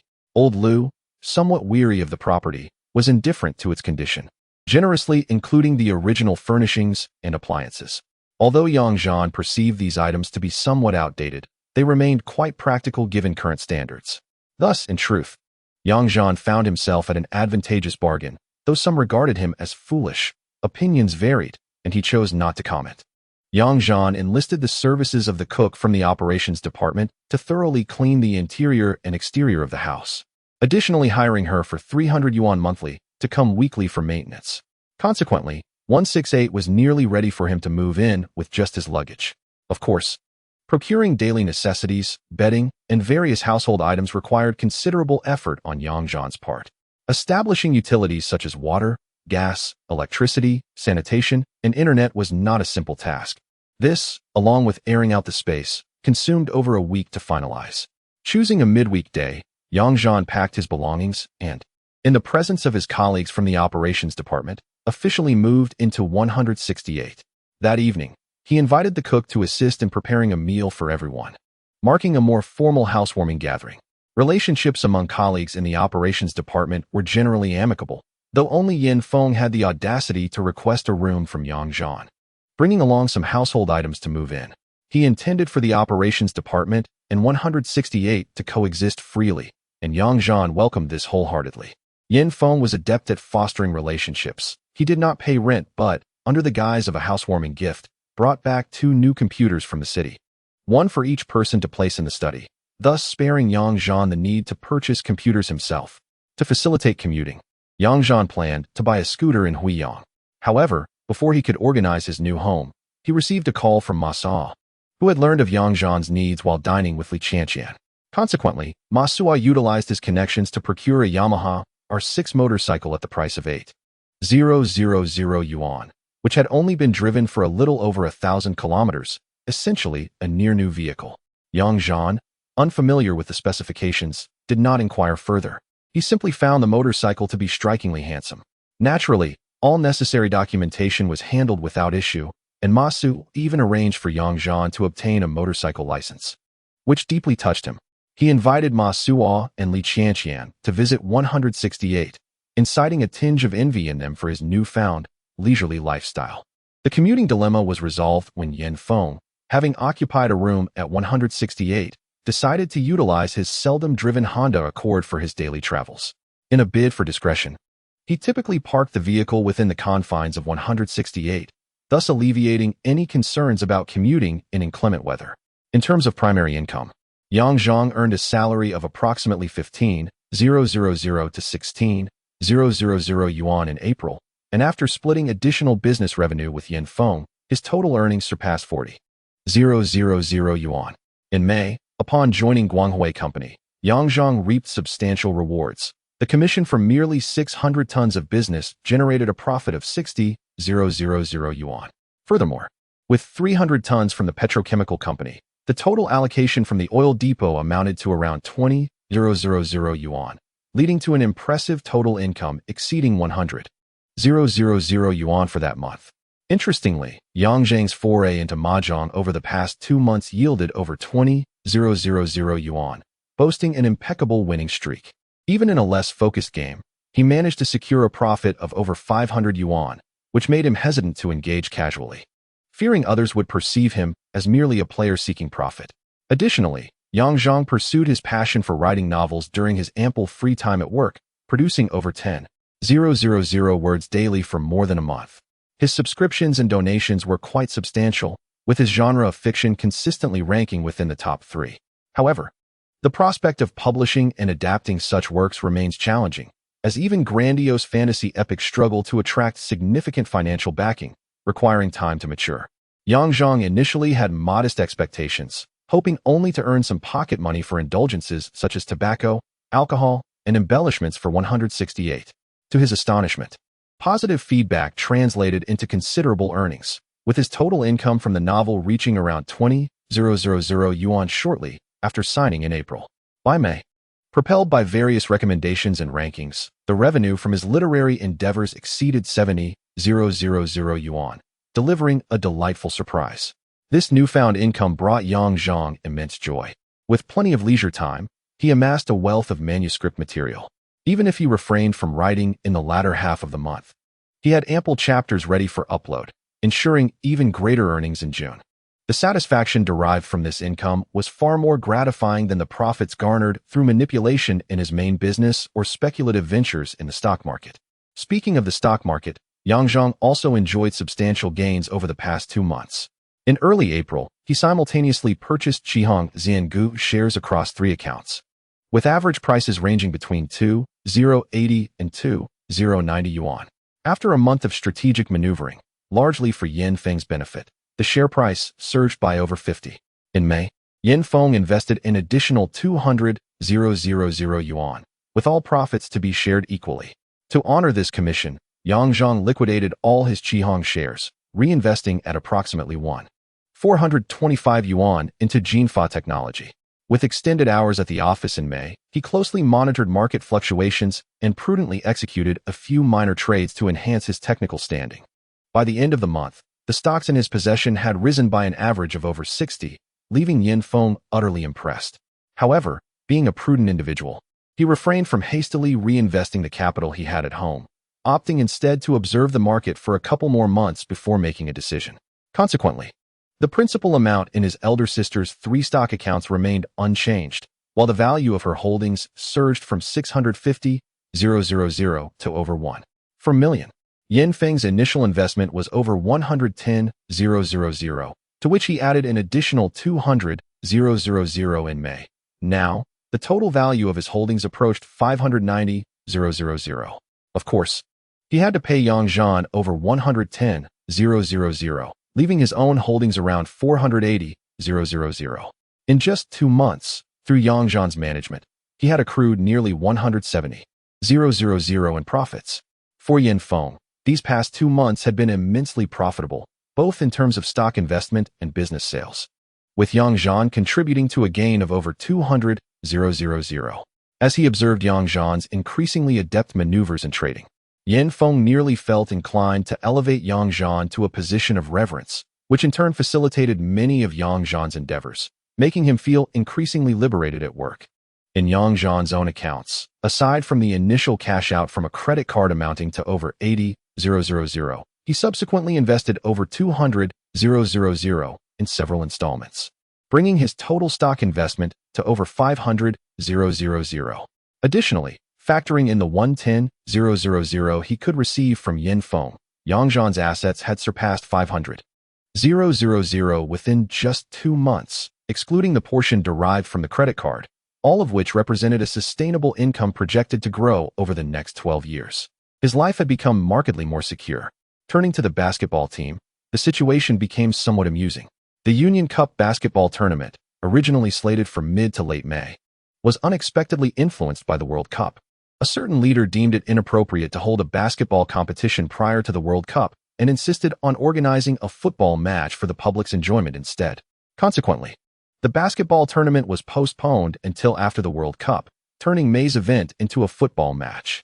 Yang Zhan had initially considered participating in the football match, but it soon became evident that the football facilities were far fewer than those for basketball, and the company's football enthusiasts could not muster a formal team, leading to a decision to forego participation. This was a common scenario. Typically, in dispersed corporate environments, it is challenging to organize a large group for such expansive football matches. especially with such tight scheduling. Ultimately, there were not many teams participating in the football competition, with most being from government departments. Yang Zhan paid little attention to the subsequent matches or results. In contrast, the basketball tournament sponsored and organized by Li Qingshan from Guanghui Company, named the Guanghui Cup Basketball Invitational Tournament, was successfully held, establishing a commendable image for Guanghui Company within the region. The Guanghui Cup featured 24 teams, with a progression format from 24 to 12, then 12 to 6, and finally a round-robin among the top 3 teams to determine the champions. To ensure the company would clinch the title, Li Qingshan instructed Yang Zhan to gather several key players from the petrochemical company to bolster their chances, including Chen Wei and Zhang Wei alongside Yang Zhan. Furthermore, he sweetened the deal with private incentives: 1,000 for each match played, 500 for merely being present, and 5,000 for each of the 3 foreign players should they secure the championship. Certainly, apart from Zhang Wei, who placed significant value on the rewards, the other 2 members, Yang Zhan and Chen Wei, were indifferent to the monetary aspects. Their involvement was purely to extend camaraderie and, indeed, their genuine passion for basketball. Throughout the latter half of May, Yang Zhan and his team participated in a total of 8 matches for the glorious team, encompassing both warm-up and official games. Yang Zhan was utilized as the tactical nucleus of the team, necessitating his presence on the court to maintain the team's momentum. Chen Wei and Zhang Wei played a total of 5 matches, with 3 as starters, while Li Qingshan and his cohort, mindful of their dignity, preferred to limit the presence of foreign players and prioritize their own team members as the principal players. The outcome was splendid.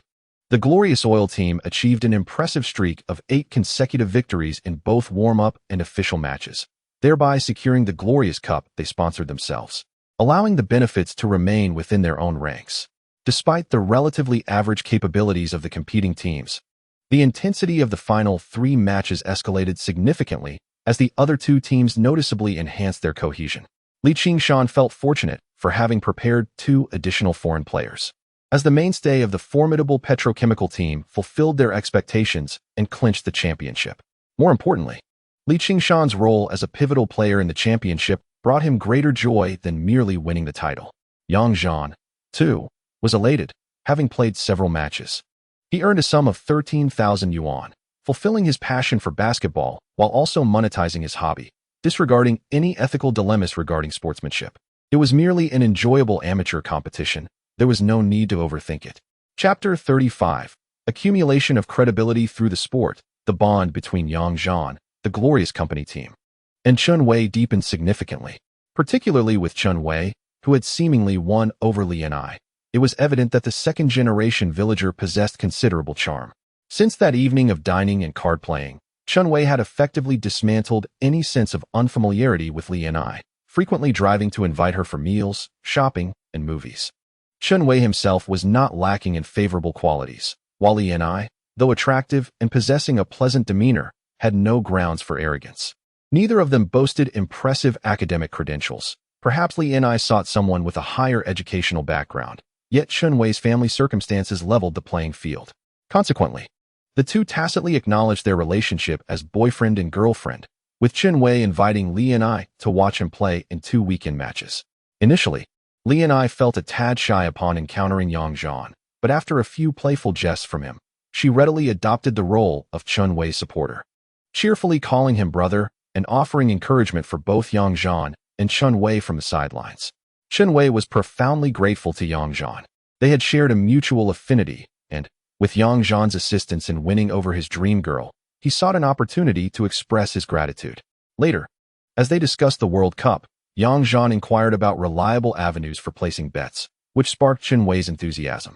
It turned out that many locals in proximity to Hong Kong and Macau participated in underground horse racing betting, and with the World Cup approaching, there were ample channels available for wagering on football matches. Chen Wei himself also engaged in this type of peripheral betting. He seemed to be aware of Yang Zhan's financial status, having previously driven a dilapidated pickup truck from his company, only to soon be seen riding a Yamaha motorcycle worth tens of thousands. He even claimed that in a couple of months, he would purchase a BMW. Thus, he decided to return the favor, indicating that as long as Yang Zhan placed bets through him, he could place orders via phone for up to 100,000 per game, with payments settled post-match based on the results. This arrangement essentially granted Yang Zhan a credit limit of 100,000. While Yang Zhan was certainly capable of producing the funds, having this credit assurance alleviated numerous inconveniences, effectively providing him with an additional channel to profit in the early stages of the matches. Of course, it was understood that he could not consistently win through this avenue. It would depend on the circumstances. As for the Guanghui Company, the relationship between Yang Zhan and Li Qingshan had evolved in nomenclature. Previously, he would refer to him as General Li or Young General Li, but now he simply called him Brother Li. On several occasions, Li Qingshan, while dining out with friends, would call Yang Zhan beforehand, inviting him to meet and introduce him to acquaintances. This was a favorable impression accumulated through Yang Zhan's conversational skills and perceptiveness. Li Qingshan's subordinate, Feng Kuan, was always in tow. Yet it was evident that the dynamic between Li Qingshan and Yang Zhan was not that of a mere subordinate, but rather akin to that of a younger brother receiving guidance. Furthermore, Yang Zhan initiated efforts to attract large clients, successfully bringing Zhuo E Company on board to sign a contract in May, resulting in a transaction of 600 tons that month, which showcased his capability and reliability to Li Qingshan, who began to view Yang Zhan as a dependable individual. From a different perspective, one would naturally desire to cultivate a relationship with someone who not only could accompany you in sports, but also enhance your family business and earn your trust through effective communication and action. Thus, in the realm of social interactions, one would not hesitate to extend a helping hand to such a younger associate. Consequently, amidst the fervor of the World Cup, it was inevitable for a youth engaged in sports to participate, especially with his loyal aide Feng Kuan at his side, which further solidified Li Qingshan's position among the influential. Nevertheless, Li Qingshan remained prudent, refraining from recklessly boasting about extensive credit limits to protect his younger associate from overextending himself to the detriment of his future. Yang Zhan seized an opportunity to reveal the value of his stock portfolio to Li Qingshan, piquing his considerable interest. It wasn't merely the hundreds of thousands in the account that captivated him, but rather the impressive gains and losses associated with the holdings that astonished him. Li Qingshan, undoubtedly a stock investor himself, had likely profited considerably over the past 2 months, and despite examining Yang Zhan's stock performance data, he harbored no intentions of soliciting Yang Zhan's assistance with his trades. Instead, his perception of Yang Zhan was elevated further. Thus, seeing Yang Zhan as someone who could afford losses, Li Qingshan consented to grant him a credit limit of 100,000, with cumulative adjustments based on wins and losses for each match. To illustrate, in the initial round, Yang Zhan places a wager of 100,000. Should he emerge victorious, his subsequent stake could increase to 150,000, not 200,000, as a precaution against impulsive decisions that might lead to his misfortune. Conversely, if he incurs a loss of 100,000, he must settle this debt before participating in the next round, which would then be limited to a mere 50,000. Unless he is willing to inject an additional 50,000 in cash to continue wagering 100,000. This measure serves to protect and prevent impulsive young individuals like Yang Zhan from making unwise decisions, which would be detrimental to all parties involved. Yang Zhan harbors no objections. He merely seeks to diversify his channels for amplifying profits and mitigating risks. After a few successful rounds, he would undoubtedly cease his involvement with them. As for his more familiar associate, Wei Gu, Yang Zhan has already secured his position over the past 2 months. Ever since Gu Wei's last visit, he has made it a point to come and indulge weekly, to the extent that on one occasion, after a long session, he chose to forego hotel accommodation and instead collapsed into slumber at Yang Zhan's residence. Gu Wei is well aware that Yang Zhan's earnings have been quite substantial in recent months, often joining Yin Feng and another companion for card games. Recently, he has been circulating messages in his social circles to take bets on the World Cup. Such a benevolent elder brother naturally extends some consideration to his younger counterpart. Throughout their interactions over the years, they have recognized Yang Zhan as a genuine football enthusiast, while they themselves remain mere outsiders in comparison to his extensive knowledge of the sport. In their eyes, Yang Zhan embodies the essence of a football oracle, articulating the players, coaches, and fundamental aspects of mainstream teams with remarkable eloquence. Indeed, this is true. In his youth, Yang Zhan was an ardent football aficionado, serving as a key player on his school's football team while rarely engaging in basketball. Prior to his marriage, he would stay up late to fervently follow every major tournament. Take Kong Ping'an from the operations department, for instance. During this World Cup, he, having no knowledge of the sport, mindlessly followed Yang Zhan's lead. If Yang Zhan placed a bet of 200 on a match, he would wager 2,000, indifferent to the outcomes. Ultimately, after the World Cup concluded, Yang Zhan earned a mere 2,000, while Cang Ping'an profited over 20,000, leaving Yang Zhan utterly perplexed. In stark contrast, there is Li Chang, the vice president of the oil depot, who, emboldened by initial victories, disregarded the sport entirely and subsequently increased his stakes based solely on his judgments. The outcome was a staggering loss of over 200,000 within a month, making him the subject of ridicule within the industry. Gu Wei similarly granted Yang Zhan a credit limit of 100,000 per wager, and Yang Zhan adeptly persuaded him that for larger bets, he could select which to undertake without reporting upwards, signifying that Yang Zhan could effectively run his own operations under Gu Wei's auspices, albeit choosing bets he anticipated would yield contrary outcomes. While all of this may appear straightforward, the practical execution necessitates careful consideration of multifaceted reactions. One cannot presume to be the sole intellect among a sea of fools.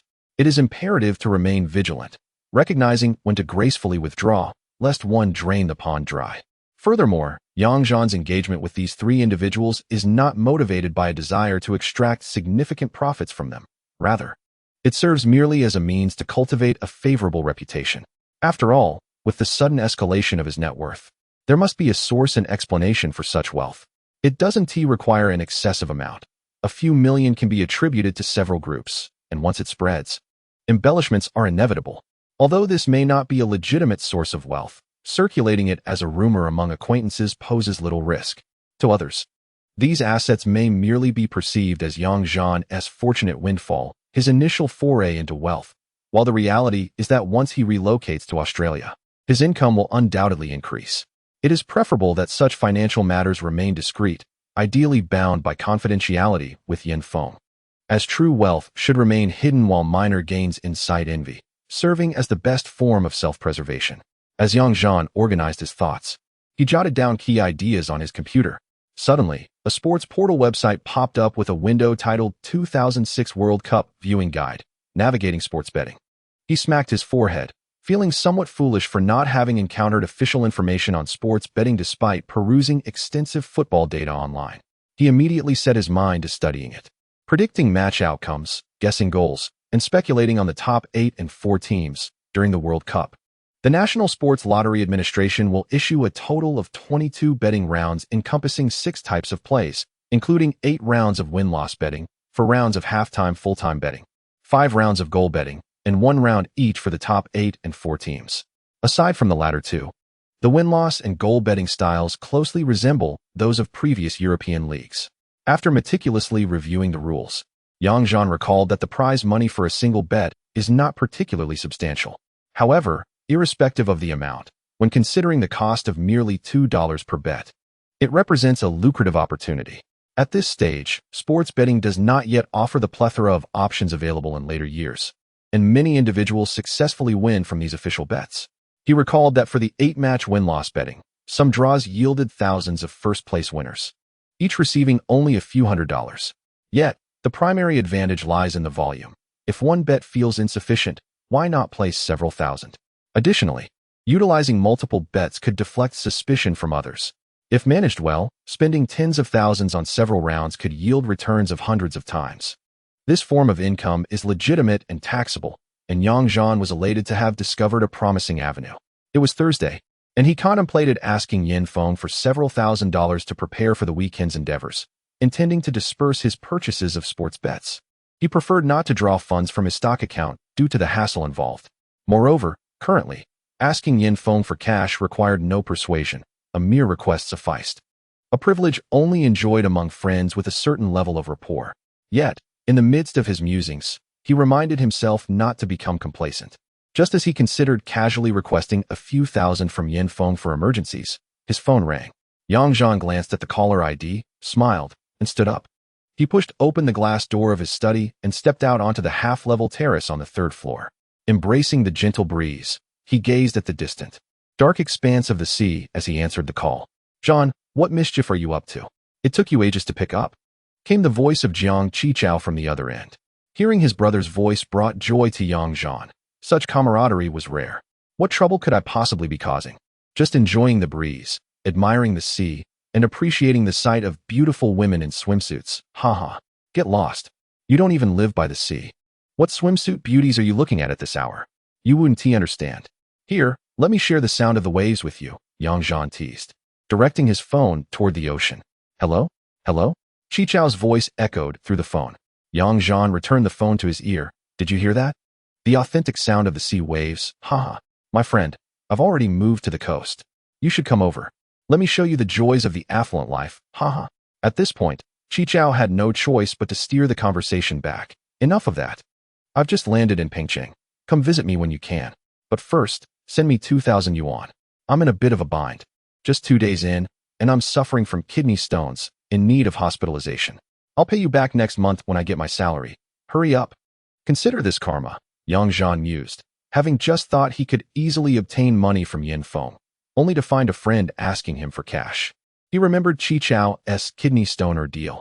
The guy had recently switched jobs to Pengcheng and was effectively poached. In later years, Yang Zhan would also be drawn into this small company by Xiao, spending many years of his youth there, a bittersweet memory indeed. There was no need for excessive explanation. The money would certainly be sent to him. Without significant cash flow, a few thousand yuan was hardly a concern for Yang Zhan at this moment. He understood Xiao's character well. He was not one to save money before getting married. Yang Zhan promised to transfer the money first thing in the morning. Online banking was not as convenient back then. He could only make the transfer at the counter. He initially thought of persuading Xiao to join him at Auto in a couple of months, but reconsidered, knowing that Xiao longed for grand adventures and could not remain in a small place. Perhaps he would meet him in Pengcheng next month. With the main matter settled, the two continued to chat aimlessly over the phone until late into the night. Chapter 36. Meeting the elder brother the following morning, around 10 o'clock. Yang Zhan had already completed the transactions for both borrowing and lending money. Yin Feng only asked once what he needed such a large sum of cash for. To which Yang Zhan replied simply, "It'll come in handy this weekend. Good things." With that brief exchange, Yin Feng accompanied Yang Zhan to the bank to withdraw 50,000 yuan in cash. After completing the bank transfer, Yang Zhan sent a text to Xiao confirming the transfer. Minutes later, he received a straightforward acknowledgement in return. Perhaps this is the essence of friendship among men. Having a few such friends in life, regardless of wealth or poverty, is indeed a stroke of fortune. Thus unfolded the weekend, where those with tasks ventured out, while others sought ways to pass the time.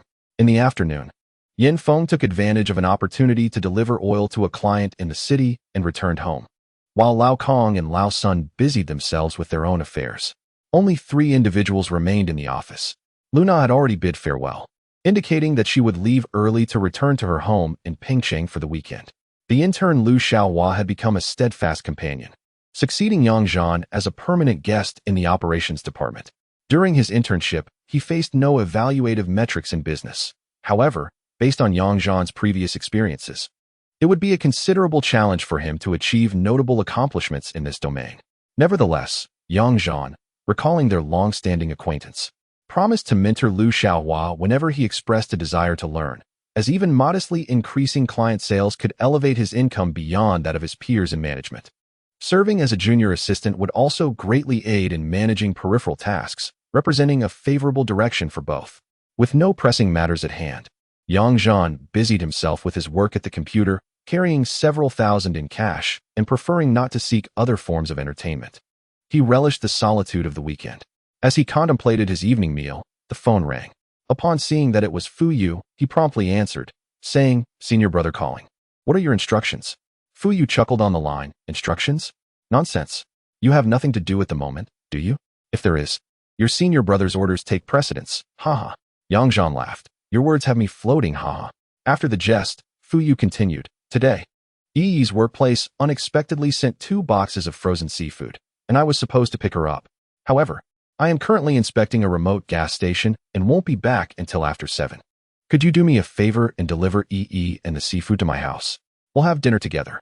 It turned out that Fu Yu and Yang Yi had decided to marry at the end of the year, and he had promptly purchased a second-hand apartment in Huiyang district, where they were now cohabitating. Although termed a second-hand apartment, it was essentially a newly transferred unit. The current price per square meter was still under 2,000, making it an easy purchase for them. The elegantly decorated home was fully furnished, allowing them to move in seamlessly. Their residence was situated in a well-known modern community in Huiyang district, boasting an excellent environment and layout. Yang Zhan had even attended their housewarming party, thus requiring no additional directions from Fuyu. Without a moment's hesitation, Yang Zhan agreed. Such a small task. Leave it to me. However, I shall decline dinner. I wouldn't want to be a third wheel on a lovely weekend, haha. Fuyu did not press further, merely responding. All right then, enjoy yourself. You have Yi's number. I'll call her shortly. Now, I must get back to work. After hanging up, Yang Zhan checked the time. It was still not yet 5 o'clock. With no significant plans, he decided to head over early to wait for Yang Yi, believing that if he were to assist, he should do so with flair. After tidying up his belongings and bidding farewell to Lu Na and the others, he set out. Today, he had not ridden his bicycle, so he took his old pickup truck directly to the customs office area in the Greater Bay Area.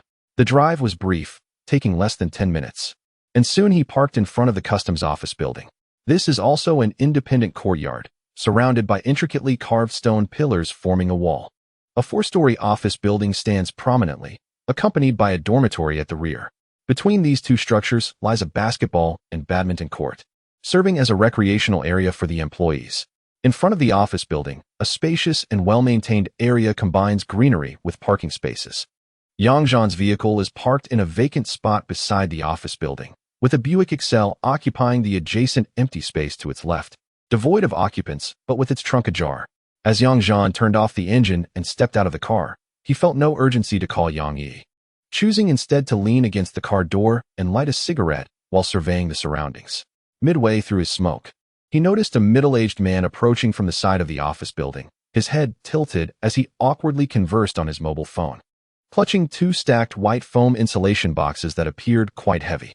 The man positioned himself beside the rear trunk of the Excel, intending to place the boxes inside. Perhaps distracted by his dual tasks, the top box grazed the trunk lid, threatening to slide off. The man quickly lifted his elbow to awkwardly prevent the box from falling, raising his left knee to support the lower box, a comical sight indeed. Amused by the spectacle, Yang Zhan hastily discarded his cigarette butt and rushed over to assist, helping to lift the upper box into the trunk. He then placed his own box inside, freeing his hands to grab the phone resting on his shoulder. Nodding at Yang Zhan in gratitude, saying, thank you. Yang Zhan was slightly taken aback by his words, realizing the man was conversing in their native dialect on the phone, hence his unaltered expression of thanks. Familiarity with the regional accent led Yang Zhan to conclude that the man was indeed a fellow townsman. Accepting the cigarette offered by the man, he lit it for him as he continued his phone conversation, casually inserting a cigarette into his mouth. After the man took a puff and bid farewell to the caller in the same hometown dialect, Yang Zhan felt even more certain and lingered a moment longer. Once he hung up, the man smiled at Yang Zhan and expressed his thanks again, suddenly switching to Mandarin. Thank you, young brother. Otherwise, it would have been awkward if the items had fallen. Yang Zhan chuckled and replied in the local dialect. Brother, you must be from Xiqing in Hunan, right? Your accent reveals our shared origins. Upon hearing Yang Zhan's accent, the man's eyes brightened, and he nodded, responding in the dialect. Indeed, I am from Wanfuxiang, just below Xiqing. Where do you hail from, young man? Yang Zhan found the exchange increasingly amusing and replied, no way, my mother is from Wanfuxiang. Her surname is Tang, and our family now resides in the city center of Xiqing. What is your surname, brother? The man, now sounding even more cordial, replied, I too am surnamed Tang.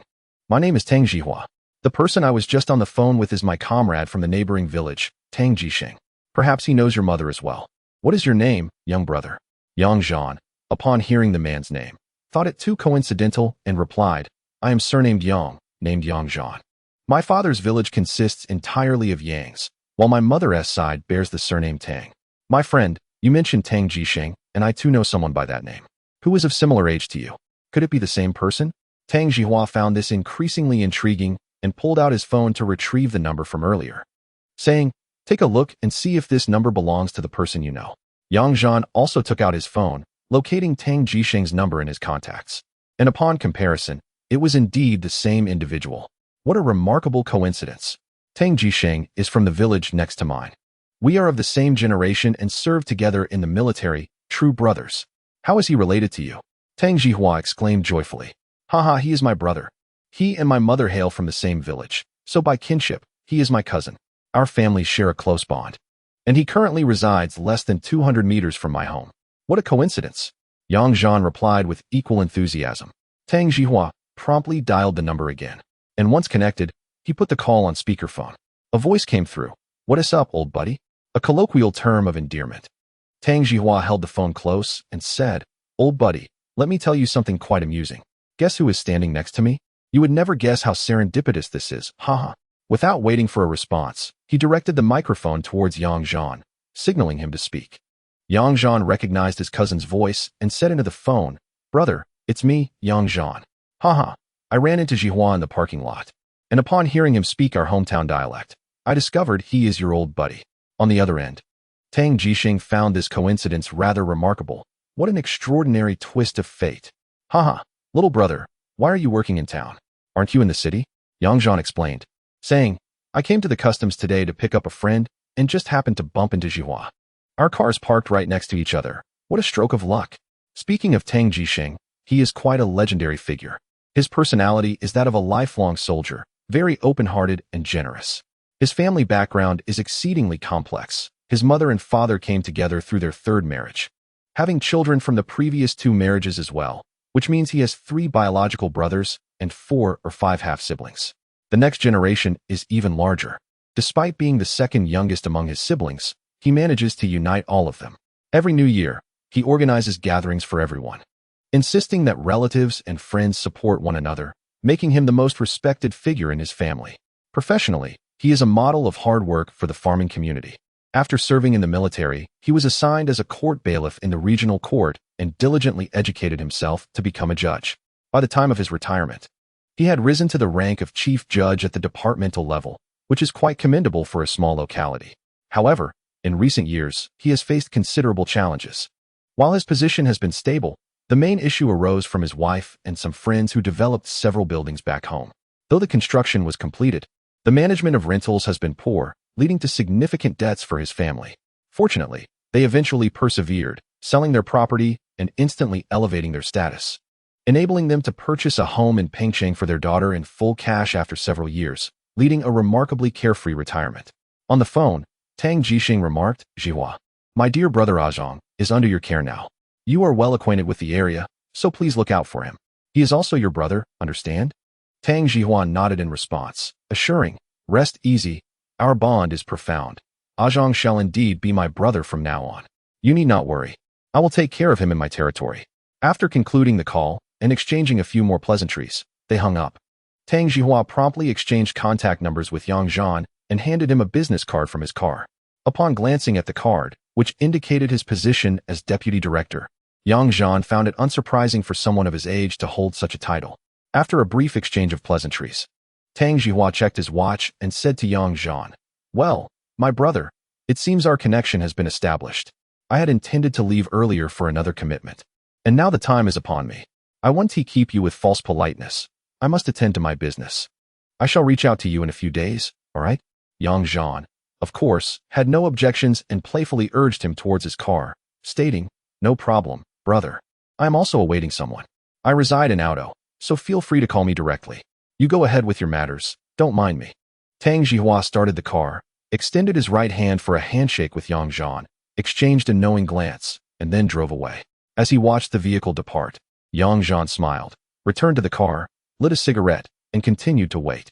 Chapter 37. The graceful figure of Chun Chin. Moments later, the phone rang, and Yang Zhan answered, placing it to his ear. Brother, are you downstairs? He heard. Yang Zhan replied with a smile. Yes, I've been here for several minutes. Are you off work yet? On the other end, Yang Yi responded, I'm upstairs, coming down shortly. I was just watching you chat with someone from the window. Was that our leader, Tang? How do you know him? I hesitated to come down. Laughing, Yang Zhan joked, That was your deputy director, Tang Zhihua. He invited me to dinner, but I declined, as I must wait to be your chauffeur. You didn't actually mention me in front of him, did you? Yang Yi asked, somewhat skeptically. He is my supervising leader. It wouldn't be appropriate for someone to enter before the end of work hours. Yang Zhan, feeling a bit proud, replied, Don't worry, boss. Your Tang is now my brother. I'll ensure I speak well of you in his presence. Now hurry down. He could hear Yang Yi's voice. All right, I'll be right down. Before he could hang up, another voice called from within, "Xiao Chen, wait for me." After Tang Jihua's car had driven away, Yang Zhan leaned against the car door, able to see the entrance of the office building. He discarded his cigarette, and within half a minute, he spotted two figures emerging from inside. One was Yang Yi, who had already changed out of her work attire into the casual dress of a typical young woman. Another figure was clad in a tailored gray polo shirt, paired with form-fitting blue Levi's jeans and adorned with a pair of exceptionally stylish white Jordan sneakers. A duckbill cap perched atop her head, and she carried a slender brown handbag slung across her shoulder, with the only accessory being a rather robust sports watch on her wrist. Every element of her attire seemed to align perfectly with Yang Zhan's aesthetic. Indeed, he had a penchant for beauties in well-fitted jeans. Upon closer inspection, this individual possessed fair skin, striking beauty, and a graceful silhouette, exuding a tranquil demeanor that was truly captivating to Yang Zhan, making his heart race a couple of beats faster. He couldn't help but ponder, with such beauty and poise, she must come from a well-off family. Why, then, would she choose to work in this seemingly underdeveloped area? His deduction that she was indeed at work was confirmed by the identical name tag she held, similar to the one worn by Yang Yi. Had the former Yang Zhan been in his current circumstances, he would have undoubtedly pursued this enchanting woman with relentless fervor. However, his mindset had shifted. Now, merely appreciating beauty and stealing glances felt like a reward in itself. The thought of sacrificing his youthful freedom for such pursuits now seemed less appealing. The appearance of this captivating figure caused Yang Zhan's thoughts to whirl, though in reality, only a few seconds had passed. He had relinquished any desire to covet her, adopting a purely appreciative attitude instead, and thus appeared considerably more composed. Straightening from his relaxed posture against the car door, he placed his thumbs into the pockets of his jeans, smiling as the two approached. Upon noticing him, Yang Yi waved and greeted him cheerfully. "Hey, little brother, what brings you here so early?" Without waiting for Yang Zhan's reply, she turned to the beautiful woman beside her and introduced, "This is Xiao Chen, my little brother, Yang Zhan."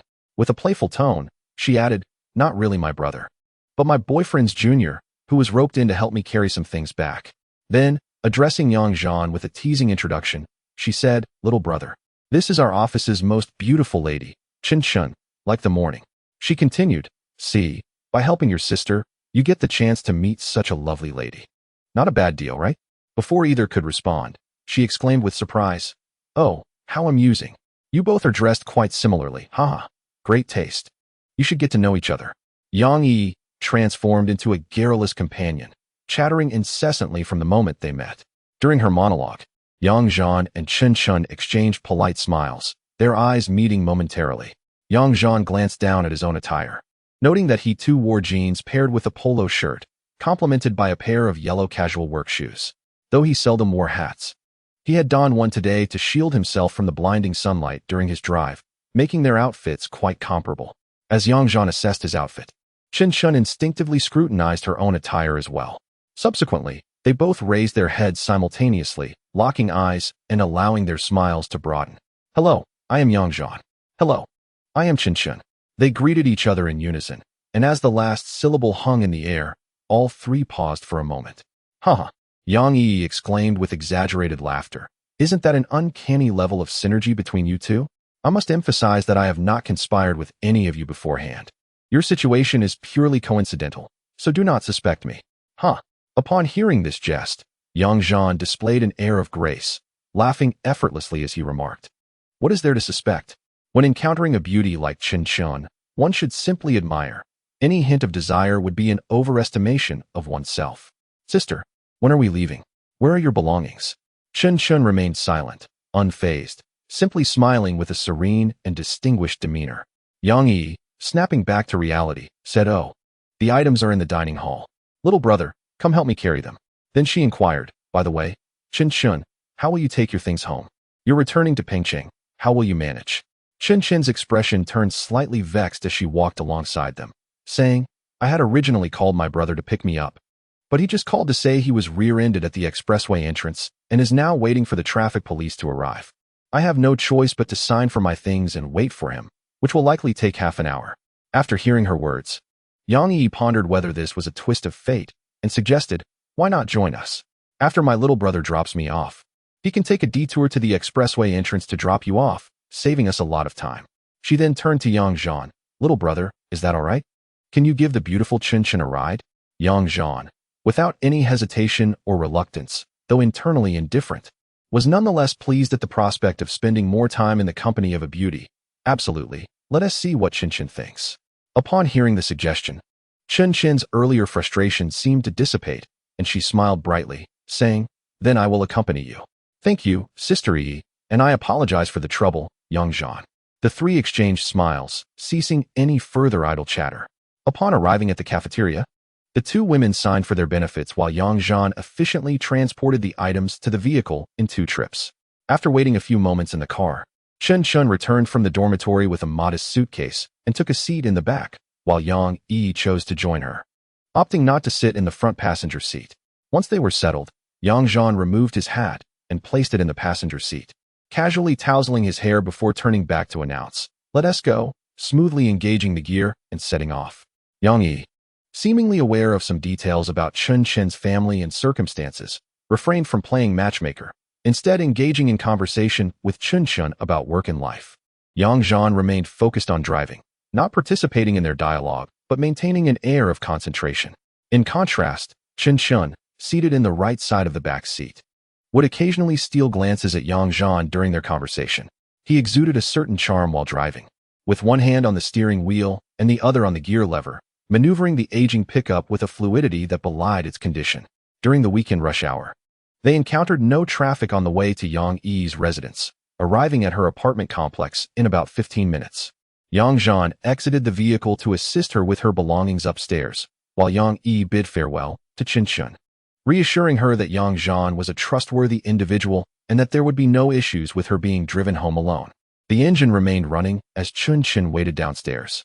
2 minutes later, Yang Zhan emerged, and upstairs, Yang Yi offered little more than a reminder to drive safely.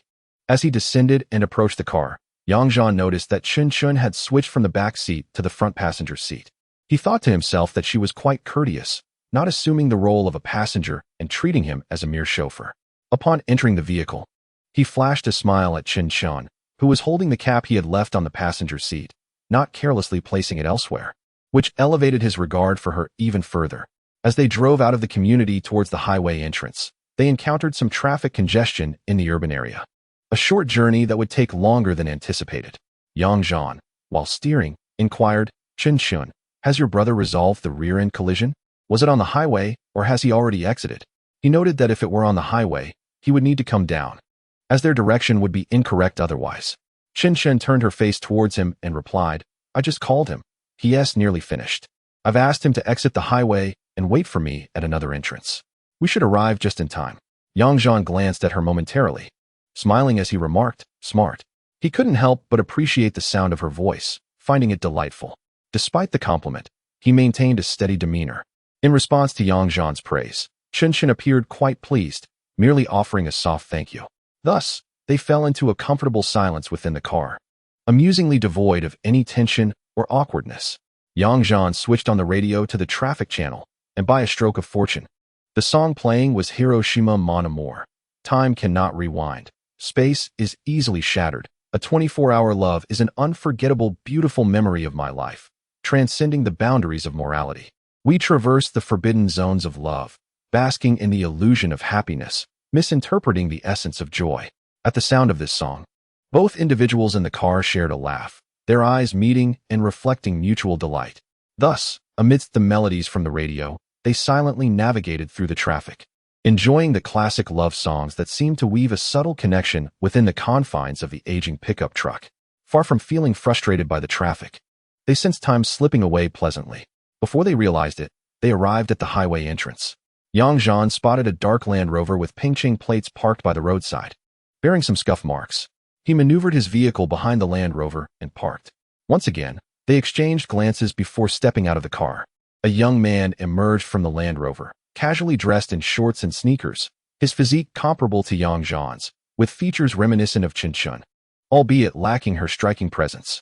Yang Zhan offered him a smile as a greeting, which was met with warmth, though the young man displayed a hint of surprise upon seeing them, perhaps wondering if they were clad in matching outfits.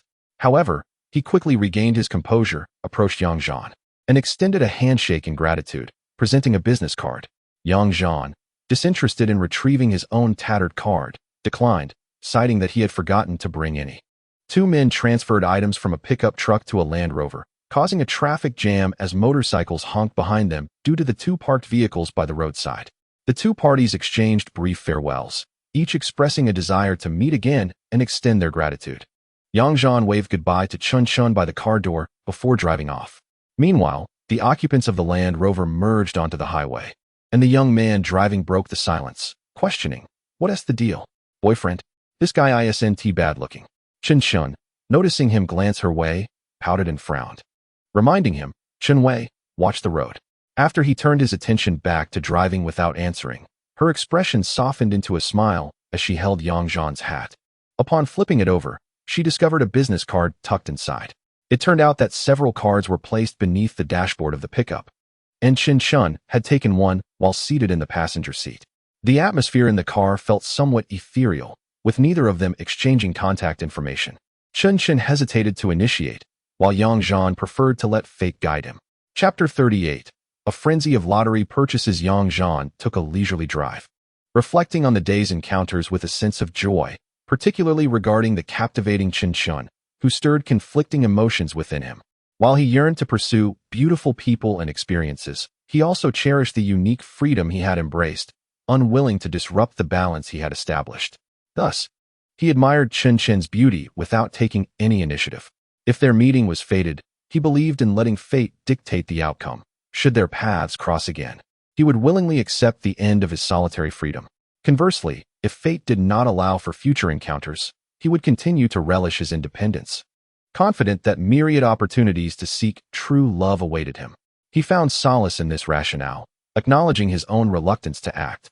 After returning to his base at 168, he resolved his dinner independently and contemplated how to arrange his schedule for purchasing lottery tickets the following day, oblivious to the hat and card in his car. Even the business card given by Chun-wei was carelessly discarded without a second glance.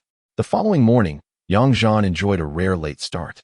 After rising at 8 a.m., he jogged along the coast, then savored breakfast at a seafood street before leisurely returning home to freshen up. By mid-morning, he set off in his car, unhurriedly heading toward the county center, having already outlined his plans for the lottery purchases the night before. This year's official World Cup lottery focused primarily on entertainment, offering limited varieties and periods, 22 rounds of football betting across 6 play styles. Yang Zhan's main objective today was to buy 3 out of 4 rounds of the victory bets, leaving the 4th for the knockout stage to be addressed later. In the upcoming 4 rounds of the half, full-time win-loss betting, and 5 rounds of goal betting, both of which pertain to the group stage, a modest investment of $2,000 per round is advisable. This includes participation in 4 rounds of goal betting during the group stage, along with predictions for the quarterfinals. Apart from selectively engaging in the latter stages of the group matches, Yang Zhan intends to place slightly heftier bets in the initial rounds to secure substantial returns in preparation for his journey to Australia. Furthermore, the predictions for the quarterfinals pose minimal difficulty for Yang Zhan. Thus, he plans to place additional wagers and assess the returns upon his return from Australia. Yang Zhan's strategy is to invest more heavily in the rounds concluding around June 14th, should he achieve significant winnings. He will wait 3 working days before visiting the Provincial Sports Lottery Management Center to claim his prize. Consequently, he anticipates reaping his initial rewards around June 19th, allowing him to embark on his journey by June 20th. Any further betting considerations will be addressed upon his return from Australia. Around 9:30, Yang Zhan arrived at a bustling street in the Huiyang district, parking alongside a sizable lottery shop. As it was still early, the establishment appeared to have just opened, with only a few patrons inside. He requested the owner to provide a lottery ticket form and settled at a table, where he simultaneously researched and filled out his entries on the computer. The matchups for the first round of win-loss betting consisted of Germany versus Costa Rica, Poland versus Ecuador, England versus Paraguay, Trinidad and Tobago versus Sweden, Argentina versus Ivory Coast, Serbia and Montenegro versus the Netherlands, Mexico versus Iran, and Angola versus Portugal. The betting was based on the outcomes of these matches over the full 90 minutes, including injury time, with the options of win, draw, or loss, 3-1-0. These fixtures seemed relatively predictable, with a notable memory of Poland's unexpected defeat. The other matches featured teams familiar to Yang Zhan, with Trinidad and Tobago versus Sweden being the least known to him. Thus, he opted for selections of 3, 1, and 0. In the matchup of Serbia and Montenegro against the Netherlands, he favored the latter but prudently included options for a draw and a loss as safeguards. Yang Zhan anticipated a significant number of participants in the first round, leading to many potential winners. Hence, he expected the winnings per ticket to be modest, likely a few hundred at best. Consequently, he decided to place a substantial wager, directly investing over 20,000. If fortune favored him, he estimated that a return of 45,000 per bet would be quite feasible. This bold move left the lottery shop owners somewhat bewildered, as each ticket was set at a multiplier of only 299. Yang Zhan, perhaps caught up in the excitement, handed over 20,000 to the owner for ticket processing. Naturally, the owner was delighted to welcome such a significant customer early in the day. After a thorough verification process, they began printing tickets, resulting in the issuance of 50 to 60 tickets. Following a careful review, Yang Zhan settled the payment and departed, eager to escape the astonished gaze of the owner. As he exited the shop, Yang Zhan felt a twinge of disdain for his impulsive decision and resolved that henceforth, his expenditures at each shop would not exceed 5,000, lest others perceive him as a gambling addict. Despite the presence of some self-deception, is it not merely a process? Yang Zhan has ample time to relish the anticipated joy that comes from spending money. Subsequently, he entered another store, expending 6,000 yuan on 2 periods of 6-match full-time win-loss lottery tickets, and then shifted to a different shop to spend 4,000 yuan on 2 periods of 6-match gold lotteries. By noon, after a casual meal, he drove to the urban area of Peng City, where he visited 2 sports lottery shops, spending 5,000 yuan on both the top 8 and top 4 lotteries. Initially feeling that he had done enough, he noticed he still had over 10,000 yuan in hand. Thus, he decided to continue, spending the remaining funds on 2 periods of 8-match win-loss lottery tickets.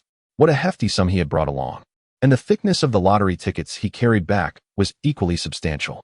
Fortunately, the shop owners had provided rubber bands to secure the tickets. Otherwise, it would have taken him the entire afternoon to sort them out if they had been scattered. Yang Zhan displayed cleverness by noting the redemption dates for each bundle of tickets, ensuring he would not lose track in the future. Spending money brings joy, a privilege not solely reserved for women. Men too can feel invigorated when they indulge in lavish expenditures. Yang Zhan visited 6 or 7 shops, each with considerable spending, which felt distinct from exhausting all finances at a single establishment. Moreover, knowing that money spent would likely be recouped added to the exhilaration of the experience. Though he had already driven into the Peng City area, Yang Zhan contemplated visiting Brother Xiao for some leisure. However, considering the abundance of lottery tickets he was carrying, he opted to return home, taking over half an hour to arrive back at his residence, 168. A bundle of lottery tickets necessitated a secure place for storage, especially since it would take more than 10 days to redeem them. The house remained in a rental state, with Yang Zhan making little effort to alter the decor or furnishings. Although the village was relatively safe, the risk of burglary during his absence lingered. Without a safe at home, it is worth noting that even if there were one, it would be more vulnerable. A thief would undoubtedly target the safe first. He recalled that the insurance cabinet on the first floor of the management office had been burglarized, with 5 individuals sleeping upstairs unaware of the intrusion. The next day, when they returned to work, they discovered the safe had been pried open, and not a single person had noticed. The 1.2-meter-high safe had been toppled by the thief, who used a thick layer of envelopes stored in the utility room as padding, violently breaking it open, scattering iron and cement everywhere without disturbing those above. Ironically, the safe contained several thousand yuan in reimbursement funds, tucked away by Lu Na amongst a pile of documents. After rummaging through the safe, the thief first removed that pile of documents, yet found not a single cent. Ultimately, the thief resorted to stealing 2 ticket printing computers from the management office downstairs. Though those computers were of little value, their absence rendered the office incapable of processing orders for 2 weeks, forcing Yang Zhan to draft a report explaining the situation to the company, which eventually approved the acquisition of several new computers. Additionally, he reinforced all the windows of the management office with solid steel. As both the owner and the chief of the local police station, Ma found himself rather powerless, for the company had not reported the incident. Thus, the minor losses were treated as a cautionary tale. Even if a report were filed, The likelihood of any fruitful outcome was minimal. Yang Zhan contemplated that once the property transfer agreement was finalized, it would be prudent to make some preparations.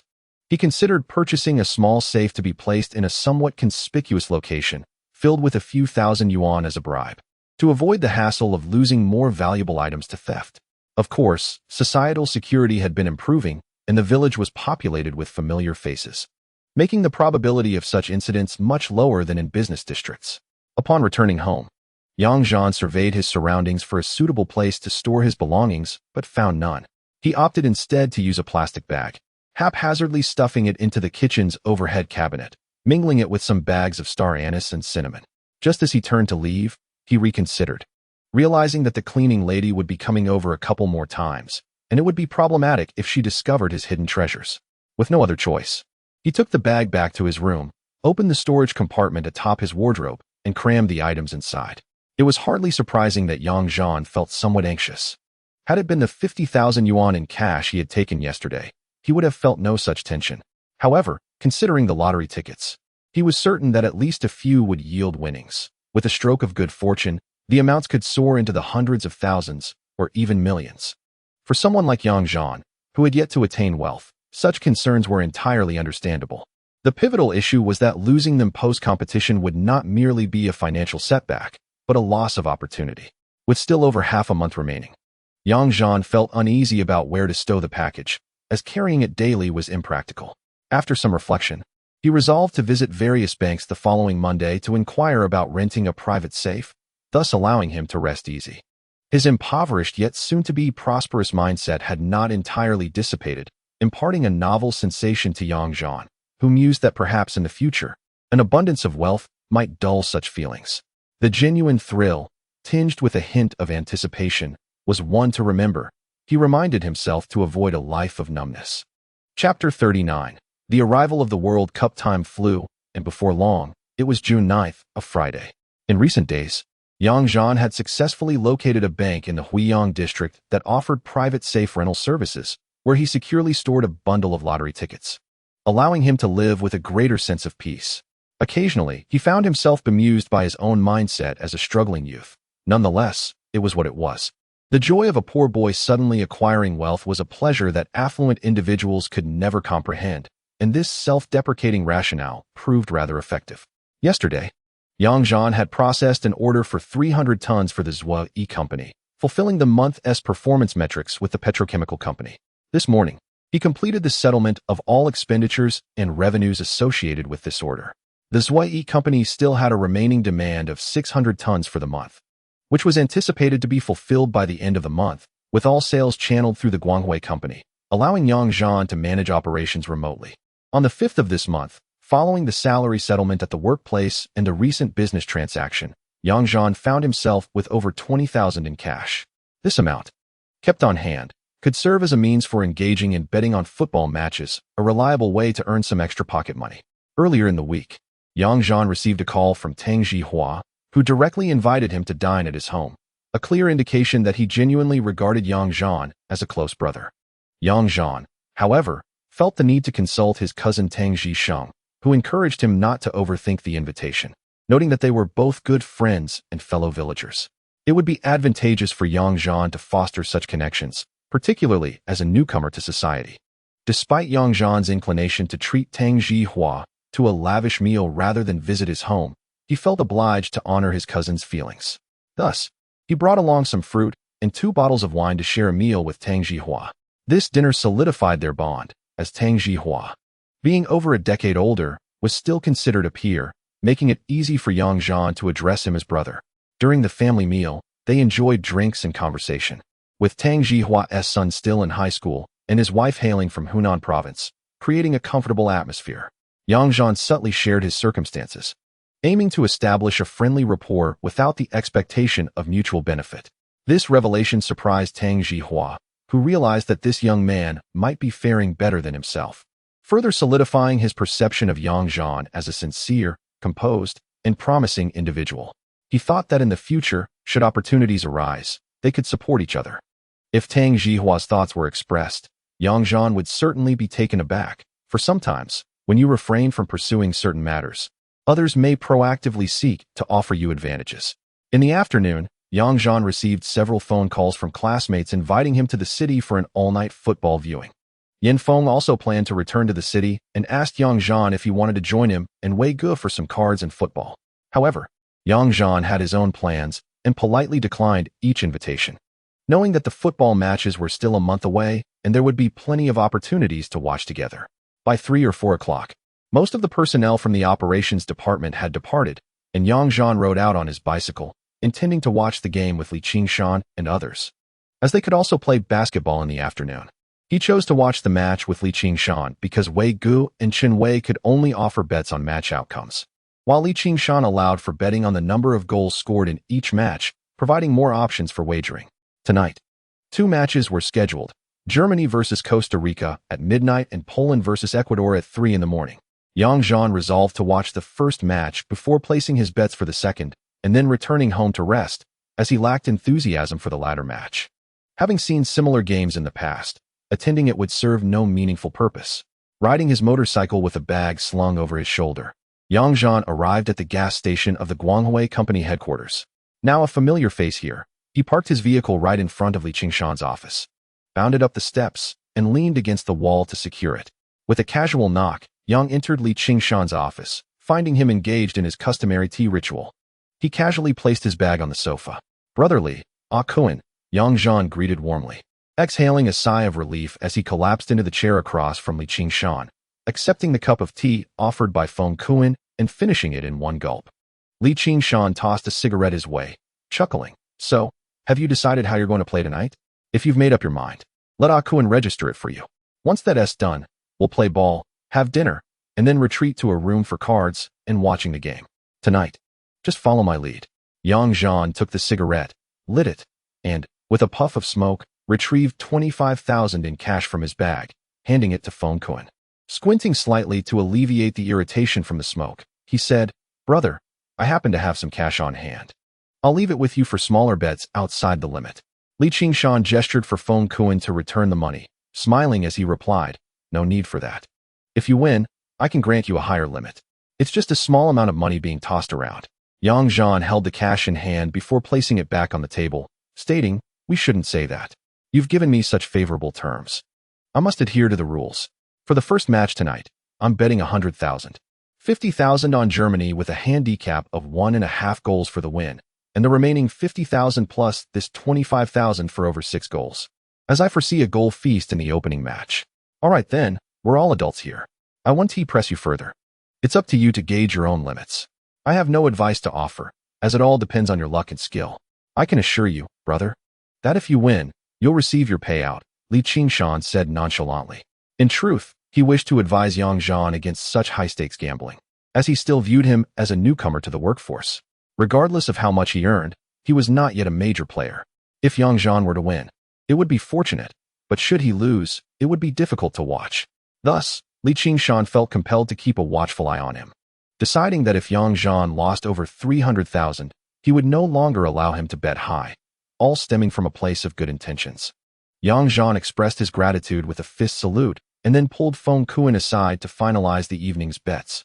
Observing that Feng Kuan had the odds for the 2 matches tonight, with various handicap odds differing from the single-sided odds he remembered from Gu Wei, Li Qingshan's establishment surprisingly offered a range of handicap odds. While the German team's various handicaps did not present much opportunity for profit, the Polish team appeared to be an underdog. Yang Zhan promptly chose to bet on Poland receiving a 1-goal handicap, recalling that in his memory, Poland had lost 0-2 to Ecuador in that match. For the first match, Yang Zhan placed a total bet of 125,000, based on the odds displayed. A bet of 50,000 on win, draw, or lose might yield just over 40,000 in profit, but the 75,000 bet on total goals had odds of 35, potentially leading to a profit of over 187,000. Thus, Yang Zhan's own funds could reach 425,000, but unfortunately, the betting limits at Li Qingshan's place were still somewhat restrictive. He agreed with Feng Kuan that if he lost the first match, he would only bet 100,000 on Ecuador. If the first match is won, a maximum of 300,000 is to be wagered on Ecuador. The amount at Li Qingshan's end increases to 150,000 after a win, which, combined with personal funds, suffices. Some may doubt the conspicuousness of such a betting method. However, oftentimes, individuals who lack football knowledge, such as certain wealthy patrons or second-generation affluent individuals, tend to bet in this manner. For them, odds that hover around 1 point something after a handicap provide little thrill, and they frequently engage in unique bets beyond conventional wagering. The primary clientele that Li Qingshan caters to includes business owners and wealthy youngsters, which accounts for these particular betting styles, whereas Gu Wei and Li Wei focus solely on the handicap win-draw-loss formats. After concluding their bets, Yang Zhan promptly contacted Gu Wei and Chun Wei to place wagers on their behalf as well. Their decisions were straightforward, placing bets solely on the German and Ecuadorian teams. And lacking Gu Wei's presence, they had no intention of halting their bets. Once everything was settled, the group enjoyed tea until after 5 o'clock, when they ventured outside to play basketball. Coincidentally, a considerable number of firefighters from the nearby station had gathered, and they spontaneously formed 2 teams to play a full-court game. In such matches, the emphasis is not on winning or losing. Both sides simply seek enjoyment, resulting in an exceedingly relaxed atmosphere. The participants found the game exhilarating, and the surroundings were lively and animated. Yang Zhan played with utmost enthusiasm on the court, entirely unaware that a pair of eyes had been observing him for over 10 minutes from outside. The onlooker was Chun, a situation that could only be described as serendipitous. Since their introduction the previous week, Chun had acquired Yang Zhan's business card and learned his workplace address. Yet she felt no justification to seek him out directly, as modesty often accompanies young women. This week, with her car finally serviced, she drove herself to work and back over the weekend. On 2 occasions, as she passed by Yang Zhan's office, either the office was not yet open, or she was too late and he had already left. Through the glass door, she could only glimpse a young man inside. This weekend, after finishing work, Chin prepared to drive back to Pengcheng. As she passed Yang Zhan's office, she deliberately slowed her speed, but unfortunately, shortly after 5:30, the office closed for the day. With a hint of regret, she returned home. Quite fortuitously, just a few kilometers down the road, her fuel light illuminated, prompting her to pull into a nearby gas station. While paying, she noticed Yang Zhan playing basketball through the glass window behind the cashier's desk. Surrounded by strangers, she lacked the courage to approach him. Instead, almost instinctively, she exited the fueling area and parked in a spot adjacent to the office, watching Yang Zhan play from a distance. To be honest, her actions were spontaneous, devoid of any specific intent, driven solely by an impulse. It was only when she received a phone call from home inquiring about her whereabouts that she realized time had slipped past 6:30.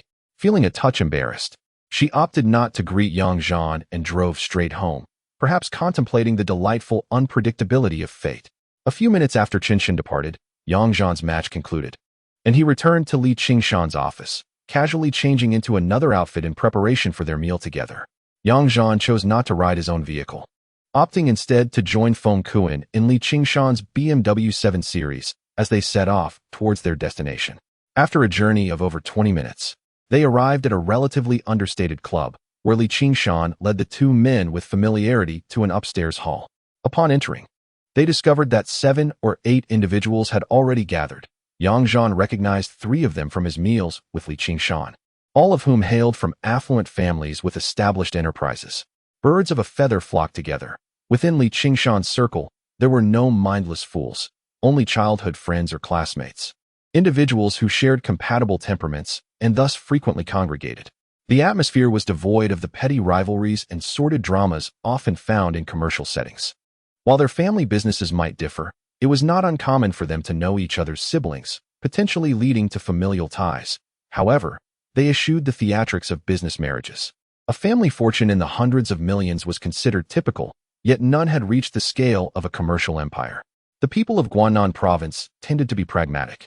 In reality, good individuals outnumbered the bad, which constituted the norm. Chapter 40. Opening night. This establishment likely belonged to Kai Bin's family, as the 3 acquaintances Yang Zhan had met previously were Kai Bin and 2 brothers from the Wang family.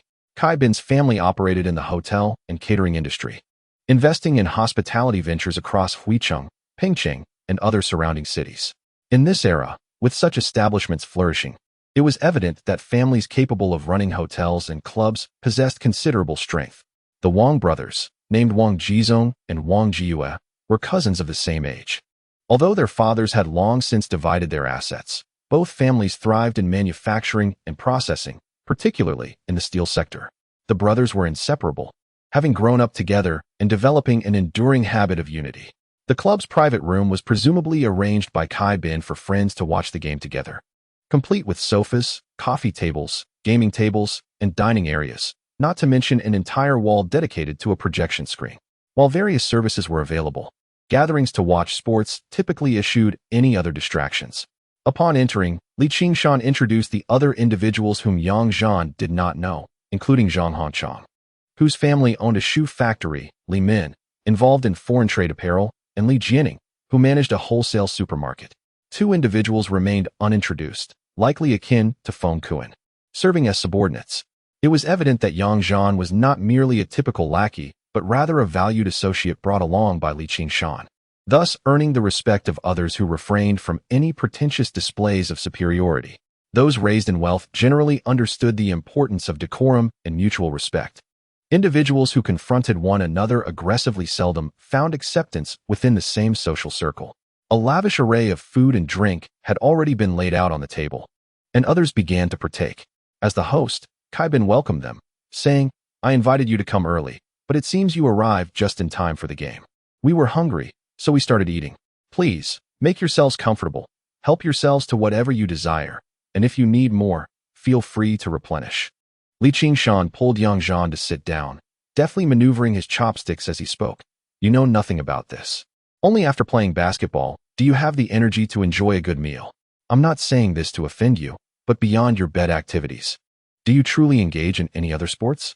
When watching the World Cup, I wager you hardly grasp the concepts of offside or penalty kicks." The Wang brothers, feeling slighted, retorted, "Li, have some decency. It's true you're better than us at basketball, but when it comes to football, we all know who lacks skill. You claim we don't play sports? Fine, let us have a few rounds of billiards. If you win, I'll listen to your nonsense." The banter at the table was lighthearted, and it was evident that Li Qingshan possessed the qualities of a leader since childhood, as this group seemed to orbit around him. Yang Zhan relished these gatherings, as there was no need to curry favor with anyone. Drinking was entirely voluntary. They never lacked for funds or opportunities to indulge. This group, all around 30, with families of their own, had long since shed the foolish bravado of youth. While dining, Yang Zhan noticed a whiteboard beside the projection wall, filled with grids and a list of names. He turned to Feng Kuan beside him and inquired, "Kuan, what is that whiteboard for?" Feng Kuan glanced up and replied with a smile, "That's where Li and his friends keep track of their betting records for the matches. There are about a dozen of them, some in Pingching and other cities, all placing their bets here with Li. They set a maximum of 500,000 per match, and within that limit, they can distribute their stakes as they please. Winning is inconsequential, but if anyone loses over 5 million, they must withdraw. It's a system of mutual oversight, though if someone insists on betting through other means, there's little to be done about it."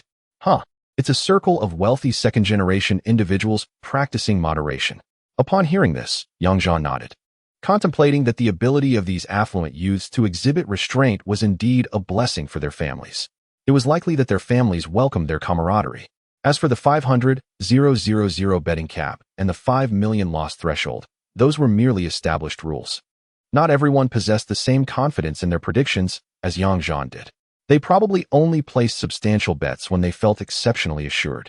Smaller wagers in the tens of thousands were perfectly normal.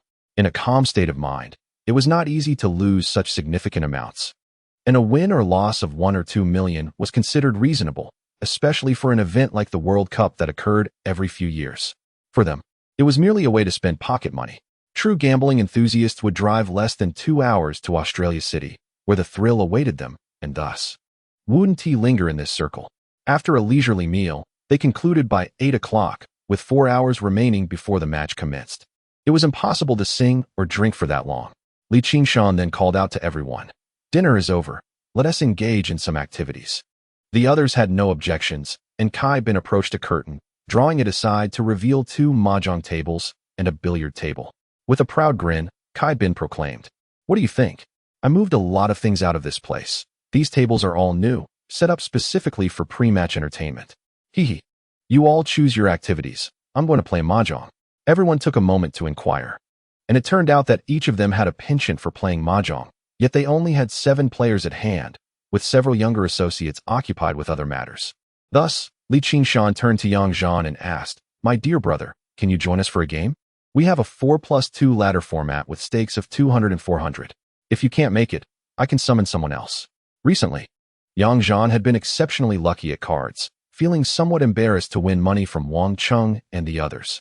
However, he was unfazed by the stakes, as a knight's losses or gains amounted to merely tens of thousands, a trivial matter for him at this juncture. "Count me in," Yang Zhan replied without hesitation. "However, I haven't brought that much cash. If we're playing for cash, Brotherly will need to front me some funds first, hee. Li Qingshan was delighted by Yang Zhan's willingness to participate. Calling in another player at the last moment would only waste time and disrupt the atmosphere. So, he placed a hand on Yang Zhan's shoulder as they approached the table, stating, "No problem, let us begin by counting chips. Each person will receive 20,000 in chips. If you lose at all, you can procure more from the winners." The group split into 2 tables, with the Wang brothers and Kai Bin at one table. Kai Bin exclaimed, "Damn it, you 2 brothers cannot sit at the same table. It was acceptable when we had fewer players, but today we have 2 tables. You must separate, you 2 play 2 in sync." Wang Jiue had no choice but to stand up and give Kai Bin a light tap before moving to the other table, saying, Kai, if you lose, I'll switch places with you." He then turned to Yang Zhan. Zhan, you join that table and let Brother Li's aspirations be dashed. We shall each fight our own battles, haha. Yang Zhan was unperturbed. Playing with relatively unfamiliar opponents meant fewer reservations. He stood up and moved to Kai Bin's table, where, alongside Kai Bin and Wang Jizong, there was also Li Min, who was not entirely unknown to him. The younger associates distributed the chips and proceeded to serve tea, water, and cigarettes, then settled behind 2 computers at the tea table, awaiting phone calls. It dawned on Yang Zhan that the evening's work involved their responsibilities. He realized that Li Qingshan likely had little time to manage such tasks. It was another matter if the younger associates were busy. The game commenced, adhering to the usual rules, though the stakes varied.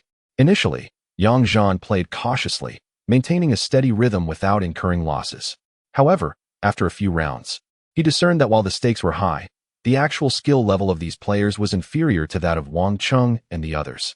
The critical factor was their audacity. As long as they had good hands, they would not shy away from confrontation, charging forward and blaming bad luck if things went awry, vowing to repeat the same approach in the future.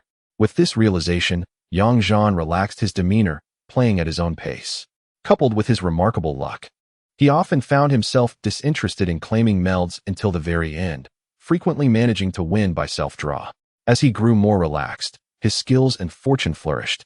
By nearly midnight, the outcome at this table was that Yang Zhan triumphed over the other 3 players, having exchanged his chips for 6,000 in cash.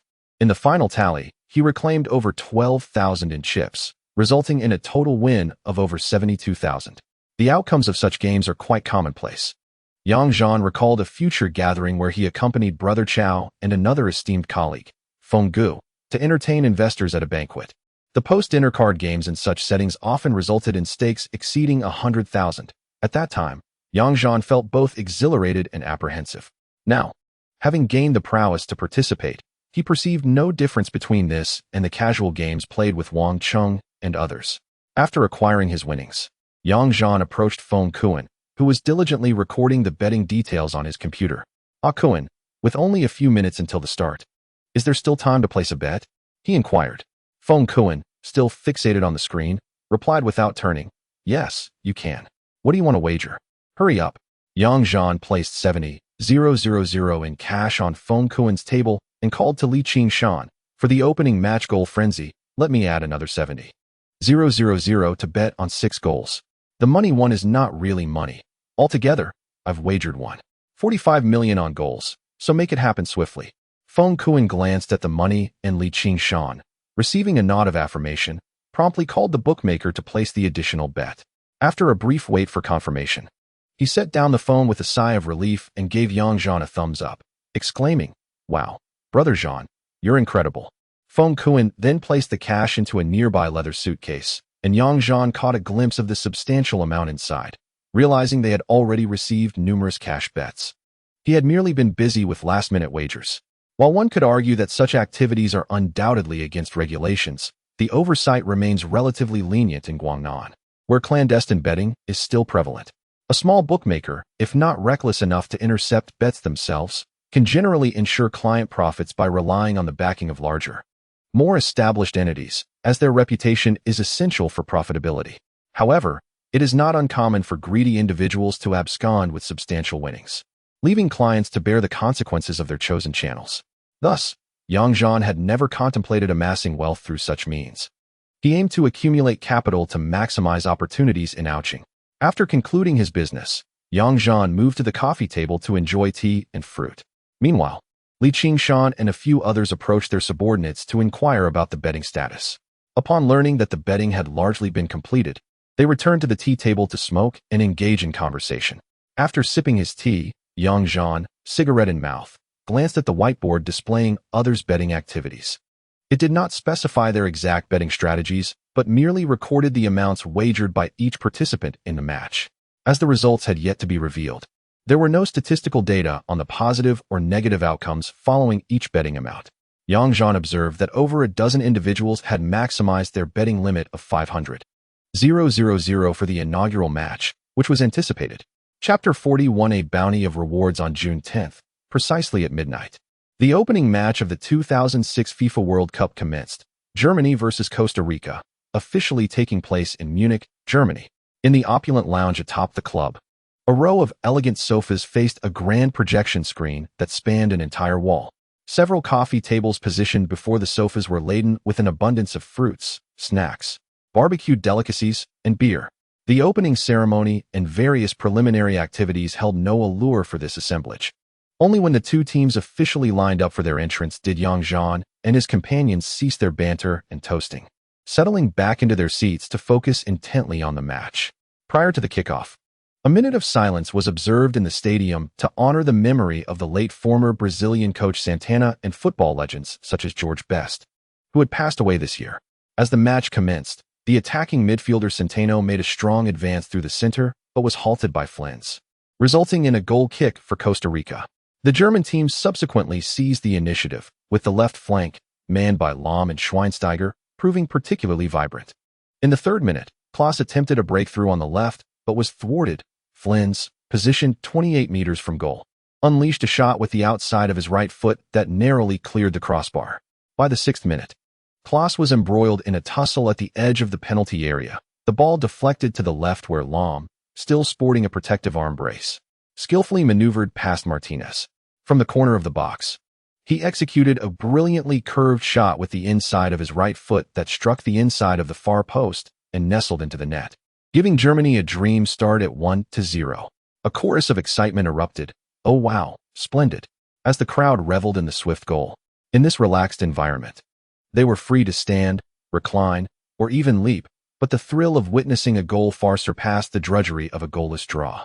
By the 12th minute, Van Jop's cross from the right found Gomez, who deftly threaded a pass. Friedrich's attempt to initiate an offside trap failed, allowing Van Jop to penetrate the box and calmly finish with a right-footed shot into the lower left corner, leveling the score at 1-1 for Costa Rica. In the 17th minute, Klaas's subsequent goal restored Germany's lead. Schneider executed a turn on the right sideline, returning the ball to the near post from near the baseline. Schweinsteiger evaded a defender and, from 10 meters inside the right side of the box, struck a right-footed shot. Klaas arrived at the back post and, with a sliding left-footed effort from 4 meters out, found the net, making it 2-1. In the 88th minute, Schweinsteiger delivered a free kick from the left side across the field, and Flins, positioned 27 meters from goal, curled a right-footed shot into the upper right corner, extending the score to 4-2.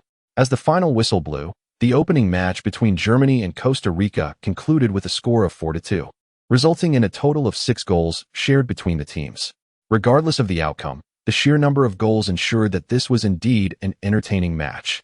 Upon the conclusion of the game, attendees flocked to the restrooms and later gathered around a whiteboard to tally their wins and losses, a mix of elation and disappointment evident among them. For instance, Li Qingshan had wagered 500,000 on a German victory with a handicap, netting a profit of approximately 450,000.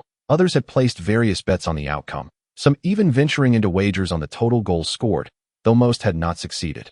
Overall, only Kai Bin and Li Jianing faced losses, amounting to just over 100,000, while the rest generally profited within a similar range. Yang Zhan had invested a total of 950,000 in cash, supplemented by a credit bet of 100,000, culminating in a total stake of 195 million. In terms of earnings, having invested 50,000 on Germany to win, a profit of 450,000 was realized. Additionally, with an investment of 1,450,000 on the total goals at odds of 35, this segment yielded an income of 50,075,000. Subtracting the initial investment of 950,000 results in a profit of 41,250,000. Therefore, if we calculate, Yang Zhan has won a total of 4,541,254,575 from this match with Li Qingshan. If we account for the cash of 950,000 he provided to Feng Kuan, should Yang Zhan choose to withdraw now, he could reclaim 55,250,000. Furthermore, Yang Zhan has also placed bets of 100,000 each with Chun Wei and Gu Wei, with odds comparable to those here, potentially winning an additional 180,000. This exemplifies the advantages of having a reputable platform. Had Yang Zhan relied solely on Gu Wei's platform, the earnings tonight would have been negligible. Naturally, these figures are known only to Li Qingshan and Feng Kuan, the latter feeling a tinge of envy towards Yang Zhan, who, after one match, earned far more than he could through his own labor. Of course, Feng Kuan, assisting Li Qingshan, certainly has a limit to his investments, which amounts to only 50,000. And he does not possess the audacity to wager such a substantial sum on a single match. He merely followed Li Qingshan's lead with a bet of 20,000. Thus, his total earnings from betting tonight are a mere 180,000. As for the meager work fee provided by Li Qingshan, it barely amounts to a few thousand, making it somewhat embarrassing to even consider. Li Qingshan, having won, was in high spirits and approached Yang Zhan, placing an arm around his shoulder, saying, "Ah Zhan, well done. You've truly predicted this outcome. It seems luck is on your side tonight. How about this?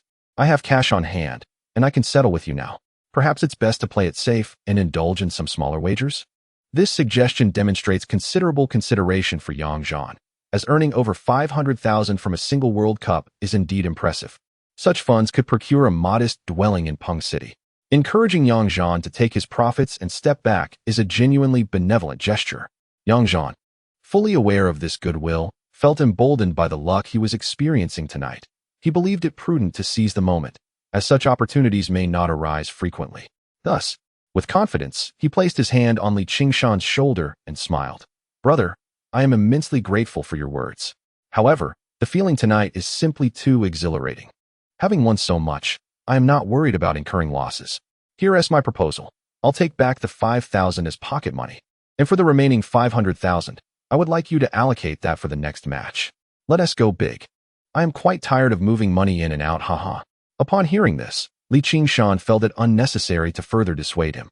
After a moment's reflection, he reasoned that these were indeed Yang Zhan's winnings, so it was best to allow him to make his own decisions. Winning could be seen as sheer luck, and should he lose, it would merely serve as a valuable lesson. Regarding the investment limit, it had previously been set with Yang Zhan's capacity in mind. But given he already had 500,000 available, there was no reason to decline. Having made a decision, Li Qingshan, with a carefree demeanor, replied, "As long as you are certain, there is no problem. I reiterate, my dear brother, your success brings me joy, but should you risk too much, I must take responsibility to curtail your enthusiasm. Now, how shall we place our bets for the next match? I wonder if I might join in as well, haha?" Yang Zhan, unperturbed by the notion of others wanting to join in on the betting, feigned contemplation and responded, "I have great faith in this feeling tonight. It reminds me of earlier card games where I seemed to draw exactly the cards I desired. Previously, I had mentioned to Akun that for the upcoming match, I would place a wager on Poland with a handicap of 1 goal to lose, not merely a 1-goal loss, as the odds for that are rather unexciting. I am quite optimistic about the odds of 48. Li Qingshan looked utterly bewildered and skeptically remarked, "I might believe that Poland could be unexpectedly held to a draw, but your conviction that they will lose by more than 2 goals is something I cannot follow." Nevertheless, he decided to place a bet on Poland with a half-goal handicap, with odds around 195. If they win, we might earn a little profit. If they lose, we'll just consider tonight a wash, he chuckled. His choice was also met with approval from Yang Zhan, who believed in Yang Zhan's luck while maintaining a sensible outlook. Friends like this are worth nurturing, serving as exemplary figures. Discreetly, I confirmed the betting methods for the next match with Li Qingshan and Feng Kuan, who both placed substantial bets of 500,000.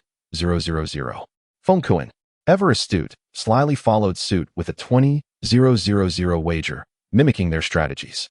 They trusted Yang Zhan but refrained from boasting, lest it sway others' opinions, which could complicate matters in the event of a loss. Yang Zhan retreated to a corner to smoke, dialing Chen Wei and Gu Wei to ascertain the profit and loss from the previous match while outlining the betting strategy for the next game. He specifically urged Gu Wei, "Brother Wei, trust me on this. For the next match, follow my lead in betting. The Polish team is rife with internal strife, and tonight, an upset is imminent. If you're hesitant, just wager half of what I do. I'm not joking. I'll be calling Brother Feng shortly to have him join me." This is a sure thing. Disregarding Gu Wei's response, Yang Zhan promptly called Yin Feng. Upon connection, he asked directly, "Brother Feng, did you place a bet with Wei Wei for the previous match?" Yin Feng was likely engaged in a game of mahjong, possibly with others watching the match. They only needed to know the outcome. Understanding the intricacies of the game was not their forte. The match played on the television while they indulged in mahjong was their primary means of engaging with the World Cup. Yin Feng, not particularly concerned, chuckled. "Wei Wei mentioned you had a big win tonight. I don't really understand it, but I placed a 2,000 wager and fortunately won nearly 2,000 back, a pleasant surprise." Yang Zhan was aware of this dynamic. They merely sought an excuse to gather for socializing over the course of a month. He wanted both of them to accompany him to Australia, thus requiring their complete trust in the coming days. Therefore, he spoke earnestly into the phone, "Brother Feng, trust me. If Wei Wei is still accepting large bets, place 100,000 with me. I won't delve into technical analyses or external circumstances, which you might not grasp. I'll just have Wei Wei bet 50,000, but you, Brother Feng, should go with 100,000. If it fails, I'll take the loss. I'll let you in on a secret.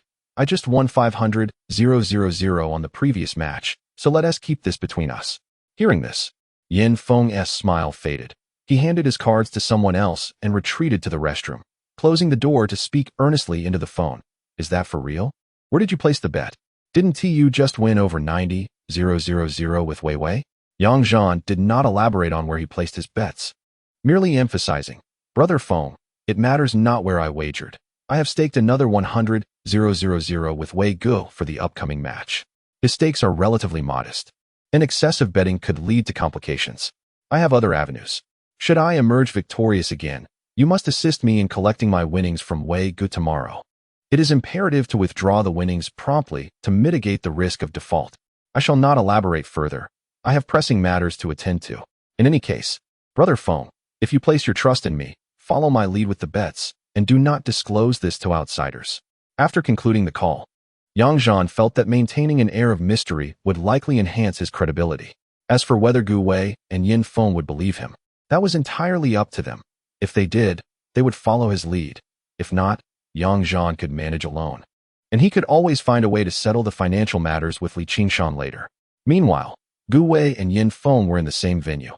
Although they were surrounded by more individuals, they had reserved a luxurious suite at the hotel, where 6 or 7 people were engrossed in a game of mahjong. The winner of 3 rounds would swap places with the next player, while 4 or 5 others were watching a football match on television. Yin Feng, having listened to Yang Zhan, wasted little time in approaching Gu Wei to place a bet. Over the past few months, he had developed a genuine admiration for Yang Zhan, having earned over 200,000 through side ventures and stocks thanks to him. He firmly believed that Yang Zhan would not deceive him, as there was no rationale or incentive for betrayal. Placing a bet with Gu Wei would yield no benefit for Yang Zhan, reinforcing the notion that Yang Zhan was simply helping him profit. In contrast, Gu Wei had interacted with Yang Zhan less frequently than Yin Feng, and, while he enjoyed the camaraderie with Yang Zhan, he could only muster a modicum of confidence in his abilities. Initially hesitant, upon witnessing Yin Feng's swift decision, he decided to place a bet as well, wagering 100,000. The process was convenient for him, as he had not even exhausted the credit the bookmaker had extended to him. A simple phone call sufficed.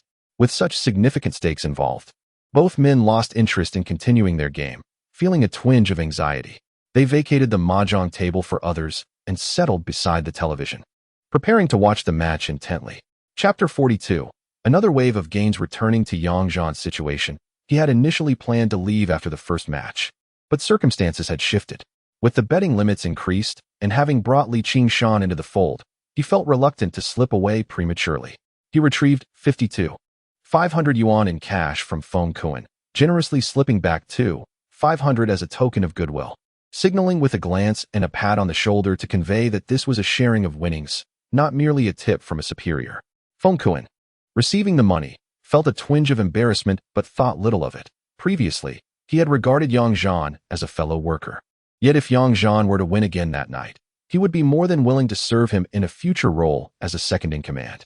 Individuals like Feng Kuan, who are willing to diligently serve as loyal subordinates to their superiors, are indeed astute.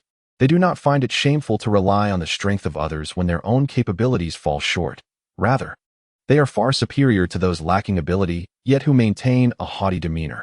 With the next match still an hour away, and a few feeling restless, the group, unable to continue their game of mahjong, decided to venture outside for some leisure. Li Jianing and Li Min, having lost a small amount in the preceding match, lacked the enthusiasm to linger and opted to place a few bets before heading out for a night of enjoyment. The remaining members, after placing their wagers, continued to watch the game. Kai Bin stepped outside to make arrangements, and, within minutes, a few attractive attendants entered, each carrying a wooden basin for foot soaks. They settled on the sofas, indulging in relaxation. The foot massage service at this moment was genuinely delightful, professional and attentive, every aspect meticulously trained and standardized, ensuring customers enjoyed exceptional value. As the foot massage concluded, the match was about to commence, yet it was already 3 a.m., and the initial excitement had waned. Everyone lounged on the sofas, lazily watching the game. Yang Zhan, disinterested in the match, decided to order an extension, reveling in the massage while watching the game, thoroughly enjoying himself. Apart from the Wang brothers, who had dozed off on the sofa, the others followed Yang Zhan's lead, summoning attendants to massage them as they watched the match. In the 23rd minute, Ecuador's De La Cruz threw in a sideline ball from the right. Delgado, at the front post, glanced a header towards the goal, and C. Tenorio, positioned 7 meters from the goal, powerfully headed the ball into the far corner, putting Ecuador ahead 1-0. At this moment, Li Qingshan and Feng Kuan perked up, especially Feng Kuan, who eagerly rushed to Yang Zhan's side, nudging him awake. Yang Zhan, roused from his drowsiness, saw Feng Kuan beaming with excitement, giving him a thumbs up and exclaiming, Brother Zhan, incredible. Ecuador has scored. If we hold this until the end, we will reap great rewards. Li Qingshan, from across the sofa's armrest, playfully tapped Yang Zhan's arm, smiling and saying, Today, you are a deity. Now we're all energized to watch the game. Yang Zhan responded with a grin, feeling surprisingly alert after his brief slumber, and slightly sat up to join in watching the match. In the 78th minute, Poland executed a direct free kick to the back post. However, Szymkowiak's volley from 18 meters went wide of the near post. In the 80th minute, Mendez delivered a piercing pass through the Polish defense. Kavits, having evaded offside, entered the penalty area from the right and laid the ball off, allowing Delgado to tap it into the empty net from 6 meters out, making it 2-0. Oh, what a thrill. Haha, splendid. Just moments before, during Poland's aggressive assault on goal, Li Qingshan and Feng Kuan had felt a twinge of concern, but after Ecuador scored, everyone leapt up in jubilation, feeling as though they were true fans of the Ecuadorian team. Yang Zhan also rejoiced, joining in their cheers as they awaited the conclusion of the match. Poland, however, refused to concede. In the 84th minute, Smolarik's low shot inside the penalty area was intercepted by Mora, marking Poland's first shot on target. In the 85th minute, substitute Jelin stumbled through the defense on the right side of the penalty area, and from 10 meters out, his left-footed shot hit the near post, rebounding back into play. In the 87th minute, Jelin delivered a cross from the right side, and Smolarek, positioned just 9 meters from the goal, headed the ball narrowly past the near post. In the 90th minute, Brozic received a through ball in the penalty area and unleashed a left-footed shot from 14 meters out, only for it to strike the left post. As the extra time concluded and the final whistle blew, Poland faced a disheartening defeat of 0-2. In the private room, a group of young adults celebrated alongside the Ecuadorian team on the television, as Poland's late-game offensive had indeed kept everyone on edge.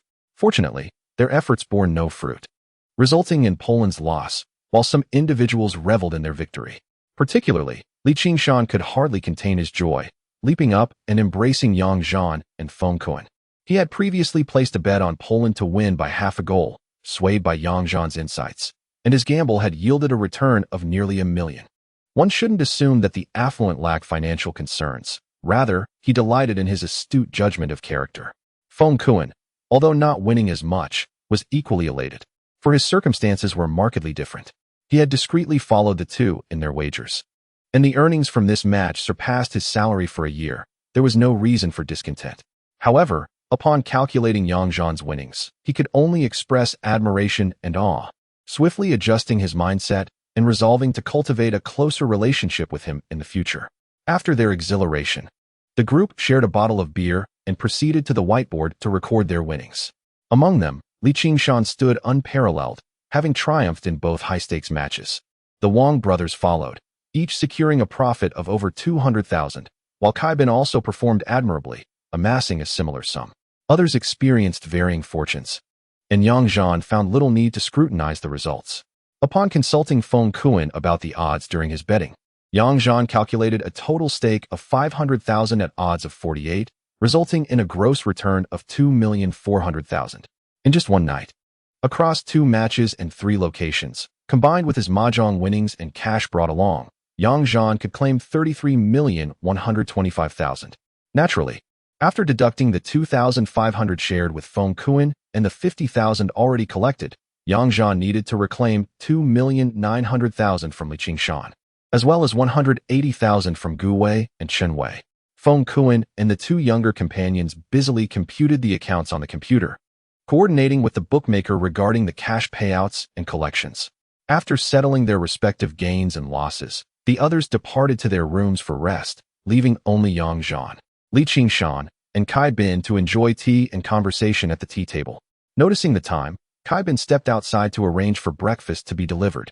Li Qingshan, with a teacup in one hand and a cigarette in the other, smiled at Yang Zhan and said, "Ah Zhan, you did remarkably well tonight. I just checked, and you still have 2,900,000. Would you prefer cash, or shall I transfer it to you? Normally, this settlement would occur in the afternoon, but since you're here, I can give it directly to you."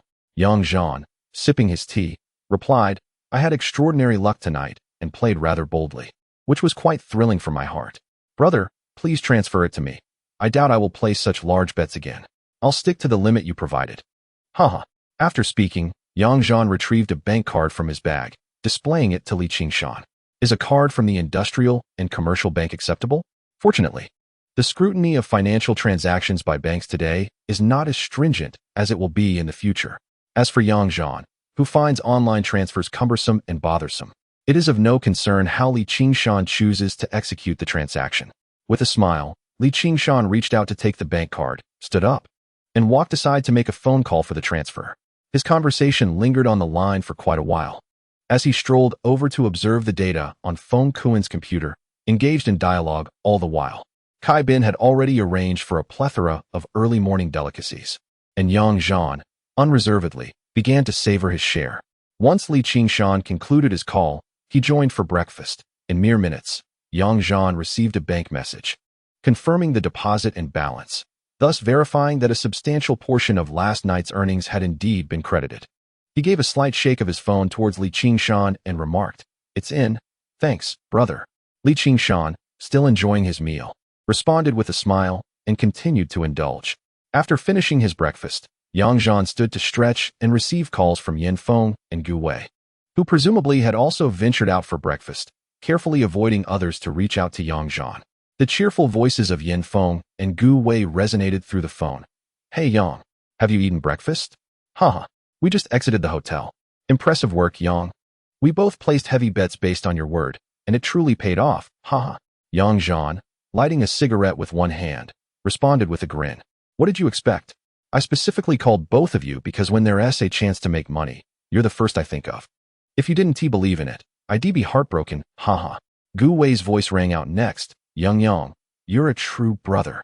I placed a bet of 100,000, hoping to earn some pocket money from the World Cup. and your single win has surpassed my expectations, haha. Don't worry. I'll arrange for your winnings this afternoon. Yang Zhan chuckled mischievously, adding a touch of mystery. Wei Gu, Feng Gu, I have someone beside me. So I want to say much. If you two can keep this under wraps, I'll ensure we soar this month. Come by the operations department on Monday, and I'll show you my results. Then we can discuss our ascent. Keep it confidential. Upon hearing this, the two on the other end exchanged glances, pondering how Yang Zhan had suddenly become so enigmatic, filled with both skepticism and anticipation. They were eager to discover Yang Zhan's strategies come Monday. The issue of confidentiality was trivial to them. They were not naive enough to boast about their earnings. After hanging up, Yang Zhan contemplated and resolved to accelerate his persuasive endeavors. He promptly forwarded the bank transfer confirmation to Yin Feng, appending a message. The foundation for our ascent has been secured, haha.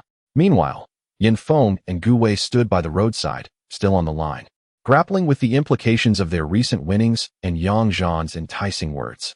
Just then, a notification chimed on Yin Feng's phone. He opened the message with disbelief painting his features. No way.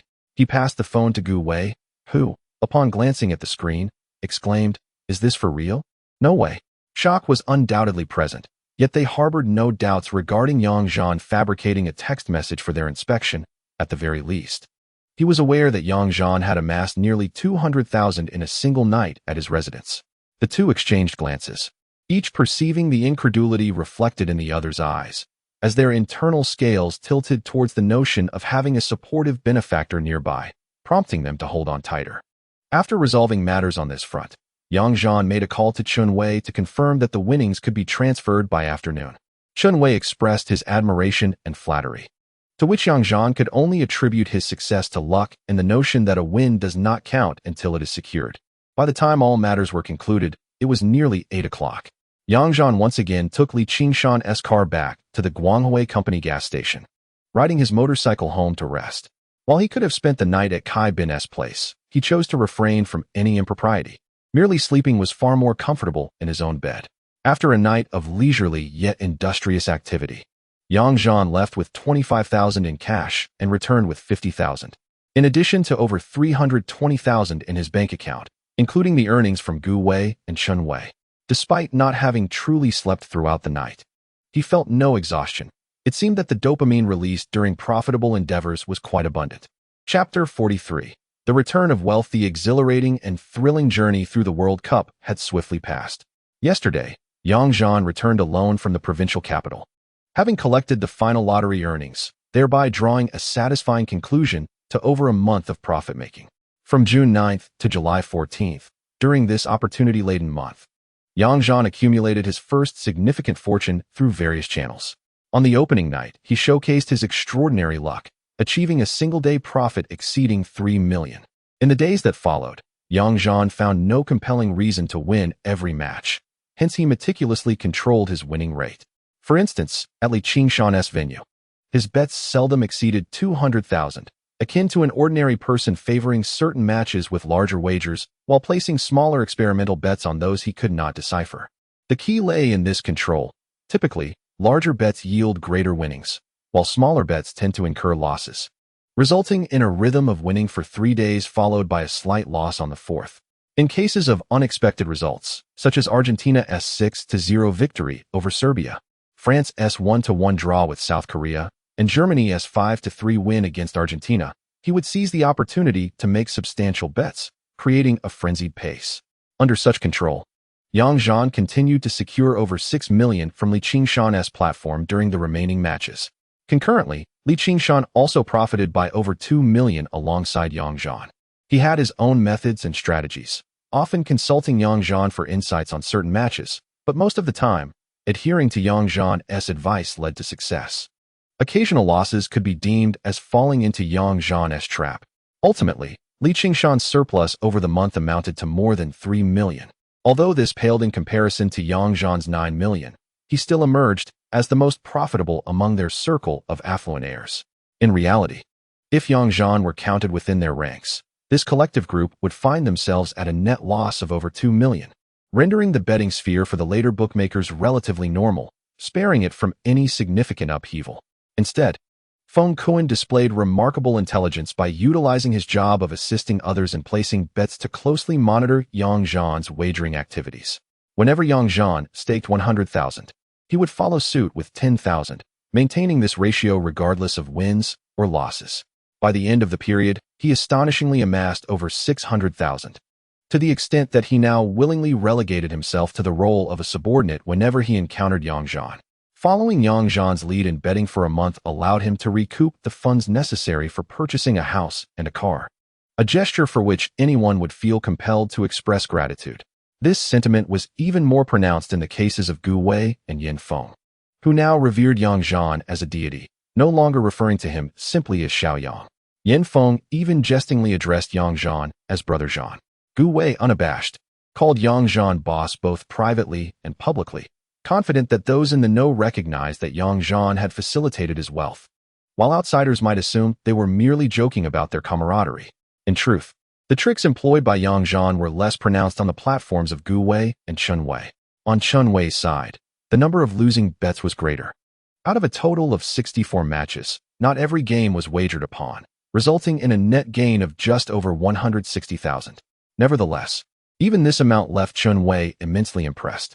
However, astute individuals are always present, and as Chen Wei observed Yang Zhan's impressive win rate in later stages, he began to place bets alongside Yang Zhan, ultimately securing a profit exceeding 100,000. To Chen Wei, it was as if Yang Zhan were his own brother. His girlfriend had been wholeheartedly matched with him by Yang Zhan. He later learned that Chen Shu and others had initially intended to pair Li and I with Yang Zhan. They had naturally bonded over their shared interests in sports and games, and now they had profited significantly together. Originally, following his own methods, he would have only earned a modest sum, perhaps just tens of thousands. Reflecting on this, it seemed unjust not to regard Yang Zhan as a big brother. Thus he began to devise a plan to reciprocate Yang Zhan's kindness, though those thoughts were for another time. As for Gu Wei, since that fateful night, a single message from Yang Zhan had left both him and Yin Feng in a state of bewilderment, followed by a substantial financial windfall. Reason dictated that by staying close to Yang Zhan, they might indeed partake in the bountiful rewards. Thus, leading up to June 19th, they followed Yang Zhan's betting patterns for every match while maintaining absolute discretion. To demonstrate his prowess, Yang Zhan achieved the highest win rate on Gu Wei's wagers and specifically advised both men to avoid placing excessively high stakes to prevent the bookmakers from incurring significant losses and subsequently withdrawing. In time, both men began to place identical bets as Yang Zhan, resulting in their wins and losses mirroring his over the subsequent 20-plus matches. With Yang Zhan maintaining his impressive win rate, he won over 150,000 through Gu Wei, while both Gu Wei and Yin Feng, having initially placed one less bet than him, each profited over 140,000. They believed that if this continued, earning 2 million by the end of the World Cup was a very attainable goal. Little did they know, on June 18th, Yang Zhan had specifically invited them out for dinner and a match, revealing plans to take their profits and embark on a journey to Australia for grander ventures. Gu Wei and Yin Feng were certainly in possession of the necessary credentials, but they assumed that Yang Zhan had already made a considerable sum locally, unaware that he harbored even greater ambitions. After a brief deliberation, the two individuals reached an agreement, for they understood that Yang Zhan was the newly established pass to the city of Ao. His connections would certainly not be as profound as theirs, making it implausible for him to ensnare them. Coupled with Yang Zhan's astonishing performances over the past few months, it was all too easy for them to persuade themselves to seize this opportunity with reckless abandon. Thus, they proceeded to apply for leave, extending their greetings as necessary. Gu Wei even relinquished his duties at the establishment, entrusting a brother to manage affairs on his behalf, while he returned home to gather a few belongings before setting out with Yang Zhan. On June 19th, they departed, with the trio driving Yin Feng's Accord first to the provincial capital. Due to the results of several football lottery draws announced before the 14th, any winnings exceeding 100,000 required a waiting period of 3 working days for collection, necessitating a visit to the provincial lottery center. Consequently, Yang Zhan had advised them to set off early, planning to disguise himself before entering the venue. It took him half a day to claim the prize checks from the earlier draws. In the initial phase, Yang Zhan had invested significantly, spending 20,000 on the first 8-match lottery, which resulted in over 50,000 winning tickets nationwide. Each ticket yielded less than 500 yuan.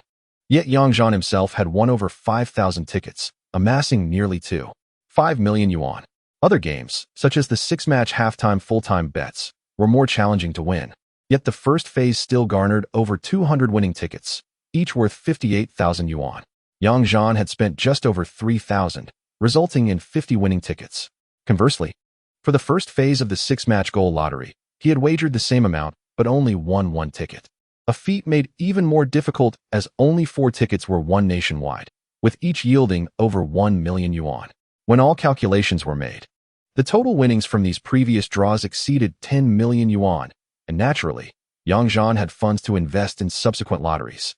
This marked his inaugural prize collection, during which he symbolically donated over 100,000, and after deducting the income tax on unexpected earnings for 20 individuals, he netted over 8 million yuan.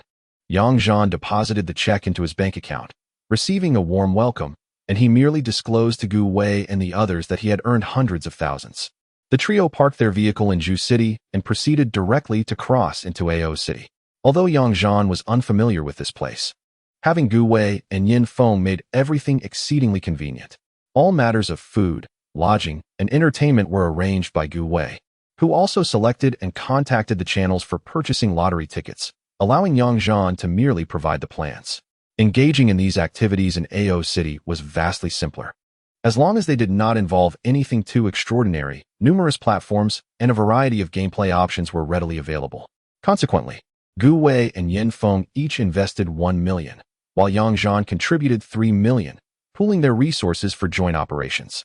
They traveled to Ao City 3 times in total, each stay lasting 47 days, during which they renewed their visas once.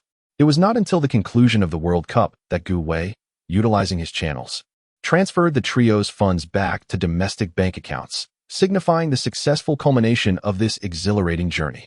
In retrospect, the statistics from this expedition to Ao City revealed that, purely through Yang Zhan's endeavors, both Gu Wei and Yin Feng each realized an income exceeding 26 million, while Yang Zhan's earnings tripled theirs, approaching 80 million. Throughout this period, their indulgences and expenditures were beyond mention, and Yang Zhan even enjoyed a stroke of luck at the casino, winning over 100,000 from the slot machines.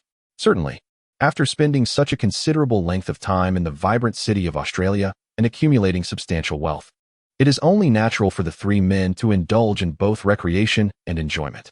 Yang Zhan would not profess to be a paragon of virtue. Devoid of familial or romantic moral constraints, he revels in the pleasures that accompany youth and affluence. Upon returning from this trip to Australia, it is only to be expected that Yin Feng and Gu Wei would alter their attitudes towards Yang Zhan, for he has indeed fulfilled his promises, enabling them to ascend to new heights. Initially, they presumed they would merely skim the treetops, yet Yang Zhan propelled them over mountain peaks. If they lacked grand ambitions, the profits garnered from this venture would suffice for both to attain financial independence, leaving them pondering how best to express their gratitude towards Yang Zhan. 3 days after their return from Australia, Yang Zhan drove Yin Feng's car to the provincial capital for a second visit to the lottery center to claim his winnings. Having somewhat dismissed the significance of these earnings, he was astounded upon verifying the amounts on site. While most figures were manageable, he had won 200 bets in the strong team's predictions alone, with each bet yielding nearly 40,000 yuan, resulting in close to 8 million yuan in total winnings. In the predictions for the top 8 teams, he had secured 2,000 bets, amounting to 400,000 yuan. After meticulously calculating the various tickets and accounting for donations and taxes, he discovered that the amount was surprisingly similar to his initial prize, totaling over 8 million yuan once again. Following the deposit of this sum, the month of extravagance concluded on a triumphant note. Yang Zhan maintained a file on his computer, chronicling his income during this period, which could be summarized into 3 categories. Firstly, the betting income from platforms such as Li Qingshan and Chun Wei, amounting to 9 million, 6 million and 5 million yuan respectively, aggregating to 1 million yuan. Secondly, the total from the football lottery winnings from 2 claims, which summed to 16 million yuan. And thirdly, the substantial returns from betting on Australian football, yielding 79.5 million yuan, inclusive of a 3 million yuan principal. Consequently, Yang Zhan had accumulated a modest goal of 104.6 million yuan.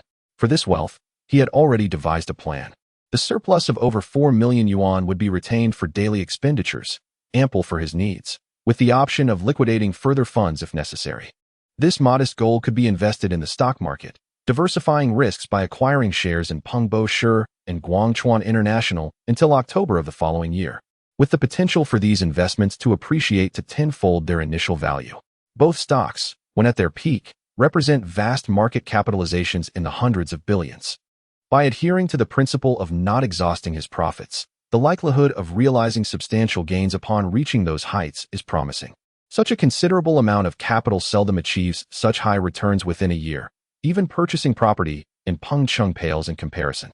Of course, having some liquid assets is prudent, not for the sake of profit, but to alleviate the burdens of past obsessions. Chapter 44. Wei Gu's gift at the petrochemical sales company's Greater Bay Area operations. Yang Zhan dedicated 3 to 4 days to successfully establish his modest goal within the stock market. He would thereafter allow these investments to navigate the tumultuous waters of the market autonomously, as it would be prudent for someone with Yang Zhan's second-in-command expertise to refrain from hasty maneuvers, patiently awaiting the harvest of his endeavors in the coming year, which would be the utmost respect for these modest aspirations. The novel that was previously written continues to be updated, and Yang Zhan, having ample free time, regards writing as a form of entertainment. Moreover, with his recent financial windfall, his thoughts have become increasingly vibrant and imaginative, leading to even more whimsical narratives. The back-end data reflects remarkable success. However, Yang Zhan has lost interest in such metrics, now merely cherishing the process as a hobby. Indifferent to whether the results are good or bad, he closed several applications and rose to sit at the tea table in the guest area. At that moment, Yin Feng had just finished a phone call, offering Yang Zhan a cigarette while preparing tea anew. As he deftly brewed the tea, he leaned towards the intern, Lu Xiaohua, saying, "Xiaolu, please go upstairs and inform the aunt that Wei Gu is coming over shortly. Prepare a bit more rice. Wei Gu will bring some delightful treats for a grand lunch in the dining hall." Lu Xiaohua, with his obedient and somewhat naive demeanor, was not ideally suited for business tasks, yet his commendable execution and attention to detail earned him recognition among the operations department, as his shortcomings did not adversely affect others. Yin Feng, like Yang Zhan, no longer cared about the meager commissions, thus working in unison to delegate tasks to Lu Xiaohua, often sharing the benefits with him. As for why they did not assign tasks to Sun Deji, it was partly due to his status as a senior employee and partly because he was simply not as effective or likable as Lu Xiaohua. Despite his persistent efforts to align himself with Yin Feng, he was acutely aware of the visible changes in the dynamic between Yin Feng and Yang Zhan over the past few months. Feeling somewhat at a loss as to how to integrate himself into the fold, Lu Xiaohua was currently assisting Lu Na in organizing items and, upon hearing Yin Feng's instructions, promptly dashed upstairs. Yang Zhan took the teacups and began to pour, knowing that the tea they were enjoying was of superior quality, brought from Yin Feng's home rather than purchased. Yin Feng's father had yet to retire, having been a local landowner for many years. His wealth could not compare to Yin Feng's current fortune. However, the decades of connections he had cultivated, along with specialty products such as tea, tobacco, and liquor, were far beyond the reach of these sudden, affluent individuals. Yang Zhan lifted his teacup, blowing gently on the surface before taking a sip. Noting that it was still rather hot on his throat, in the future, he resolved to let it cool a bit more before drinking. He set down his cup and remarked, "Why is Wei Gu coming over on a weekend? If he is bringing something, it clearly isn't just to return from a meeting at the oil depot." After finishing his tea, Yin Feng continued to pour more, smiling as he smoked. "Who knows? If he wants to come, let him. He said he is bringing some unique delicacies to share, and we'll find out when he arrives." Haha. It seems Wei Gu would love to visit us every day. He has so much on his mind that he can't discuss with others. And playing with anyone else would be stifling. Haha. It turned out they had all agreed that the earnings from ouching should not be publicly disclosed. Spending was acceptable, but boasting was discouraged. While many were aware of the considerable winnings from external betting, it served as a convenient cover for their recent extravagant expenditures. Yang Zhan, concerned about the possibility of transitioning from affluence to poverty, wished to prevent such a fate for his friends. Thus, he repeatedly emphasized the importance of safeguarding their wealth and solemnly agreed that, aside from their usual card games, they would refrain from any other gambling activities, even going so far as to tear up their visas for ouching. The two individuals now hold an unwavering trust in Yang Zhan. fully aware that his concerns stem from a place of collective goodwill. Consequently, there exists no dissent amongst them. Within the bustling operations department, with its multitude of voices, many matters need not be addressed, allowing the two to indulge in a leisurely smoke and sip tea while engaging in light-hearted banter. Suddenly, Yan Feng recalled something and remarked, "You may not know this yet, but Wei Ji's wife is pregnant." Ha! He is brimming with joy and eager to share the news. Upon hearing this, Yang Zhan reflected that in his previous life, it was around this very time that Wei Gu received the delightful tidings of impending fatherhood, which had filled him with immense happiness, resolving familial tensions, and leaving him with a perpetual smile. In jest, Yang Zhan quipped, "We should advise Wei Gu to take it easy. With so many surprises, he might overwhelm himself." The two continued their playful teasing of Gu Wei, and within moments, Gu Wei arrived, halting his newly purchased Buick at the entrance of the operations department. He stepped out of the vehicle, calling out, come over, help me move some things." As several individuals rose to assist, they discovered 3 large white insulated boxes in the open trunk, alongside several cases of red and white wine. Gu Wei directed them to unload the boxes and took out a case of white liquor, leaving 6 more cases in the car. Together, they ascended to the dining hall on the 3rd floor, where they placed the boxes on the table and opened them. Inside, one box contained 2 sizable king crabs preserved on ice, while the other 2 held large, thick-skinned 9-segment prawns and wild yellow croakers, also chilled. One case bore the unmistakable label of Maotai liquor. "My goodness! Wow, these are enormous." The surrounding onlookers gasped in astonishment, particularly the adept cook, who, though skilled, had never prepared king crab before. Yet, her confidence remained unshaken. Having grown up by the sea, she knew that any seafood would turn out delectable. If need be, she could always make a few calls for guidance on how to prepare these delicacies. Ha ha ha. So what do you think? Gu Wei grinned proudly.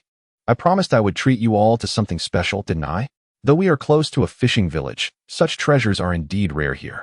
Yang Zhan recognized the quality of the items. Not only was the king crab not as readily available as in later years, but the wild yellow croaker was impressive, its fins surpassing the length of its eyes, with each weighing at least 2 pounds, easily costing several thousand yuan. "Where did you procure such exquisite goods?" Yang Zhan inquired. Gu Wei chuckled and explained, "I have a friend in the seafood wholesale business. It took over a week after I made a request to secure these for me. I kept some at home for my wife, who is pregnant, to nourish her. I thought I would bring these along to honor brother Yan Feng and you, Boss Zhan." As a gesture of goodwill, it was evident that Gu Wei was genuinely delighted, reveling in both newfound wealth and the joyous news of his wife's pregnancy. Eager to share his good fortune with others, Yang Zhan, equally pleased for him, gave a thumbs up and proclaimed, "Wei Gu, you are truly magnificent. Congratulations on your wife's pregnancy. May you be blessed with a safe delivery and perhaps 2 children in 3 years." "Ha! Congratulations, Wei Gu. Congratulations." The surrounding individuals offered their heartfelt well wishes. Gu Wei smiled broadly, nodding in response. Thank you.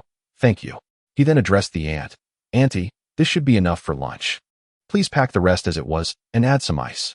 He turned to Yang Zhan and said, "Brother Zhan, since you have a large refrigerator at home, we can take these items there later." Yang Zhan graciously accepted the offer with a clasped fist, and the others remained silent, well aware that the bond between the two was as strong as that of a single entity. Once the aunt had sorted and repackaged the items, the group descended again, carrying the boxes back to the car.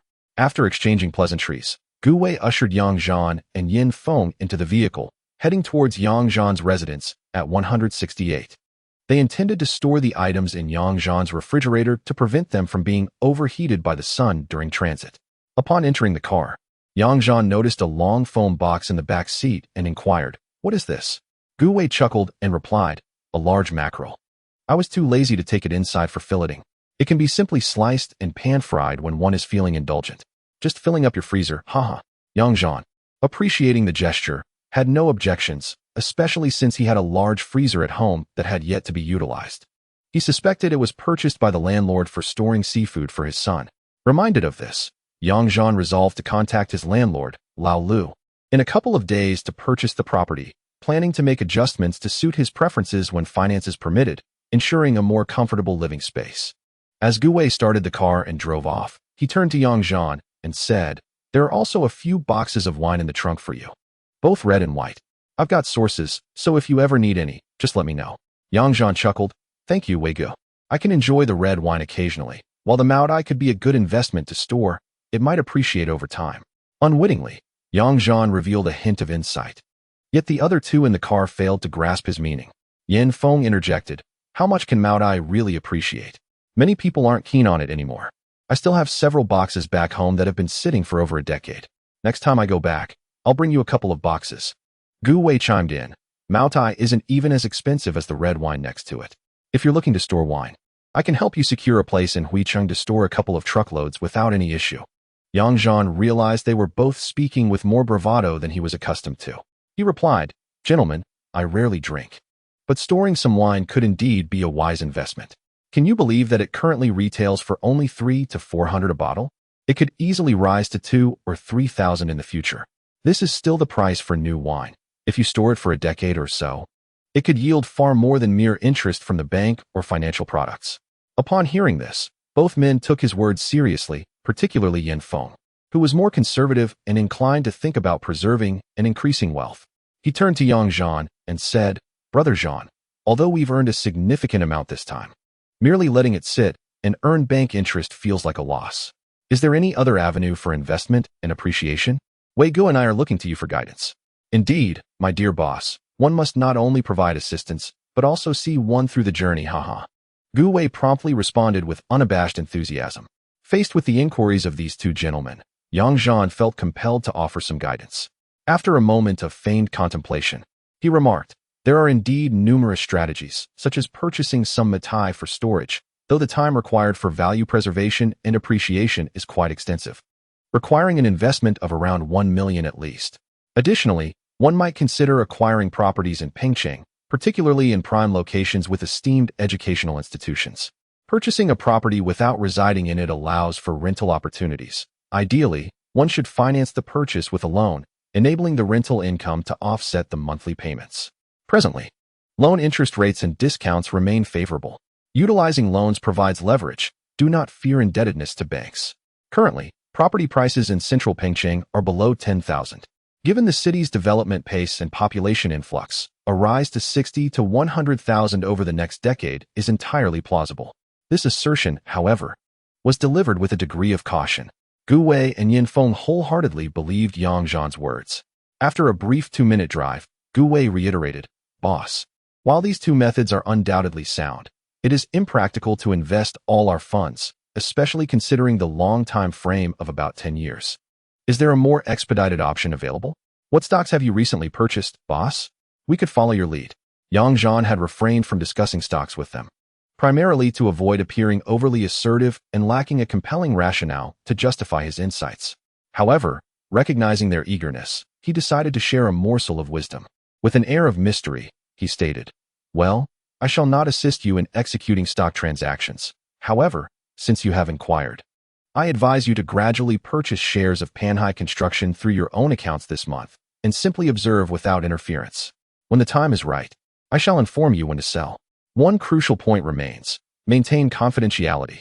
Gu Wei and Yin Feng exchanged glances, each perceiving the spark of ambition in the other's eyes, nodding in agreement. Thank you, boss, for your guidance.